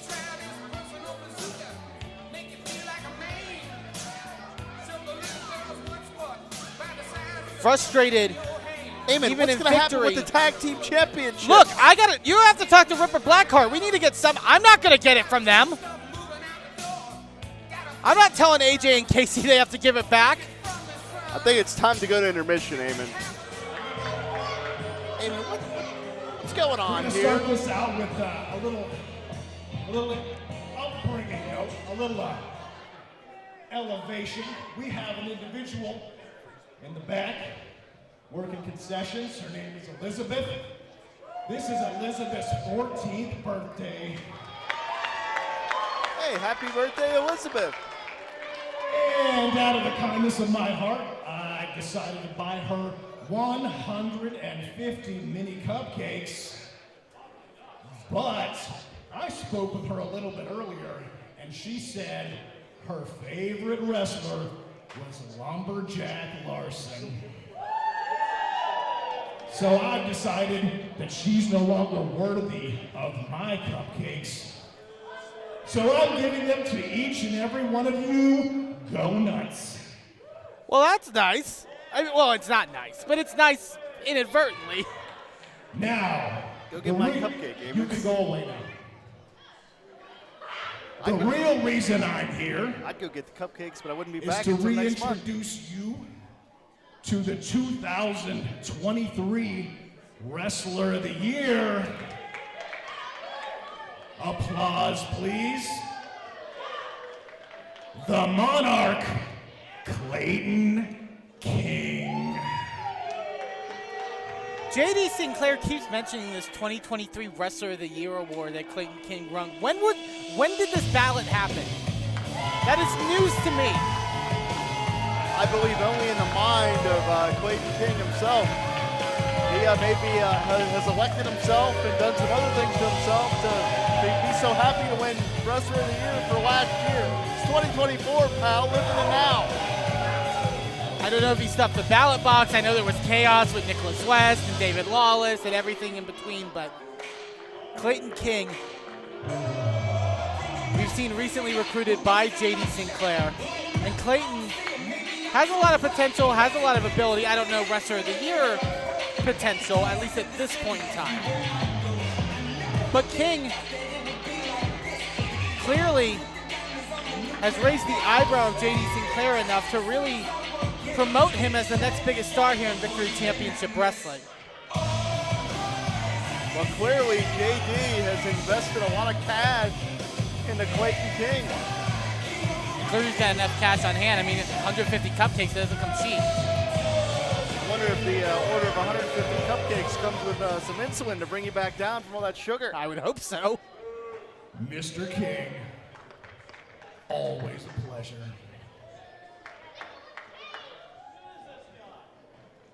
Something a little sleazy about JD. To the populace of McMecken, West Virginia.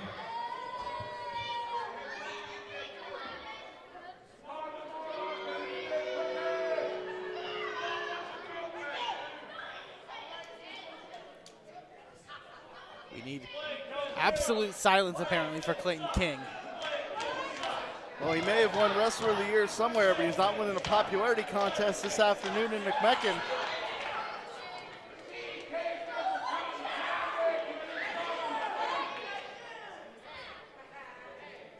I'm getting real sick and tired of all you ugly, pathetic, stupid citizens of McMecken.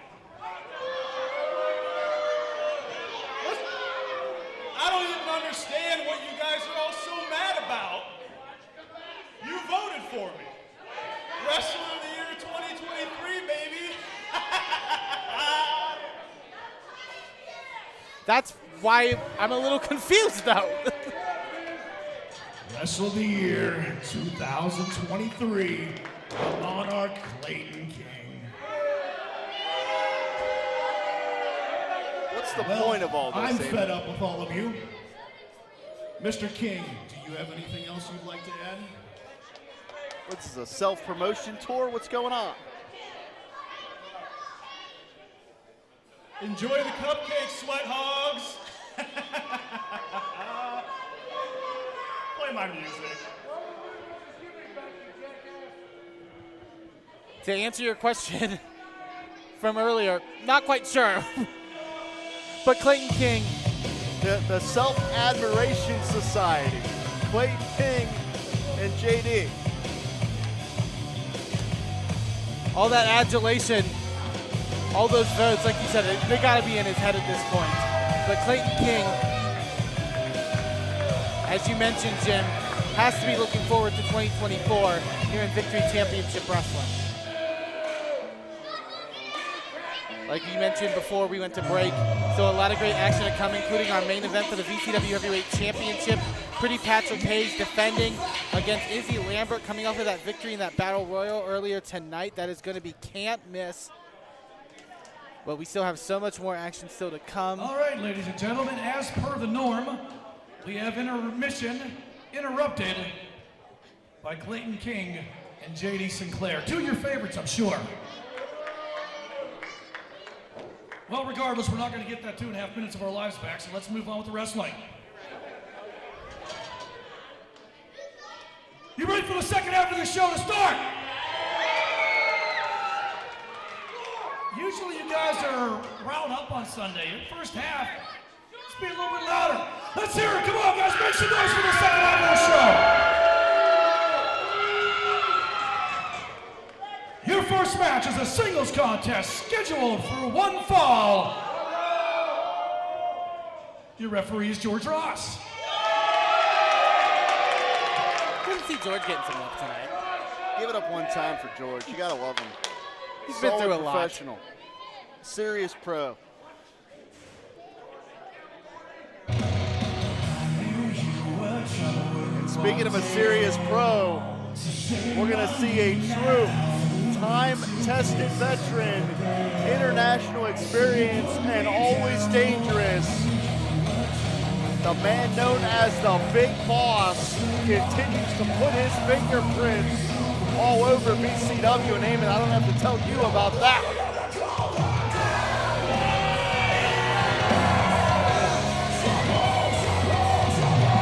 Introducing first, being accompanied to the ring by Caden Christopher. Don't even think about it.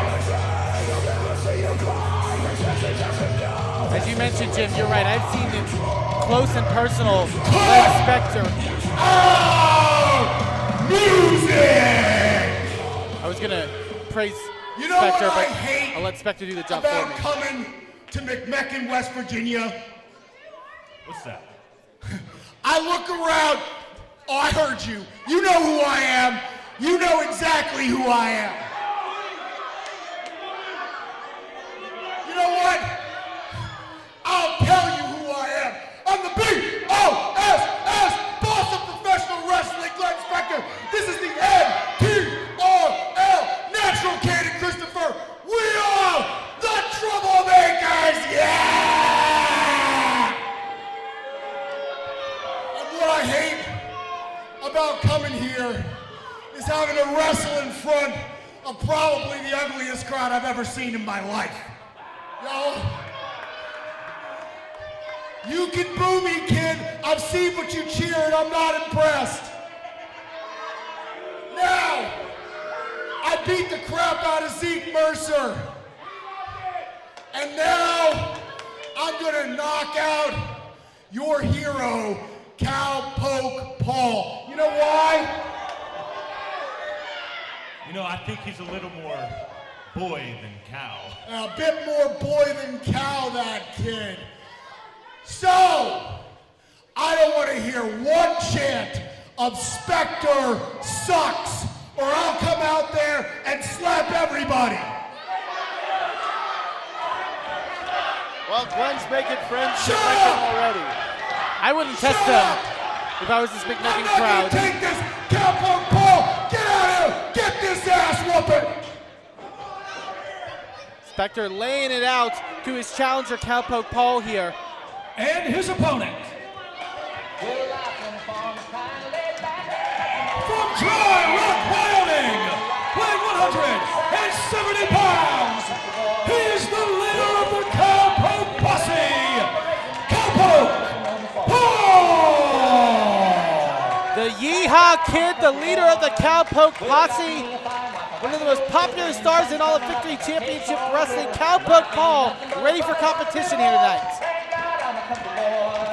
This young man, a 2-year pro that has really taken the tri-state area by storm, is in for a very tough test because the Big Boss, Glenn Spectre, is quite literally a professor of professional wrestling, one of the co-head trainers of the Iron City Wrestling Academy out of Pittsburgh. Glenn Spectre has a PhD in professional wrestling, and he knows multiple ways to hurt an opponent, and he will not hesitate to do so. Glenn Spectre made it known that his long-awaited debut in Victory Championship Wrestling wasn't going to be any fly-by-night debut. He was going to make an impression and do it fast. He already has a singles victory last night from our debut in Washington, Pennsylvania against Zeke Mercer. The same Zeke Mercer he brutally attacked at our last event here in McMecken. So Glenn Spectre is already on a roll. Absolutely. But but a win over Cowpoke Paul, who has one of the best win-loss records in this company, who has built such a reputation for himself in such a short period of time, Jim, that would be a major win tonight. Absolutely. Glenn Spector, internationally experienced. He is the first Gaijin, that's foreigner, the first foreigner to win the DDT Tag Team Championships in Japan. So Glenn Spector has quite literally been around the world when it comes to professional wrestling. He's a real roughneck. He's a real nasty individual, but he is ultra talented, a true veteran that, as I said, has a PhD in professional wrestling. Cowpoke Paul drawing the guns already. Glenn Spector's always got to be aware, but Spector now with repeated shots to the jaw of Cowpoke Paul. Spector definitely cannot underestimate Paul though. Even though the experience, even though the years traveled, definitely favors Spector in this matchup. Cowpoke Paul,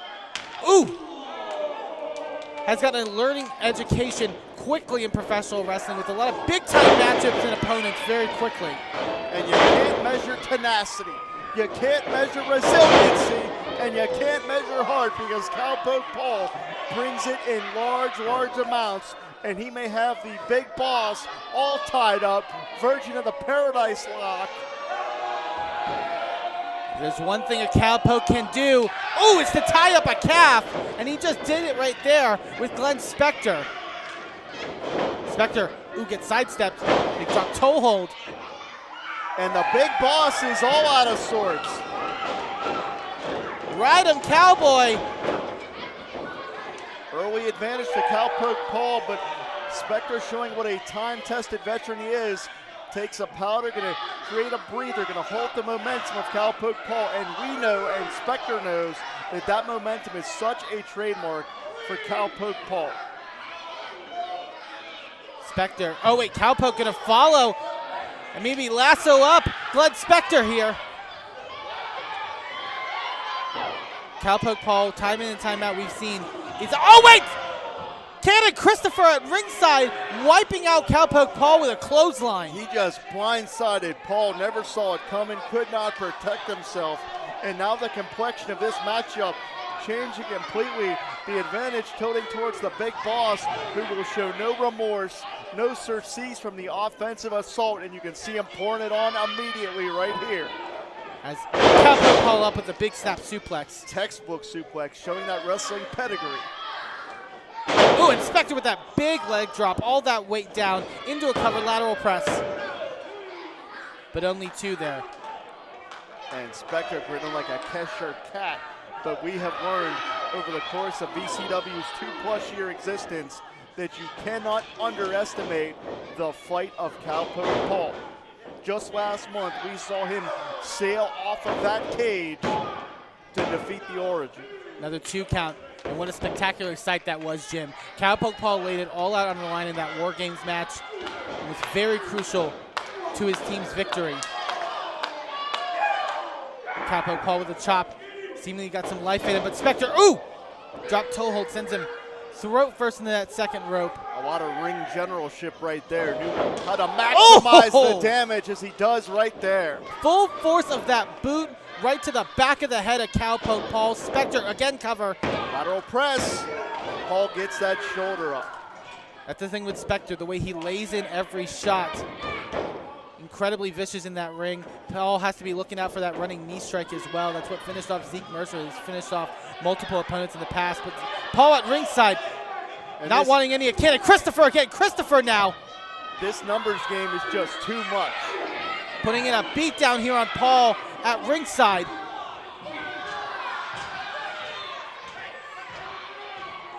And Christopher pleading innocence. He's about as innocent as OJ, if you know what I mean. Oh, God.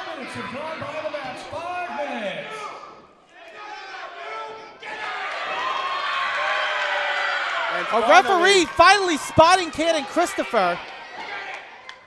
Finally, Cowpoke. And it looks like that's a DQ. Referee George Ross to the Cannon Christopher's outside interference. The winner of the match as a result of disqualification, Cowpoke Paul. I mean, great call by George Ross there. Yeah, he had no choice. I mean, utterly blatant there. Cannon Christopher beating down Cowpoke Paul in that way. Blatant interference in front of the official. What's that? It's not. It is serious when he is interfering with your enjoyment of having a great wrestling show. I cannot allow you to word this match to an instigator like Cowpoke Paul. Yes, Christopher did attack him. It was only after Paul instigated and slapped him. He was doing what any real person would do in fight or flight. So, but instead of reversing this decision, no. I missed that in the rule book. I could just throw this match out, but for your benefit, I am restarting the match. Cowpoke Paul, please get in the ring. It's not timeout. Please get in the ring. Thank you. Ring the bell. What is Josh doing? Restarting this matchup, I mean, Cowpoke got bumped on the floor. What is going on? How is this legal? Big leg lariat cover. And don't get me wrong, I would have loved a definitive finish in this matchup, a definitive decision, but... Yeah, Cowpoke got blindsided on the floor. What is this rule, the self-defense rule? Because Cowpoke Paul shoved him first, as if that's some... I think Josh is writing his own damn rule book. I think that's what's going on here. Well, we've restarted this contest. Cowpoke Paul trying to fight up here from Glenn Spector. Spector still in this fight. Paul, duck of a clothesline. Ducks another. And Paul taking out Cannon Christopher at ringside. Well, he has to do something because he has no chance otherwise. Now Paul firing back with shots. Trying to fight off Spector is difficult enough. Oh, wow! Cowpoke taking a chance. He's in desperation mode. He knows he needs to pull out a victory. He needs to do it now. This could be his only chance. Paul throwing caution to the wind. Throwing in shots. Catch by Spector's foot. Oh! Paul with a shot. And maybe Paul could lay out Spector, maybe get 2 wins for 1 tonight. Absolutely. In my book, Cowpoke's already 1-0 against Spector. Paul now. Ooh! Big atomic drop. Takes Spector down. A little do-si-do. Misdirection from the Cowpoke, and he puts the big boss down. Cowpoke Paul might be smaller, but the fight is within him, and he put all of it into that clothesline, taking down Spector. The fight of Cowpoke is undeniable. Looking to round them up. Dust Bowl DDT. If he can plant it, springs off the ropes. Oh, Spector pushes off. Spector shrugged him off, but miscue from Spector. Tried for that running knee strike. That was what finished off Zeke Mercer. Paul now. Ooh, double knees right to the jaw. Sending Spector flying. This could be it. Cover. Man, that was, you don't get any closer than that. That was inches away. 2 7/8. Cowpoke Paul that close to finishing the job here. And let's not forget, Eamon, technically Cowpoke had already won this matchup before Josh comes in and has some ridiculous self-defense rule. Cowpoke Paul has to stay focused, has to stay ready, has to put this screwy actions of Josh in the back of his mind, and now Irish whip into the buckle. Spector comes charging. Paul able to get the elbow up. Oh, and again, Christopher getting involved. When is enough going to be enough? Could he be thinking DDT, Dust Bowl DDT? Spector, though, grabs a hold. Ooh! And the Cowpoke got launched that time. Release. Suplex there. And Spector, there's that running knee strike! He's won championships around the globe with that one. Deep hook and cover, and that is a win for Glenn Spector. A controversial victory, to say the least. The Big Boss, Glenn Spector! Spector, with the help of the rule book, with the help of Cannon Christopher, pulling out the win here against Cowpoke Paul, and the troublemakers stand tall here in McMecken. Oh, and now just rubbing it into Cowpoke Paul. Come on, the match is over. The Troublemakers, though, seemingly not done. Gonna put more of a beat down on Cowpoke Paul here. Completely uncalled for.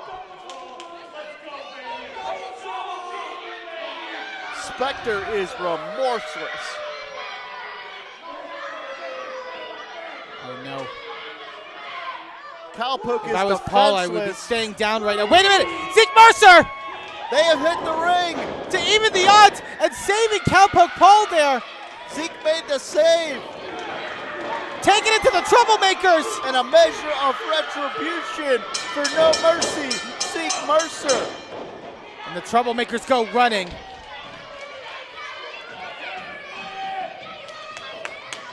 Thankful for Zeke Mercer coming to the defense here of Cowpoke Paul, saving him from this unnecessary, unsportsmanlike beatdown. Eamon, I don't know how the hell this matchup got restarted, but I know one thing for sure. This story between Zeke, Cowpoke, and the Troublemakers is far, far from over. Absolutely. Still more action to come. I'm going to pass things off to Jason Heat. We still got 3 more matches to come, and we thank you so much for joining us right now on IndyWrestling.us.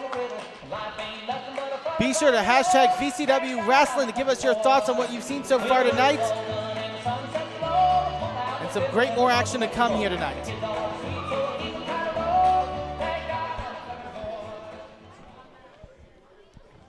And Jason, welcome back here. I have to ask you right off the bat, have you been able to get any answers for us with all the chicanery that's been going on around here?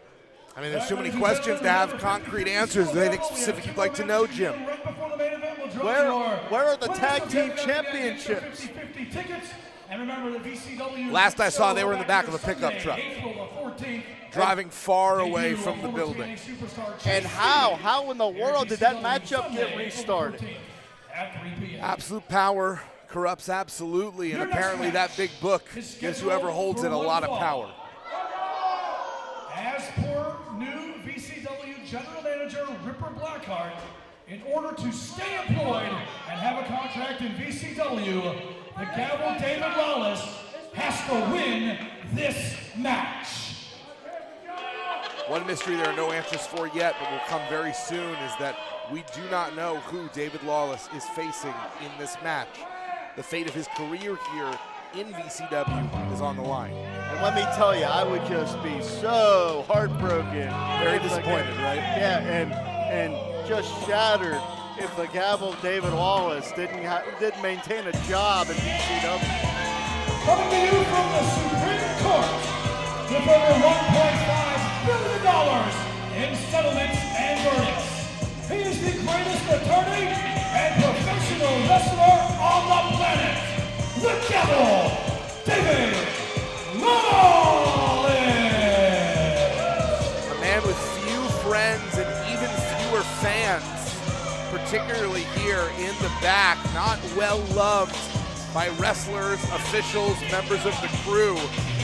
We're supposed to be unbiased, but it's hard to pretend like life wouldn't be better if David Lawless was not a part of this organization. Despite losing the War Games matchup, David Lawless still refuses to concede the general managership of VCW. And his opponent. He thinks he's still in charge. We're about to find out who David Lawless has to defeat in order to maintain any kind of job. Oh no! From the deepest, darkest jungle, weighing damn near 400 pounds, the monster, Congo Kong! I hope Congo Kong eats David Lawless for lunch. I hope that monster devours the Gavel. Ripper Blackheart may have done something I thought was impossible, and that's make me feel sympathy for David Lawless. He has to take on and defeat Congo freaking Kong.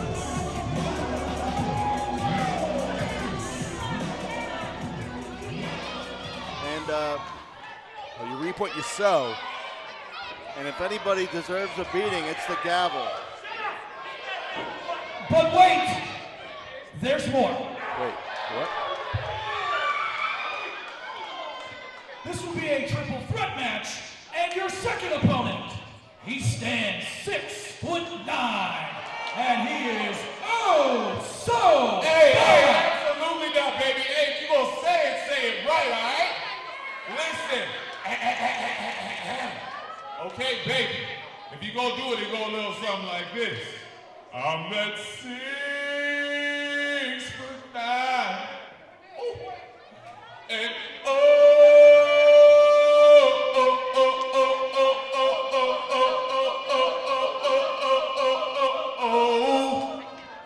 so far, my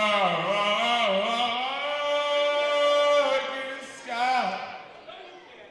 Shut your mouth. I said I'm back in sky. Woo!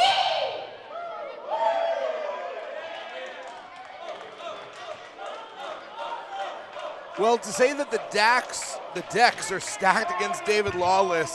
The decks and the Dax, and they're all stacked against David Lawless. It is an understatement for sure. David Lawless needs to survive. Well, he doesn't just need to survive. David Lawless needs to defeat Congo Kong and or Marcus Scott. Lawless looks like he's awaiting an execution. And hopefully he is. You reap what you sow, and David Lawless has spent the last year sowing discord and bad karma. And now he is facing a firing squad of two of the biggest and baddest in West Virginia, Congo Kong and 6'9" and so fine, Marcus Scott. David Lawless looks like he's seen a ghost.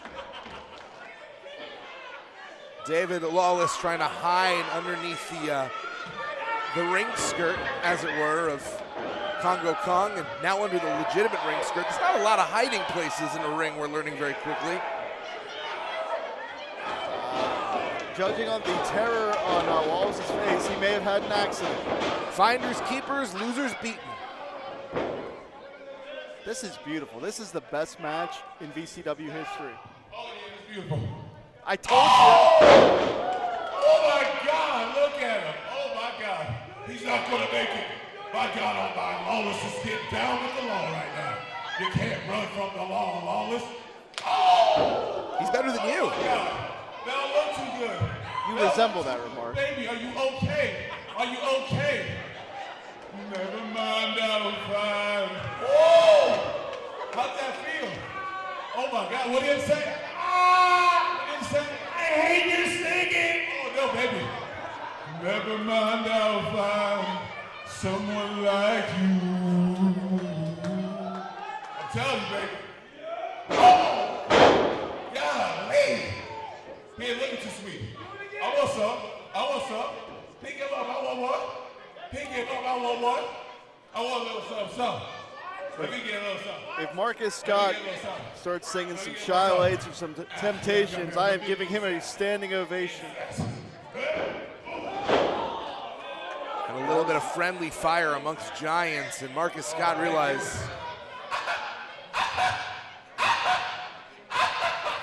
Baby, I would never do that to you. Relax about it. Hey, why don't you get your hair done? It looks nice. It looks nice. Looks real. David Lawless really looked a gift horse in the mouth there, because it seemed like Congo Kong's attention had been diverted to Marcus Scott, and maybe not the best idea to make it all about himself yet again. Also, Marcus Scott literally could put either of us out of a job. Get him, baby. Get him. Look out. Oh! I believe Congo Kong is going to put David Lawless out of wrestling. That was beautiful. Hey, baby. Hold this. Thank you, baby. Marcus Scott looking to take the glory after Congo Kong did the work. Remember, this is not a handicap match. This is still a triple threat. Hey, wait a minute here, fellas. Let's keep the eye on the prize. Marcus Scott seeming able to do it all. He can wrestle, he can commentate, he was coaching the plays, but now he's taking a nap, sleeping like a baby.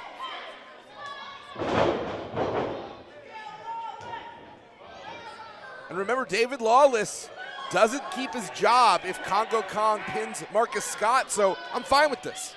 All right, go for it, Congo. You can do it. Whatever keeps Lawless away gets the job done. Congo Kong, scary agility. Yep. No.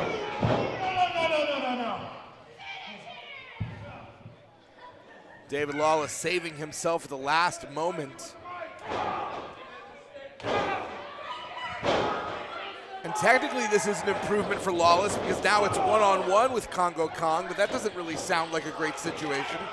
I think the odds are against Lawless. Period. End of sentence.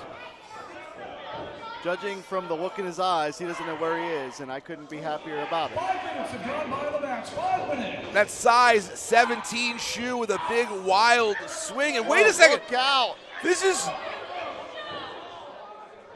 6'9" tombstone. He may be a little shorter after that. We've got a commotion, and Beastman returning from the back. He was attacked by Congo Kong earlier. No one can contain the Beastman. Oh, look out. Well, the guardrail's not going to contain Congo Kong either. It's an immersive experience here at VCW. Wait, no! Oh, come on! Damn it! Damn it! The winner of the match, the Gavel, David Lawless! Son of a bitch! In all of the commotion, the rat snuck in and stole the cheese. I told you I'd win! Suck on that, VCW! You never get rid of me! It's a sour taste indeed, knowing that David Lawless is going to be here for a long time. The fungus of professional wrestling will continue to infect VCW. I'm tired, Jim. I hear you, brother. David Lawless will continue to plague this organization. And by the stipulations of the match, because of the victory, David Lawless stays in VCW and will sign a new contract with Ripper Blackheart backstage. I'm going to be sick. To be fair, Ripper Blackheart is still in charge. We're still figuring out whether or not that is a improvement. Nicholas West, our commissioner, resigning. Final authority being given to Eamon Payton to decide a new commissioner, and that is the evil genius of professional wrestling, Ripper Blackheart. We still have 2 matches coming up. We've got the Professor Jacob Enwin making his return to VCW against No Shame Jimmy Shane. That's coming up right now. There's a lot of layers to this matchup here, Jason. And I believe we're going to get some impartial officiating because George Ross has made his way to the ring. Yeah, just not getting involved in a referee civil war. Don't have it in me. Just not going to do it. Introducing first.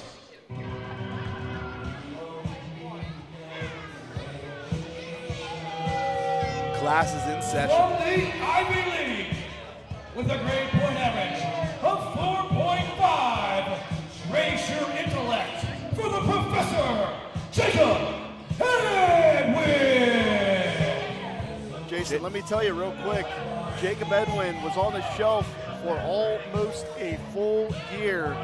He separated his AC joint, required surgery, and made his return to professional wrestling just last week.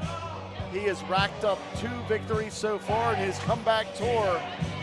But this afternoon, it's about VCW. The reason I'm telling you this is he's in top form since coming back. No ring rust so far from Jacob Edwin, and that makes him very, very dangerous. Very difficult injury to return from, that AC joint repair. Doctors described it as though his collarbone tried to escape from his shoulder. Jacob Edwin, his grade point average has been reviewed.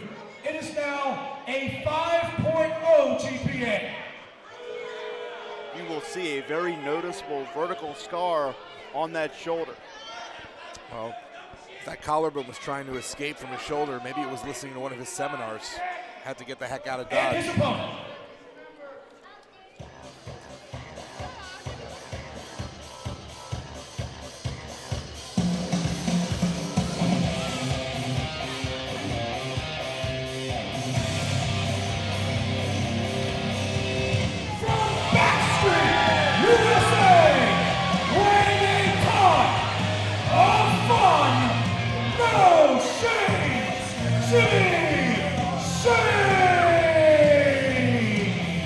We talk about a styles in contrast, or we talk about a contrast in styles.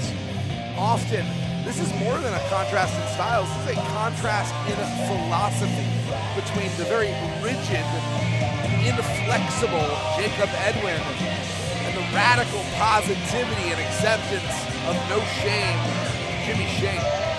Jimmy Shane, after escaping the grasp of the guiding light, Matthew Taylor, has really tried to get his VCW career back on track.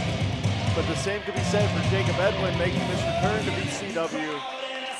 I believe this is a really critical matchup in both men's careers, and I think there's a lot riding on the result of this matchup. No argument that the experience of being basically an apostle by force to Matthew Taylor and the Church of the Guiding Light was a traumatic experience for Jimmy Shane, but it has shaped him in profound ways since freeing himself from that servitude. We've seen a difference in the look. We've seen a difference, a little bit of the aggression, and Jimmy Shane has looked the best he has ever looked in the ring. He was in the crucible, and he has come out sharpened. Certainly, and at the same time, Jacob Edwin, all that training and rehab on the injury, is in the best shape of his career. So again, I think we're seeing two prime candidates to emerge in VCW in 2024. Looks like Jacob Edwin may be prepared to give Jimmy Shane a very early performance evaluation. Spoiler alert, I don't think that Jacob Edwin is impressed. Did you ever get an F in school?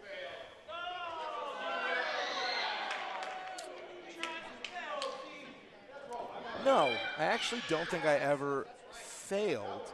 Oh, that's not true. I did. I failed Jewish history. I did. That's okay. Mathematics has always been a very sore subject for me.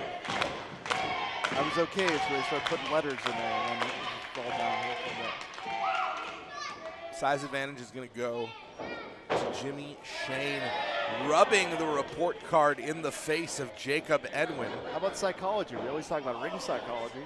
Few men have the ring psychology of Professor Jacob Edwin. He is a PhD in ring psychology, at least according to his LinkedIn bio. The rare pro wrestler with a LinkedIn profile. The great Pat McLaughlin taught me psychology. And shout out to Declan McLaughlin. He's a good little dude, great wrestling fan, watching us here. And speaking of watching us, I wonder, is Jacob Edwin really going to get down to action here? Looks like he's trying to frustrate and stall out Jimmy Shane here, because we know that Jimmy Shane likes to rock and roll, have some fun. A ton of fun, and now that high ring IQ of Jacob Edwin on display, locking in a hold, but Jimmy Shane playing a technical game himself. Slaps on that side headlock. Here's where you're going to see Jimmy Shane use his weight and height advantage to add to that leverage. Jacob Edwin is very smart, but also very proud. Yeah, he has zigzagged across the East Coast and, of course, into the Central States over the course of his 12-year career. Jacob Edwin very, very accomplished, but the same could be said for Jimmy Shane. Jacob Edwin not appreciating the shape of an L on his forehead. But sometimes the years start coming and they don't stop coming. And let me guess, somebody in this matchup is going to hit the ground running. I mean, it didn't make sense not to live for fun if you were Jimmy Shane. What do you think the temperature is in the ring right now with Jimmy Shane in there? About 98 degrees. What do you think? Jimmy Shane is the backstreet brawler for a reason. He's in sync with his feelings. He's not a new kid on the block, and he only goes in one direction, and that is forward and through his opponents. Collar and elbow tie up again, gets us started here again. Jacob Edwin with the waist lock, going to try to control the posture of Jimmy Shane, try to neutralize that weight and height advantage we talked about earlier, but Jimmy Shane going to try to muscle his way out. And now, Jimmy Shane forcing Jacob Edwin to become a late stage member of the American males with those claps. I refuse to acknowledge Buff Bagwell, but I'll give a shout out to Scotty Anton wherever he is. Yeah, I do believe that Jimmy Shane follows in the traditions of the hybrid sort of boy band pro wrestling aesthetic established by a tag team like the American males. Where do you think Evan Courageous is these days? Better yet, where the hell is Tank Abbott? That's a good one. Oh, eye poke. Simple but effective. And that's what we're talking about. Jimmy Shane having some fun out here, and Jacob Edwin tries to blind the man. Nice power on display from No Shame. The last time Jacob Edwin had fun was the day before the pandemic, and he learned his lesson. Collision in the corner, shoots Edwin off. And again, we're really seeing Jimmy Shane try to use that size. Edwin, a real ring general, avoids the contact, but runs into the knees. 5 minutes have gone by on the match. As you mentioned, Jacob Edwin returning after almost a year on the shelf, while has had a very successful weekend, 2 matches won. That is a 3-match weekend coming off an extended layoff. That is not an easy task. Is Jacob Edwin overextending this weekend? We're going to find out. He's trying to extend the shoulder of Jimmy Shane over that top rope. And as we know, that's steel cable, no give. And man, there you see it wrenching on the arm. Finding a target, and Edwin latching on like a pit bull here. Yeah, starting to see a completely different sense of speed, a different sense of urgency as the professor now has a game plan. And he's gonna follow the playbook step for step. Notice how he used the forearm across the face in that pinfall predicament. That is the nasty, mean streak of Jacob Edwin. Jimmy Shane able to get up. And now grounded. The confidence on display by Jacob Edwin, working smarter, not harder, controlling the body, and look at the great positioning of Jacob Edwin, keeping Jimmy Shane for a while from being able to grab the ropes. Ring, absolutely keeping him on an island, trying to maximize the offensive opportunity. That is the ring generalship. And once again, to your point, Jacob Edwin putting Jimmy Shane on the canvas where Edwin can win the matchup. And that was a real flex right there. Jacob Edwin moving the hair out of Shane's eyes so he could literally see him in the eyes as he inflicted more pain. That was a move for psychological warfare. That's right dominance right there. That's a man who wants tenure here at VCW. No doubt about it. And this crowd in McMecken really trying to rally behind No Shame, Jimmy Shane right here. It is difficult to earn a permanent spot on this roster. We have a glut of riches here in terms of talent, and Jacob Edwin trying to earn a second opportunity, a third opportunity. You do that with a win over an established star like Jimmy Shane. Right back to the arm. Pro Wrestling 101. The Anderson philosophy in some ways, exploiting a body part. Dissecting Jimmy Shane like a frog in grade school. It was cruel then, it's cruel now. No doubt about it. Jacob Edwin very precise inside those ring ropes. Always comes prepared. We know that. That comes with the territory when you're talking about the professor. Jacob Edwin saying he can do this all day. It's going to be a test not only of his conditioning, but also Jimmy Shane's. Well, we're going to see how resilient Jimmy Shane can be because he is really favoring that arm. We know Jimmy Shane can go. He has taken a lot of punishment, been worn down here by the professor. Great pinning predicament. Yeah, look how Edwin barred the arm to add extra torque and twist on the already injured appendage of Jimmy Shane. I've known Jacob Edwin for a long time. He and I have actually been commentary partners before. I've called a number of his matches, and this is some of the finest mat work I've seen out of him. So that time off, while mentally taxing for him, has done him a lot of good. He looks deranged right now, though. Well, he's focused. He knows how important it is to make an impression, and the guy's devious. There's no way he's not going to sink to. Trying to rip the arm out of the socket. You wonder if he wants to injure other wrestlers like Jimmy Shane in the way that he was injured in. Jimmy Shane able to turn that into a pinfall. 10 minutes have gone by the match. 10 minutes. Almost going for a standing key lock there. You can see the exertion it takes for Jacob Edwin just to keep the big limb of Jimmy Shane behind. Jimmy Shane does have a power advantage. No doubt about it. This is competition personified because, as you said, the physical exhaustion is written all over the face of both athletes here. Look at the power on display by Jimmy Shane. He was willing to sacrifice to escape that predicament right there. He is the hits that just don't miss and living up to that namesake right now. Turning things around from a mat game to some strikes, and that definitely benefits the Shameless one.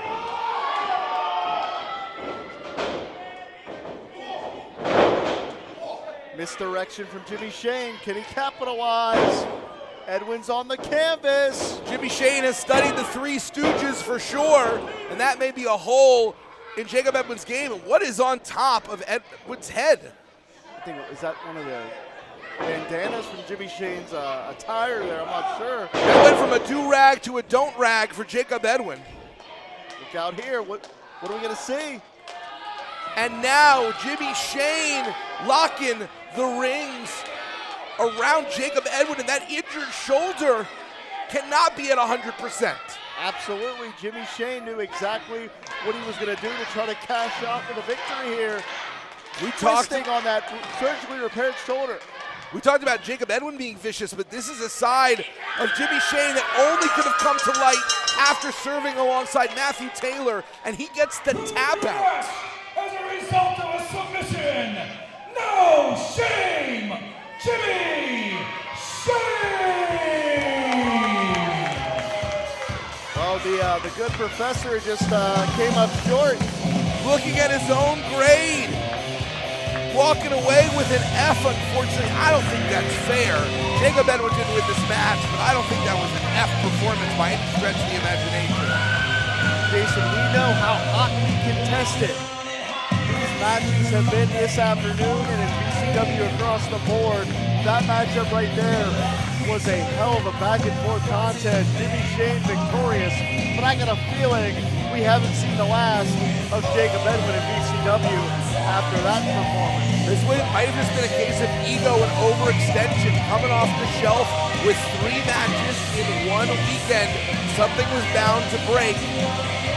Take nothing away from Jacob Edwin. The thing about this man is every time he loses, he learns. He goes back to the drawing board and he comes back with a better lesson plan for the future. It has been an absolute pleasure to call RASSLIN Wrestling with you as Jacob may need to come back here and get a little composure.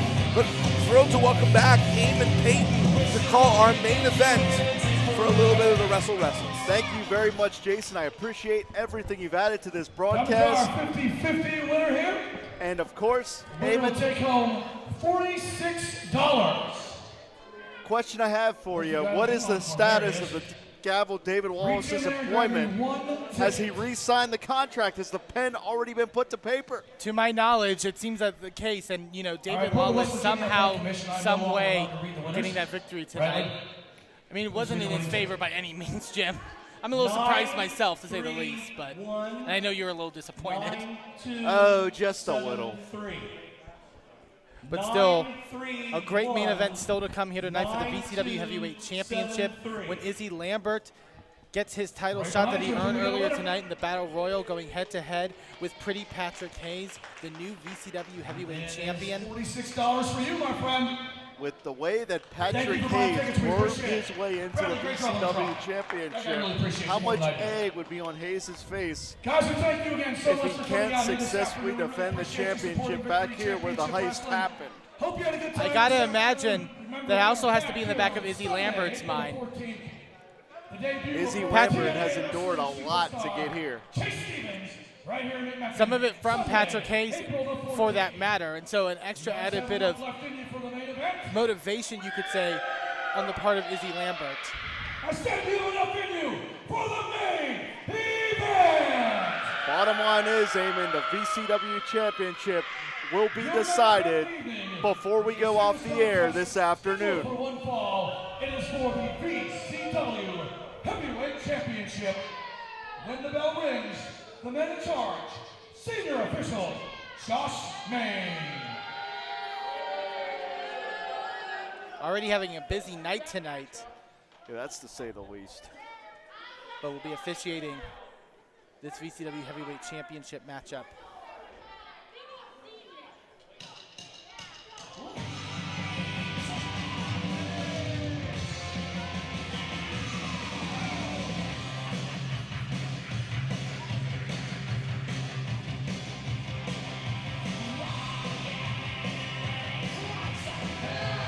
Introducing first new challenger from Cleveland, Ohio, weighing 235 pounds, Izzy Lambert. Already a successful night for Izzy Lambert with the victory in the Battle Royal. Lambert, a runaway train. But the question is that train on track to become VCW Heavyweight Champion? Let's not forget, Eamon, there was a point in time where Izzy Lambert was burned by Nathan Ulrich right in the eyes. Lambert was on the shelf for several months, came back, exacted the measure of revenge against Ulrich, and now he moves on to the biggest opportunity of his career. Can Izzy Lambert walk out of McMecken with the VCW Heavyweight Championship? It's something that Lambert has been on the cusp of in the past. But it could be a deciding night for Izzy Lambert in his career. But he is facing the new VCW Heavyweight Champion, a man who feels that this title is a culmination of a 2+ year long journey here in Victory Championship Wrestling. He is the reigning and defending VCW Heavyweight Champion of the World from Winnipeg, Manitoba, Canada, weighing 255 pounds, Patrick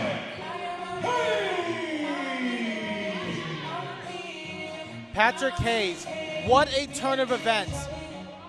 What a series of chaotic moments to get him to this point as VCW Heavyweight Champion. The ups and downs from our last event here in McMecken in February. Patrick Hayes, by all intents and purposes, was out the door. Wilbur Wetlock sent him packing in a loser leaves VCW steel cage match. Patrick Hayes is manipulative. Patrick Hayes is exploitative. But the bottom line is, as much as I hate to say it, Patrick Hayes is ultra talented, and it's going to take a tremendous effort from Izzy Lambert to try to wrestle away that championship from Patrick Hayes. Well, manipulative is the key word there, Jim, and you're so right in that. He, even after getting barred from VCW competition the same night, many people forgot, many people assumed that was it for Patrick Hayes, but he still had that victory cup in his back pocket, and then seeing the opportunity to strike Beastman following a grueling War Games match, capitalizing, defeating Beastman with an incapacitated Nicholas West tied up in the cage with nothing to do to stop it. The only thing Nick West could do was watch it happen. And Patrick Hayes, as I mentioned, from the first night, the very first VCW event, saw the VCW Heavyweight Championship as his ultimate dream, his ultimate goal, that it was destined for him.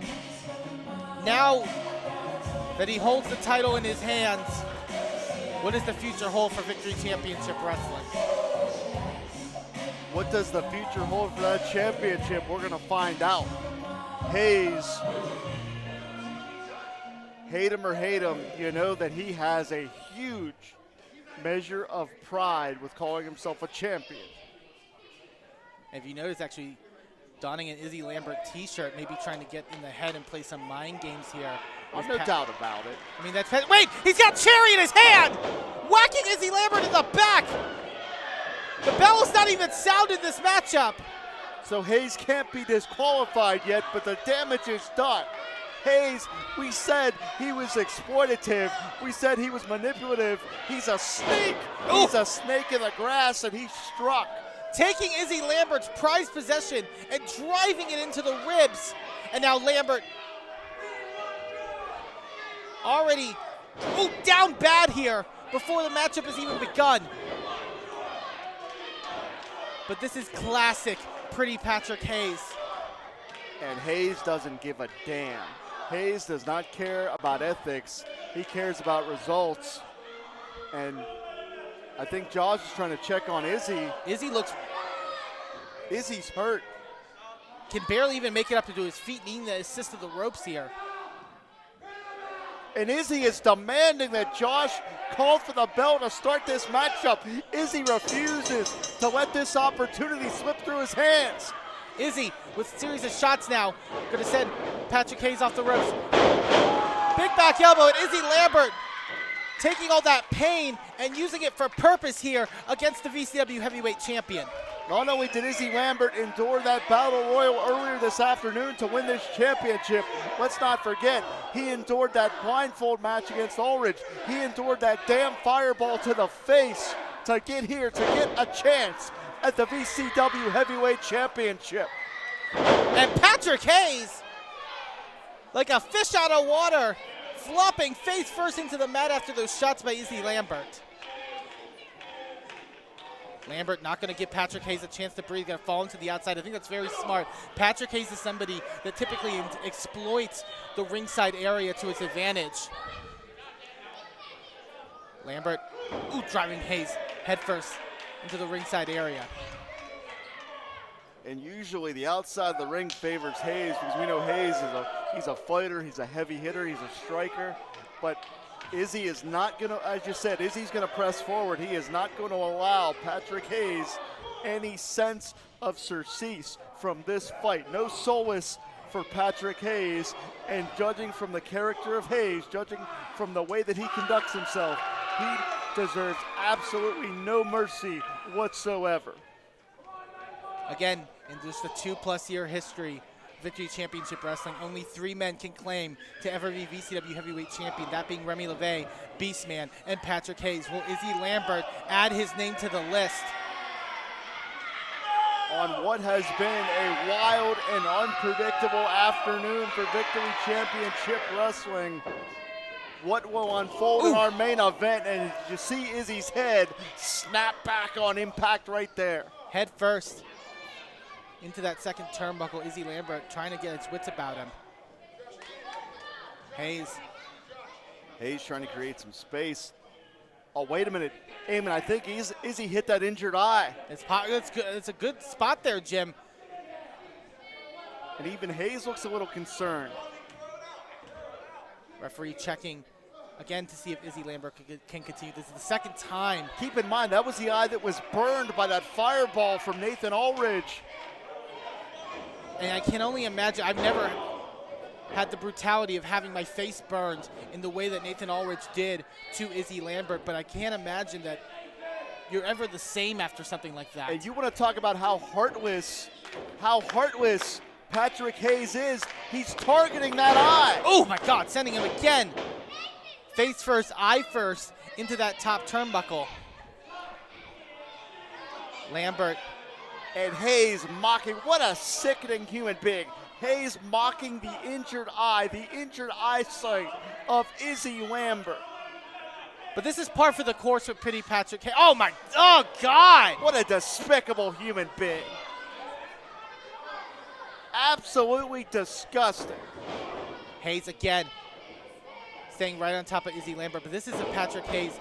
I mean, think of what Hayes during his time in the Deplorables did to Zeke Mercer, breaking their leg, almost ending their career. This is par for the course, and again, digging into that eye of Izzy Lambert. Any opportunity to exploit an injury, Patrick Hayes will take it. Gouge out the eyes of his opponent.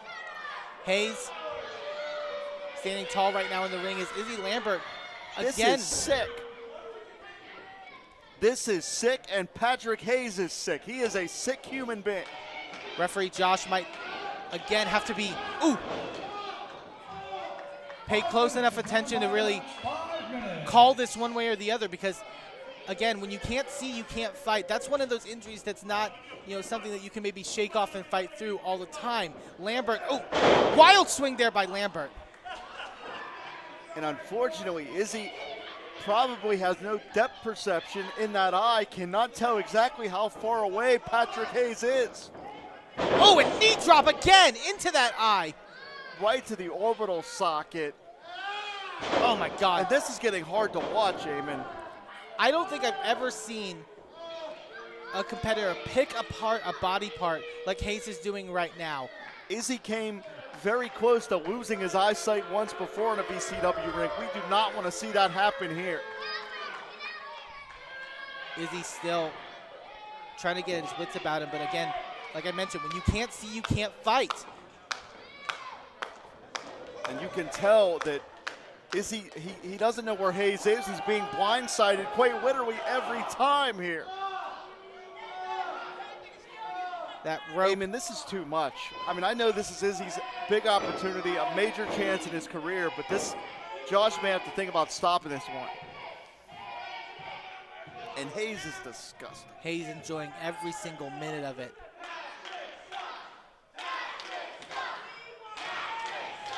The crowd here in McMecken letting their feelings be known of pretty Patrick Hayes. But I think, if anything, that's just going to fuel Hayes here. Oh, wait. Izzy! Big atomic drop. And Izzy's holding on to Hayes. He's keeping track of where Hayes is. Good point there, Jim. Izzy. Oh, nicely done there. Into a cover. Hook of the leg. He finds the cover, but only has two. Yeah, I think that's what almost a redux of that blindfold match with Nathan Ulrich. Finding Patrick Hayes, feeling him out. That's the only way in which you can overcome the ability to not able to see out of one of your eyes. And again, if Izzy does not have depth perception in that eye, he will not be able to tell how far away Hayes is at any given moment. Big bulldog in the center of the ring, but can he find Hayes to get the cover? Hook of the leg. And did not have a chance to evenly distribute the weight on the shoulders, and that may have been the key for Hayes to be allowed to kick out there, to be able to get that shoulder up. Well, that's the advantage also of Hayes working down on that eye of Izzy Lambert. Izzy has to make more desperate moves. And when you make more desperate moves, you find yourself open to mistakes like that. Izzy possibly thinking Uranagi here. Patrick Hayes able to fight free with elbows. Ooh, shot to the gut. Stunner! Hayes got sent out of his shoes. This could be Izzy's opportunity. Come on, Izzy. Trying to reach over. Drapes an arm over.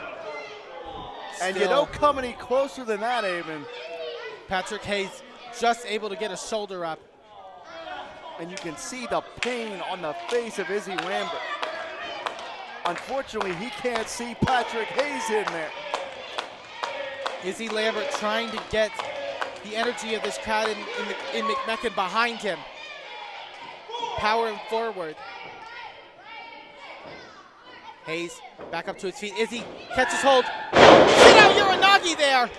This could be it if he can get the leg and get the cover. Back press. No, again, just inches away from a new champion. Patrick Hayes still able to fight. But Izzy now firing up. 10 minutes have gone by the match. 10 minutes. What is he thinking here? Could he be thinking? I think he's going for Twisted Ister. If he can hit it. No, Hayes able to reverse. Counters. Up on the shoulder. Oh! Hayes getting sent into Josh Bennett. Izzy! Well, clearly Izzy couldn't see who he was attacking there. He thought he was hitting Hayes. Thinking brain buster. Patrick Hayes, that's his calling card. Twisted Ister! What a counter. What a counter. Go for it, Izzy. Cover. You have it. You got it. But the referee disposed. Count to 3, 4, 5, 6. Eamon, we should have a new champion right now. But if there's no referee to make the call. Izzy had the VCW Heavyweight Championship won right then and there in the center of the ring. Lambert has got to figure out a way to pull magic out of his head twice. Wait a minute, he's got Cherry now. And let's remember, it was Hayes that blindsided Izzy with Cherry before this matchup ever started. So here's a measure of payback for Patrick Hayes. Retribution comes sweet in the form of Cherry. Oh no! What? I did not need to see that! And Patrick Hayes sure as hell does not want to feel it. Well, Eamon, some things illustrate themselves, and I'm just going to say that looked painful. I don't have much experience. Oh my God, right across the top of the head, right between the eyes of Patrick Hayes. Hayes could be embarrassed and unconscious, but we still don't have a referee. Hayes laid out in the center of the ring. What's Izzy thinking here? Heading now out onto the floor. Searching other, what? Got some of the ringside tape here that's used to tape down our camera cords. Yeah, I mean, that's maintenance material. What does this have to do with this matchup? Yeah. What is he doing here with Cherry? Taping Cherry now to the top turnbuckle. What does the challenger have planned here?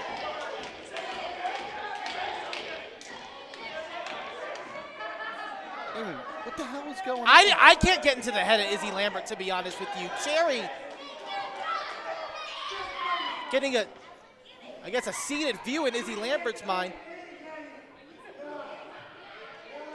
Oh, wait a minute here, Eamon. I think Izzy just told us. I believe Izzy's going to try to go for an eye here for the championship. Patrick Hayes targeted the eye of Izzy Lambert, and Izzy's going to try to repay the favor to the champion.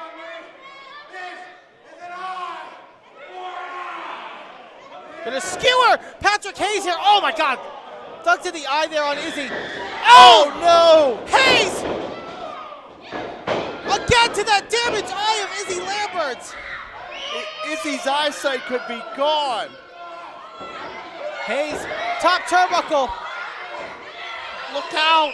Oh my Lord! All the way to Patrick Hayes and the Izzy Lambert cover, hook of the leg. And Patrick Hayes retains the VCW Heavyweight title. The winner of the match, and still VCW World Heavyweight Champion, Patrick Hayes.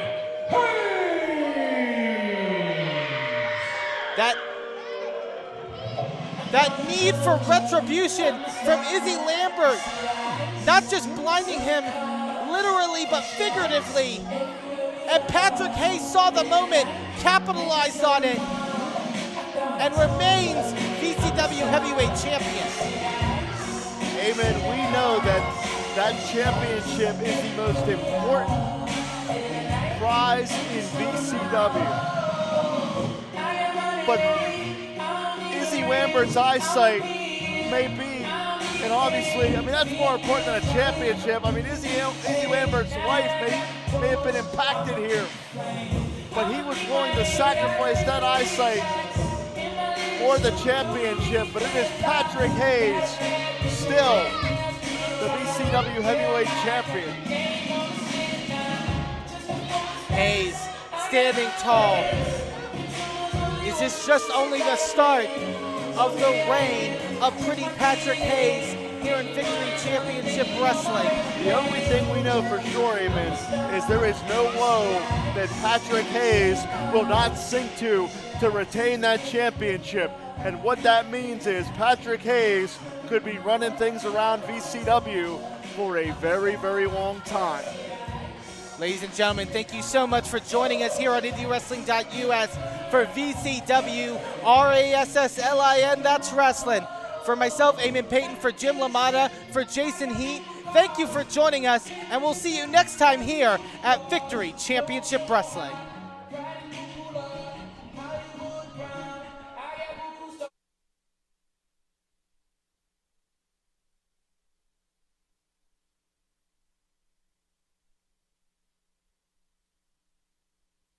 Well, hello, friends. I'm your pal in the mainstream media.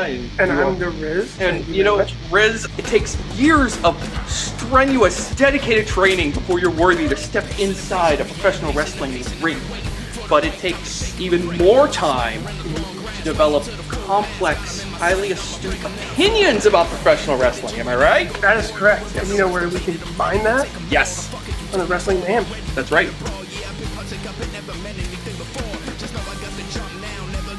Sidekick Media Services. We are your sidekick in business for social media, video production, and more.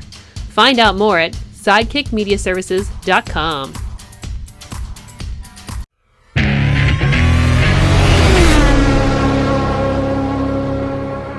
My name's Zeke Mercer, and I came here to change my fate here. I've been months of losing matches, unfairly, but now I face the formidable Izzy Lambert. And tonight, everything changes. Izzy and my good friend Cherry here. We're here to do one thing and one thing only, and that's to freaking destroy! Welcome, ladies and gentlemen, to another episode of VCW Finish Line. I'm Eamon Payton alongside Jim LaMotta. We have a great night of action in store. The VCW Heavyweight Champion Patrick Hayes, you'll see later tonight. You'll see our first brass knuckles qualifying matchup. Keith Hott versus Marcus Triss, but we are starting things off with two debuts here on Finish Line of some of VCW's best in Zeke Mercer and Izzy Lambert. Mercer almost got this one over with rather quickly, but Izzy Lambert, as eccentric as he is, and he just buried that colorful cranium right in the jaw of Zeke Mercer.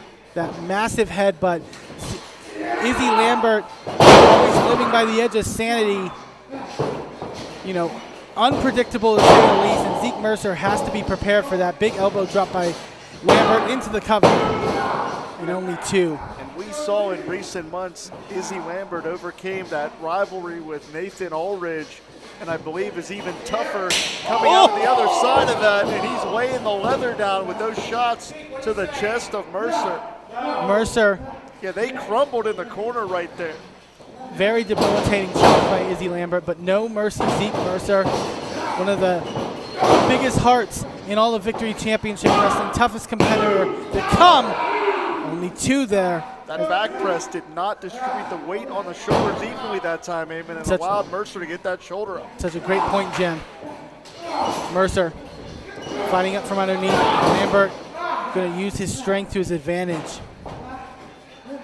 These two men have been on the edge of championship gold here in Victory Championship Wrestling, but never able to seal the deal. And Finish Line is a great place in which to truly rise up the ranks here in Victory Championship Wrestling, and these two have their eye on that here tonight. No doubt about it. Izzy Lambert going to get a running start, come charging. Oh, Mercer able to move out of the way and send Izzy crashing into the turnbuckles. In many ways, Mercer is a young ring general, and he's showing that here, knew where he was at all times, and knew how to maximize the offensive assault on Izzy Lambert. Explosive offense from Mercer. Izzy Lambert reeling. Oh, catches Mercer there. Victor Inagi sits out with it. Cover. No! And you can see the surprise and, dare I say, shock on the face of Lambert. But when Lambert gets put into a position like this where those wheels start spiraling in his brain, you don't know what he's going to do. Finish the job here. Could he be looking for that twisted Easter?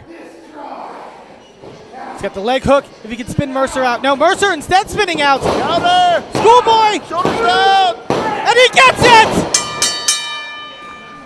Zeke Mercer finding his opening, having Izzy Lambert scouted, and Mercer picking up the victory here. Izzy Lambert was prepared and double tough, but it takes just 3 seconds, and we saw a prime example of that right there. Zeke Misser, your winner tonight. More action to come here on Finish Line. Don't go anywhere.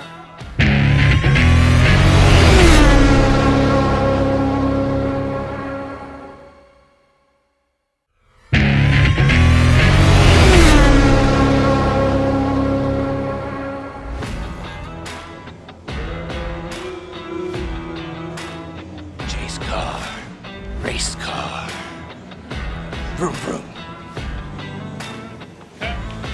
Come on! Yes! It's pay-per-view time! That go... Ooh, what you got? Oh, I guess I'm driving in style when I leave here. Yay! Here at Victory in the Valley, triple threat action with a #1 contender shot at the VCW heavyweight title on the line. Pastor CeeLo in one corner, Colton Quinn in another, and then Jace Carr here, front and center. Revving things up. Hopefully he won't run out of the building like last time. Oh! Double super kick there by Colton, and Pastor CeeLo taking Jace Carr all the way out onto the floor. I think race car Jace Carr just ran to a roadblock. And here we go. Pastor CeeLo, Colton Quinn going to get it done. Colton Quinn coming into this matchup with great momentum, with a possible #1 contendership at stake. He already has a pinfall victory over the champion, Pretty Patrick Hayes. I would argue, Jim, that was one of the most shocking moments we've seen in Victory Championship Wrestling. There have been some shocking moments in VCW that has to rank up to the top of the list. Colton Quinn could be reaching a career peak in his young tenure in the wrestling business, trying to build on that momentum and make the most of it. You got to give him credit for that. CeeLo, side headlock now on Quinn. CeeLo, I think one of the other fastest rising competitors in Victory Championship Wrestling. You know, Eamon, I'm not a religious man, but Pastor CeeLo even makes me believe in the Holy Spirit. Well, we need that in this world. I hear you, brother. Colton Quinn back up to a vertical base, trying to extricate himself here with the top wrist lock. Quinn, so great technically in that ring for such a young age and such a young time in professional wrestling. Yeah, just in his early 20s. I really believe that as much potential as we've seen from Colton Quinn, his best years are certainly still ahead of him. Pastor CeeLo able to get the shoulder up. Quinn right back in. CeeLo with the leg sweep. And a stalemate between these two. Did race car get pulled over outside the ring? What the hell happened? Got caught for speeding, maybe. But now, CeeLo, drop toe hold, nicely done. Come through, drop kick. The explosiveness that CeeLo gets in that drop kick is always so impressive. Absolutely, very, very dynamic, able to generate a lot of momentum in such a short space to maximize the impact. Quinn now rolling back into the ring, not taking a breather, getting back into the action. CeeLo now, plants Quinn right in the center of the ring. Gonna crawl right into a couple. Wait, there's Jace Carr. Very opportunistic. He swerved right in there to exploit the advantage. And now wiping Colton Quinn out onto the floor so he can work down even further on Pastor CeeLo. I mean, last time we saw Jace Carr in a VCW ring, he was zooming out of here, willing to take a count-out victory over the Beastman. But Carr, I can't imagine doing it this time around. I mean, the Beastman is fearsome, but the VCW Heavyweight Championship is the richest prize in this company, and a title shot would mean so much to any competitor. Yeah, Jace Carr would really put his career on the map if he puts himself in the championship conversation. Nice one, floats over. Again, only two. This is the most focused I would say I've seen Jace Carr in a good bit. Really putting that spark, lighting a fire under Jace Carr. And now Carr, but Colton Quinn now back in the ring. That's what you got to realize in these triple threat matchups. You may have someone disposed for a period of time, but you got to keep your eyes in the back of your head. Whipping Colton off. Big front kick. Quinn, such an explosive competitor, but seems to have taken quite a beating. Goes charging. Oh, and gets a face full of turnbuckle for his trouble. And look at how aggressive. Look at the look on the face of race car Jace Carr. Carr again in the center of the ring, controlling the track of things, as you can say. Yeah, everything go according to plan, step for step, taking the roadmap to victory here. Quinn breaks free. Clothesline goes right over Jace Carr, but not able to take him down. Smart move of Colton. The way, I've never seen someone follow through with that clothesline like that, but trying to get any bit of damage you can on Carr. Now he's able to take Carr down. Big back elbow. Insecurity right to the back of the head. Wrapped the leg upside the head of Carr, and this could be Colton Quinn's golden opportunity, but in comes CeeLo. Oh, nice running one-legged drop kick. Wipes Colton Quinn out. CeeLo was like a missile right there. Carr now back in. Oh, drills him headfirst into the mat. But now, not sure if he's going to go for a cover. I think he sees Colton Quinn coming. Big flatliner. He planted Jace Carr. And that is it. Number one contender, Colton Quinn. And we already know Colton Quinn can beat Patrick Hayes. He's done it before. Question is, can he do it again? Colton Quinn, your winner, and Patrick Hayes better be ready.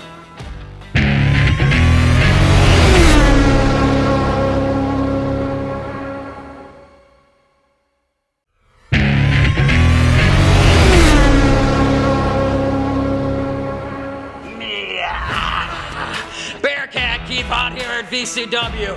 I'm ready to throw some chops, throw some hands, bite some butts. Meow, that's right. Meow, meow, meow, meow, meow. This is everyone's favorite wrestler, the VCW heavyweight champion, Patrick Hayes. Tune in every week to see Patrick Hayes proclaim victory.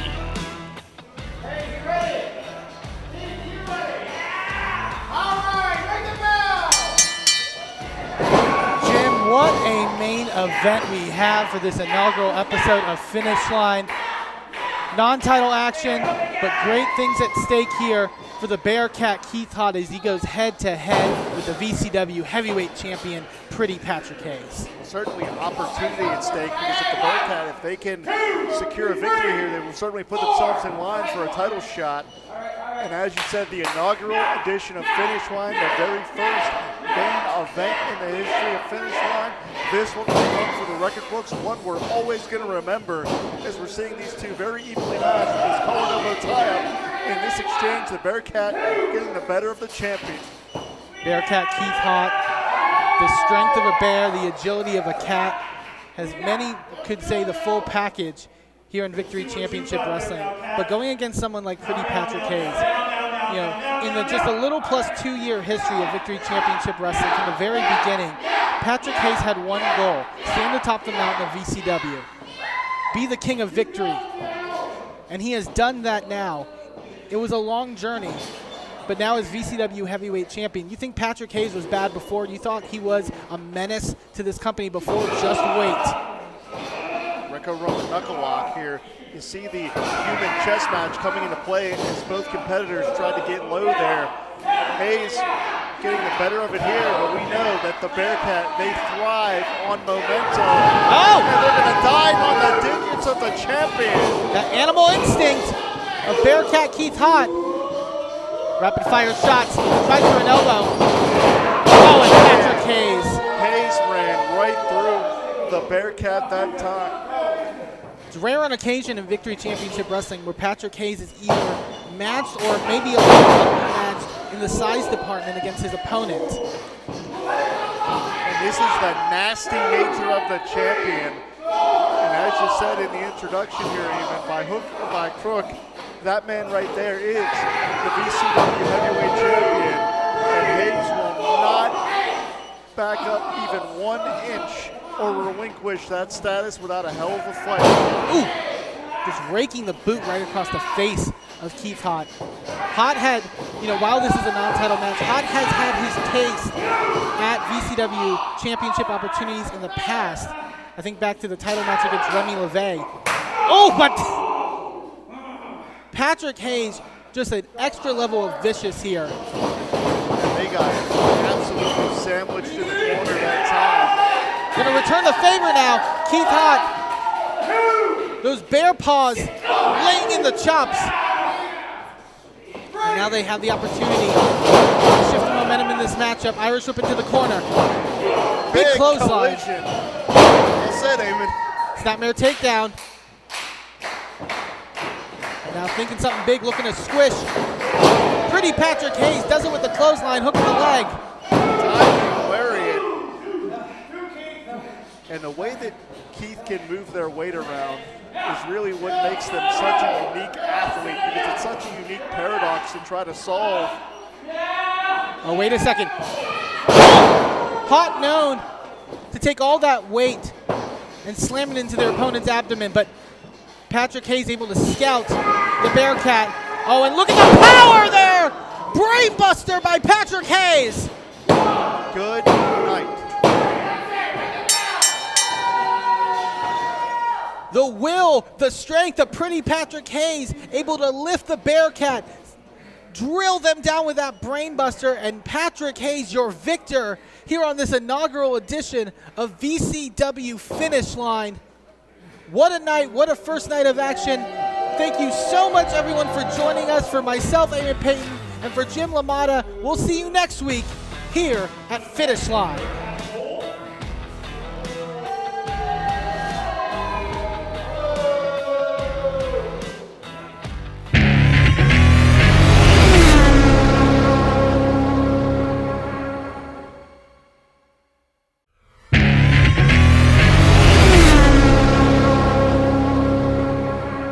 I'm Toddy Tondera. I'm with Victory Championship Wrestling, VCW.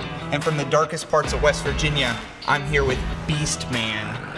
Ahead of his big matchup today, Beastman, do you have any words for our audience? Who's the husk? Who's the husk? Who's the husk? I gotta get out of here. Oh, it's the mucker! Oh, who's the husk? Welcome, ladies and gentlemen, to the second episode of VCW Finish Line. I'm Eamon Payton alongside Jim LaMotta. And Jim, we are starting things off hot with a long-awaited debut here on Finish Line in the Beastman. We're seeing the debut of the Beastman. We may be seeing the end of Lumberjack Larson, because he is being absolutely mauled by this monster. The Beast of deepest, darkest West Virginia. One of the most fearsome athletes in Victory Championship Wrestling, but also one of the most popular. He could be snacking on the carcass of Larson, before the end of this matchup. You know, when Larson's chopping down those trees and those mountaintops, I don't think Larson has ever encountered somebody like the Beastman. Yeah, he may have fought his way out of grizzly bears, polar bears, but he damn sure hasn't fought off a Beastman. Lumberjack Larson is no small individual, but being swatted down into the mat by the Beastman, former VCW heavyweight champion. I envy any man that has to stand across the ring from this killer. Catches Larson! And that will seal the deal for the Beastman. Clean the Lumberjack up with a sponge. Game over. An impressive debut for the Beastman here on VCW Finish Line. But we have so much more great action coming your way. Don't go anywhere. Wait, Beastman. Oh, gnawing on his little prize. A little treat for his victory. More action to come here on VCW Finish Line. Don't go anywhere.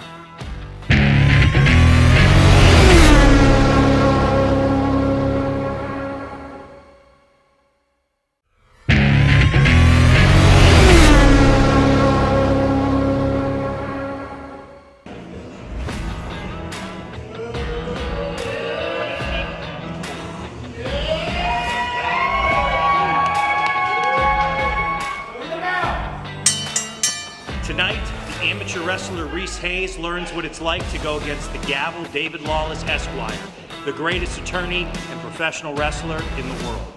You're welcome, morons. Lawless, always full of confidence, maybe that's to put it nicely.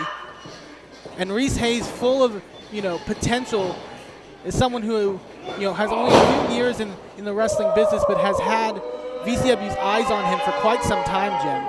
Absolutely. The Gavel, David Lawless, and Reese on two ends of the spectrum in terms of their experience levels. But as you can see right here, Reese Hayes in an amateur background. Small package. Had those shoulders down. Oh, but take a little too long getting up, and David Lawless taking advantage just like the Gavel is to do. Oh, clothesline ducked by Reese Hayes. Nice explosive fire there. Reese using that lower center of gravity to generate a lot of force, a lot of momentum. Going to press forward here, going to shoot the Gavel in. Nice Irish whip reversal there by Lawless. The Gavel always resourceful. Big back elbow. Lawless, you're going to imagine he's going to have a power advantage in this matchup, so Reese has to be quick, has to be agile. Shoulders down one more time.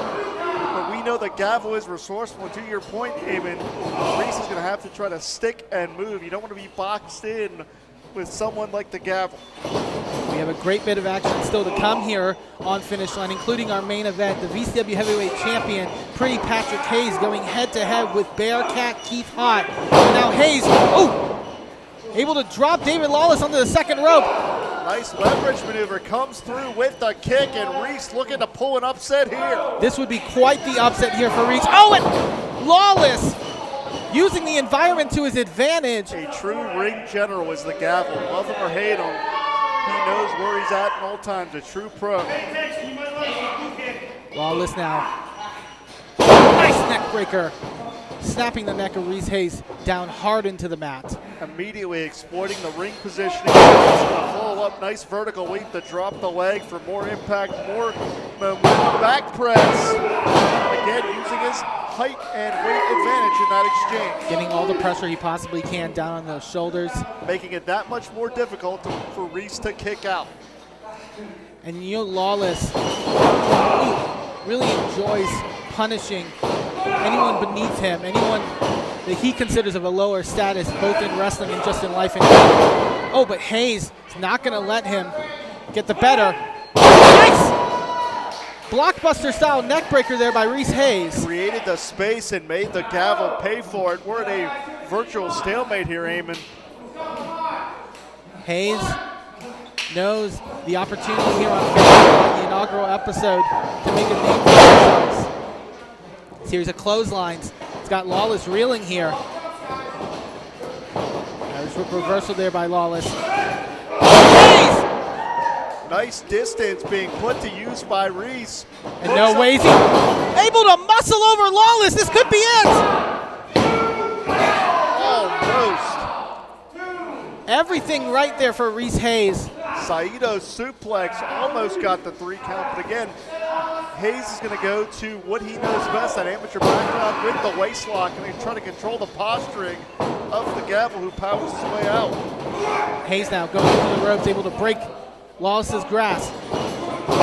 Another drop toe hold. Going to try to go to the well again with that kick. Hits it. Second time might be the charm. Could be going for the home run swing here on the finish line. Lawless got the better of him, but now on the top rope. Oh no! Big cutter there by David Lawless. Man, just one slip and Lawless made him pay. And that might be it. Cover. Good night. David Lawless, the Gavel, picks up the victory. Reese Hayes putting up quite the fight, but just not enough. Ultra competition, but you have to give it to the Gavel here this week on Finish Line.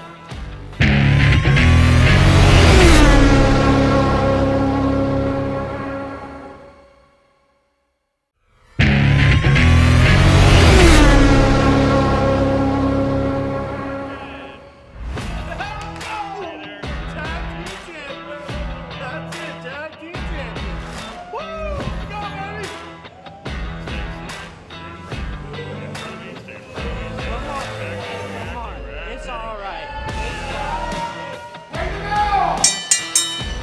Back here on VCW Finish Line in our first bit of tag team action here on Finish Line. And what a better way to have our first tag team matchup than with the tag team champions, Gavin Jacobs and Garrett Lee, the Wayward Sons. I'm Toddy Tondera with the VCW Tag Team Champions, the Wayward Sons. And from what I understand, they have something to say ahead of their big matchup. What's on your mind? What I see is that we're VCW Tag Team Champions. We're just here to kick ass. And now going to square off here with Garrett Lee. Recent victory by the Wayward Sons, capturing the VCW Tag Team Championships against the Origin. I don't think I've heard the VCW fans as excited as they were when Gavin and Garrett were able to pull out that victory. Wait, Clayton King making the tag here. I don't know what Clayton King has in mind here. They're going to now just leave Terry out to dry here. Oh, Gavin Jacobs with a hold! Peeling Terry back into the ring. Clayton King didn't want anything to do with Gavin, but I don't think Gavin cares who he gets to beat up. Duck under by Terry. Oh, going to try to take the big man over. Oh, no! Terry, just a splat on the mat here with that powerbomb, and now Garrett Lee, top turnbuckle, mid-senton! The Wayward Sons have made a statement. Thanks for coming, Terry.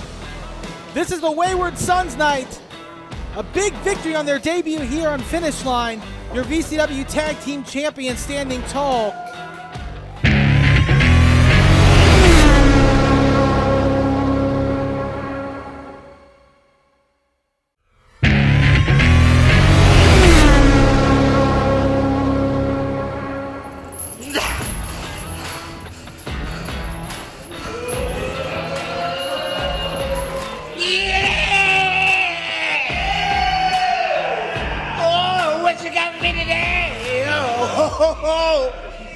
Minus calling, yes! We are back on Finish Line with singles action, and not just singles action, but our first Brass Knuckles qualifying matchup. Pastor CeeLo, the Brass Knuckles Championship is coming home with the Mad Dog. Will be one of 3 competitors looking to become the first ever VCW Brass Knuckles champion. Certainly a lot at stake here. Ooh. Nice enziguri attack there by Pastor CeeLo. We've seen how much momentum the Pastor has had. If you really want to build upon that, this is the way to do it. Qualify for that championship opportunity. And being quick and fast here, not letting up on Mad Dog Myers is exactly the strategy that Pastor CeeLo needs to implement, because Mad Dog Myers is a fearsome competitor in that ring. Many would argue the biggest big man of Victory Championship Wrestling. 2 feet firmly in the chest, send the Mad Dog down to the canvas. Can Pastor CeeLo follow up here? Looking for snap suplex. Myers able to fight. There's that unrelenting power. That's how you jar the spine. Mad Dog Myers, in many ways the mercenary, the attack dog for the Origin. And ever since Remy LeVay added Myers into the fold, they've been damn near unstoppable. The eyes of Mad Dog Myers tell a hell of a story, Eamon, I'll tell you that. I mean, this is a man who for a long period in Victory Championship Wrestling was picking apart the biggest competitors, issuing that big man challenge. Ooh, ooh. And he just lariated the good Pastor out of his shoes. That could be a knockout shot right there. But no, CeeLo still having the spirit flowing through him, able to manage a kick out there, but Myers staying right on top, driving his claws right into the neck of Pastor CeeLo. And this is the nasty nature of the Mad Dog, using that nerve hold. You got to think that Myers, with Remy LeVay being a former VCW heavyweight champion, the Origin, Christian Noir, Malachi Gage also holding the tag titles. Mad Dog Myers wants to hold it his own, and that Brass Knuckles title seems right up his alley. I've talked about it before, Eamon. So have you, that Mad Dog Myers has really reached a whole new level here in VCW as he's trying to rearrange the facial features of the good Pastor. Trying to do some rookie dentist work, you could say, trying to pry something out of the mouth of Pastor CeeLo, but at the end of the day, it is just to be vicious. It is just to be nasty. It is just to inflict punishment. And part of, we've talked about him becoming such a well-rounded competitor by hook or by crook. If he wants to really cement that status, winning that Brass Knuckles Championship is a way to do that, but you have to qualify for the matchup, and that's what we're going to determine here before we go off the air. CeeLo fighting back the best he can from a precarious predicament on the turnbuckles, but now with a hold of Myers, plants him with a DDT. And this could be the pastor's chance. CeeLo may have just one opportunity to resurge against the Mad Dog here. As Myers reeling on the ropes, and now looking to capitalize possibly Irish whip to send Myers off. Myers, oh God! Ducked his head and paid for it. And while with a hold waistlock, German suplex. You saw CeeLo's head snap back on impact. He's on Dream Street. Oh, Myers, yeah, looking to finish the job. Gonna read Pastor CeeLo is right with that pile driver. And just spiked CeeLo. And that is it. Mad Dog Myers, the first competitor to qualify. Who else will join him at Victory in the Valley? Could Mad Dog Myers make history as the first ever VCW Brass Knuckles champion? We'll have to wait and see. There's more action to come here on VCW Finish Line. Don't go anywhere. I'm Toddy Tondera. I'm with the sweet and sassy son of the Independence, Marcus Twist. Marcus, you usually got a big body behind you. Where's your friend? That's right, Toddy. I'm one half of Saturday Night Special. Baddest Daddies at Applebee's, and it just so happens that DD Vice isn't here. He has kind of a bad track record with assaulting people at Applebee's. He gets a little fired up after all those Dollaritas, but I'm still here.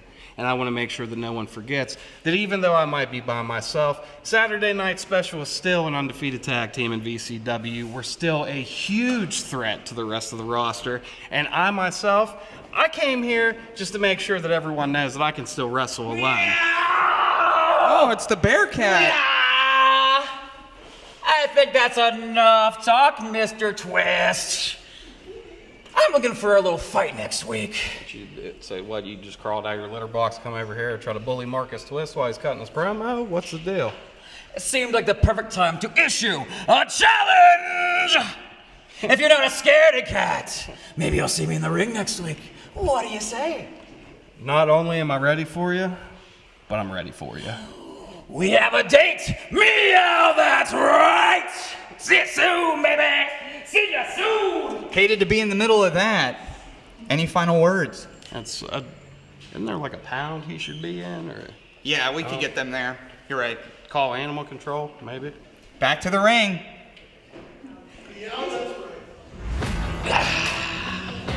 Jace car, race car. Vroom, vroom.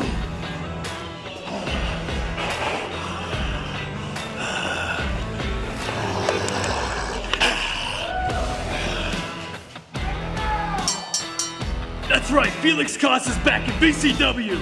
With my first singles match, I'm very excited to prove to Jace Carr it's not about the size of your car in the ring, because that doesn't make sense. It's all about the size of your kielbasa. And when it comes to Jace Carr's kielbasa, he's still playing with Hot Wheels. Get ready for next week as well. We found out earlier tonight, Bearcat Keith Hott going head-to-head with Marcus Twist of Saturday Night Special. You are going to not want to miss that just 1 week from tonight. As Felix Koss with a side headlock here working down on Jace Carr. We've seen some wild action the past few weeks here on YouTube, Eamon, but I'm going to tell you what, this right here may be the wildest action we've seen yet. Ooh, big shoulder tackle, but not able to phase Felix Koss. Quite the unique individual, to say the least, with his accordion. Always not behind, but nice takeover there. Koss eccentric, energetic, and effective. He just planted the boot right in the mush of Jace Carr. And the way he was able to extend his leg there to get all the force he can on that boot. Felix, a very impressive competitor in that ring. And now, ooh, going to take Jace on a bit of a ride from turnbuckle to turnbuckle. You think Jace paid for that haircut? If he did, might want a refund. Wait. Bit of a race here. Speeding down the tracks is is Jace Carr. Oh, and Felix Kaz able to catch behind. Well, we are on finish line, Eamon. Well, he did get to the, yes, he finished first. Fine. I don't think those, pinfall, submission, count out, disqualification. Those are the rules that I know in a professional wrestling ring. Jace Carr is going to have to try something else to come out of tonight's main event with a victory. Well, regardless of how he got there, he's in firm control of this matchup, that's for sure. Jace now going to take Felix to the other side of the ring now and just drive that knee into Felix Kaz. Jace has a size advantage, and he really knows how to put to use when he's inside those ring ropes. Definitely from what we saw in the early going with Felix. Ooh! You're going to have to try to ground him. You're going to have to try to deplete that stamina that seems to be in full effect. Felix Kaz. Irish reversal sends Jason to the turnbuckle. Oh, nice evasion there by Jace Carr. That's what I'm talking about. Carr is so resourceful. But no water in the pool. Felix Kaz having Jace Carr scouted there. Big clothesline. Felix falls in with another. You could tell, feeling that momentum coursing through his veins. Carr tries for a shot to the guy. Felix able to catch the boot. What could he be thinking here? Look out. Oh, now gonna swing Jace Carr. I think we're all a little dizzy after that one, Eamon. Not since he's been doing donuts in the parking lot has Jace Carr been that dizzy, I gotta imagine. Felix, has Jace Carr by the arm. He's gonna snatch him up. What could he be thinking here? Takes breakdancing to a completely different level. Look out. Carr chopping him down. He tried for that stop. That's what put away Pastor CeeLo last week. And now Felix planting Jace Carr into the mat. What impact. And a victory by Felix Kaz. Quite the impressive showing in his debut and finish line. And you got to imagine Felix Kaz has to have the eye of VCW management with a victory like that. Congrats to Felix Kaz, and what a great night of action here on Finish Line. For myself, Eamon Payton, and for Jim LaMotta, we'll see you next week on Finish Line.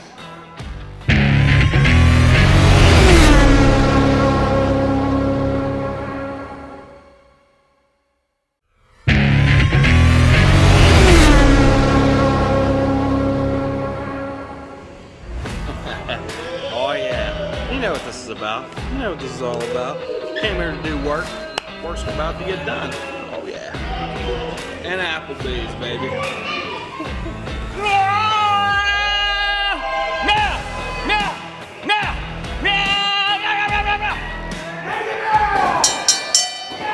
Singles action here on Finish Line. A matchup that Bearcat Keith Hott issued last week on our programming, issuing the challenge to Marcus Twist, one half of Saturday Night's Wrestle, the sweet and sassy son of the Independents, making his Finish Line debut. Marcus Twist, a very nefarious individual by reputation, but at the same time, he can get it done inside those ring ropes, and that is what the Bearcats finding out right now. Anyone who knows Marcus Twist or DD Vice of Saturday Night Special know that they have one goal in mind: get the victory, get to the pay window, and take those spoils over to Applebee's for some 2 for $20. And by hook or by crook, there's no shortcut that Marcus Twist won't take as he shoots the Bearcat off here. Lowered the boom that time. And Keith Hott issuing the challenge, as I mentioned. Oh, wait. You know, Marcus Twist and DD Vice, I think, have been the most fearsome duo of all in Victory Championship Wrestling. Long streak undefeated in tag team competition at Saturday Night Special. Marcus Twist, you know, very tough in that ring, has that built-in reputation from his travels. Very gritty is Marcus Twist. And so a win here by Keith Hott would be a massive victory under the Bearcats' cap. Well, certainly the Bearcat looking to establish themselves as a formidable and continuous force in Victory Championship Wrestling. And victories, no pun intended, are the way that you do that. But Bearcat egging on Marcus Twist with the chops in the corner, soaking them up, and but luring Marcus Twist in to gnaw on his opponent, and now going to drill Marcus Twist. Keith Hott, we always say in competition not to be underestimated. Charging, Marcus Twist. I don't know if that was an elbow or a forearm shot, but it rocked Keith Hott enough. And a version of a Russian leg sweep into the turnbuckle, very innovative. We know that Marcus Twist can do those fisticuffs. And just able to get the shoulder up there with Keith Hott. But Keith is one of the most resilient athletes anywhere in independent wrestling. The meow chants for the Bearcat. They feed off of that love and ovation from the audience. Any chance they get, Marcus Twist, sunset flip over. Can he get the massive Bearcat into a pinning combination? Oh no! I think Marcus Twist is going to lose his lunch. He's going to lose something here, but if Bearcat Keith Hott can capitalize and get a cover. That Applebee's you mentioned is going to be all over the canvas. That's where it's going to end up. Repeated shots. Winding it up. It has Marcus Twist reeling. Drops him with an elbow drop. The question is, can Keith capitalize? Clothesline takedown. Bearcat like a bowling ball here. And that massive senton. Cover, this could be it. All the air out of Twist. I don't know how Marcus Twist kicked out. Hate him or hate him, you got to give Twist the credit that time. And as you said, hate him or hate him, there's no other option really with Marcus Twist. The hold of our official, Marcus Twist! Out of the referee's purview, going low, the Bearcat and a famouser. Hook of the leg. And Marcus Twist steals a victory. Marcus Twist has made a very definitive statement here on Finish Line. Keith Hott issuing the challenge, but may have regretted it. Marcus Twist, your victor in this matchup. Still a lot of great action to come on Finish Line. Ladies and gentlemen, stay with us. Well, hello, friends. I'm your pal in the mainstream media. And I'm the Riz. And you know, Riz, it takes years of strenuous, dedicated training before you're worthy to step inside a professional wrestling ring. But it takes even more time to develop complex, highly astute opinions about professional wrestling. Am I right? That is correct. Yes. And you know where we can find that? Yes. On the Wrestling Mayhem. That's right. In the backstage area here, I'm Toddy Tondera with VCW champion Patrick Hayes. And Patrick has a message from what I understand. That's right. The message is for all the pieces of trash in the back. Victory Championship Wrestling has one champion, one heavyweight champion, one number one face of the company. And you're looking at it. Patrick Hayes will always, at the end of the night, proclaim victory. Who's this? What? You like to talk, huh? I guess Colton Quinn's going to be joining us. Who? Who are you? Hold on, give me this microphone. I know you're new here, kid. Go find someone precious. You'll find your journey one day. Just like you, Colton Quinn, of all people to interrupt me on my promo time. Colton Quinn, I have forgotten more about this business than you will ever know. I feel like you and, by the smell of this building, I feel like you and Izzy Lambert have been having some high times, if you know what I'm talking about, because you must be pretty messed up to get in my face. You want some of me? Is that what you do? I do. You do? Yeah. Here, go ahead. Say it in the microphone.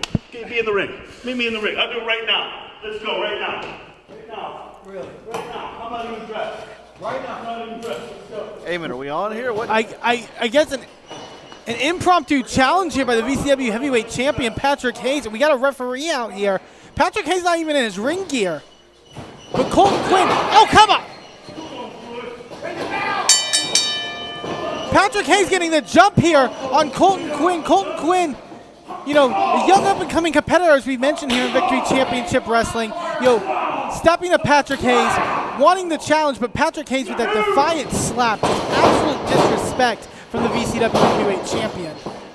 You don't know how incensed Patrick Hayes is in street clothes, but he could be shown up here by Colton Quinn. Colton Quinn plants Patrick Hayes face first in the mat, and Patrick Hayes is on Dream Street here. Colton Quinn. Body block! The cover! biggest win of Colton's career! No way! Colton Quinn! Colton Quinn just beat the VCW Heavyweight Champion! The bell has rung. It was official. That might be the biggest upset in the history of Victory Championship Wrestling.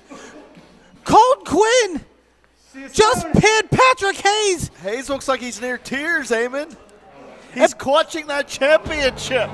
And could Colton Quinn, with that victory, not have Patrick Hayes clutching that championship for long? Ladies and gentlemen, that was VCW Finish Line. We'll see you next week. Good night, everybody.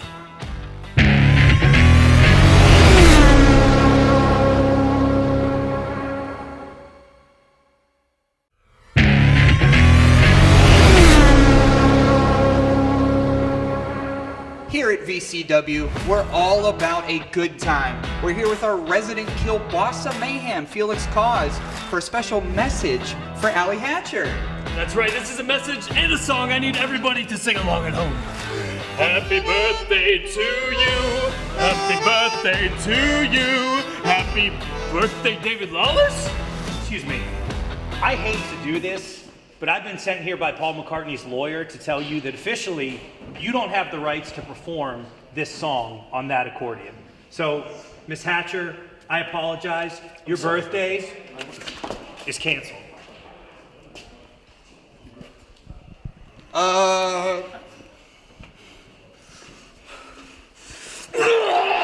Well, hello, friends. I'm your pal in the mainstream media.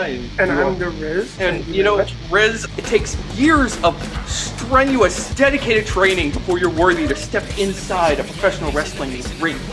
But it takes even more time to develop complex, highly astute opinions about professional wrestling. Am I right? That is correct. Yes. And you know where we can find that? Yes.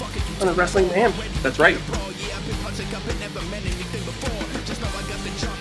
Yeah! Let's go, Sword! Satan's favorite Saint up in here, VCW!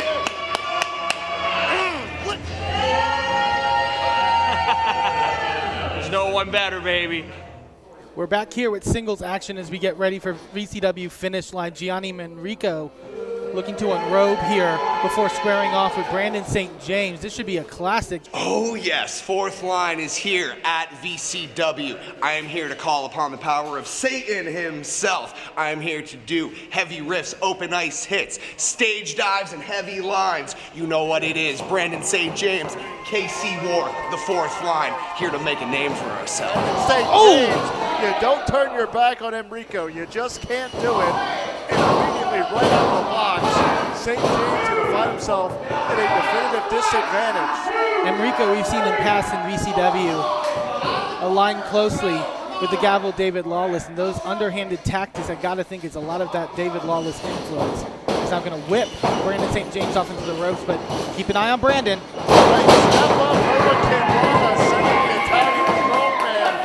Out of sorts here. And also Casey Ward at ringside, rooting on his tag team partner Brandon St. James, part of the Fourth Line. Oh! Man! Speaking of lines, that clothesline by Gianni Enrico. St. James better be checking his teeth.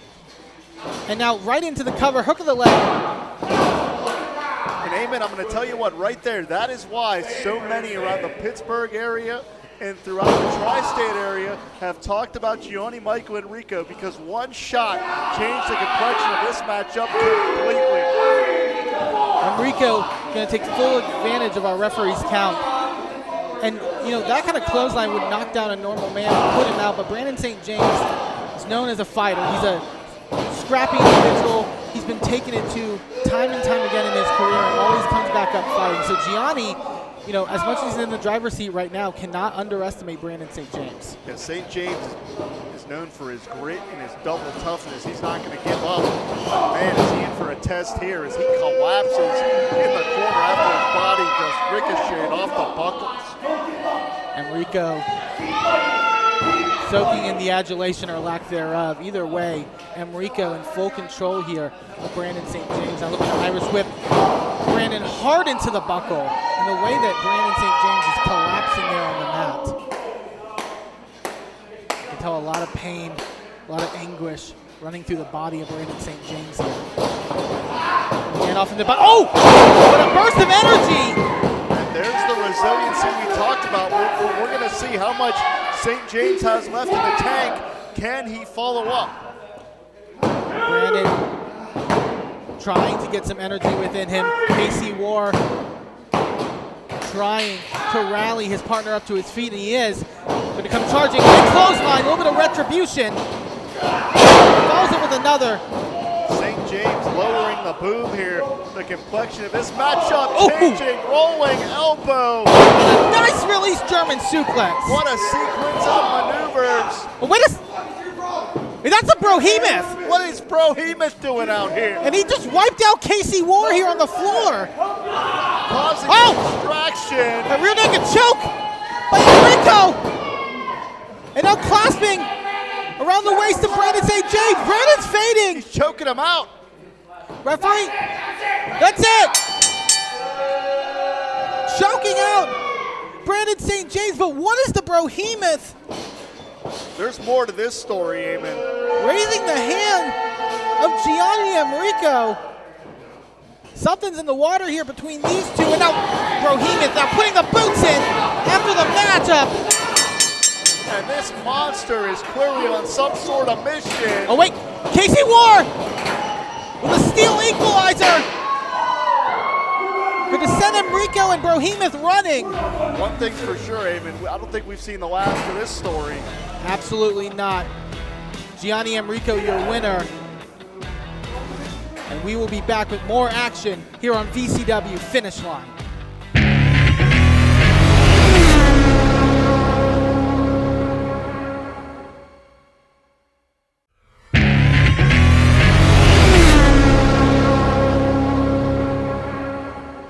Back here with VCW, I'm Toddy Tondera, and I'm next to a very hungry grizzly bear in Brohemoth. Do you have something to say, bro?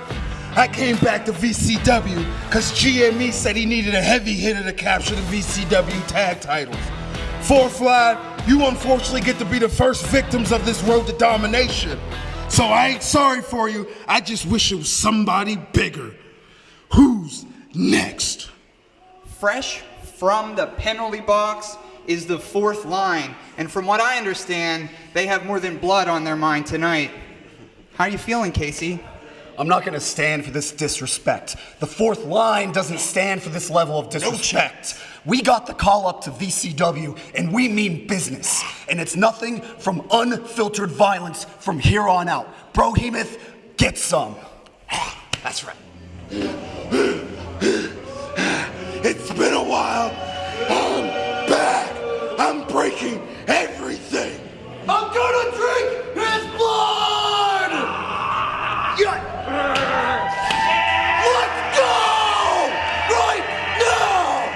Right now!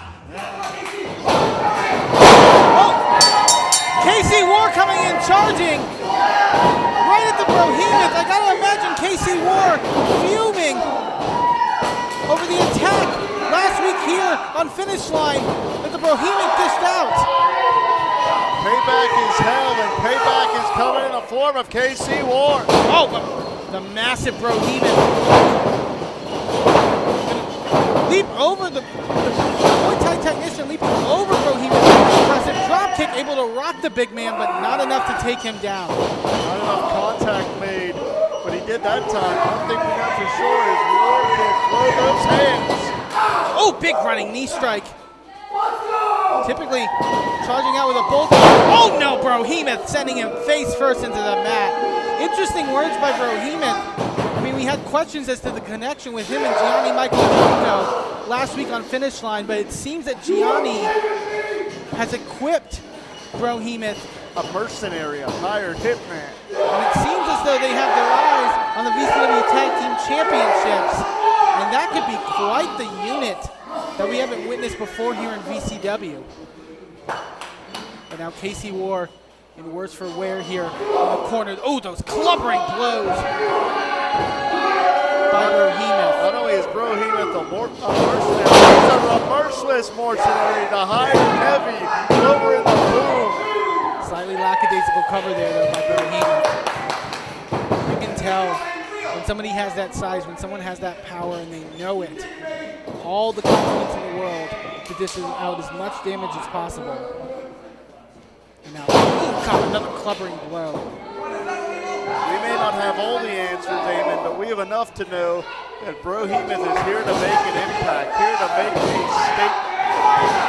But Casey War fighting up from underneath with those shots to the gut. Oh, and what a boot! I don't know what size that shoe is of Brohemoth, but it just went right into the jaw of Casey War, and it cannot feel good. You know what you can call that boot, Damon? You can call it effective. And now, goozling Casey War here by the throat. Oh! Casey War was prepared to be sent down into the mat, but able to explode out with that drop kick, at least get some distance under him. You can tell that Casey War is fighting with a sense of urgency here. He knows how dangerous Brohemoth is. Trying for this Bulldog again. This time he hits it! And could this be exactly what Casey War needs to pull out an upset here? And also get that measure of revenge. Boot for Brohemoth's troubles. And able to take the big man down. The striking game of Casey War might be unmatched here in Victory Championship Wrestling. Oh, and a running knee strike. And Brohemoth, super kick by Casey War. This could be the opening that he needs. Oh, Brohemoth snatching Casey War up. That quick, that impactful, Brohemoth shut it down. Oh wait, Brandon St. James on the apron.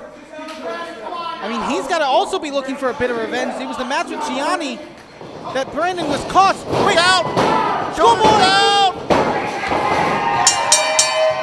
Casey War stealing the victory from the Brohemoth. Oh, wait a minute.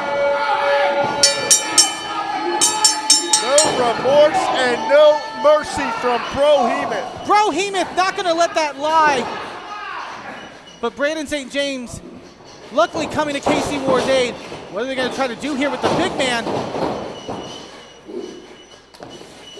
Double team. Oh, wait, look at Gianni. Gianni from behind. Blindsiding the fourth line here. This entire situation based on the sneak attack, the Pearl Harbor job. And a bit of deja vu from last week here on Finish Line. The Italian strongman and the Brohemoth standing tall over the fourth line. The hired muscle for the Italian strongman earning his money this week. An all-out assault. But we have more action to come on VCW Finish Line. Ladies and gentlemen, don't go anywhere. We'll be right back. Well, hello, friends. I'm your pal in the mainstream media. And I'm the Riz. And, you know, Riz, it takes years of strenuous, dedicated training before you're worthy to step inside a professional wrestling ring.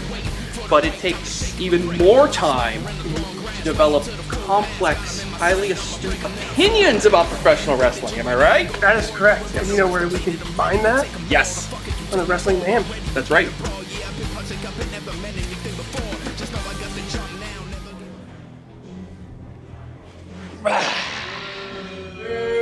Vroom, vroom.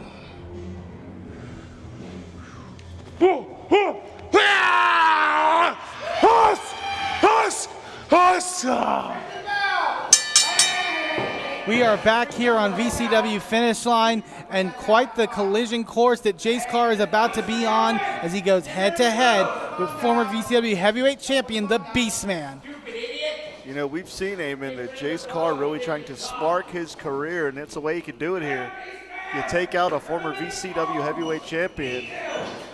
When it comes to the rankings here of top contenders, if you can beat Beastman here, that's a great way to plug your name into the top of the leaderboard. Oh no! These two just gonna exchange blows here. Yeah, I would not want to go fisticuffs with somebody like the Beastman. Oh man! I wonder how Jace Carr is gonna drive if he doesn't have any eyes left. Jace Carr, with mixed success here on Finish Line in the past, he has gained some victories, but I gotta say the biggest challenge of his young career here against the Beastman, and now just biting, taking chunks out of the skull of Jace Carr. Eyes, nasty, nasty, nasty. And now ripping his nails into that designer driving suit of Jace Carr. Beastman, ooh. Unrelenting here in the ring as always. Oh, and those clubbering shots. It's like a woolly mammoth. Usually Jace Carr is full throttle, full speed, but he's not going anywhere right now because he's being bulldozed in the corner. Across the ring and come charging again. High speed collision. And again, biting at the skull of Jace Carr. Jace Carr looks like he took a sharp left onto Dream Street because I'm not sure he knows where he is. Jace Carr may be first with many a race car, but this is a monster truck that he is squaring off in the ring against. Yeah, Jace Carr may need a hearse after all of this. Good point. Jace now, ooh, nice shot right to the kidneys of Beastman. That's, I would say, your best bet. Oh my God. Jace Carr is just wobbly here. Another blow. How Jace Carr is still standing, I can't believe it. Big clothesline. Well, he wasn't standing for long, Eamon, I'll tell you that. Jace Carr now out to the floor. No, he's thinking better. He's putting the helmet on. That's smart. Oh! Going on for a little bit of a ride. I mean, he didn't need the helmet. He needed protection. And now just heading to the back. Eamon, what the hell just happened? God forbid if I know. Don't ask me.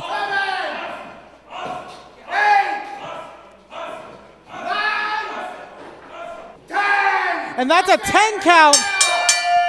Beastman, you're victor, because Jace Carr just want to get the hell out of Dodge, and I don't blame him. Well, Jace Carr just zipped the hell out of here. Beastman, you're victor here tonight on Finish Line. Wait a second. Marcus, what does he have a vacuum for? Oh my God! Trying to sneak attack here on the Beastman and sending Marcus Twist running. Marcus Twist seemingly challenging the Beastman here. He had a damn vacuum. What the hell is going on here, Eamon? I have no clue. We got to get things in order here. We're going to take a quick commercial break, and we'll be back with more Finish Line.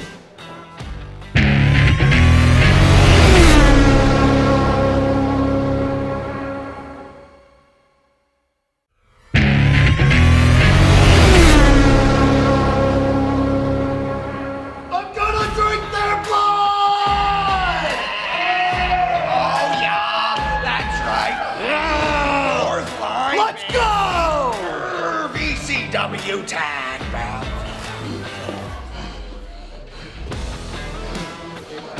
And I love this song. It's my favorite one.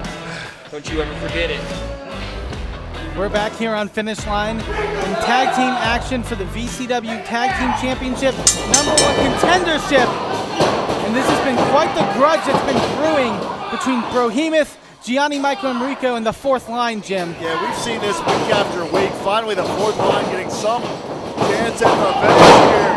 Pair of boots sent everybody careening across the ring. I think this is the only opportunity for Brandon St. James and KC War to get that revenge, as you mentioned, because of the fact that it's 2-on-2. It's, the lines are clearly drawn, so to speak. You don't have Brohemoth, you don't have Gianni, attacking anyone from behind, somebody's back. But also high stakes here with the VCW Tag Team title shot on the line as well. The Wayward Sons have to be watching very closely. Cover. too. And what a measure of revenge it would be for the fourth line to deny Brohemoth and Gianni Michael Enrico the opportunity to get a shot at those titles after we've seen the fourth line be assaulted by Brohemoth and Enrico.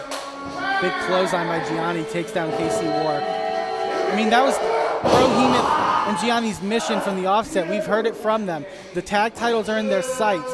And so, like you mentioned, Jim, if the fourth line can put a roadblock in between them and those tag team championships, there's nothing sweeter than that kind of revenge. As now Gianni choking KC War in the corner. Brandon St. James trying to get in there, but he's only hurting his partner more than helping. And you do not want to be boxed in the corner with a grizzly bear like Brohemoth away on you. Massive scoop slam there. I gotta say, one of the most powerful individuals in all of Victory Championship Wrestling has to be. And what a leg drop there, cover. And the kick out in wrestling is normally hard, but that giant leg of Brohemoth right across your chest, KC War had to, have a lot in him to power out of that kick out. And what makes Brohemoth such a special athlete is he is so damn big, yet so damn agile. And now tag back into Gianni, quick tags, cutting the ring in half. They're gonna try to pick apart a KC War in every way that they can. You notice that Gianni positioning himself between the members of the fourth line to make a tag in this exchange that much more difficult. At no point has KC War had a clear path to St. James. Gianni going to exploit that 5 count by our referee to his full advantage. As I've said before, the only chink in the armor of Gianni Michael Enrico might be just how arrogant and how obnoxious he can be. But when it comes to in-ring skill, Enrico is a true prodigy in the wrestling business. Oh, big headbutt there by Brohemoth. KC War, that Muay Thai background that he loves to implement in his style in the ring. He's really not being able to showcase it here in this position. Oh, wait! Gianni had the boot up looking for KC War, but Brohemoth got it instead. And a running knee strike by KC War. War was like a kamikaze there, sacrificed his body to inflict some damage, but can he make the tag? And he does. Brandon St. James, and he is fresh in this matchup. Big clothesline. Follows it with another. Gianni rocked. Nice diving uppercut.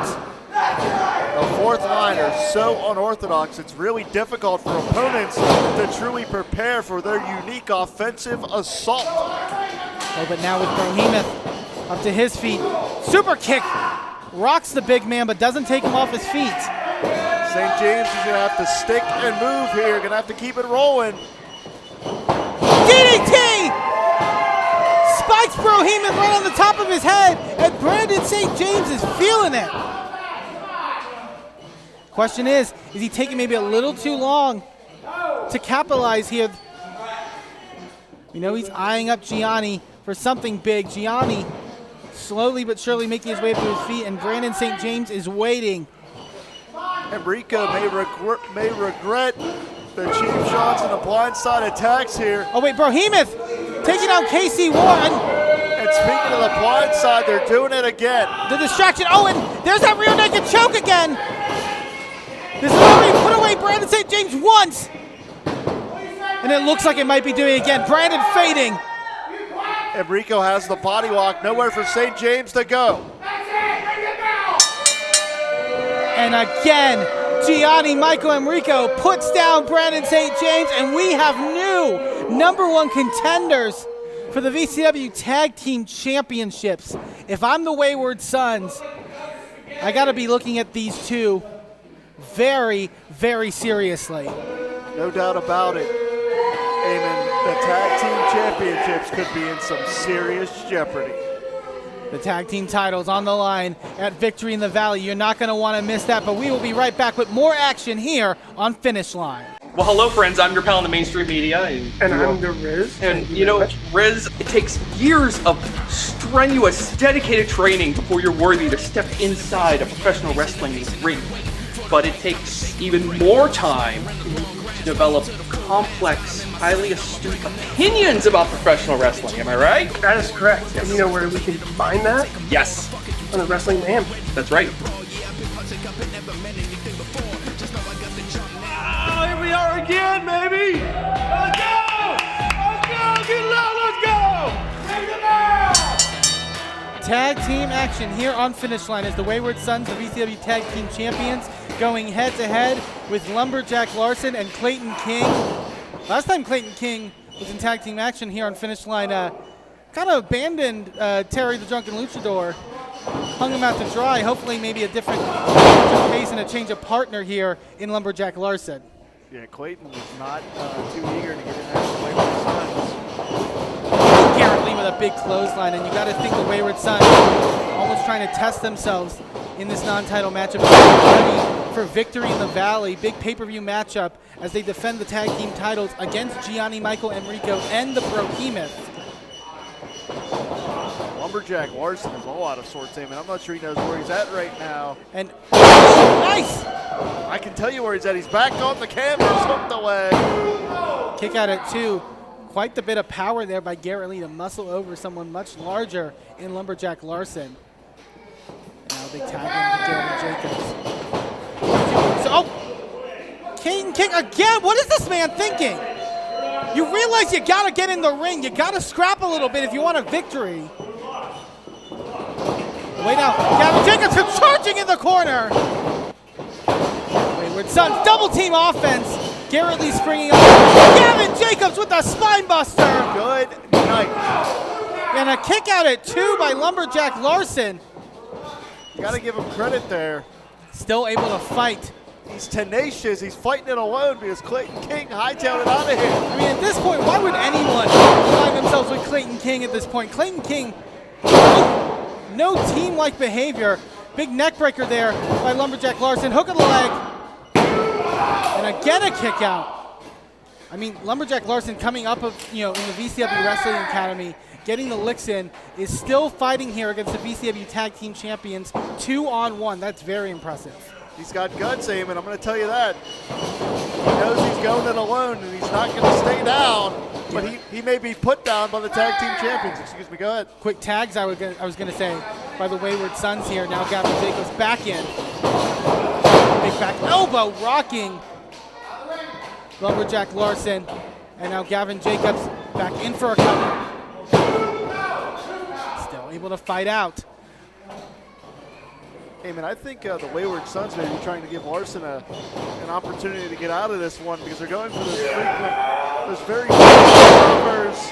And the power of Gavin Jacobs muscling Lumberjack Larson with ease as now Garrett Lee looking to finish the job with that signature senton. Cover, hook of the leg, and that is it.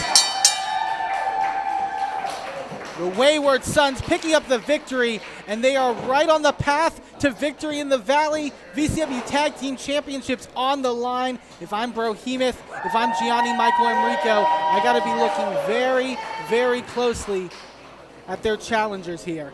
The Wayward Sons are ready, and they are coming to pay-per-view. Wait a second! Come on! Another sneak attack by Brohemoth and Enrico. This is ridiculous at this point. Like a bunch of vultures. They were just laying in wait. Snakes in the grass. And Brohemoth and Enrico, they may be holding those titles, but they got to win them at Victory in the Valley. Could that be a preview of our next pay-per-view? That visual right there. Brohemoth, Enrico getting the better of the Wayward Sons.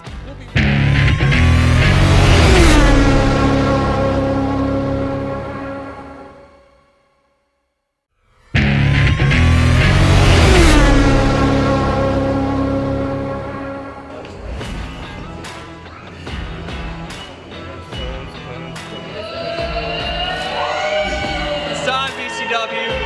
Tag champs coming in.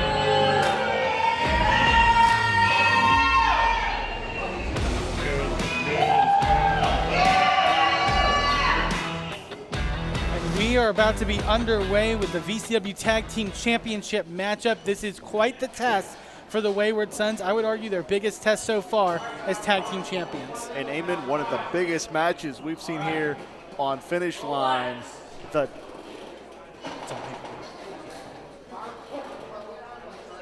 call. Let's re-intro that right after Ring of Bell.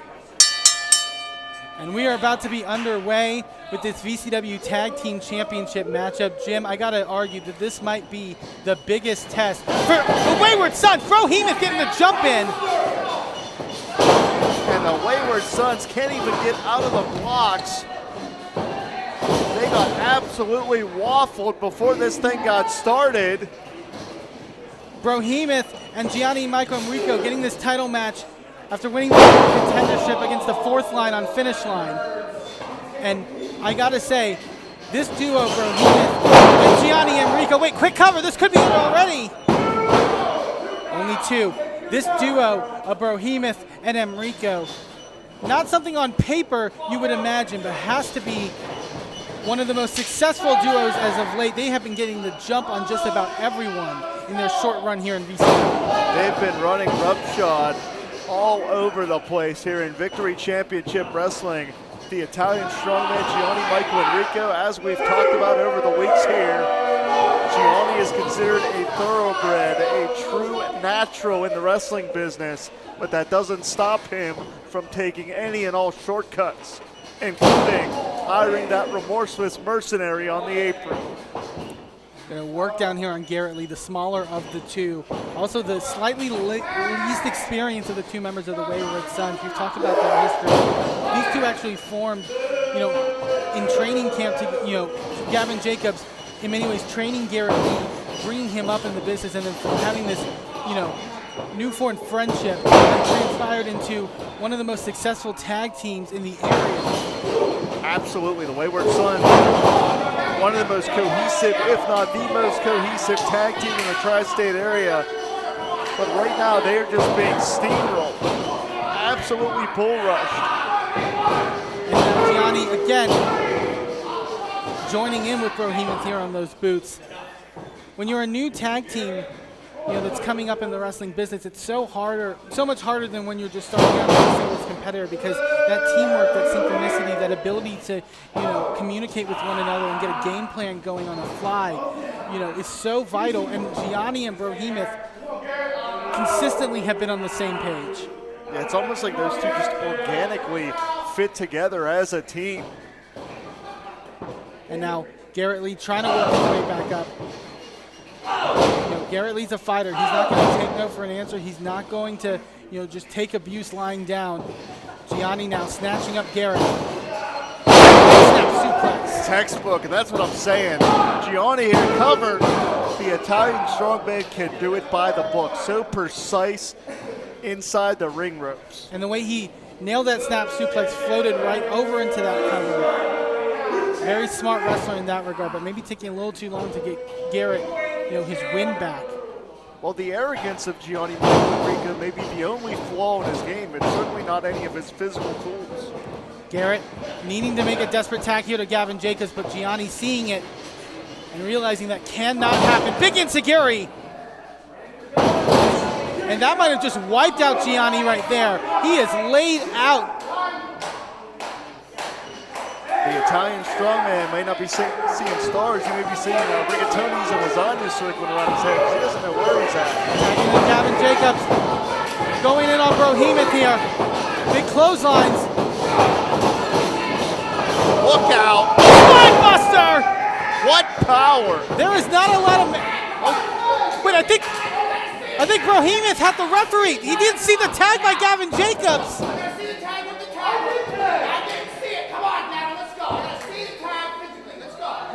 An unforced error there. Yeah, referee George Ross was in a rough spot. If you don't see it, you can't call it. He's enforcing the rules here, but again, that doesn't stop Gianni and Hemoth from exploiting the rule book. Now working down on that ankle here is Gianni. Garrett Lee, known for that diving senton. Very smart to try to, pick apart one of those legs and maybe disassociate him from going to the air. Brohemoth, though, coming in from behind. How do you deal with somebody the size of Brohemoth? Well, maybe like that! Out the back door went Garrett Lee, and in comes Gavin Jacobs. Wiping out Brohemoth, taking him to the outside. Woodbridge, very resourceful. He's got the Italian strongman hooked up. Big slam there. And now this could be it.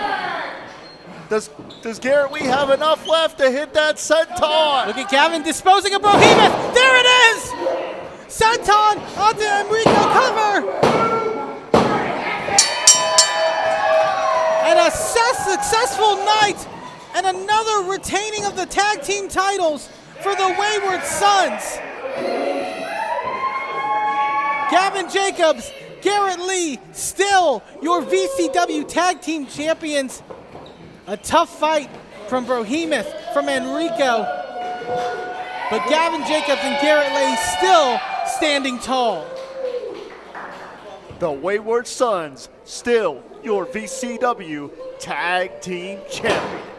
Well, hello, friends. I'm your pal in the mainstream media. And I'm the Riz. And, you know, Riz, it takes years of strenuous, dedicated training before you're worthy to step inside a professional wrestling ring. But it takes even more time to develop complex, highly astute opinions about professional wrestling. Am I right? That is correct. And you know where we can find that? Yes. On the Wrestling Mayhem. That's right. Polsky Devil Felix Kaz likes to talk about serving kielbasa and ruining people's lives. You want to get in my face because I wanted to enforce copyright and trademark laws and make sure you didn't infringe on Paul McCartney's birthday song? Well, guess what? You might serve up sausage, but I'm serving up a dish of justice cold. What happens when a middle-aged lawyer with an emo haircut shows up to a birthday party he's not invited to? He crashes it! Lawless, I already cost you your match against CeeLo, but the VCW brass has given me the greatest birthday gift of all time.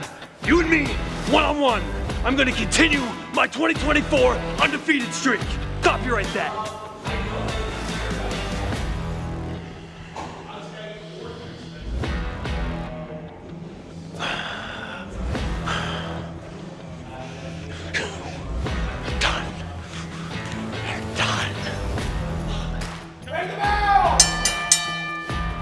We are about to be underway with, Jim, what I might call one of the weirdest grudge matches we've ever seen in Victory Championship Wrestling, but it is a grudge match, to say the least. Listen, Andy Payton, there's a lot of things that happen in professional wrestling, but wasting cake should never be As a slightly trying to be reformed fatty, I agree completely. David Lawless. You look great, Andy. Oh, well, thank you. You look much better than David Wallace with his stupid face and his stupid mustache and his stupid knee brace. That's not hard. But and his stupid haircut and his stupid boots. And his trunks. And Felix Kaz feeling it. He's got some interesting boots there, and he's using them to dance here in this ring. But Felix Kaz enraged after David Lawless, taking this polite moment that he was giving to a fan to celebrate their birthday and shoving birthday cake in the face of Felix Kaz. Danny Lawless all out of sorts here in the early going into this matchup, but also Felix Kaz on a recent episode of Finish Line costing David Lawless a matchup against Pastor CeeLo. So Lawless, the vengeful person that he is, has to be having that in his mind. Chop there into the corner, but Felix Kaz, look at Kaz just absorbing those chops from the gavel. Oh, Lawless. Kaz able to take him out. Felix Kaz might be my new favorite wrestler, Eamon. Quite impressive as we've seen in recent weeks. Kaz now with hold of Lawless. Slam. Bottom drops out. Felix let gravity do the work right there. And now off into the ropes goes Kaz, staying right on top of Lawless. Cross body block. Me too. I mean, you see the accordion, you see the dancing, you see the sort of eccentricness of Felix Kaz, but he's bringing it in that ring. Oh. Having Lawless goose. Oh, and Lawless going right to the eyes. Yeah, that'll cut anybody off. You can't see, you can't fight, and Wallace lowered the boom. Hate him or hate him, Wallace is a fungus on professional wrestling, but he's always very talented. Big neck breaker there. Felix Kaz gonna follow with a leg drop. Beautiful vertical leap, maximize the impact, lateral press. Not enough body-on-body contact that time. Lawless, I think maybe underestimating Kaz to a certain extent here. Oh, God. Now just driving a boot right into that shoulder, and now... I don't know if Lawless was trying to dance or was having a seizure. I'm not sure. I think Kaz did it much better, to say the least. But Kaz trying to fight back up from the bottom. Two-step, but it's not exactly the gavel strong suit. But Kaz, repeated body blows, and again to the eyes, this time driving the thumbs. The referee may want to consider a disqualification right there. That was blatant. You would think of all people, a lawyer would have a better understanding or respect for the rules, but I mean, now that I think about it, it's kind of par for the course. Lawless. Never underestimate how low Lawless will sink. Now back again up into the corner, big body blows. That's okay, let's see full option fly. Has Kaz set up on the top turnbuckle. This could be a very precarious position. Yeah, this is dangerous. And now. Let's coordinate this, baby. Oh, Lawless. Maybe gonna bend Kaz up like his famous accordion. Possibly thinking superplex, but Kaz able to block. Very nicely done. Oh, sends Lawless face first down into the mat. And now Kaz. That's one way to rearrange some facial features. Look. Oh, what a headbutt there. Cranium meets cranium, and it lays out both competitors in this matchup. As we're in quite a bit of a standstill, Kaz, can he use this momentum, build upon it, and put away the gavel?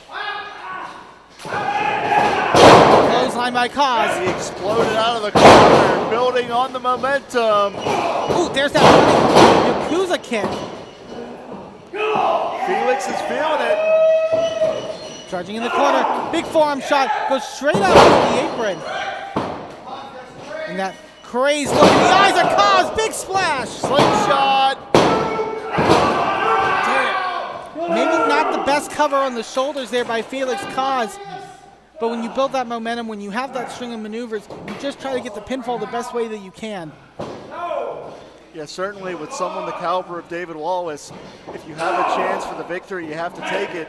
Back in for that choke slam. No. Oh, Wallace goes right to the knee. Back off the ropes. Oh! There's that signature bulldog down to the back. And Nasty this could be impact, very nasty. No!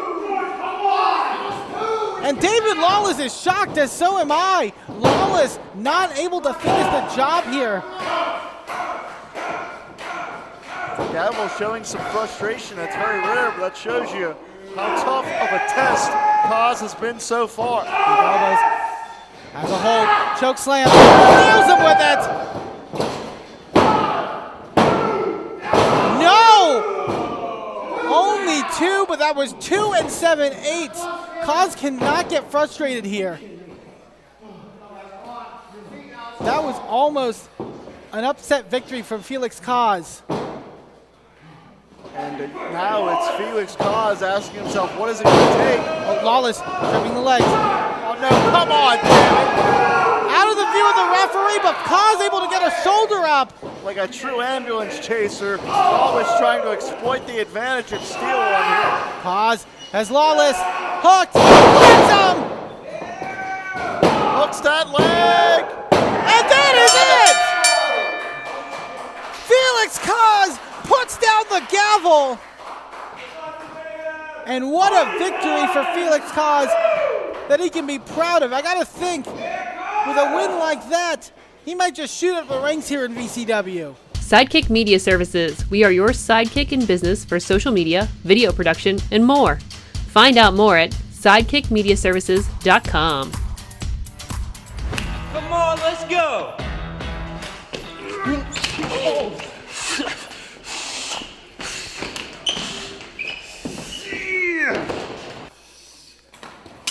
Well, we're kicking things off here at Finish Line in an intense way as the VCW Heavyweight Champion Patrick Hayes just got the jump on Terry the Drunken Luchador. And clearly Hayes is still incensed about what we've seen take place on this program. Impromptu matchup here.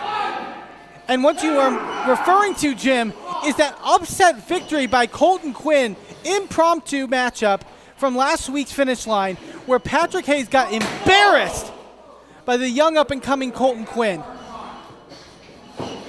Hayes is going to take out all that anger, all that frustration out on Terry, and it's just going to inflict a punishment. He's visualizing Colton Quinn right now. Hayes has lost it. I mean, that's a common occurrence for Patrick Hayes, but even more than before, Patrick Hayes, I don't think I've ever seen him as embarrassed as he was last week by Colton Quinn. Look at this. Hayes is going to try to end the career of Terry before it ever gets started. Oh, God. Size him up. Great buster right in the center of the ring. And this is clearly more than enough here. Let's get this over with before Terry gets hurt. Come on! Patrick Hayes is just going to... Totally uncalled for, Eamon. Just going to take every moment and savor it. Well, this is disgusting. It's absolutely beyond the pale what any wrestler should be doing in this ring. Again, has Terry filled with the brain buster. And, oh, look at this. Hayes with a cover.